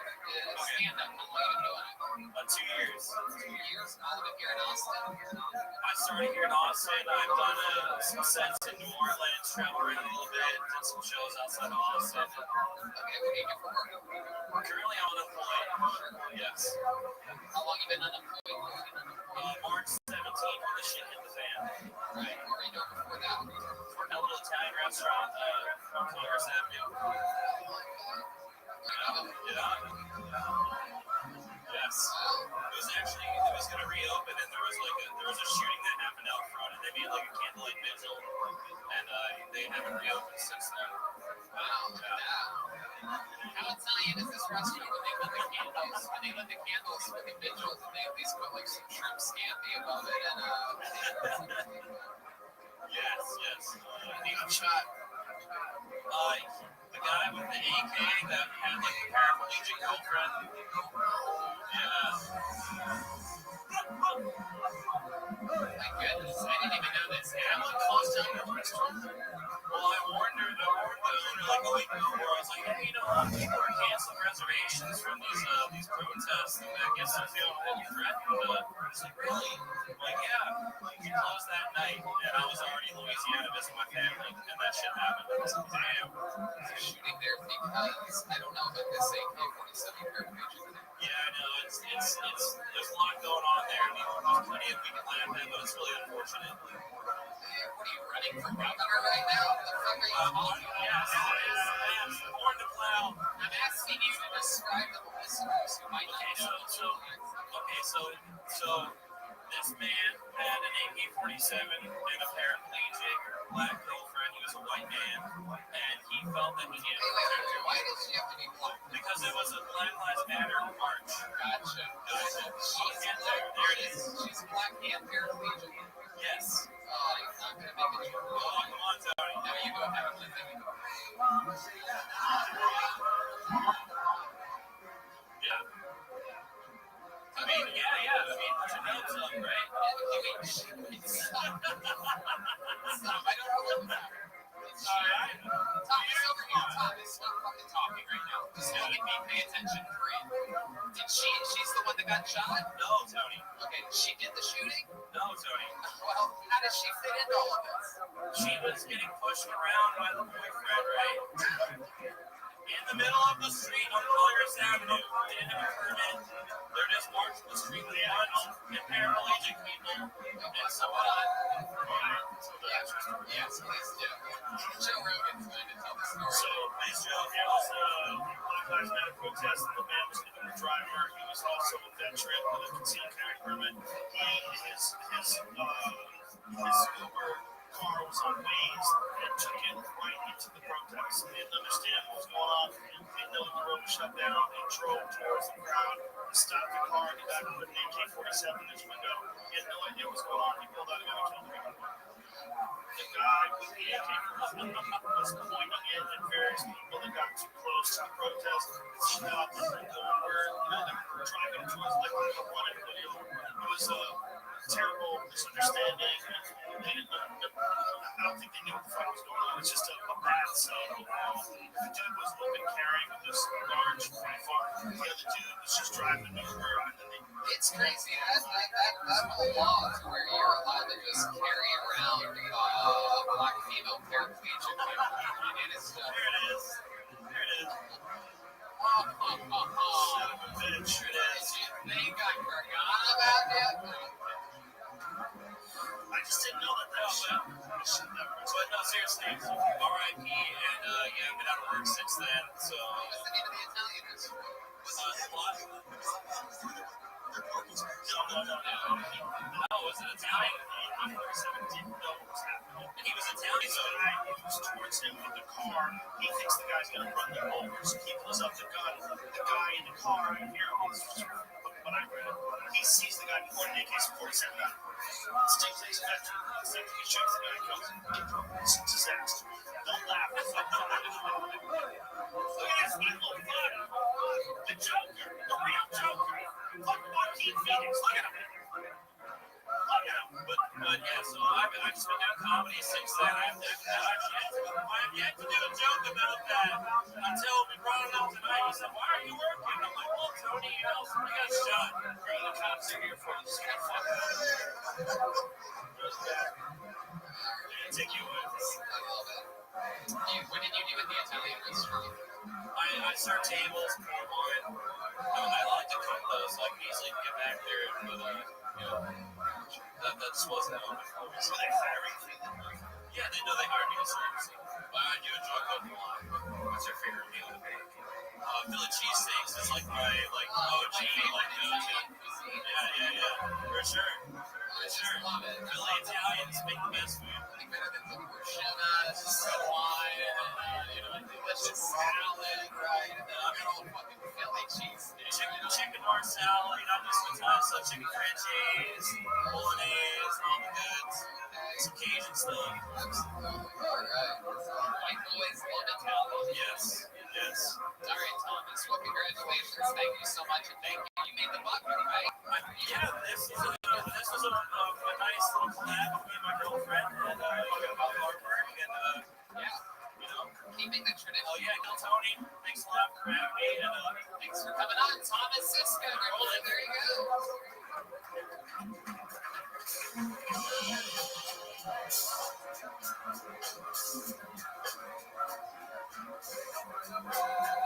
This is pretty cool. Yeah, it's cool. Austin's on the Undertaker. Alright. I hope I get this right. Tom Win, or Tam Win, or T-A-L or T-A-I perhaps. Win, N-G-U-Y-E-N. The Asian kind of win. With an N. Here it comes. Hell yeah. Oh yeah. We know Tam Win. This is the return of it's been a long time since we've seen this guy. Here he is, everybody. Tam Win. Hey, what's up, everybody? Everybody hear me? I'm gonna be honest, I got really depressed with COVID because they shut everything down and I couldn't perform. So I was just at home watching Dave Chappelle on Netflix, trying to gain some motivation. And I found out that Dave Chappelle is a big award his comedy online. And he would use it as like a punchline. And I thought, wow, that's amazing. What God mind for Asian as an equivalent to the N-word? And I thought about it for weeks. And the only word I could come up with was accountant. Hey, what's up, my accountant? You want to hit the strip club and make it rain on their walls? Unfortunately, girl, I think your taxes was a bandage.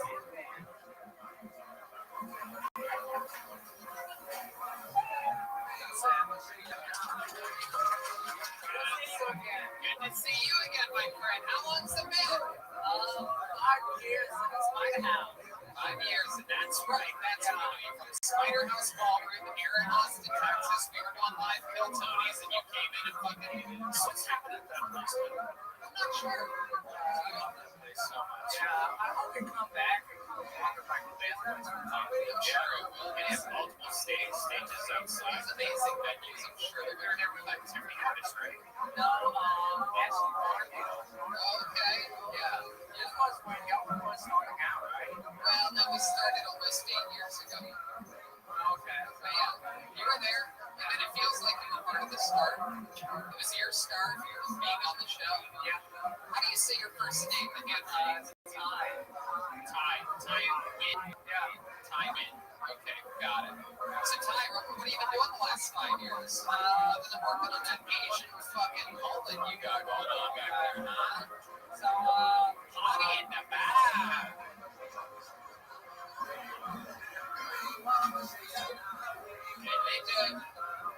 And they're sending in the front out. In the back.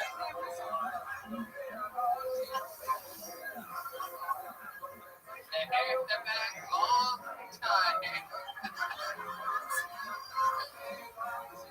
bro, don't tolerate this. You ain't gotta take that time. Throw a ninja star. It's time for action. Come on, guys. I'm allowed to make my life. No, this is my math tutor, everybody. This is my math tutor. So, Ty, what have you been up to the last 5 years? so this special at Paramount. And Maybe it lacks on the Asian music. Jesus Christ. Just keep on going. It's okay if it's like under everything, but when it's Janice was calling me. This is my ringtone, I think. that is true. That is true. I can sort of be a stunt woman for your girlfriend if you ever need her, especially when you're hitting it from behind. Yeah, it's under hustle. I wonder if they recommended for the mission interviews. Oh, Guys, I don't think Ty's in on any of these jokes. Look at his face. He's like, This is the reaction thing that happened 2 years ago. yeah, absolutely. An accident, and you get it. That's I got it. there's still room for improvement. Back with the shows in the sheepers. yeah. Because we were up on campus maybe as well. So let's talk about it. Ty, you've been on stand-up now for how many years? 5 years. 5 years. You still got it. You still command everybody's attention on stage. I know you had me smiling from your first words up here. Very, very easy to listen to. Surprisingly easy to understand. Shockingly easy to look at for some reason. It's great. It's great. I love how you said Dave Chappelle. You added many, many more syllables than what needed on that. But we got it. So Ty, what do you do for work? I drive for DoorDash. You drive for DoorDash. Oh, Should we eat these fries? Don't lie. oh my God. Can you imagine this guy pulling up to your house?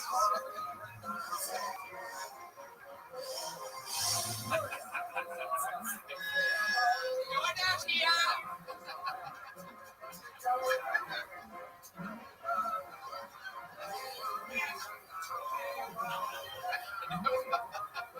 This is so uncomfortable.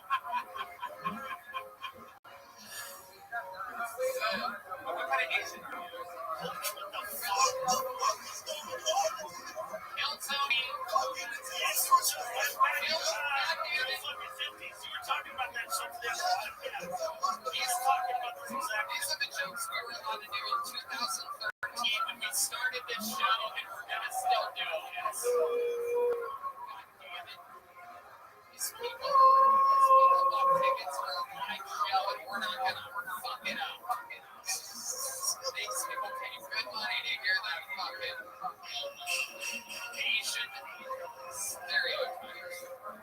Hey, you know, they're excited. Stop it. I don't even know what that was to stop.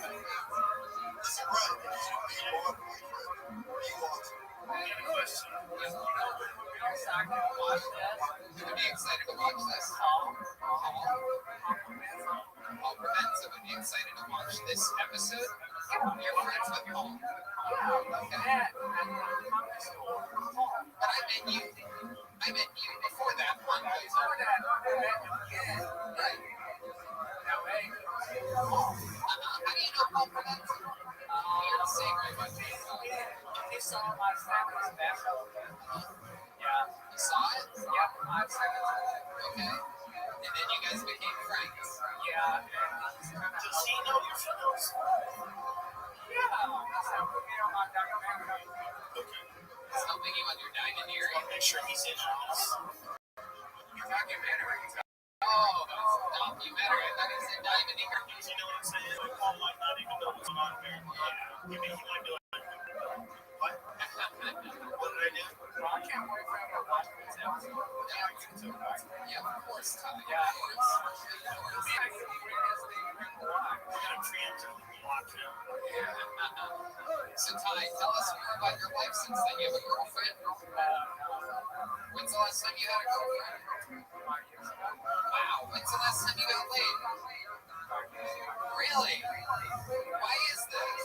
I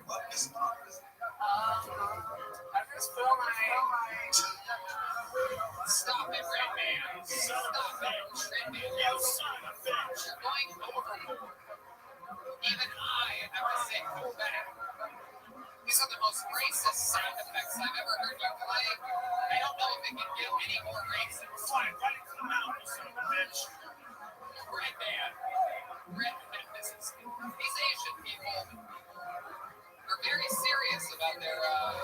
answer you about the original Vietnamese. Wait, what was that? Vietnamese, oh yeah, it's very hard to kill. Very hard to kill. You say very hard to kill? Yeah.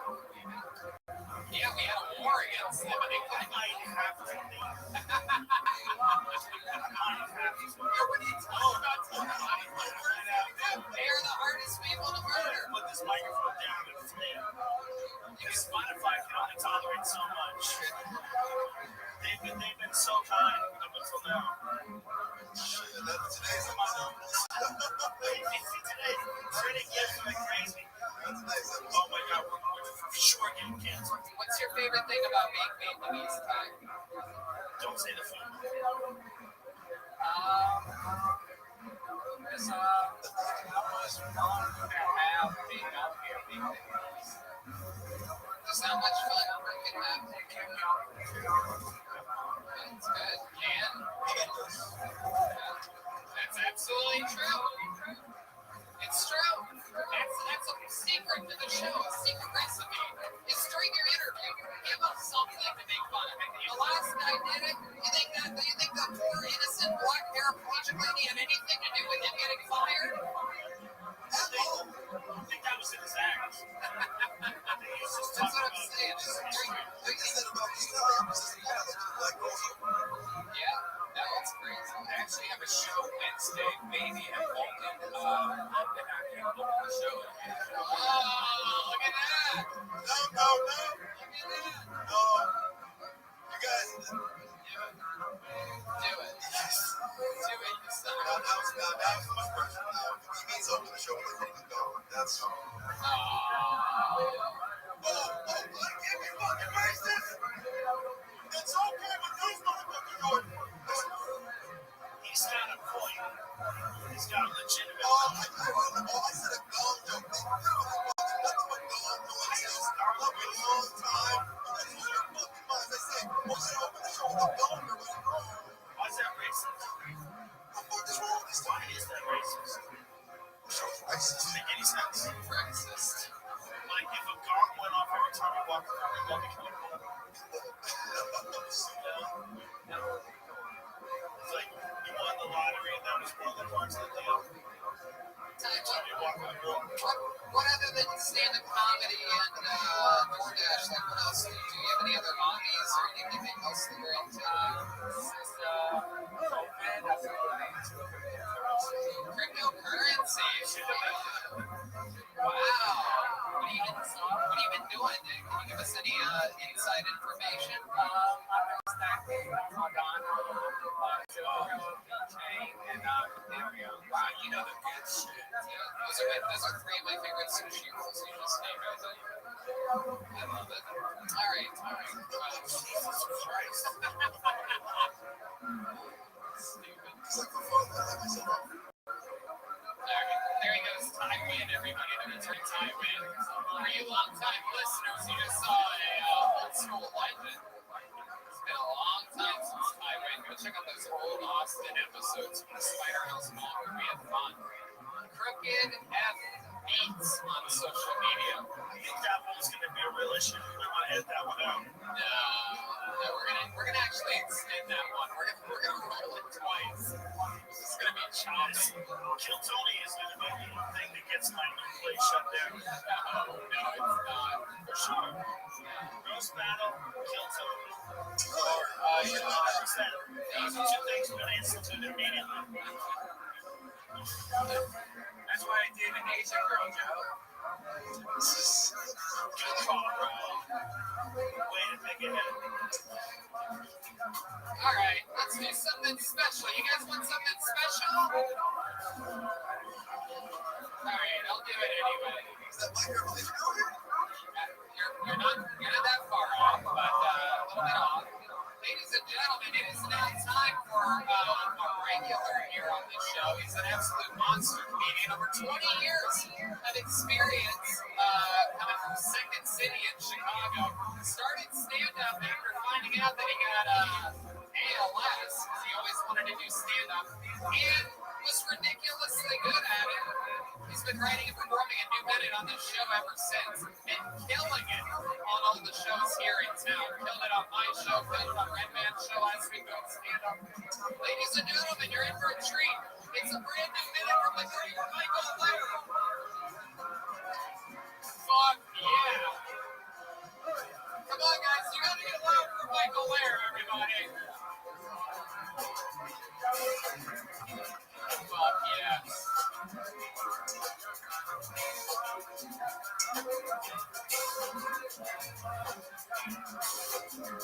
He's got this shit. Guys, one more time, Michael Lair. Yo, my doctor said that might be enough.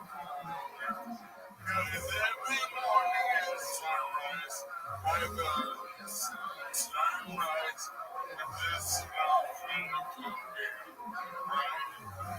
And she said, you might get dementia. I'm a professional public speaker. What I'm seeing you right now is memorized. The rest of me is a fucking dumpster fire. What the fuck are we talking about dementia? Look at my hand. I can't even sign the birthday card of the son I painted. How funny would it be if I got dementia though, right? Every 5 minutes I forget I can walk and I get up and just collapse to the ground like Tower 2 World Trade Center. Let me never forget.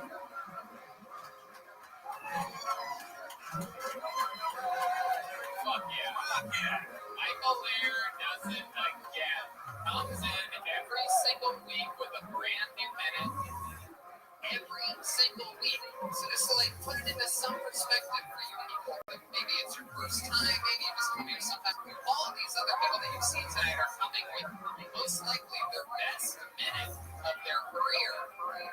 Yeah, Tony. And Michael comes in every week. Right, but Ryan's fine. I'm not a podcast speaker.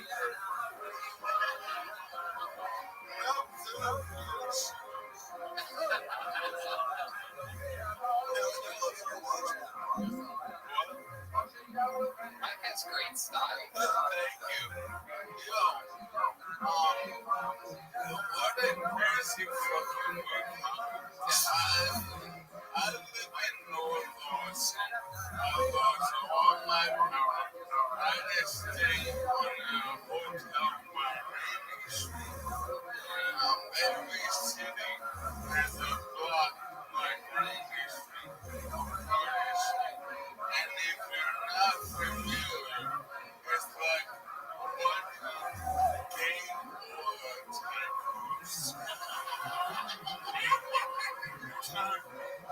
Turn a bunch of bars into dollhouses. So I would be trust fund day breakers have a comfortable place to drink. Michael motherfucking Lair. You know what, dude? We're getting a lot of shit. Oh, Hollywood's politics. Hollywood's politics. On Rainy Street, a burrito costs $14. California's been home fucking hot. For $14, that burrito better suck my dick. That burrito better be a fucking flashlight. Hey, also, every ramp on Rainy Street leads to one step. Every ramp is that some cowboy green type bullshit. Oh, we'll give you ramp, you Yankee faggot. Well, they'll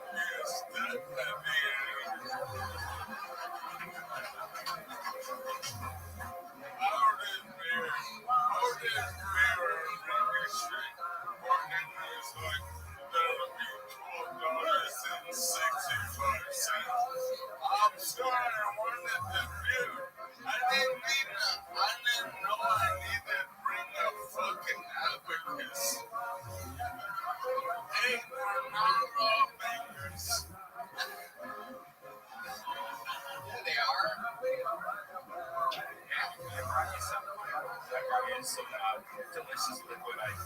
Oh, we like to keep Michael hydrated. Yeah. You watermelon and the new strawberry.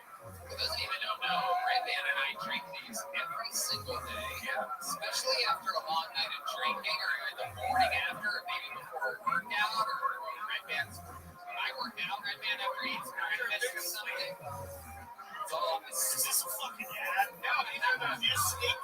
You sneak an ad in. We're just Not the fucking ad in. We're just sharing liquid IV with Michael. And I mean, it just so happened, what coincidence, you use the promo code Tony, you get 20% off. But I mean, we're just being good friends. Yo, I might as well keep the bond your time people this person because I can't see anybody. Why can't you see About 30 seconds ago. Why can't you see anybody? Oh, we're back here behind you, yeah. Don't turn around, it's the great ace of base once. I want you to see my Mercury.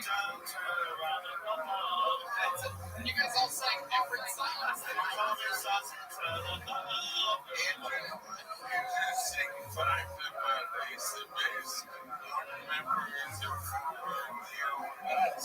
Oh, we should have seen the signs. I saw the signs. I don't know, sometimes. Oh my god. How do you do that? How do you do that? I don't know. You're the best. I mean, I just, You're the best. You're so better. if there was a 40-yard dash for stand-up comedy, I'd have a medal of stand-up comedy, unfortunately. Stop it. You get a discount with the promo code Tony? 25%. Oh my god, that's a good value. Absolutely. Oh, yeah. Electrolytes are important, especially during this pandemic. That's why I like the T3 flavor. That's All of us cautious people in this crowded room with no masks on should be concerned about our electrolyte levels. It really is. This stuff works. Man, I hope I get to eat the dude behind me. Hilarious. That's what she said. How dare you, you son He's of on a a key. He pulled that microphone towards him one time the whole show just for that joke. That's what she said. Michael there, everything was good. You did survive the snowstorm. Yeah, I got a haircut. Oh, Yeah. I went to an African American barber, and every time I go to an African American barber, I go, here's what I want. He goes, I got you. And then he cuts his hair, my hair to look exactly like this. And it covers everything I told him. African American barber have so I dilated the sun. I've never seen a black barber with no waves. Yeah, I just go to this joke. Right. I took my dude back there. That's all I wanted to hear. it could have been worse. Your black brother could have been a female paraplegic. So, It's hard to find scissors or holes big enough for the nose. all right, okie dokie. Michael there getting a fist bump there from Michael, we are going to we're gonna get one more comedian up here because we realized we haven't had a lady up today, so we're gonna pull from the bucket to get one girl up here, and then we're going to end the show. That sounds fun with you guys? Wow, not a big fan of females. Not a big fan of the females in this audience here. You guys didn't mind Nikki Glazer on HGH. All right, here comes that focus. It's going some direction. Keep Michael up here. Michael, back up towards you, Michael. Michael, come on in. See, brother, can you go over here? Come over there. Sit next to Joe. Yeah, when I said back up, I didn't mean just get it reverse right now. I thought you'd pull it forward first. I'm sorry, but I've been so fucking easy for Here we go. Michael. Did you guys have fun tonight? We haven't had a female up here. Believe it or not, racist jokes, this, that aside, we are equal opportunity partners here in Tony. So we believe that even though a bunch of guys signed up, that a woman deserves a shot, even though the odds of the bucket balanced against Stevens and Justins and Charleses, literally a guy named Guy. Here we go. Your final comedian of the night and your first female this evening goes by the name of Ashley Simon, everyone. Here she comes from the audience. Very exciting. Our first tonight audience bucket full. Everyone else has been comedians coming to the sidewalk. One more time, Ashley Simon. So I've had epilepsy since I was 7, so obviously I've got some good epileptic attack stories. And my favorite's actually whenever I went on a hinge date, we drank a lot that night, went back to fucking his place. I ended up having a seizure, but I didn't have the heart to tell him. It's because I'm allergic to the scalp. I just want to take his nose that good.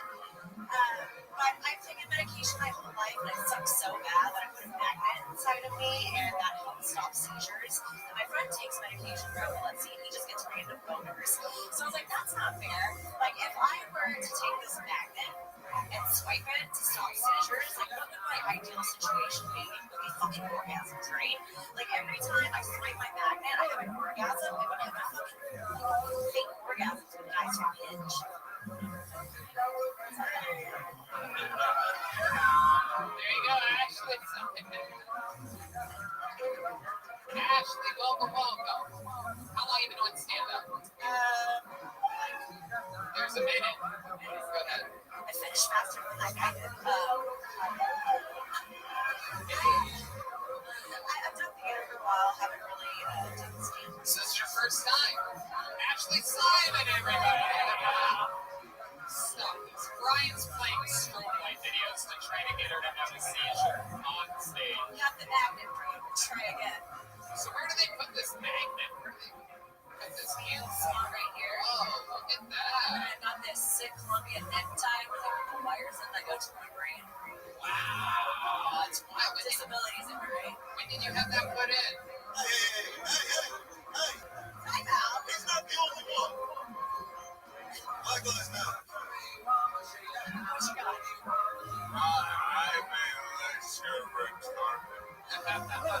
Fair enough. I can still collect disability. There you go. So did they tell you why you ended up being predisposed to seizures? Just like shit, look at the draw. Okay. It's like a DNA thing. The magnet, the wires go up. Yeah, it's called. I bet you didn't know that you're gonna learn something tonight. It's called an H now. Nope. Biggest nerve. Let's go to the wire. Son of a bitch. You son of a bitch. The vagus nerve stimulator runs a wire up your vagus nerve and massages it nice and sends electrical impulses to regulate brain activity or some shit. Apparently, I paid like $60,000 for it. Whatever. It's Medicaid.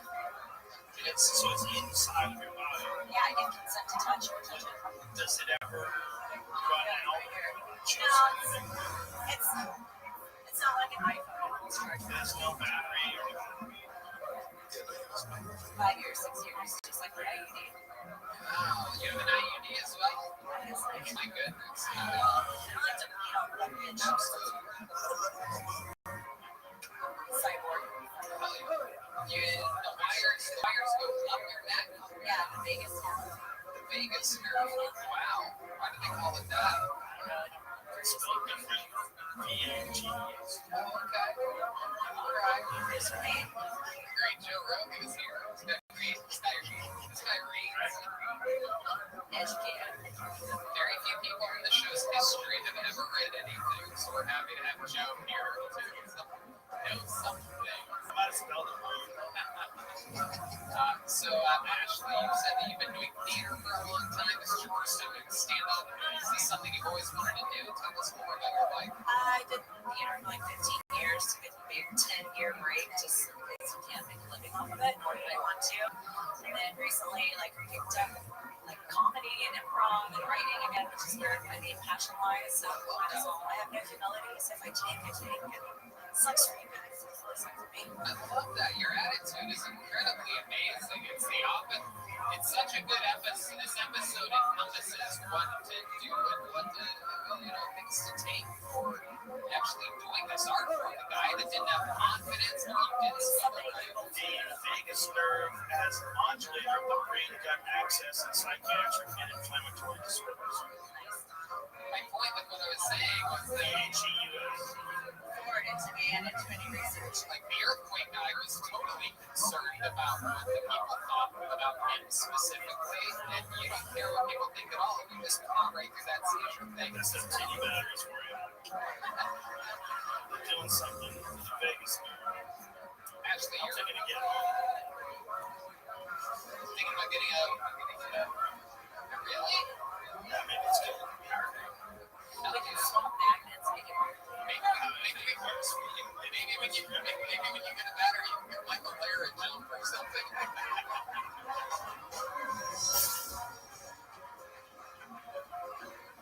So Ashley, you get a full interview here. You're from Austin, born and raised. New Orleans, Texas, about 90 minutes south. I lived in Waco for a couple of years. Got a pre-rape scandal, so I stayed that. And then I lived in Austin about 6-7 years ago. So you were there when the whole Waco Bridge Davidian shit went down?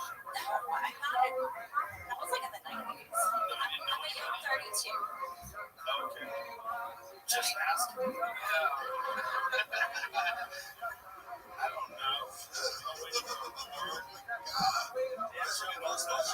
That bitch might have started the whole thing. This is super suspicious. What's New Bronx is like 90 minutes south. What do you do for fun down there? Just look at the sky and watch politicians fly out of snowstorms. No.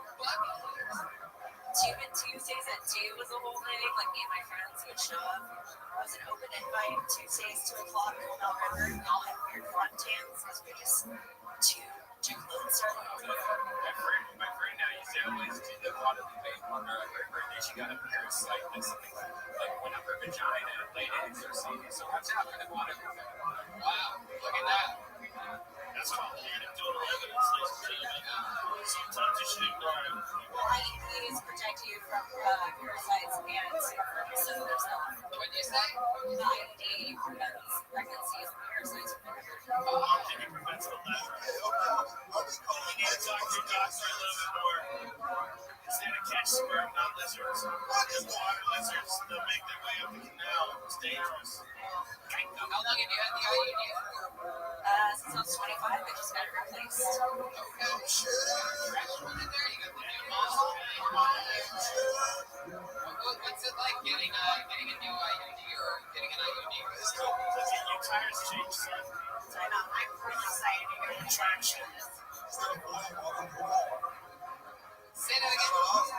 What'd you say? Phil just kid. Can you answer the question again? No, I was just super excited to hear everything they had to say about it. Is it painful, the process, getting one put in? Like, tell us about it. Believe it or not, we are on the panel of commissioners on the IUD Council. So That's the problem with bringing up IUDs. A lot of people talk about it. Just keep that shit to yourself. You're okay. the IUD does not protect you against IUD jokes. Yeah, you can just say it.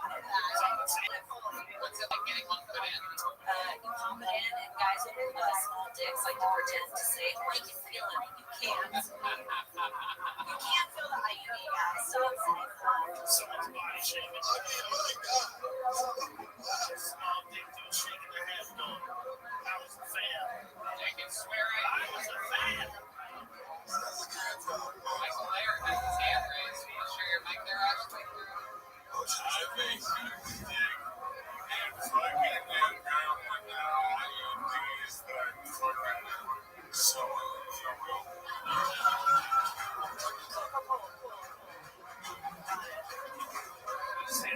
Anything. trying to So a needle.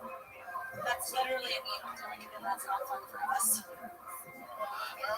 body shaming's not cool. I don't know if you've been paying attention, but therapy canceled. When she says love, she means all how you need.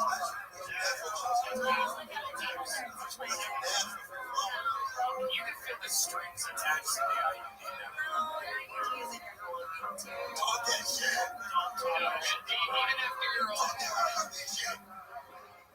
Even after your own warning, my man still proved that he definitely has a little thing by saying that he can feel it. You can feel the strings. What strings? Strings attached to the IUD. You can definitely feel it. We all know Red Band is a big It's thing. And different things. I came through the IUD, but I came through the strings attached. Is there a string attached to your IUD? String. I know the strings. It's like meeting a puppy. You're mentally ill, right? I wish this didn't happen. All right, well, IUD, no IUD, you did it tonight, Ashley. Your first set. Let's see how Thomas. Very rarely do you have a girl with an IUD pop her cherry right in front of you, but it just happened. She did bring up the IUD. Never talked about it. But once she introduced it, it was open game. That's when it became a problem. That's a part of it. It's the beauty of the show. Trying to find out those little fun facts about everybody's the hard part. Let's check out tonight's drawing for Brian J. Ebelt. Here it comes. He drew it in Los Angeles. The camera flips around and wow, look at that. Zoom in on that bad boy there. We got Rain Man, break dancing, me looking as people center. Moses and Joe Rogan. Look at that Joe Rogan. Look at that badass jacket he puts on. Talented artist. RyanJEbelt.com for every single print, including this one. So check it out there. Guys, did you guys have fun tonight? So much fun being here in Austin. A place that gives us the freedom to be able to even do the live shows that we want to do. Things are just going to get better and better. Listen to that big El Tony 500 announcement. First live podcast to ever hit 500 episodes. Very excited about it. It's going to be here in Austin, Texas. I'll tell you that. Thank you guys so much for coming out. Good night, everybody. We love you.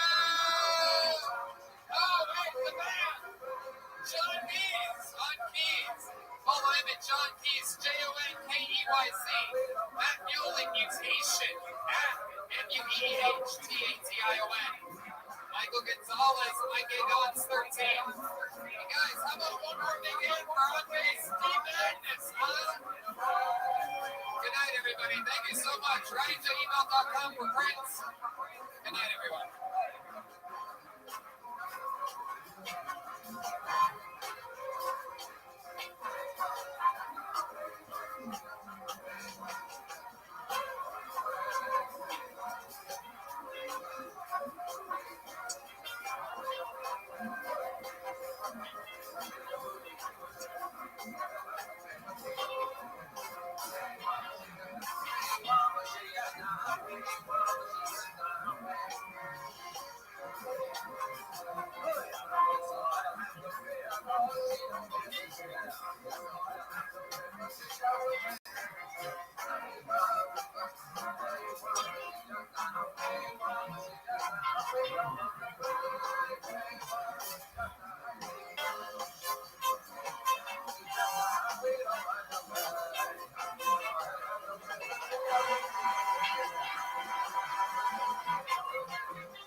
This is Robin coming to you live from Antone's in Austin, Texas, where a brand new episode of Kill Tony never told it's happening. Listen to that weak audience tonight. Are you guys here, people? Jesus, what is this, the Wizard Ground? Did you hear that golf clap I got up here? I think we just came back from Miami and we're used to that. Yeah, I guess we're used to people that are happy to be alive. You guys excited to be here? You're at the #1 live podcast in the world that now exists in Austin, Texas. Are you guys happy? There you go. You heard some hell yeahs there. That was good. That's what we've come to expect from Austin, Texas. I don't know what's going on in here tonight. I don't know what happened. Was the band play a funeral song before we came out? Oh yeah, it was. It was pedophile music. Now I get it. You were all touched as kids. Every time you hear Michael Jackson, it flashes back. A little tiramisu colored penis. It's bad for you. It's a what color is Michael Jackson's penis joke. It's a tiramisu. I think a bit of chocolate, a bit of vanilla. I think there's like layers to it. Yeah. A little cherry on top, a little fun on it too. Okie dokie. All right. Red Band's here, everybody. That's what you can expect from him tonight. Blood on the deck. Put that on your Red Band bingo cards. Excited to be here. I'm going to big hand for the band, everybody. They're here. John Dees, Matt Bueling, Michael Gonzalez on drums and on bass guitar, the one and only D Madness. John Dees on the keys tonight. How you feeling, John? I'm great. I'm excited about tonight's episode. I'm pumped. It feels good in here. The audience's energy. I'm pretty excited about tonight. We have Ryan J. Ebeld in Los Angeles, California. Again, for Ryan J. He draws every single episode. Every print is available at RyanJAbel.com. We made jokes last week about how people didn't like the coloring books, but those were just jokes. Ryan told me these things have been selling like hotcakes. Oh yeah, it's an awesome book, man. I have 2 of them. Tony the coloring book.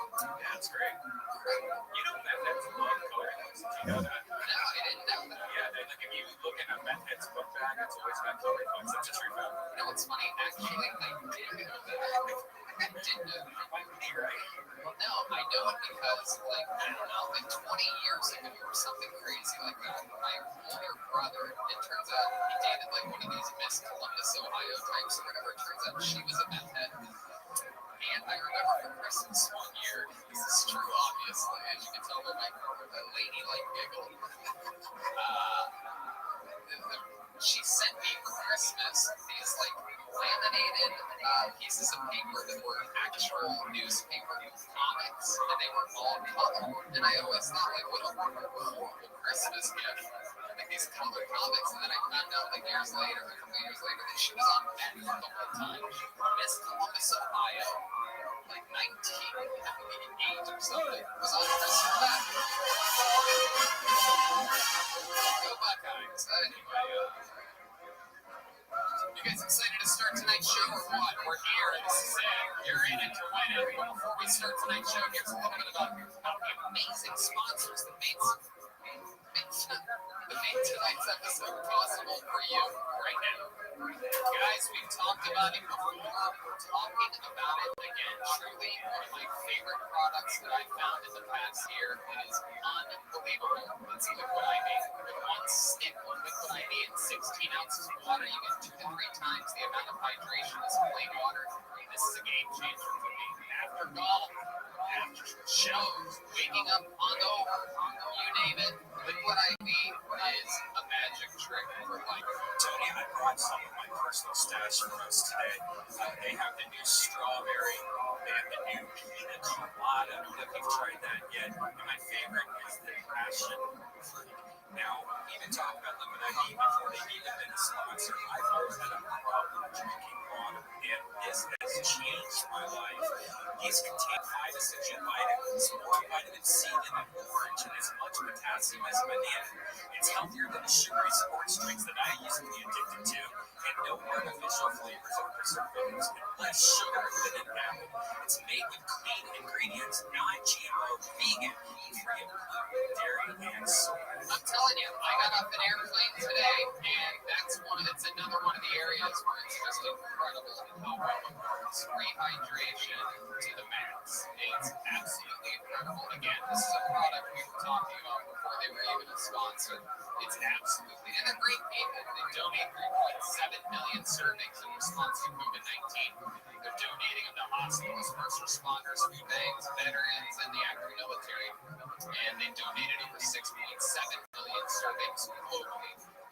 Grab your strawberry liquid IV or any one of their other great flavors in bulk nationwide at Costco, where you can get 25% off now when you go to liquidiv.com and use the code TONY at checkout. That's 25% off anything you order when you use the promo code TONY at liquidiv.com. Get better hydration today at liquidiv.com. Promo code TONY. This podcast is brought to you by the French Wallet. It's light, sleek, and industrial.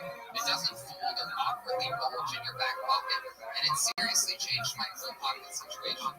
It's designed to fit easily in your front pocket. I was having some neck problems earlier this year. Turns out, you move that stuff to your front pocket, it's a whole nother level.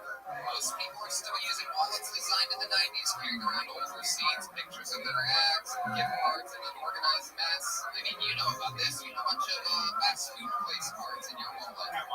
Yeah, but I do think a lot of people like us still carried around that old wallet. You know, this one holds up to 12 cards, plus it has room for cash. With over 30 colors and styles. I got the carbon fiber one.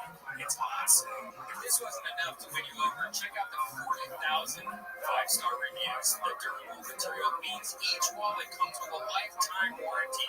You can buy this wallet and carry it for life. The Rich team is so confident that you'll like it that they'll give you a 45-day trial. You can test it out for 45 days. If you don't like it, you can send it back for a full refund.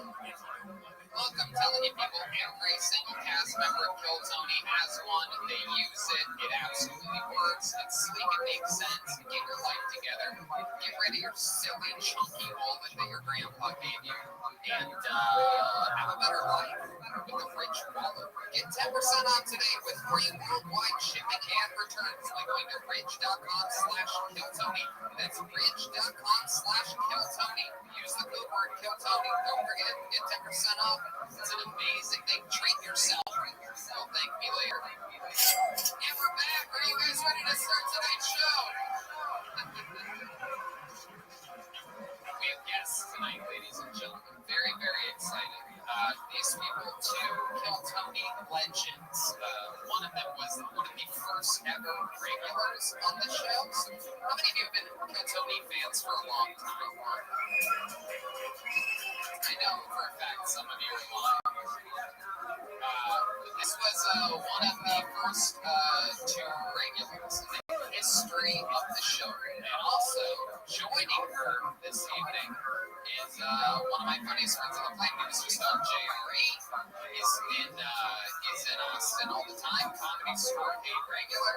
Two real Comedy Store people. Two real Kill Tony people. Make some noise for the great Sarah Whiteshank and Jamar Neighbors. Wow.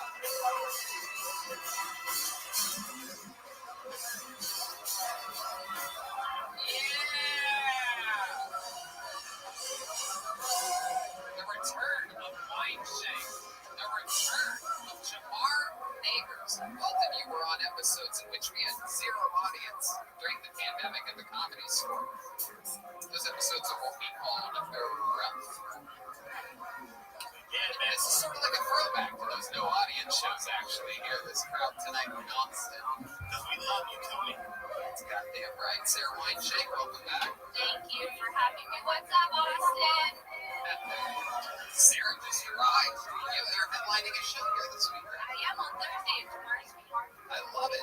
Thursday, Falcon Gas Company, is that right? Yes, it How about is. you, Jamar? You have any other shows in town this week? Yeah, maybe Native Hospital, my apartment show there every single Tuesday for this whole month. Can you believe that, Sarah Whiteshank? I believe you were on like episode 3 or 4 of Kill Tony, and we are a month away from episode 500 of Kill Tony. Almost 8 years.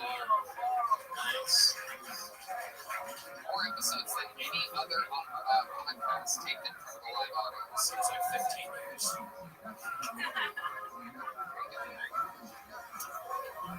Great bands here, everybody.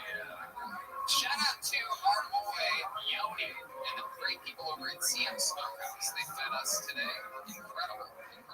Check out CM Smokehouse on South Lamar and Double Dog Dairy. I know everybody has their favorite barbecue places, but you gotta try new people when they pop up. New great foods.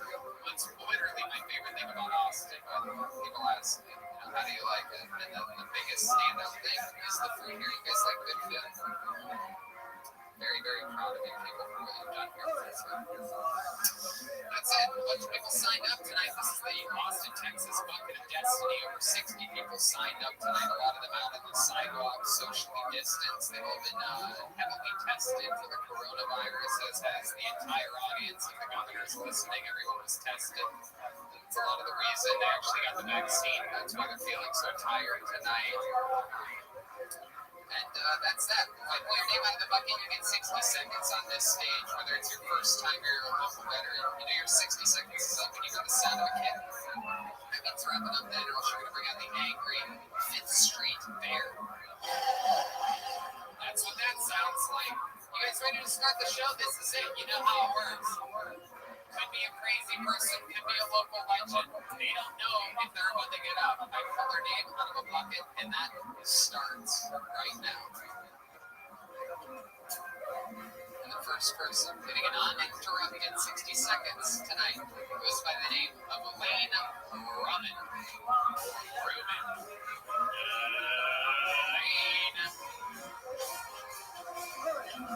Stairs are on that side. Make sure you take those stairs. Here comes Lane.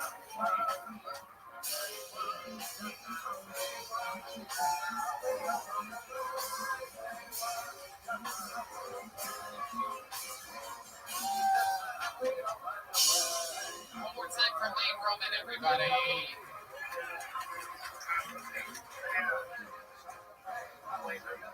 If you like to follow me on social media, Pinterest. So my landlord is a woman, which doesn't bother me because it's feminist. It's also great because the land's paid 2/3 of rent. You ever go to an old person's house where they're so old and they have a TV that still has the wooden casing? But then they always put their new TV on top of it, which is kind of weird. Because it's like, if you got a new dog and then you roll the dog, you have the dog turn into a carpet for your dog to sleep on.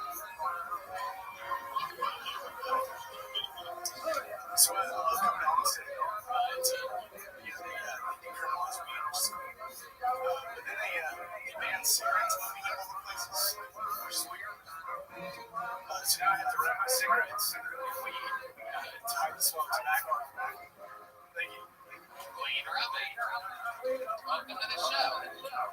adorable little sip you just had there. I like your joke about rolling your cigarette up in the meat. I don't care what this audience thought about it. I loved it. That was a sweet little thing. I'm gonna leave it on stand-up comedy. Wow, first time, everybody. That's absolutely fantastic for a first time set. You look like a comedy veteran. You already look like a real beaten comedian. You look like someone stole your soul. I was told that I look like Seth Rogen if Seth Rogen hates it. Okay, yeah. You're like Seth Rogen from the ears down, Joe Rogan from the ears up.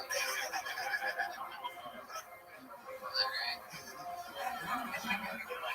Wayne, so what made you start here? What made you decide that tonight's the night?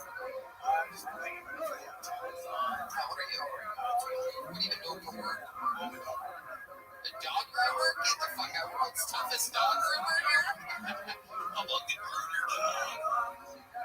You look poor things. What do you do? Just slam them up against the fucking shower? Dogs for real. Tell us about it. How'd you get into the dog grooming business? It's like one of those dumb and dumber things you saved up on a man. You felt it to dog grooming. When you went to the top of a water slide and at the end of it, there was just a bunch of dirty dogs. I applied for a different job in a pet store, and then they didn't have other positions. So is it dog grooming? That's what you're supposed to go to school for? Hell no, are you kidding me? What type of degree do you think dog groomers have? Community college dropout. What do you think about this guy? Did you win that bill from Jeff Hardy in a heart?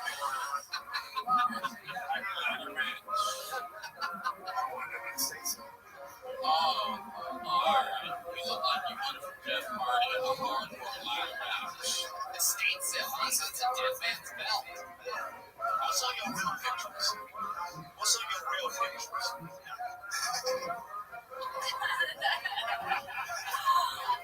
Why check what do you think about Lane Roman? I think Lane has good jokes, especially for the first time. I'm a little overwhelmed by the keys that are clipped to her belt loop. Very distracted with the belts. A lot of flair going on. I'm like, are you going to unlock some doors for us? Are you a janitor? Well, I was trying to find a restroom, but I didn't think it was homeless. So you let them know that's your house key on your belt? Yeah, don't need a key for a 10. Not a 10 key at all. Wait, what's up with that hat? Are you formerly like a shrimp boater or something like that? Did you catch sea monkeys professionally? What is that hat? How long was the guy dead? How long was the guy dead that you bought that hat from? You get everything that you own at estate sales? Really? You only buy dead people's shit? Do you ever kill somebody just so they can have an estate sale so you can buy their shit? Okay. That's actually where I got the joke about the TV. That happens all the time in estate sales. What happens? The TV with the wood casing and the TV on top of it. Okay.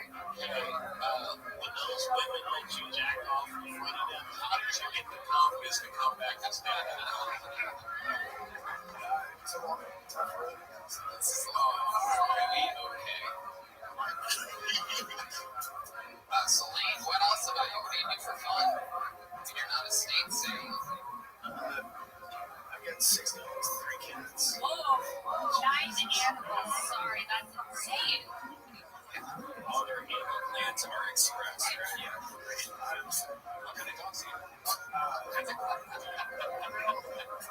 It's a groomer's statement. It's not a joke. What are we talking about? How did this happen? Are these like all the dogs and cats that you got relationships? Like, what was called?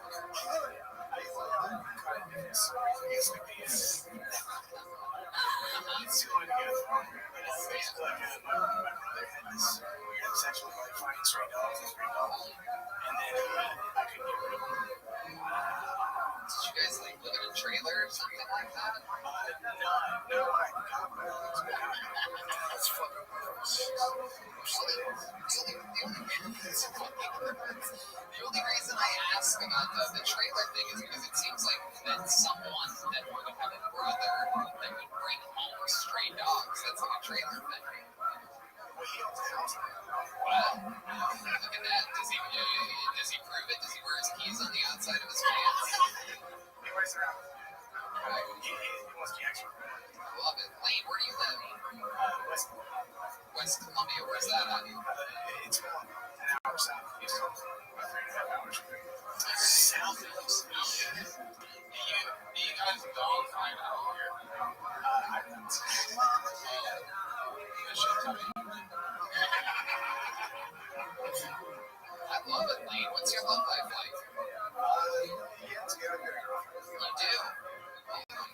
Jesus, how'd that happen? Where'd you meet this little dog lover? No. Really? You groomed her dog? That's so crazy. If you could watch two dogs fight, which kinds would it be? Which two kinds? Cats. There you go. Everyone's favorite kind of dog, a cat. My son, music ability and shit. Wait, I'm a little bit confused here. Was your girlfriend a dog groomer when you met her?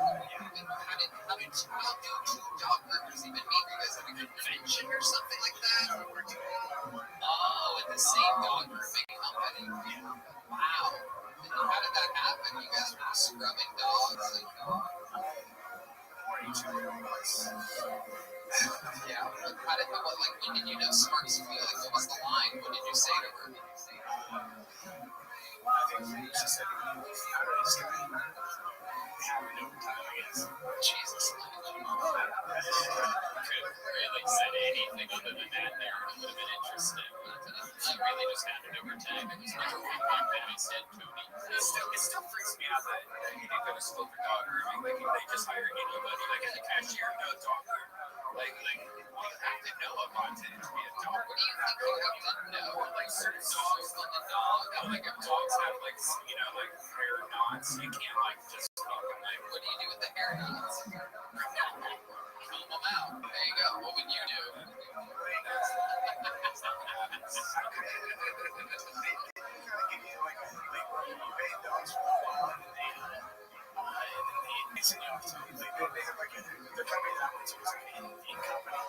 Doesn't matter. Does anyone ever have you watch their cat?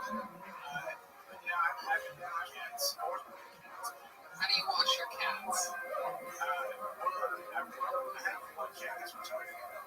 It's actually mentally retarding the cat? Is that true? You have a returning cat? Yeah, he has a screen. Your cat has cerebral? It's a weird cat thing. Yeah. You're supposed to put that to sleep immediately. I don't think you're supposed to leave the thing just torched and eternally searching for its bowl of milk. So you have one special needs cat and then 8 other animals. That's fucking wild, man. But do you respect God if I was a hustle?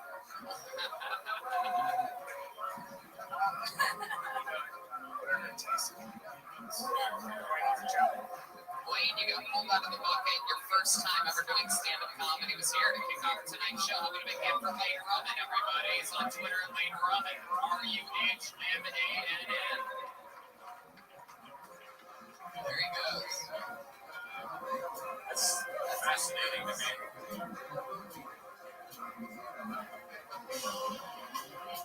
Yeah, I can't believe you thought that dog groomers would be like educated. No, I mean, like, if you think about it, like, if I dropped off a dog to you, like, I want a poodle cut, he's gonna be like, clippers, they shave the whole dog. Have you ever met anyone that cuts human hair? Yeah, they all have to smell the same thing.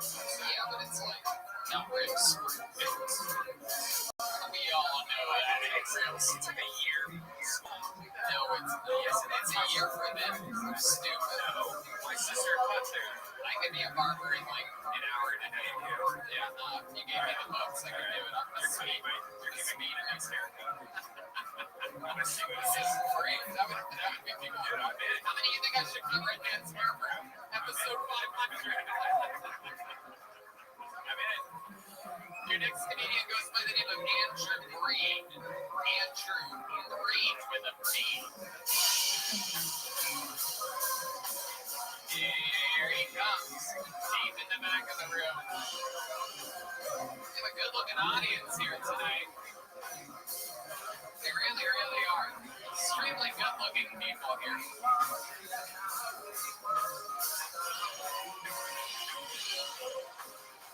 Clap one more time for Andrew Green. All right. Okay. Now, as everybody can tell by looking at me, I take fantasy football very seriously. I have to, because the league I'm in is a punishment league, right? That means if I come in last place, I got no punishment. Guess who came in last place this year? So what I gotta do is go to my local high school that I graduated from and retake the SATs. Yeah, the full test. I didn't do great the first time, so can't imagine 7 years of not really reading a book is gonna help me with this test.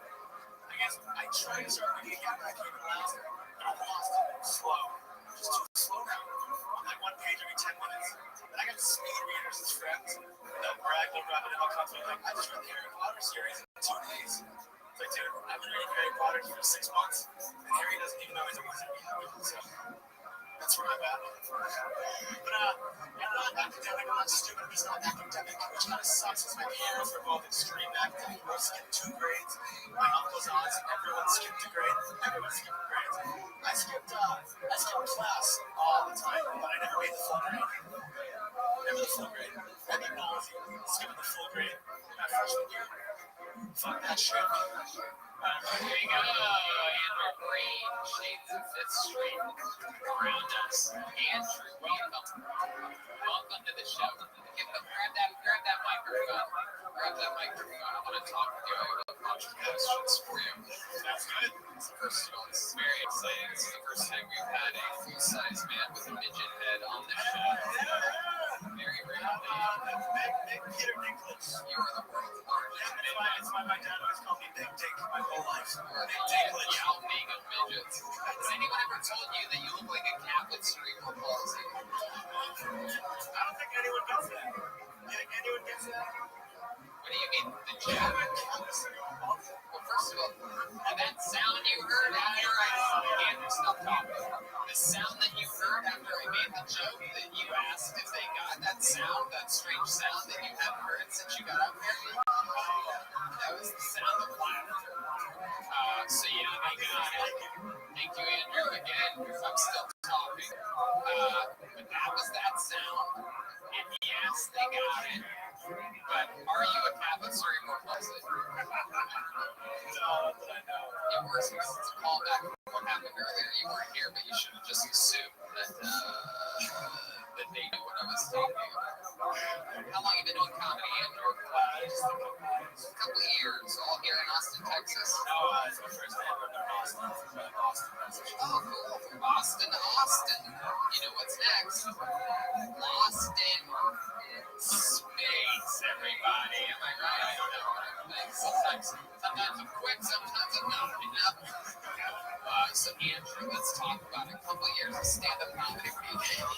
You run a backdrop pictures on the podcast. What's that guy's name again? I was trying to see if this was Christopher Titus. And stand-up comedian Christopher Titus. So welcome, Andrew. What made you come from Boston here? Comedy in Boston and shut down stuff. Right. And what made you come to Austin, though, and not anywhere else specifically? Just a couple friends. Comedy. So you came like, did you guys drive or fly? Okay. How long have you been in town for? Excellent. All right. What else do you have planned? Where else are you planning on going around Austin? Across the street, there was some pig. I don't know. I don't do open mics anymore. You're there. I'm curious to know if you knew what you were doing. Because I know what gigs I'm doing. Dude, open mics. Andrew, tell us more about you. What do you do for work? I do construction. Yeah, underneath a garage floor made of concrete. Gotcha. Okay. I'll tell you a joke. Oh no. How about just the concrete? How much for just the concrete? For free. That's much for a nice silent garage. Yeah. Pro bono. I love it. So, is that something that your father did? Your dad? Yeah, not exactly. He did concrete, but I did that. He did concrete, not exactly that, but that's where he got it. My dad did concrete too. He walked on it in the other direction. I didn't have a dad. That's fun. What do you guys think about Andrew Green? Is there a wine shank to our neighbors? I just got this picture of John on Van Dam. That's what I am. He doesn't even look like Jean-Claude. Yeah, I know, but I was trying. Pulling up pictures of other people. I'm trying to match what his forehead looked like. There's just like zero eyebrows. Well, I mean, there's no real eyebrows. I almost bought those. Can we draw eyebrows on you and you do a different minute later in the show? Can you do that? Is there a woman out there with an eyebrow thing that can draw eyebrows on this guy? Does anyone want to participate on the show? Female Kiltony fans don't wear makeup. This is the catch. The show. Okay. All right, well, we'll figure it out. Anybody have it? What do they call it? What do they call it? Eyebrow pencil? Or a Sharpie. Sharpie. Would you be willing to do another set later on with Sharpie eyebrows? Drink glue, anything. Yeah, no, we're gonna do chill light for sure. I'll do another different material. Alright, well then now that I know we're gonna do a Sharpie, then I think, did you have an idea, Sarah? Well, I feel like I'll trust you more with the eyebrows. Okay. Can we also draw the lines across his forehead? See, they can't be too excited eyebrows. Just a little bit of excitement, you know, like, They have to be pretty. They have to be pretty big. Yoni, you want to do it? No, well, I mean, I already have a Sharpie. The Sharpie is the problem. Someone's gonna draw the eyebrows. Andrew, go get your eyebrows done. It's Andrew Green, everybody. He's gonna be back later. He's gonna do a new 60 seconds with eyebrows. My guess, by the way, is that he's gonna fucking destroy with eyebrows. I know it for a fact. There's no way he doesn't destroy this room with eyebrows. It's the only thing he's missing. Punchlines too, but also eyebrows. You guys having fun out there? What are the names? Let's see what happens here. Colton Doring or Dowling, perhaps. Colton begins with a D, ends with a G. Rough handwriting. Colton, you're next on Kiltony. I'm not seeing any good. The guy's handwriting is so bad. I feel like he might not be here. I hosted this show so long, I can tell a lot just from a person's handwriting. Yeah, there's nobody coming. but there he is. Is this Colton coming in? He's all the way back there. All right, here he comes. Running a bit late. Here comes Colton Dowling. Or Dory. Or Dowlong. One more time for Colton, everybody. Hey guys, okay, still man shit. Sometimes when I go to a club gay, you don't love gay. You ever get that? You should get more you should say what I say. You should say have sex. Wait, no, the way I do it is pretty cool. Anybody not from Texas in here? Not from Texas. Where are you from? Denver. You can go to jail for weed in Texas. So, for me, so I just ran away from the Russian house because I was drinking vodka. So I'm saying, so my pandemic was a little weird because I was in jail for weed. Yeah, I was not cool. I wasn't stoked about it either. Let's just say you don't have to sell cigarettes to be king of that castle. You know what I'm saying? I castle Larry, brother. Oh God, those boys are so gay. You're like, your eyes are so blue. Like, shut up. You're like, no, you have the perfect handshake. I'm like, get the fuck out of here. Total gossip stories on your beds. It's like, oh, it's like, shut up. So we have time. Thank you guys. There it is, Colton. What's your last name? Dowling. All right, I was close there. Absolutely. Welcome to the show. Good set. How long have you been on stand-up? 3 years. Awesome. Oh yeah. Did you start at a comedy club or the Dallas Buyers Club? Actually, somebody used to be as Okay. And how long ago was that? That was a few years ago. 4 years ago. All right. Awesome. And you decided immediately, being around that many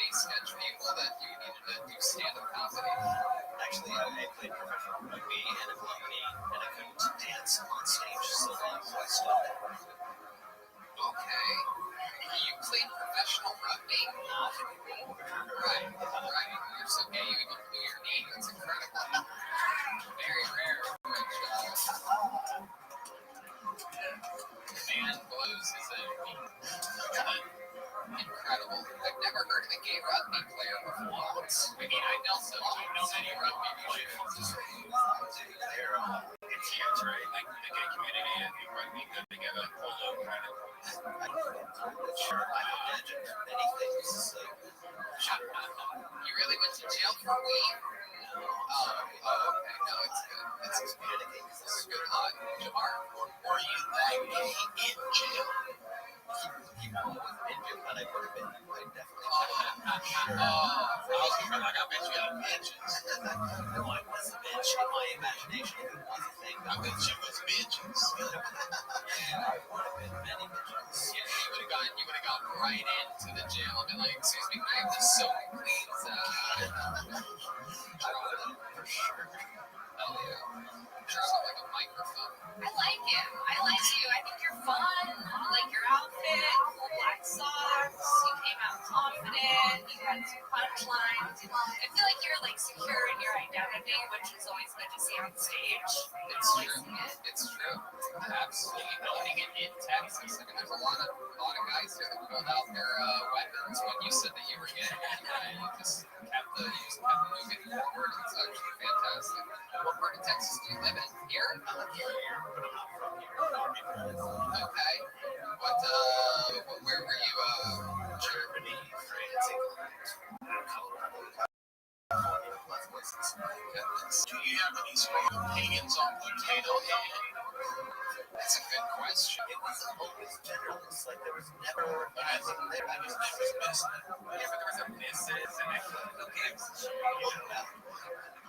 Do you think there's one like transgender person sitting at home going like, oh, this is pissing me off, writing letters? Yes. I don't know if you've ever met a transgender person before, but yes, they get pretty pissed off pretty easily. I love it. Colton, what else are you into? What do you like to do for fun? Watch rugby now. I'm a plant girl. I love plants. I like to do cooking. Do a lot of writing. But for fun, like a military Train dogs. Remote nightlife. Comedy. train dog. Train dogs. Oh my goodness. Wait, you guys don't train dogs? Today, bend over. Is that real? Yes, it is. Oh, I thought it was cable. I wish I had your boat on that right now. Because this is the thing. Oh yeah. You've seen Jamar's famous moment before. Where have you seen that on?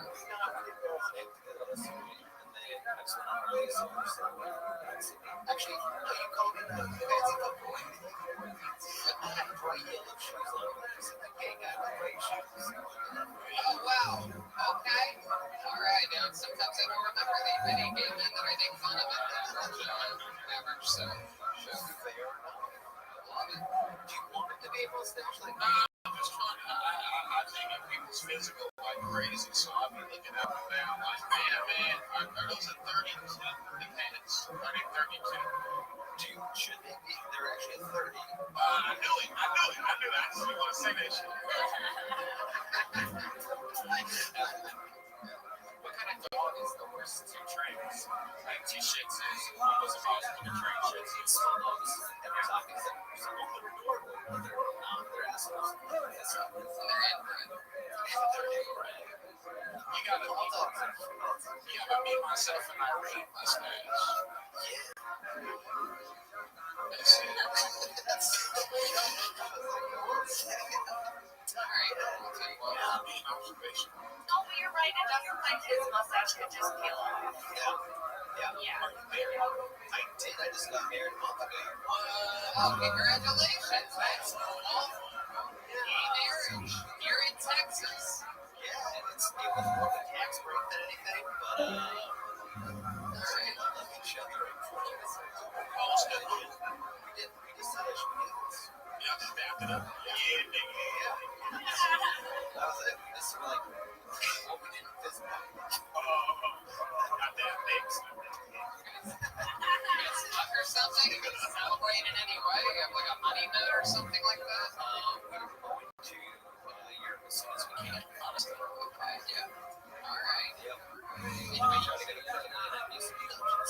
but you are sexually active with your husband. What do you mean dungeon stuff? Like so fast. Let's back up and talk dungeon stuff. Is that like some S&M shit? What do you mean dungeon stuff? Describe dungeons. Dungeons Yes. is, you guys are familiar with bathhouses. You don't have to have baths to do all the many things that you can do in a bathhouse. There's swings, there's whips, and you just like welcoming strangers. But you do it without the shame of not fucking them. Okay, without the shame of not fucking, like you don't have to go confused. There was a lot of negatives. You don't have to go to like the back of the subway and just act like You swing them and you're like, Wait, you just go swing naked? no, you fuck them too. here's a guy. Thank you. I just want to know what happens at these dungeons. Yeah. What do you get, like an STD vaccine before going in there or something? You cross your fingers or something. I don't know. Okay, hell yeah. You would cross your fingers and just spread your cheeks. Yeah. You go to Europe to do some swings. Yeah. That sounds fun. I mean, You can do that in a park. yeah, you can do that in Martin Springs. Yeah, we do. That's what I do with the family talks. All right, Colton, fun set. Really good notes. There you go. Colton Dowling, everybody. On to the next one we got. Moving forward. Right now, somewhere, David Green is getting eyebrows drawn onto his face. I just got confirmation it was done. Wow, it's already done. Yeah.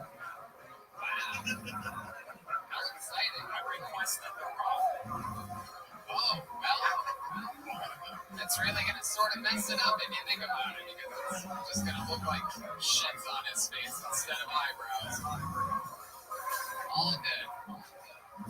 Ladies and gentlemen, Zach Stank-Toe Robbins is next on Tilted.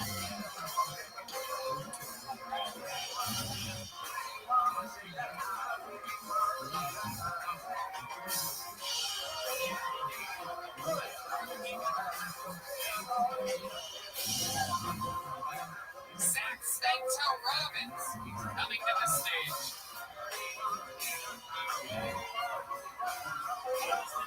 There he is, one more time for Stank-Toe, Zach Robbins.